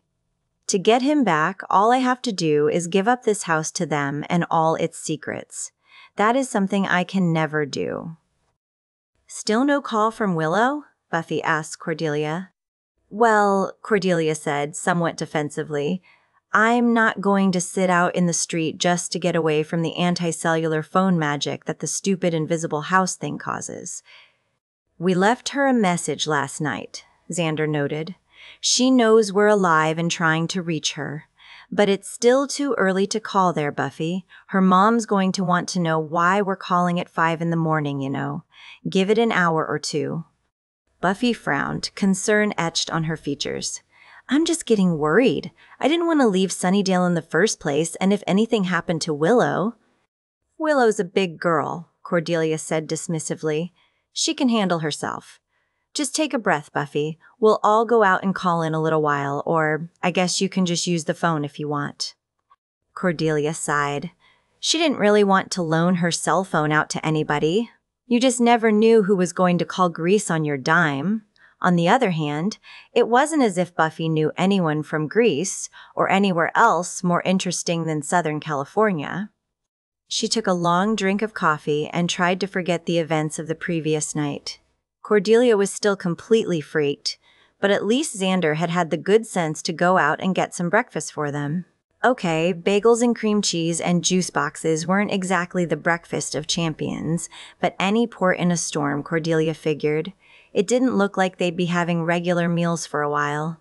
Xander was his usual cheery, sarcastic self, and Buffy was very quiet this morning other than her usual grumpiness. Cordelia sipped the last of her coffee. Xander had also saved his own scalp by managing to find a Starbucks nearby and picked up Giles's steaming cup. She slid out of her chair and started down the hall. They needed the Watcher's brain in fully functioning order, and as far as Cordelia was concerned, nobody could function fully at 8 o'clock in the morning without coffee. As she moved up the steps to where Xander had told her the Gatekeeper's chamber was, she was startled by the sudden appearance of the ghost of Antoinette Regnier on the landing above her. The dead woman's spirit seemed to be staring at her. Cordelia shivered, but did not look away. "Can I help you with something?" she asked snippily. "If the worst happens, the gatehouse must not fall." "Jean-Marc will need a new heir," Antoinette Regnier whispered. Cordelia's eyebrows knitted together. Slowly she held up one hand. At length she rolled her eyes and spoke each word as if it were a sentence unto itself. "Do, not, even, go, there." She pushed past the ghost. In the corridor just outside the gatekeeper's room, she heard the old man talking to Giles. Babbling. "They are coming," Regnier said desperately, his voice rising in pitch. "It is too late. They are coming now. The Sons of Entropy are. They are close now. Any moment they could." Throughout the gatehouse echoed the sudden sound of chimes, what passed for a doorbell in the enormous mansion. "No!" the gatekeeper screamed. "You mustn't let them in." Cordelia was turning into the open doorway, a tiny chill of terror creeping over her, when Giles exploded past her. His coffee cup flew from her grasp and popped open as it hit the floor, spilling pungent brown liquid on the carpet. Giles didn't even slow down as he ran for the stairs. Cordelia followed him, picking up her pace and then scrambling down after him as fast as she could. "What's going on?" she cried. "Giles, what is it? Who's coming? Shouldn't we—" "No," Giles roared. At the huge double front doors of the mansion, Buffy was throwing back the locks as Xander sipped at a glass of juice. Buffy pulled the handle and the door began to open. "Buffy, no," Giles shouted. "Don't let them in." "Too late." As Cordelia watched in horror, Buffy threw the door wide. "Xander, Buffy, get back," Giles screamed. On the threshold, Oz raised his eyebrows, his eyes darting to each of them in turn. "Did I miss something?" Chapter 16. "The gatekeeper is dying," Giles said once again. It was a truth they were all having a very difficult time accepting. for if it was indeed true, the consequences would be unthinkable. Despite the power in the artifacts he has gathered here, it is only a matter of time, and not a great deal of time, I'm afraid, before he passes on, the Watcher continued. When that moment comes, there must be an heir here in the house. Buffy glanced at Cordelia, whose eyes widened as she held up a hand. Don't even think about it. Man, Oz said unhappily, I feel like I wasted a trip here. I could be a lot more help to Willow back home. I don't like the idea of her being there by herself. Angel's there, Buffy offered. Only at night, Oz said. But after Willow's call to Cordelia got cut off and, well, we had no idea you'd get this information from another source. How did you find this house anyway? Xander asked. Did ya sniff it out? Oz shook his head with a weak smile. Cordelia told Willow it was at the top of Beacon Hill, and you could only see it if you were looking for it. I walked around a while, but once I saw this place, well, hell, what else could it be? Giles cleared his throat, drawing the attention of the room back to himself. Oz, he said, we are grateful to have you here. Your information is more helpful than you realize. It confirms a great deal. Though this Fulcanelli character I've told you about from the original Gatekeeper's journals founded the Sons of Entropy centuries ago, it appears that Il Maestro, whomever he may be, has carried on Fulcanelli's crusade. If what you were told is true, the Sons of Entropy would use the Gatehouse to drop the barrier between our world and the other world. Should that happen, all the myths and monsters and unnatural phenomena there would collide with our own world, sending humanity into a new dark age overrun with supernatural chaos. It would undo a millennium of human progress. Okay, screeching halt, Giles, Xander said, frowning. Why would anyone want that? I mean, okay, no more lines at the Burger King drive-thru, but, no more drive-thru. It just doesn't make sense. Actually, Xander, I got the impression these guys think that when all this crap comes down, they're going to be kings or something. Like the warlords of old, or the feudal lords of old Europe, Giles said, nodding. Il Maestro has obviously made some significant promises to them in that regard. What I wonder, however, is what relation this has to their attempts to capture Buffy and possibly even myself. If they wanted you, it might have been to use you to get Buffy to do what they wanted, Cordelia suggested. That's been an ongoing theme a couple of times, right? Ever the mistress of unpleasant reminders, Cordelia, Buffy said. Okay, let's say that's why they wanted Giles. And they've been killing off Watchers just to make sure they had as little opposition as possible, maybe keep the council busy while they came after me and did their deal with the Gatehouse. Giles is right. If keeping the heir from the house is all they need to take it over, why do they want me? You mean other than the obvious? Xander asked, a lascivious grin on his face. Cordelia punched his arm. Why indeed? Giles echoed. You know, Oz said when Angel was making this one guy. Talk, he said his boss would get a lot of power from Buffy. But I definitely got the idea that maybe there was more to it than he was saying. But not because he wasn't going to talk.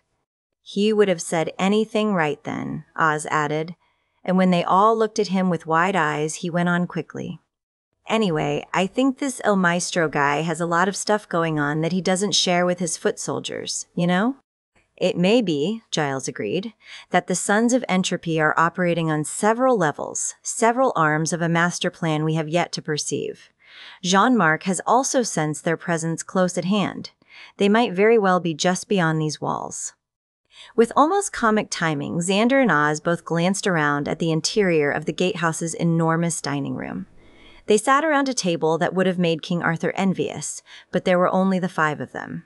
6, if you counted the ghost of Antoinette Regnier, who appeared and disappeared at irregular intervals. She was keeping a close watch over her son, hoping to prolong the time before he would join her at last. How long can the Gatekeeper survive like this? Buffy asked, and her eyes narrowed as she searched Giles's face. Giles reached up his right hand to push up his glasses and massage the bridge of his nose.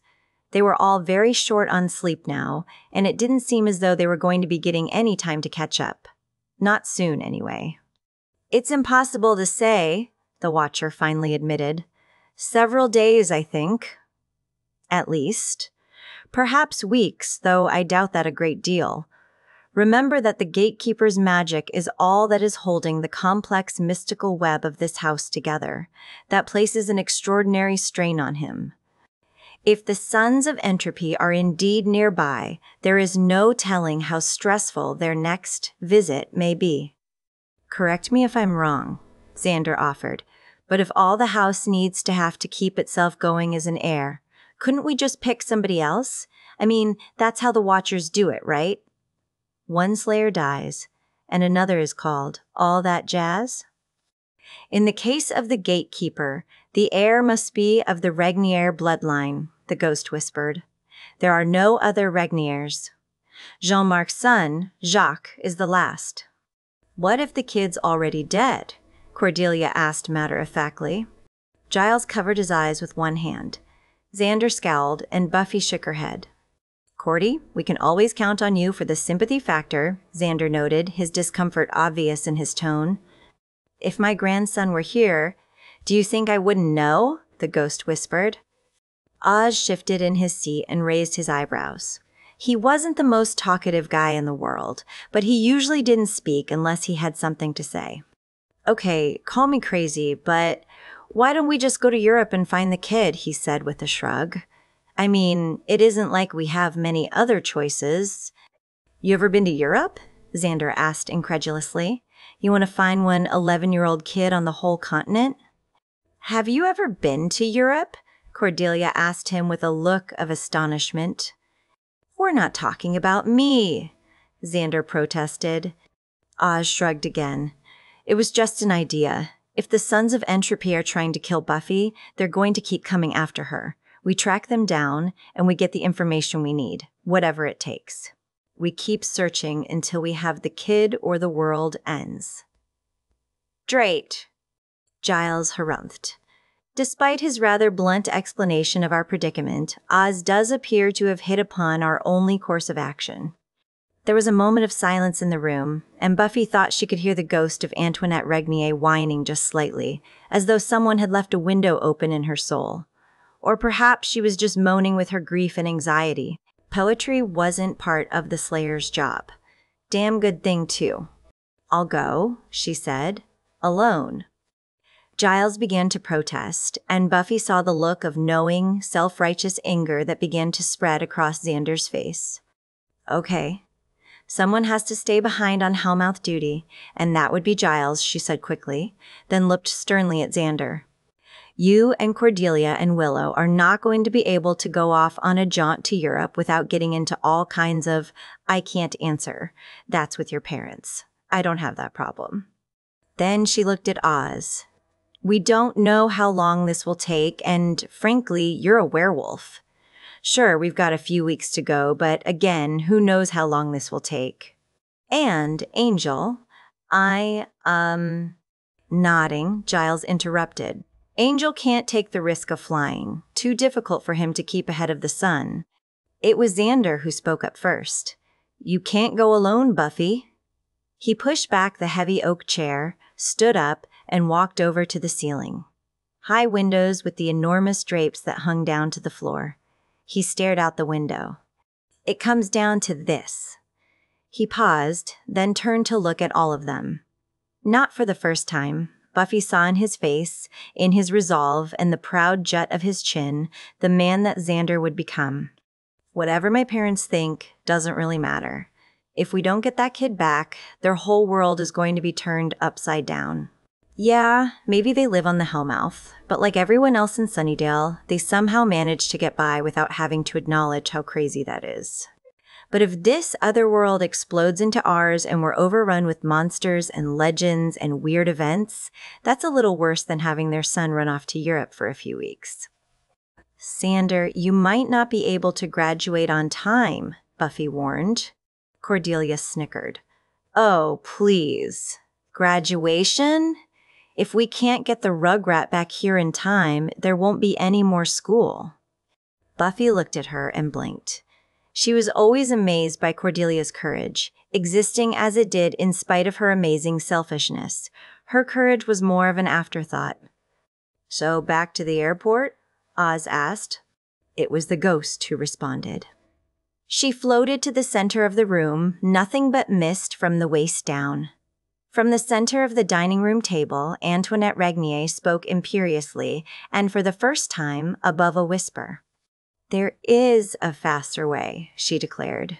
"A mode of travel not open to all, but available to the stayer." Then the ghost set her sights on Oz, and to the lycanthrope. Only beings touched by the supernatural in some way may travel the ghost roads and live.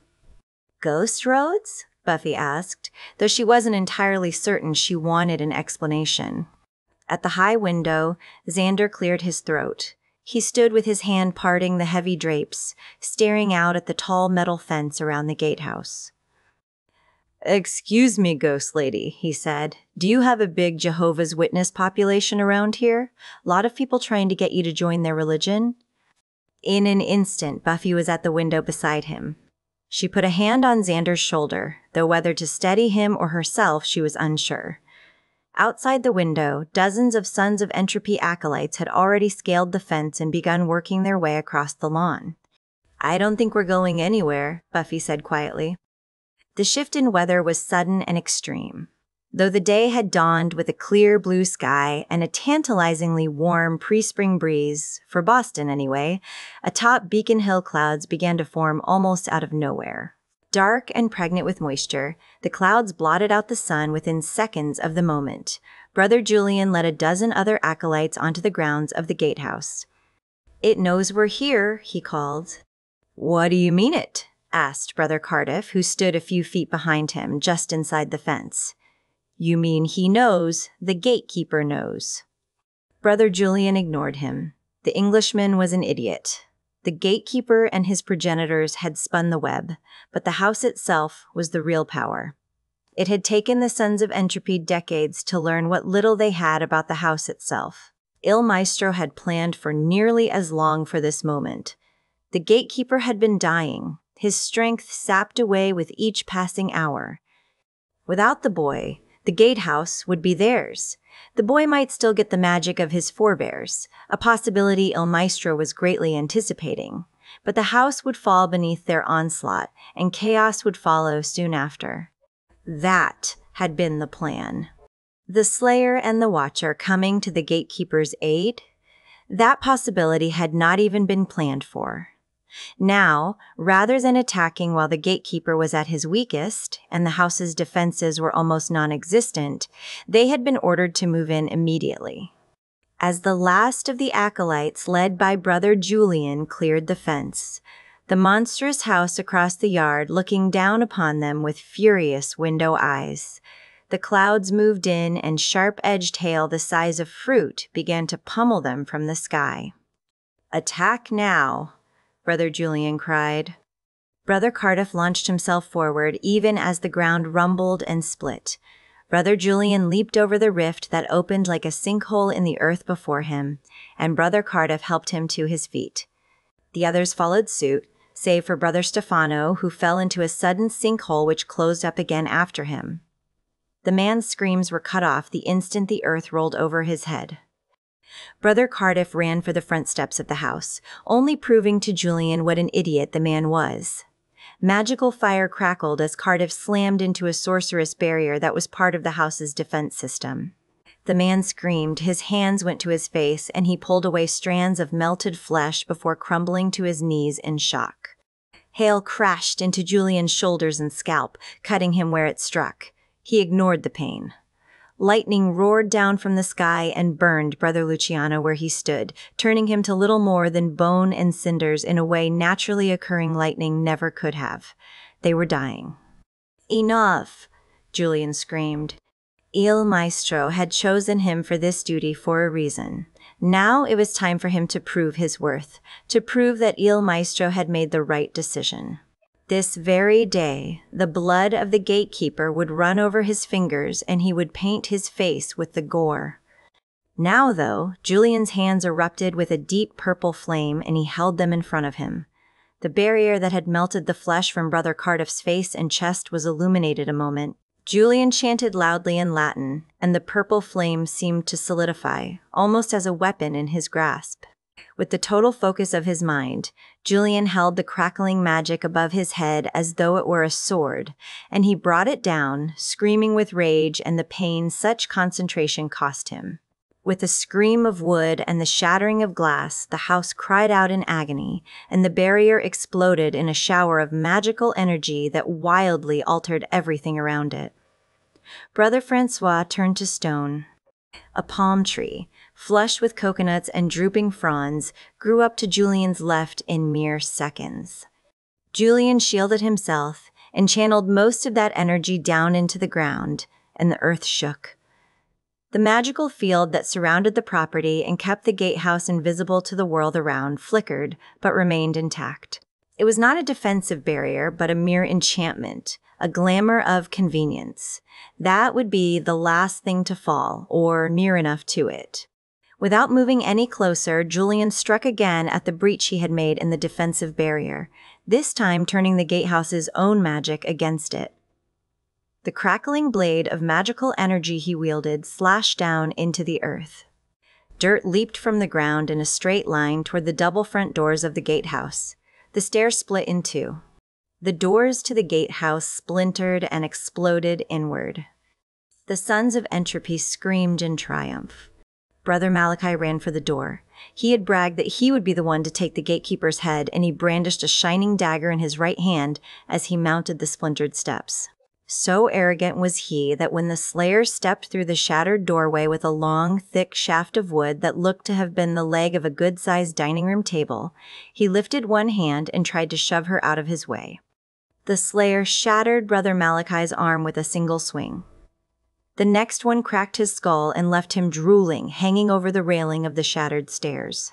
Behind the slayer, a dark-haired young man, Brother Julian recognized from surveillance photos, stepped out of the house, a second table leg clutched in his hands. "No trespassing," the slayer snarled, and set her legs wide apart to guard the entrance. "Yeah," said the young man. "Beware of Buffy." "Some of the sons of entropy are skilled with magic," Giles said. "The gatekeeper will not be able to fend them off completely, not without help. Even we few may not be enough. We are out of our depth. Buffy will give them quite a battle, but she needs someone backing her up who is as hard to kill as she is. Plus, if the gatekeeper can manage to perform this ritual of endowment he suggested, Angel's presence will be invaluable. After his fashion, he loves her.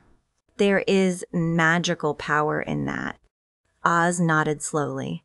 "I'll go," he agreed. "I'm not much good against spells and enchantments anyway, but how will I find my way?" Oz looked at Giles expectantly.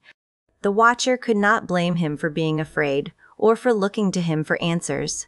Giles usually had the answers, after all, or the ability to find them somehow. But not this time. On this day, the only answers they had came from a dead woman, and somehow, that was less than comforting. "How did Spring-Heel Jack find his way?" whispered the ghost of Antoinette Regnier. "You focus on your heart's desire, on the destination you must reach, and you will find your way." "Okay," Oz replied, "but how?" "The dead will guide you, if you get lost." Giles cleared his throat. "No offense intended, madam, but according to all the literature, the dead can be rather untrustworthy." "For a human, yes," the ghost replied. "But the boy is not human, is he, Watcher? They will bear him no ill will, for he is cursed. In many ways, he suffers far more than those of us who may rest if we choose. There is no rest for those bearing the mark of the wolf, bearing the stain of the supernatural." "No rest for the wicked," Oz said, mostly to himself. "It's a party." Then he clapped his hands together, stood up with a smile on his face that astonished Giles, though Oz continually astonished him, and said with great verve, "Let's get this show on the road." "My son is in pain. I shall return," the ghost said, and then simply evaporated. "Boy, how'd you like to have her for a mom?" Oz muttered. "Talk about pressure. She makes Willow's mom look mellow." "Yes, well, Willow's mother is alive and unaware of the consequences that hang in the balance, Giles said, though he realized now was not the time for such a discussion. Oh, I'm pretty sure her priorities wouldn't change if she knew about the Hellmouth, Oz said, bouncing on the balls of his feet ever so slightly. Well, unless it was an extracurricular activity that could help Willow get into a better school. Giles pushed his glasses up on the bridge of his nose and blinked several times. He realized that Oz was nervous and sympathized. But they had no time for sensitivity or caution. They needed reinforcements. Oz? Giles asked. Oz nodded. Right, I go, grab up Angel, tell Willow to hold the fort, and get back here like Ricochet Rabbit. I'm sorry? Giles frowned. Never mind. American cartoon reference. Oz moved to the door that Antoinette's ghost had pointed out to them, and then he paused and turned to Giles. What about Willow, Giles? I mean, is she really going to be all right back home alone? Giles considered lying. After a moment, he said, I don't know, Oz, but if we fail here, none of us will be all right. Oz's eyes hardened at that. Giles watched it happen. All the light, all the humor went out of his eyes, and for a moment, Giles thought he could see a glint of the wolf deep down inside. With a twist of the knob and a hard pull, Oz yanked the door open and stepped inside. Giles stepped around the heavy wooden door, but by the time he looked inside, it was only a small bedroom. Oz was gone. Oz was insane. Or, at least in those first few moments, he'd thought he was. There was a vacuum around him, a pure nothing that brought tears to his eyes in an instant. He wept openly, panic making his mind reel as he wished for something to grab hold of. Anything to give him a sense of place, of movement, of time, of just being. If this is heaven, he thought. But he never finished the idea. There was no telling who might be listening. No temperature, neither cold nor hot, no sound, not even his own breathing. And at first, when he tried to scream, nothing. No sensation, neither of falling, nor of moving, nor of hard surface beneath his feet. The air around him was neither dark nor light, not white or black, but a kind of eternal gray, as if rain were on the way, but the storm would never arrive. Oz closed his eyes tightly and screamed into the abyss, tears streaming down his cheeks. He knew this was it. This was part of the limbo that Giles had talked about, the gray world connecting Earth to heaven, hell, and the other world. This was the Ghost Road. Or, at least, it was supposed to be. The Ghost Road. And as suddenly as he'd had the thought, he felt it beneath his feet. He heard his labored breathing. He opened his eyes. The ghost road stretched out before him, conjured from somewhere within him or somewhere nearby, he didn't know. But it was solid, and that was all that really mattered to him. The gray air was thick, and he could not see very far, though there were no obstructions to his vision. The road beneath his feet was hard and rutted like a dirt path, yet it looked more like chalk or crumbling concrete. Now, from somewhere, he heard music. Distant music with a static crackle that reminded him of a poorly tuned radio. Impossible, of course, yet there it was. He could see nothing but the road and the gray absence of life around him. No wandering souls, no rotting corpses. Oz had been uncertain what to expect from these ghost roads, but he had steeled himself for the worst, or what he'd thought was the worst. In reality, those first moments of nothing had terrified him more than anything he'd come up against since he'd become involved with Willow and, by extension, with Buffy. It was something the Slayer could not fight, could not destroy. Oz felt certain that what he had felt, in those drifting moments, was nothing less than death itself. Perhaps it had taken a moment for death to reassert itself, to realize it had no hold over him. It didn't matter. Whatever happened to him now in this cold, hideous limbo, as long as he knew that he was alive, he would be all right. Oz began to walk. Inside Giles's apartment, Willow pored over books she hadn't dared to open at the library, hoping to find stronger enchantments and bindings to place over the Hellmouth and over Sunnydale as a whole. She had tried desperately to use magic to locate the actual breaches, but it was something she had not been able to master. Perhaps the gatekeeper had been more naturally adept, had some kind of sixth sense. So, a more general sort of protection would have to do, from Willow's point of view.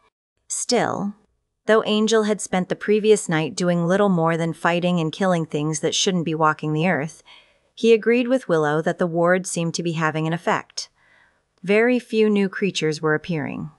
Giles's ancient radio was tuned to an old-time jazz station, and Willow didn't dare move the dial. It was so distant, she was afraid that she might never be able to find it again, and Giles would be crushed. Instead, she had found that the music delighted her. Rather than impeding her ability to focus, it calmed her considerably and allowed her mind to rely on intuition she might never otherwise have paid any attention to. She wouldn't be giving away her CD collection just yet, but this ancient jazz music had promise. Oz felt as though he had been walking for eons.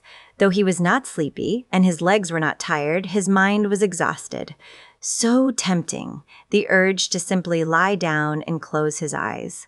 The ground was hard, but if he strayed from the road to that gray nothing, perhaps he might find a comfortable place to rest. What? Oz shook his head. That was not the voice of his heart, the inner mind speaking to him. Those thoughts had come from elsewhere. Outside his mind. Outside of him. Leave him be, the lost one. Who's there? He shouted, head whipping about as he searched the void for life. Just the dread nothing around him, lulling him into surrender. Gray and endless. Lost. The voice had said he was lost. Please, he cried. I can't be lost. Maybe you don't care what happens in the other world now. Maybe it doesn't matter to you. But I think that if my friends fail, your world may be destroyed as well. Whatever it is you have here, it's ordered. It's all arranged by someone. If I don't make it, all that order could be destroyed. There'd be nothing left but... All around him, the gray dissolved into white, blinding light. The road beneath his feet shifted like the sand, and that too was white and burning. Oz shielded his eyes, blinked several times, but already the light was beginning to fade. He blinked. A rainbow on his retinas, the first real color he'd seen since he had come to the ghost road. When? Hours ago, at least. Maybe days. Don't say it! The voices were one voice, yet millions. The echo was inside his mind, slipping from cell to cell in his brain, informing him on the most primitive level. His eyes began to focus. Oz looked around, and he saw them. There in the afterburn, in the flash, as it faded. As it faded, so did they. Faces and bodies, whispering and wandering, some staring at him and some hiding their eyes, some of them crying and some laughing. At first he thought there were but a few, but as those closer faded, he saw the others behind them.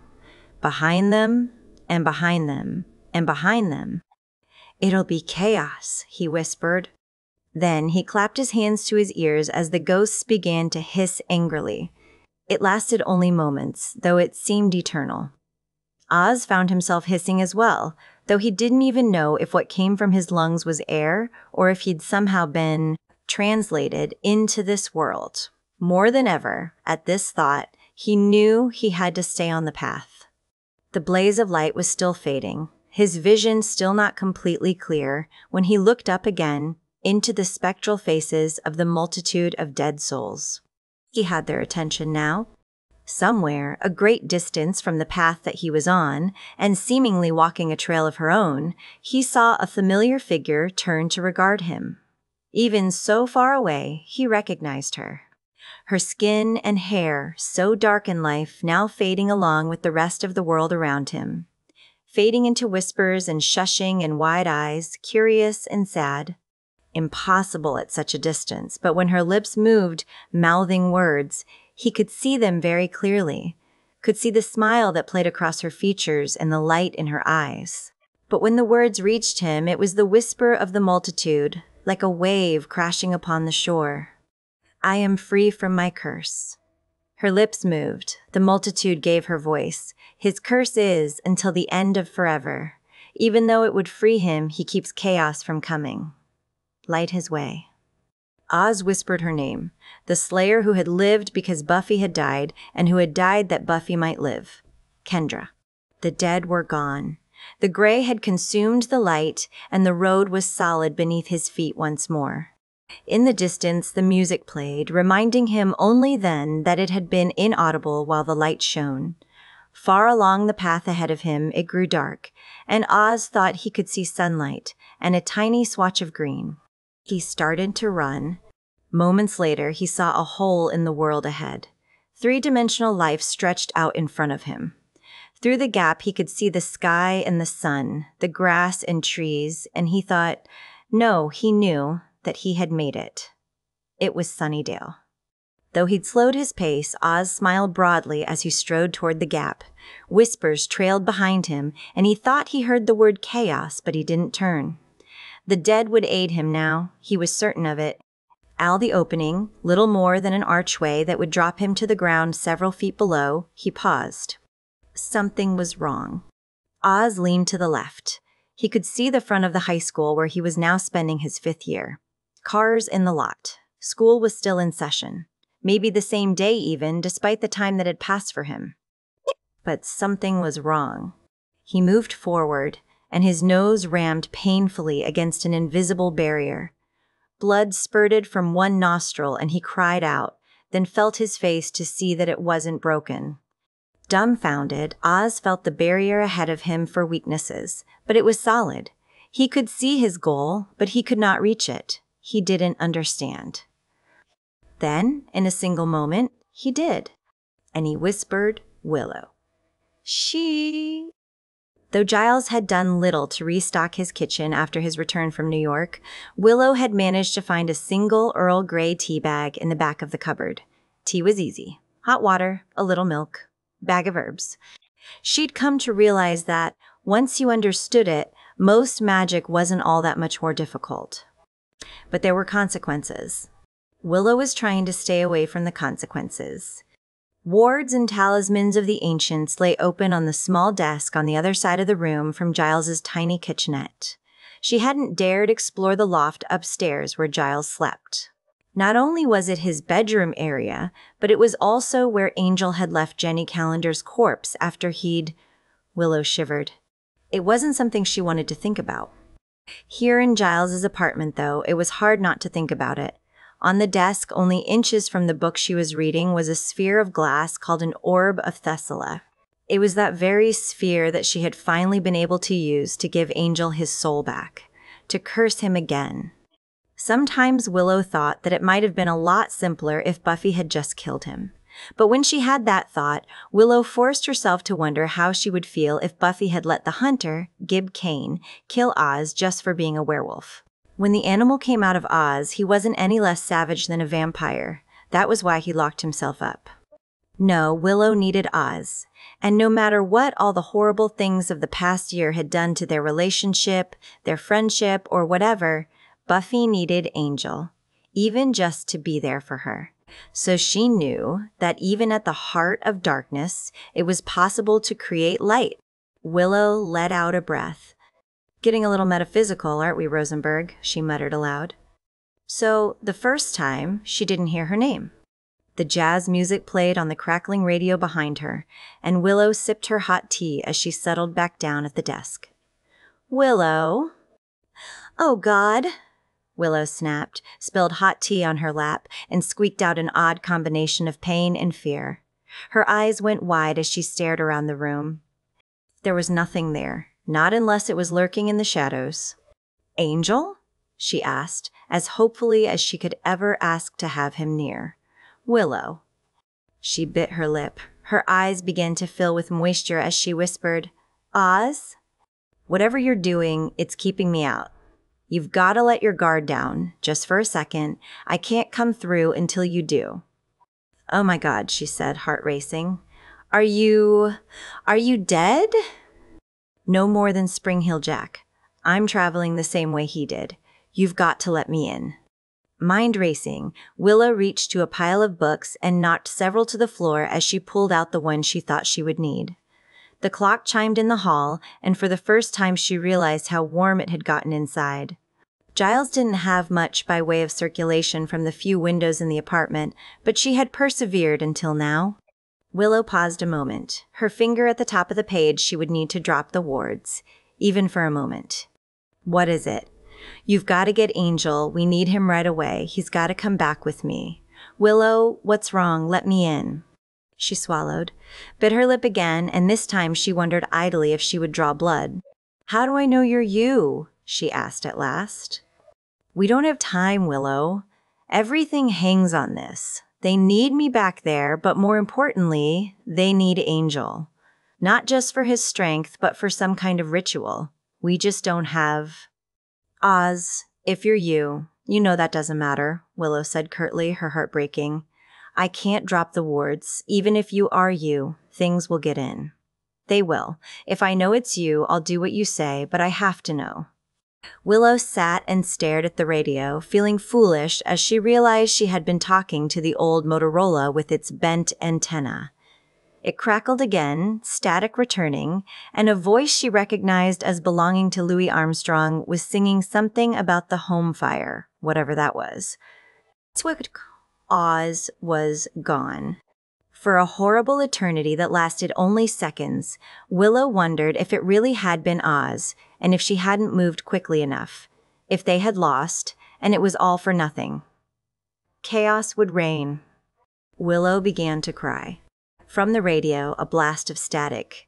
Then, 4 little words. "All monkeys are French. I.S." "Oz!" Willow cried, her smile filled with love and relief and still some fear. He was still there, and it was Oz indeed. But what now? Quickly, she began weaving the spell. The wards would be dropped for only a few seconds. But there was no way to know what would come in through the breaches in that time. No way. Oz tumbled out onto the lawn in front of Sunnydale High. In a heartbeat, he was on his feet. Amazement swept over him as he realized he had done it. He had traveled more than 3,000 miles in the space of an hour, possibly less.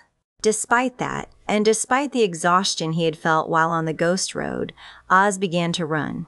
He headed for Angel's house, wondering all the while how he was going to get Angel back to the gatehouse without him getting burned. Then he remembered. That was where he'd left his van. Angel pulled on a clean black t-shirt. He took a long leather duster that Oz hadn't seen before and pulled it over his head as though trying to stay dry in a rainstorm. "Let's go," said the vampire. "Just like that?" Oz asked, slightly incredulous. "I mean, cool, but it's pretty sunny out there." Angel paused a moment at the door, glanced back at Oz. "You said Buffy needs me, right?" "It's a little more complicated than—" "It doesn't need to be," Angel interrupted. He threw the door wide, grasped the edges of the coat closed in front of his face, his hands safely tucked inside the leather. With his head bowed, he stumbled toward the open rear doors of Oz's van and tumbled inside. Oz pulled the mansion's doors shut behind them, then slammed the van's back doors. He'd covered the windows as best he could, but Angel stayed covered as much as possible. While Oz drove, from time to time he could hear Angel growling low and dangerous. By the time they reached their destination, he realized that the sounds weren't growls, but groans. Angel was in pain. At the school, Willow stood in the parking lot. Oz had called her at Giles's place from Angel's, and now here she was. If she was seen, her parents would find out eventually that she'd skipped school. It didn't matter. In the shadows of looming chaos, nothing mattered. "Go to Buffy's house," Oz told her. "They might need you, and she'll be able to cover for you. Just for a few hours, though. If you haven't heard from us by then, it'll be over." Willow nodded grimly and spoke the words of the spell softly. Suddenly, Oz could see the breach. It would stay visible just long enough for them to enter. Angel moved quickly into the breach. Whatever might wait on the other side, he'd survived worse. Oz stepped to Willow, took her hand in both of his, and kissed her, first on the lips, then on the forehead. Their eyes met. Come home," Willow whispered. Wherever you are, that's home, Oz replied. Then he was gone. You mean you can't see them? Angel asked, glancing around furtively, eyes never stopping on one face very long. I see them, but it's hard to focus on just one, Oz replied. Unless they want you to see them, I guess.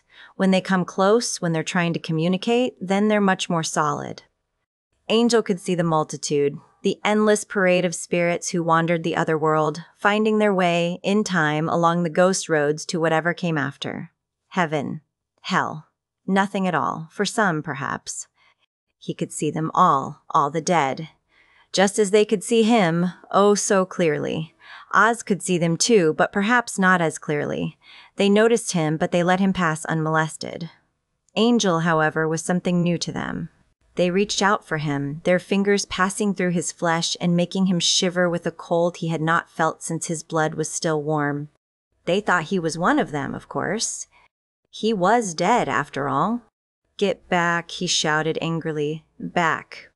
Then one of the spirits that had touched him flinched, stared at him in horror, and whispered to one of the others. Its voice echoed as if they had all spoken.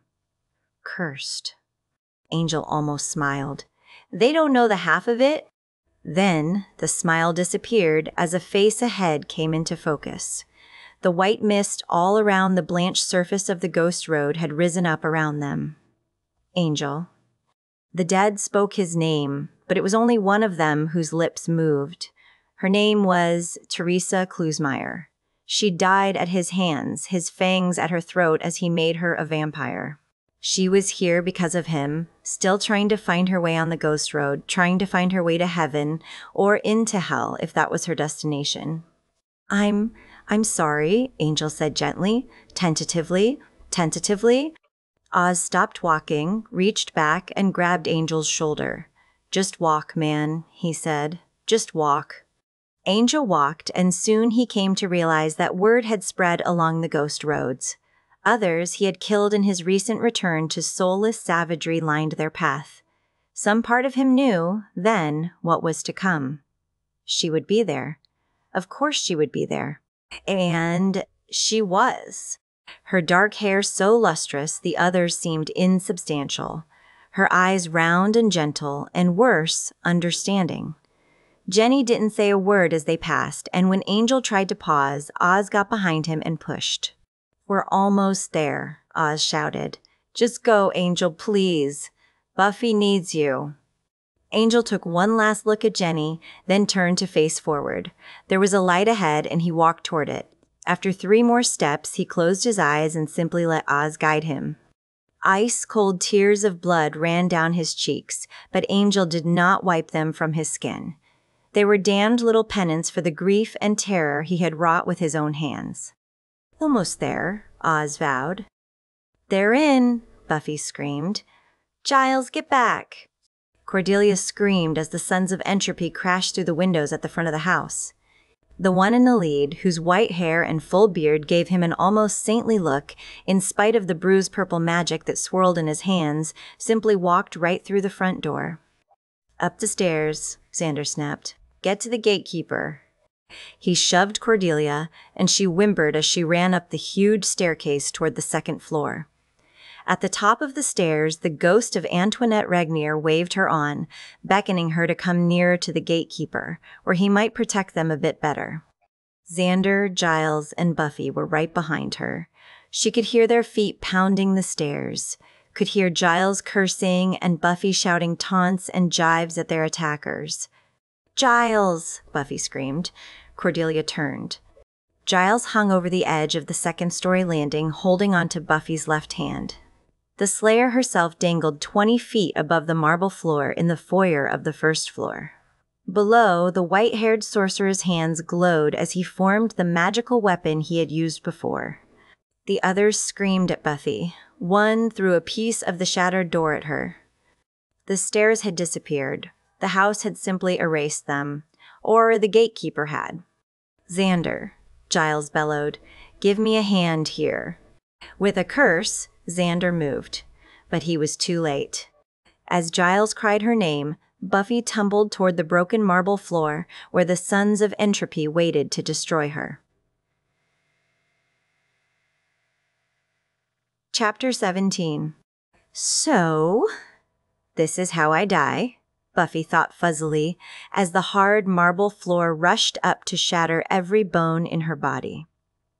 Robed men rushed toward the spot where she was going to land, arms outstretched as if they were going to rip her to pieces. And it's gonna hurt. Then, in a blur, a figure, not robed, barreled through the crowd of men and ran deliberately beneath her falling body. She could make out a smear of color on its shirt, dark brown, green, red, and then she slammed against its back with a bone-jarring crack. The figure went down, and she rolled to the right, smacking against the floor. Stunned and bruised, she crumpled in a heap. The Sons of Entropy rushed for her. With a grunt, she rallied almost immediately, rolling onto her back and then flipping to a standing position. The person who had blocked her fall lay motionless on the ground. She glanced quickly at him. "Oz," she whispered, horrified. Horrified. She grabbed his wrist to drag him out of the range of the fighting. A voice shouted, "Buffy, they're coming for you." She glanced up and saw Angel, in full vamp face, as he knocked one of the Sons of Entropy out of his way. His face was smeared with blood. She was alarmed, but she had no time to worry about him. Acolytes rushed her from both sides. She spun into a high kick, connected with the jaw of a thickly muscled man with a crew cut, and he went down hard, unconscious. Then she was being rushed from behind, and she brought her fist up, stepping back, ready to break his nose, and he was too fast for her.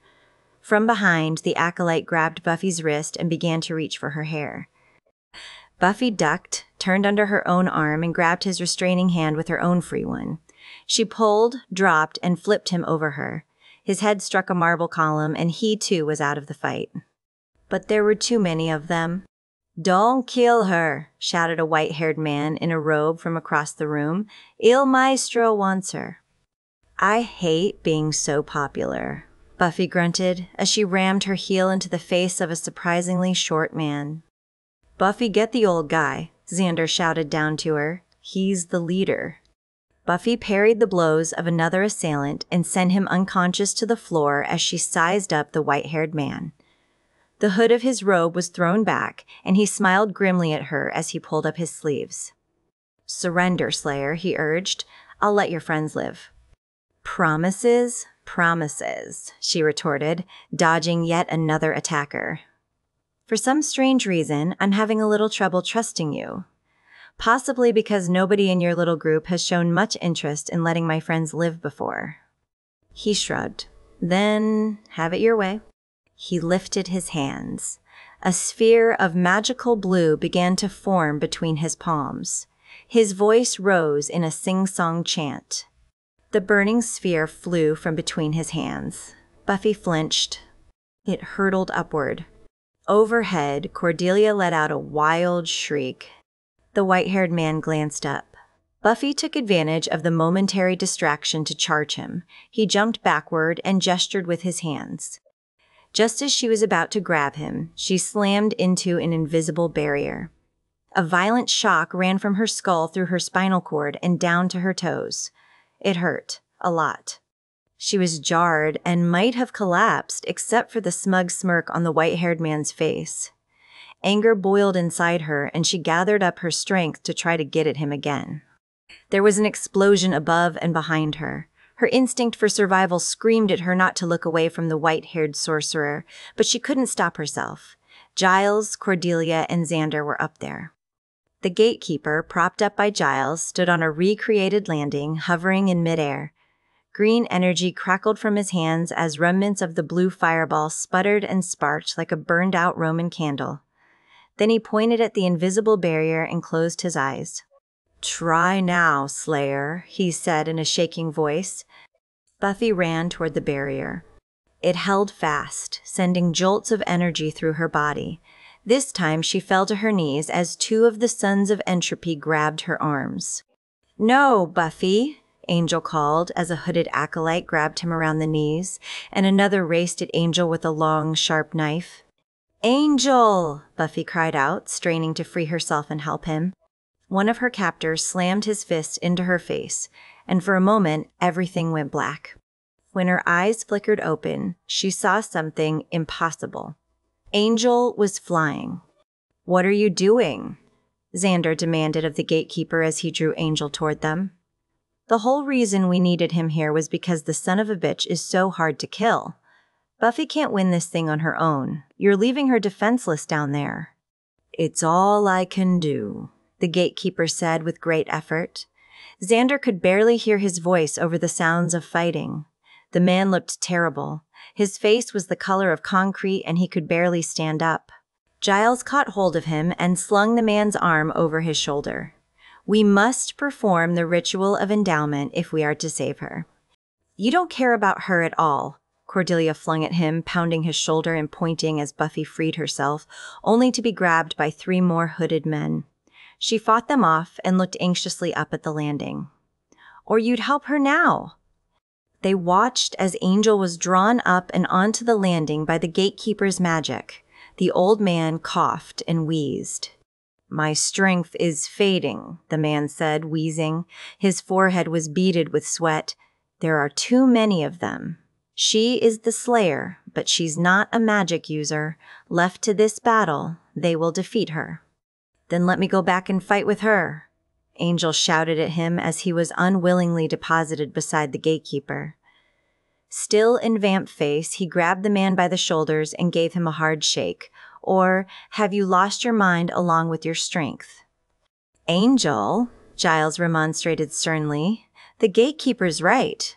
Buffy will be defeated and the gatehouse plunged into madness.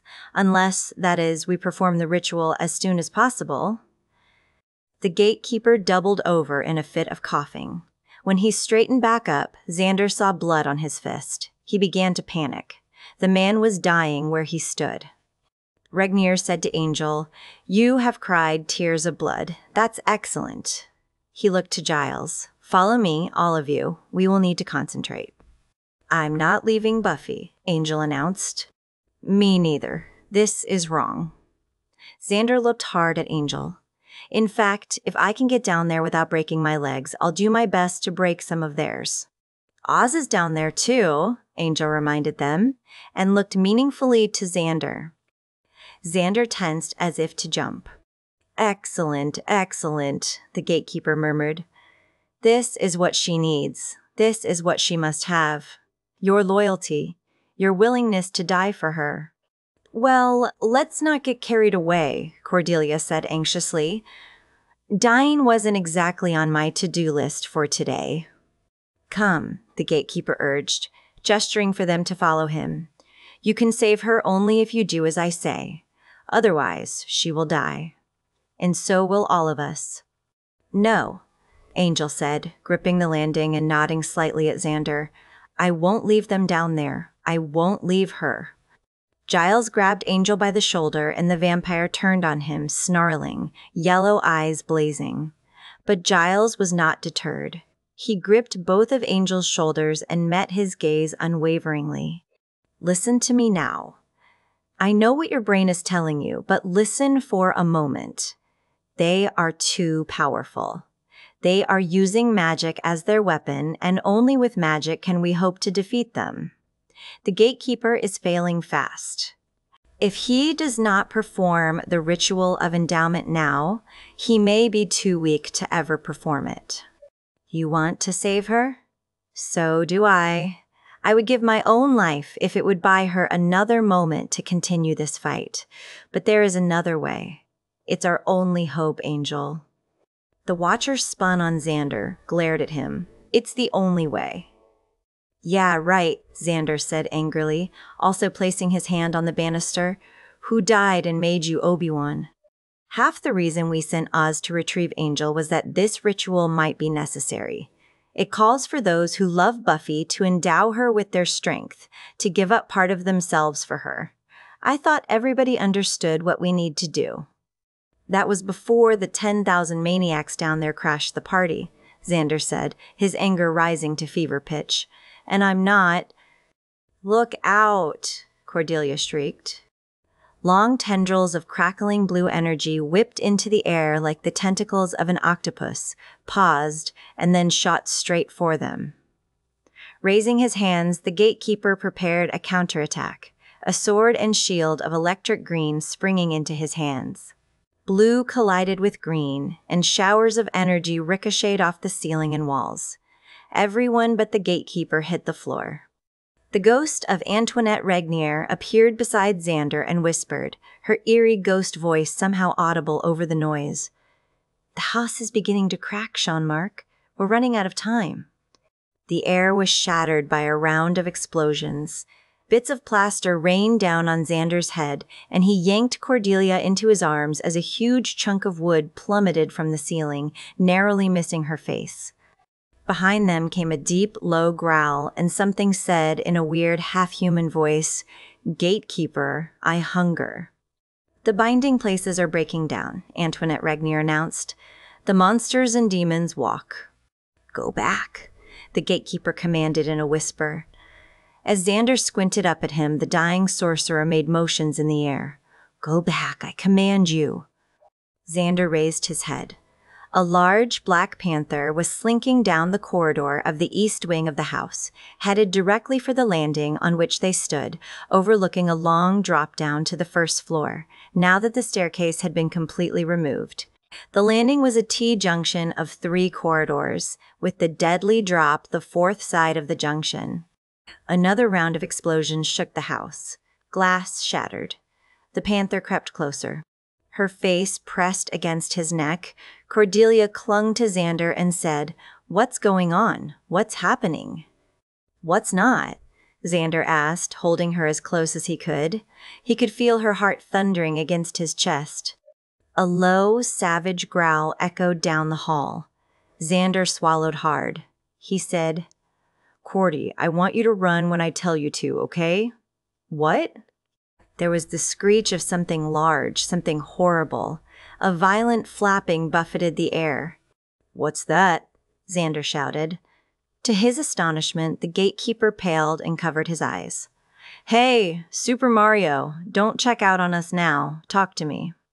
Jean-Marc Regnier knelt beside Xander and gripped his shoulder. He looked terrified. "It's a demon sent to carry her away," he said. "We must act now." Buffy heard unearthly shrieks as she fought 3 hooded acolytes at once.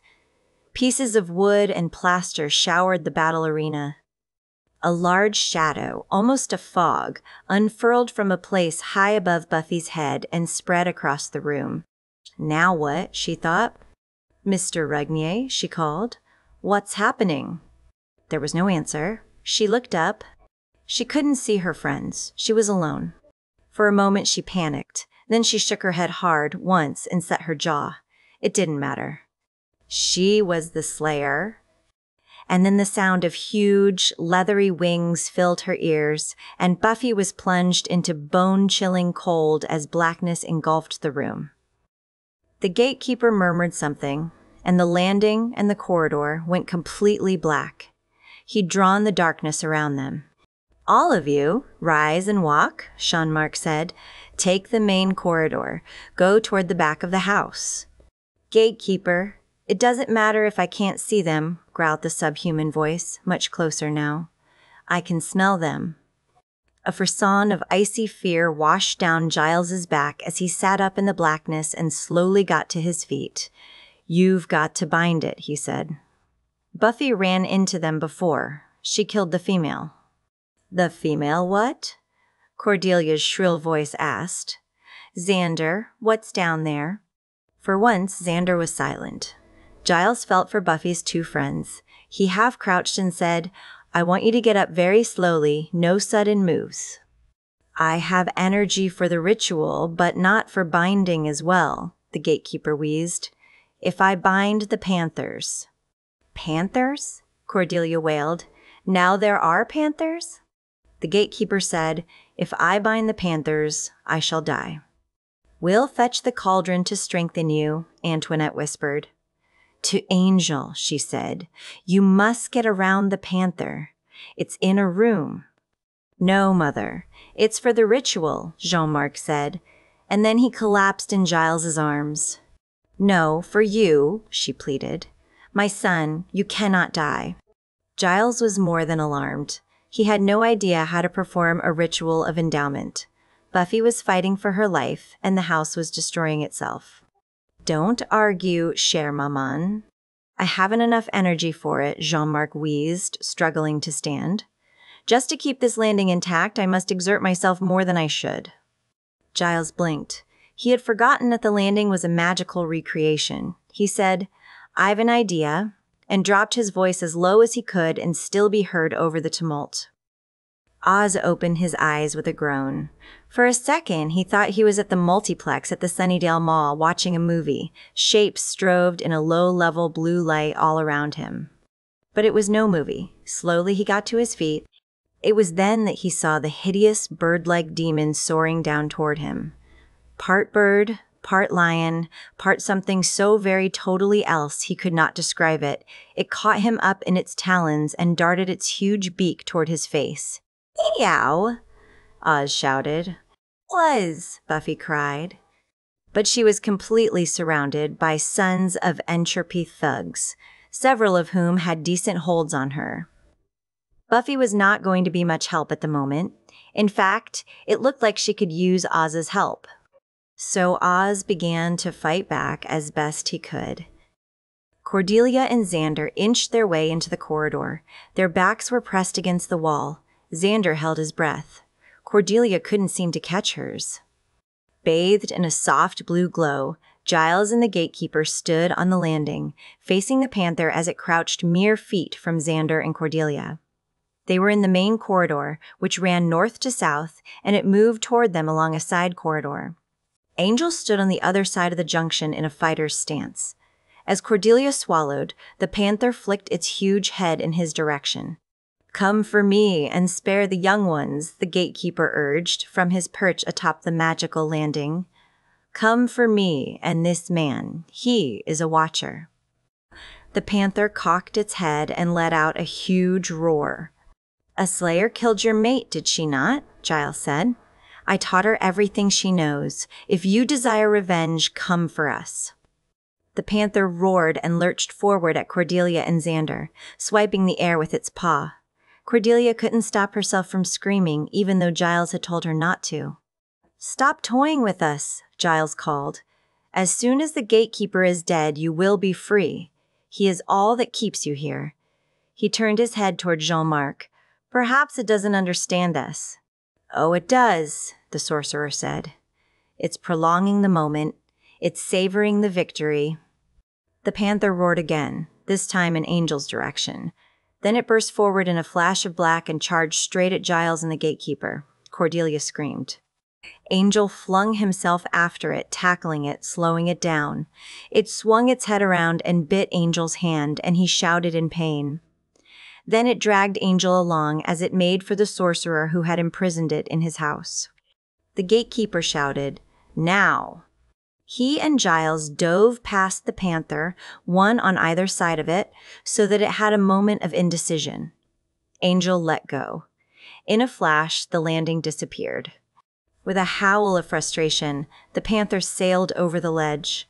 "Simon!" Xander shouted, pulling Cordelia back down the corridor. Giles was clinging to the edge of carpeted floor with one hand while he strained to hold the Gatekeeper. Angel grabbed his hand and Xander reached for the Gatekeeper. Cordy pulled on Xander to give him an anchor. Below, she saw the panther land, claws out, on top of an enormous, horrible, bird-like thing that was attacking Oz. "Take his feet," Giles said. Angel grabbed the Gatekeeper's ankles while Giles took his hands. Antoinette Regnier led the way down the hall and through several passages. Then they clattered into a room. The place was circular, with a wooden floor and dozens of gold-framed mirrors covering the walls. Shapes were draped by pieces of heavy white fabric. In the center of the room were several objects the Gatekeeper's ghostly mother had apparently gathered, perhaps aided by her son's magic: the cauldron, a spear, a dish of salt, a bowl of water, and a heap of white belts or sashes. The Gatekeeper had already fallen unconscious. Ain't it a good thing? Beyond the room, there was a crash, followed by a cheer. Angel almost dropped the Gatekeeper. Everything inside him told him to leave this room and help Buffy. "Lay him down," Giles said. Xander, make a sacred circle around him. He pointed. Use the salt. Roger that. That made sense to Angel. They'd used salt for sacred circles before. Xander picked up the dish. No. Regnier's eyes flickered, opened, so he wasn't completely out of it yet. Blood. From each of them. Excuse me? Cordelia said, shocked. How must it be collected? Giles asked quietly. Cordelia looked fearfully at Angel. Collected? I will officiate. Regnier's hand shook, and then he looked at Cordelia. Young lady, fetch the cauldron of bran. Yes, sir, she said, racing to a large black pot of cast iron metal. Its 3 feet were the claws of a griffin. Otherwise, it was unadorned. The suffering man clasped Giles's hand. You must use a sharp blade on each of them, and a true one, the spear of Longinus. What? Cordelia said, touching her neck. At this very moment, the life of the Slayer is all that keeps the world from tumbling into the abyss of chaos. She cannot hope to win on her own, but neither can any of you be of physical help to her. Thus, you must share your life with her. Your life, yes, but more. From each of you, she will require life's blood and love and fealty and trust, and even that may not be enough.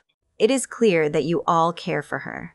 But if there are any whose love for the Slayer might still be untapped, we may yet need to call on that love. The gatekeeper paused, flinched, and closed his eyes a moment.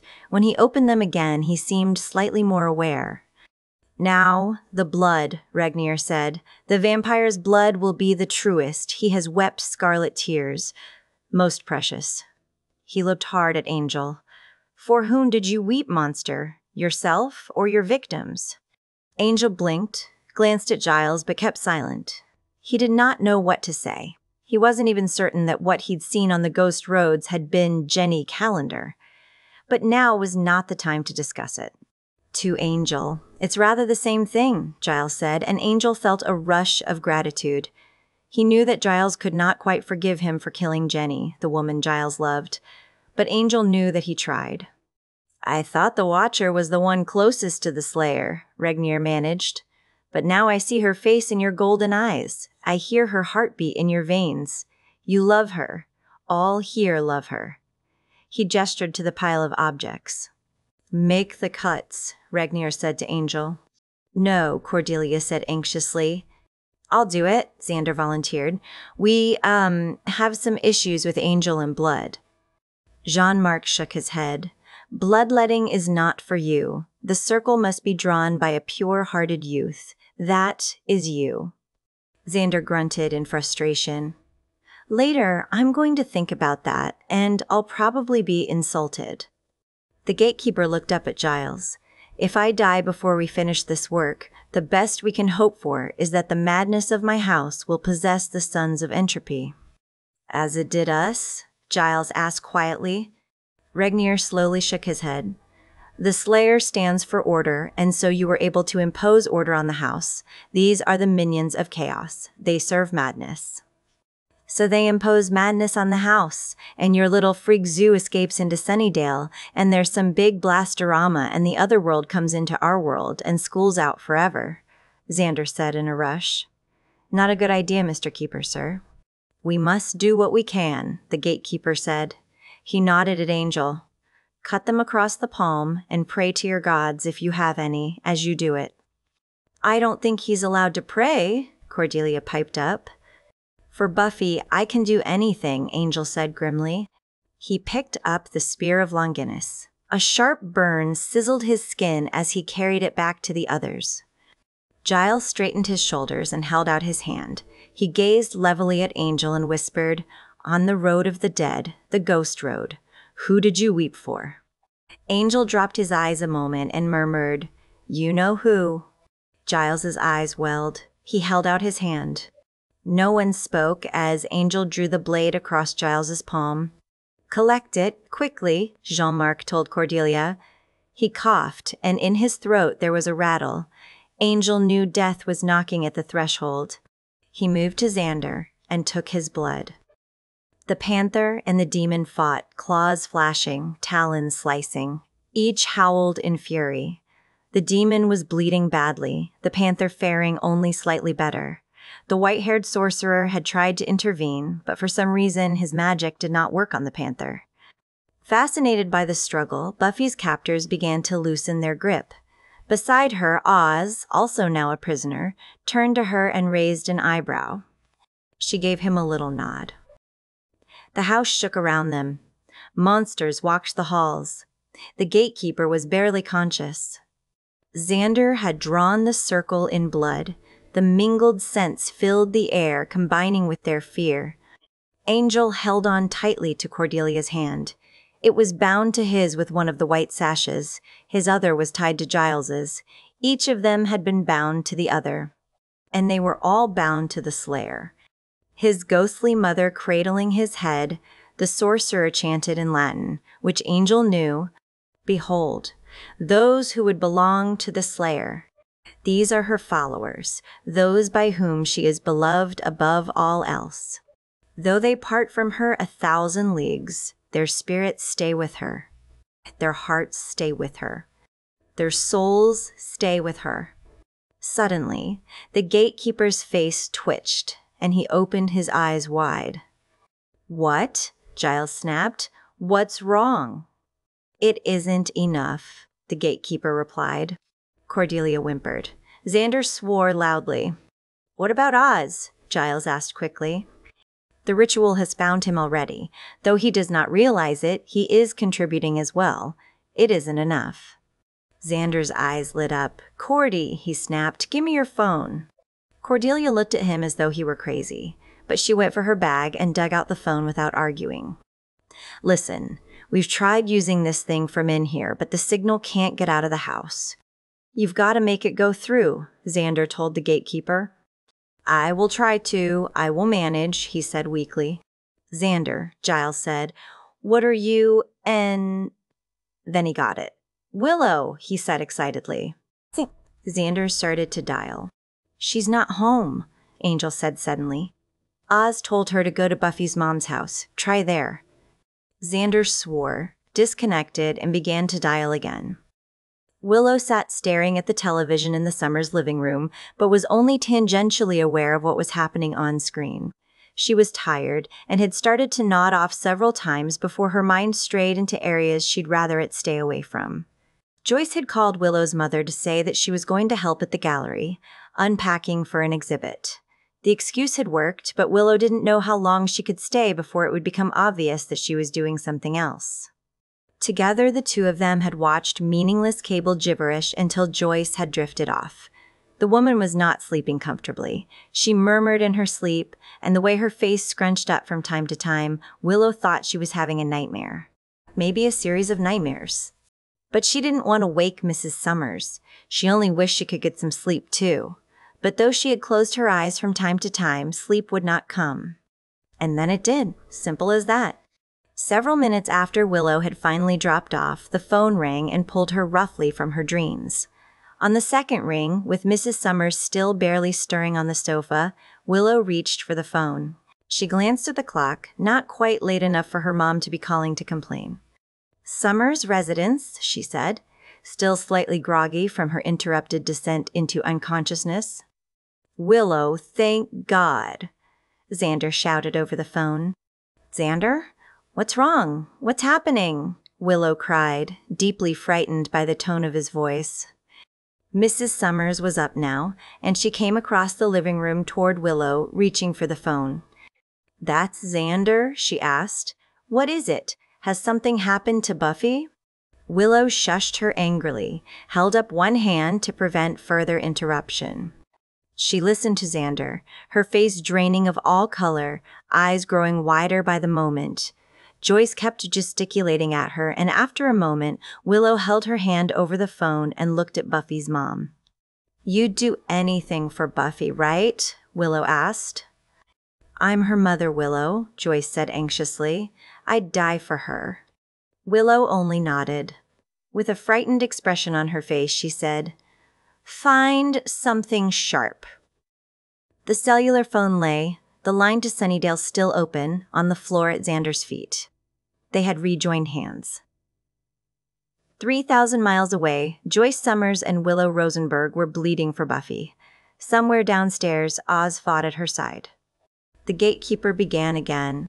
Behold, those who would belong to the Slayer. These are her followers, those by whom she is beloved above all else. Though they part from her 1,000 leagues, their spirits stay with her. Their hearts stay with her. Their souls stay with her. To one another are they true for the sake of her. Their loyalty is one living thing among them, no matter the future, no matter the past. This is their bond, and this is the Slayer's strongest weapon. Beyond battle, beyond force, this is their greatest gift. You must know this in your bones, the gatekeeper whispered. Over and beyond your ability to fight the darkness, you must be her light. You have proven your prowess and your courage against monsters and demons, but now you must surrender. You are the Slayers, and you will always belong to her. He closed his eyes. Even if you never see her again. Giles, Angel, Cordelia, and Xander stood tall and steadfast, hands clasped. Blue light crackled around the cellular phone and seemed to leap into the air toward the gatekeeper. A fierce, searing wind howled through the room. Cordelia's hand jerked and her eyes widened. Angel gave her hand a squeeze. She closed her eyes and murmured to herself, "I'm not moving. I'm brave. I'm not moving."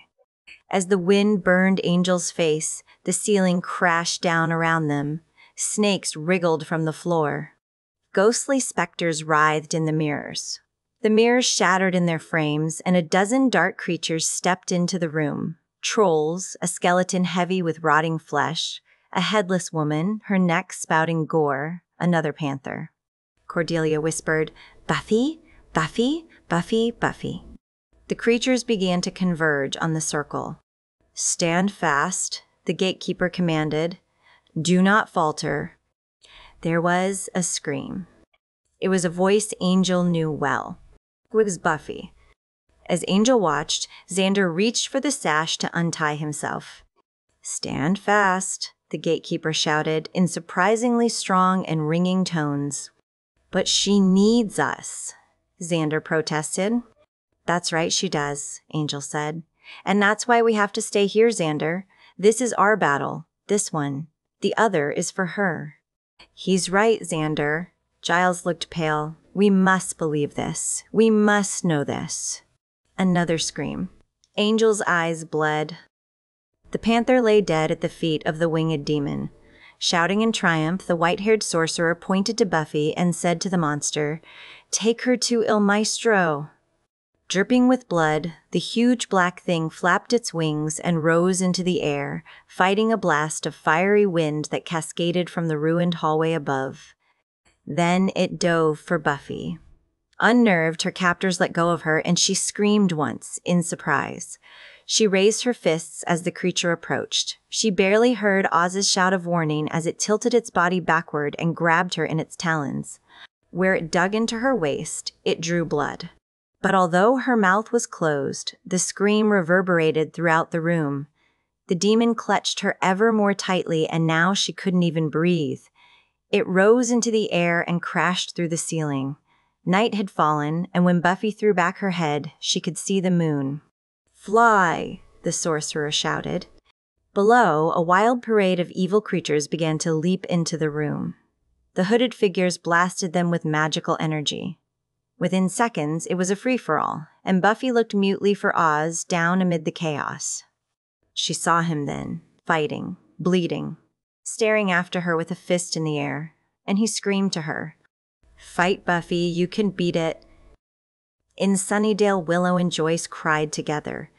"My God," Joyce whispered, "what's happening? Oh God, please let my little girl come home." They held on to one another, and each of them felt a tug, as though part of their minds, their inner selves, were being spirited away. They hugged even more tightly. "She'll win," Willow said to Buffy's mother. "She'll come back." The rotting skeleton grabbed Cordelia around the waist.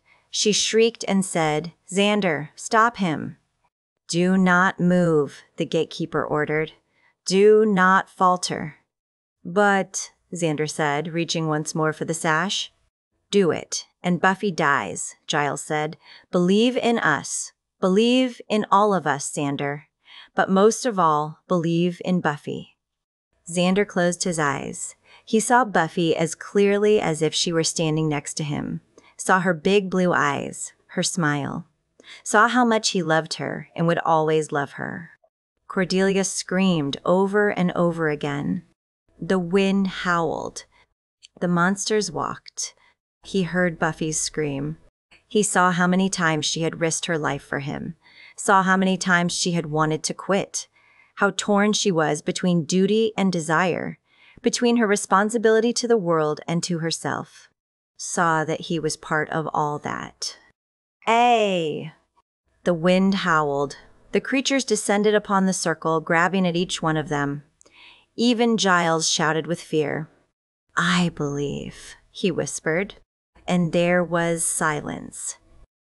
Just as the demon had flown almost completely through the hole in the roof, the ceiling reformed. The demon's legs and claws were instantly severed. The dead talons released Buffy, and she angled her fall to land on the upper story, where the landing once had been. Tucking forward, she landed hard but whirled around. The white-haired sorcerer looked up, shouted, "No!" and fire arced from his fingers at the demon's remains as they plummeted toward him. His magic did nothing. Still, the sharp talons and huge legs fell. Buffy watched, riveted. The sorcerer tried to run. Too late. As he looked fearfully over his shoulder, the sharp, curved claws pierced his back and impaled him. Magical blue energy crackled around him. It gathered in force, and as Buffy watched, it snapped and buzzed like a live wire. It leaped to the nearest hooded figure and enveloped him. The man cried out, then collapsed. It left him and went to the next figure. The next. The next. And Buffy knew then that it was not the sorcerer's own magic, but the power of the gatehouse. Cleaning up. By the time Buffy's friends reached her, all the sons of entropy lay dead. From the carnage in the stairwell below, Oz slowly rose, blinked, and said, "At some point, if it's not too much trouble, can someone get me out of here?" Epilogue. They stood in the foyer of the gatehouse. The marbles sparkled. A cool breeze slipped through windows throughout the house. The chandelier high above them cast an eerie glow down on them and on the newly restored grand staircase to the second-floor landing. The gatekeeper had done it all. Now he lay once more in the restorative cauldron of Bran the Blessed. Giles had spoken with the ghostly Antoinette Regnier only moments earlier, and with spectral tears streaming down her face, the long-dead woman announced that her son would likely have to remain in the cauldron for several days before he would be reinvigorated enough to fend off any further attack. With a proper rest, and with a soaking in the cauldron at least once or twice a day, he would be able to go on, at least for a little while. But the cauldron would not keep him alive forever. If the air was not recovered, chaos would still prevail. Giles had found it odd that the ghost would not look forward to her son finally joining her in the afterlife, and said so. Antoinette's spirit smiled at that. It was not his impending death that saddened her, but the pain he suffered each moment that he clung to life. That had been enough to silence Giles. Until now. "We really only have one choice," the Watcher explained. "We must go to Europe and somehow find young Jacques Regnier and return him to this house before his father dies." They stared at him. "Well, I don't like the idea any better than the rest of you," he said huffily. Which wasn't entirely true, for Giles had not forgotten about Michaela Tomasi and the mystery of her disappearance. He hoped that this trip might solve that mystery once and for all. Well then, he turned his gaze upon the Slayer. Buffy smiled affectionately at Giles, glanced around at the others. She knew what they'd done and how it was done, knew that they were all there for her. Even Cordelia, which a part of her still found amazing. They would never discuss it after this, Buffy knew, but in spite of all her carping and haughty attitude, Cordelia was a courageous and loyal friend. She would never have imagined it. Fine, Buffy said, and idly picked lint off her sweatshirt. They'd all changed into clean and comfortable clothes after the chaos had ended. Someone's got to stay here, Giles, Buffy said. And I'm not leaving Willow alone back in Sunnydale, so someone's going to have to go home and back her up. As for the rest of us, I don't know how long the search for the heir is going to take, but it doesn't really matter. Either we find him in time, or it just won't matter anymore. They all stared at her. One by one, she searched their faces. Giles, Cordelia, Oz, Xander, and Angel, dear Angel. They'd rarely been this close and rarely this far apart. First we sleep, Giles said. None of us will do anyone any good unless we get some sleep first. Buffy nodded her agreement. So, that would be it. Sleep. Just a little. And then the madness would begin again. Once upon a time, the vineyard had been the pride of his villa. But Il Maestro ages ago had lost interest in grapes, in wine. Power was the only substance upon which he could become drunk. Power and chaos. Il Maestro? The voice was quivering with fear. Taking his eyes off the lights of Florence in the distance, turning his back on the ravaged and overgrown remains of his vineyard, Il Maestro turned to find Brother Aldo standing at a respectful distance, eyes downcast. Il Maestro chuckled dryly, and black fire burned almost invisibly at his fingertips where they hung at his sides. The Frenchman who had taught him to access that darkest of sorceries had called it la brûlure noire, the black burn. Even now, it began to creep up his arms, enveloping Il Maestro in a sheath of blazing darkness. You've come to tell me that the gatehouse still stands. Brother Aldo said nothing, but he began to cry. That the Slayer is still free. Aldo started to sob. That we still do not have the heir. He nodded slightly, bit his lip. That the Hellmouth has been put in order.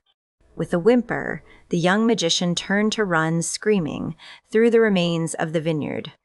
Il Maestro snickered. He didn't bother to expend the energy it would take to raise his hand. He'd never been melodramatic. Black lightning coursed from his body, crackling as it reached shadow tendrils across the dead vineyard and lightly caressed Brother Aldo's body. He froze in place and began to shudder. Black tendrils danced across his skin and his clothes. Aldo erupted in an explosion of charred flesh and bloody cinders. Il Maestro shook his head. What a waste, he whispered to himself. He never expected to hear the voice that was now raised behind him. My sentiments exactly, said the voice. Perturbed, Il Maestro turned and peered through the night in the dead vineyard at the figure who even now stepped closer. The hair was as white could be. Though slender of frame, he held himself with a power and arrogance that was slightly off-putting, even for one so powerful as the master of the Sons of Entropy. You haven't come through with your part of the bargain, the visitor said dangerously. I want the boy, Il Maestro replied. His tone meant to brook no argument. The other, the visitor, only smiled, showing fangs. You promised us the Spear of Longinus, he said. A trinket, you said. A toy, in the grand scheme of things. My baby doesn't like to be disappointed. Her man promises her something, he delivers.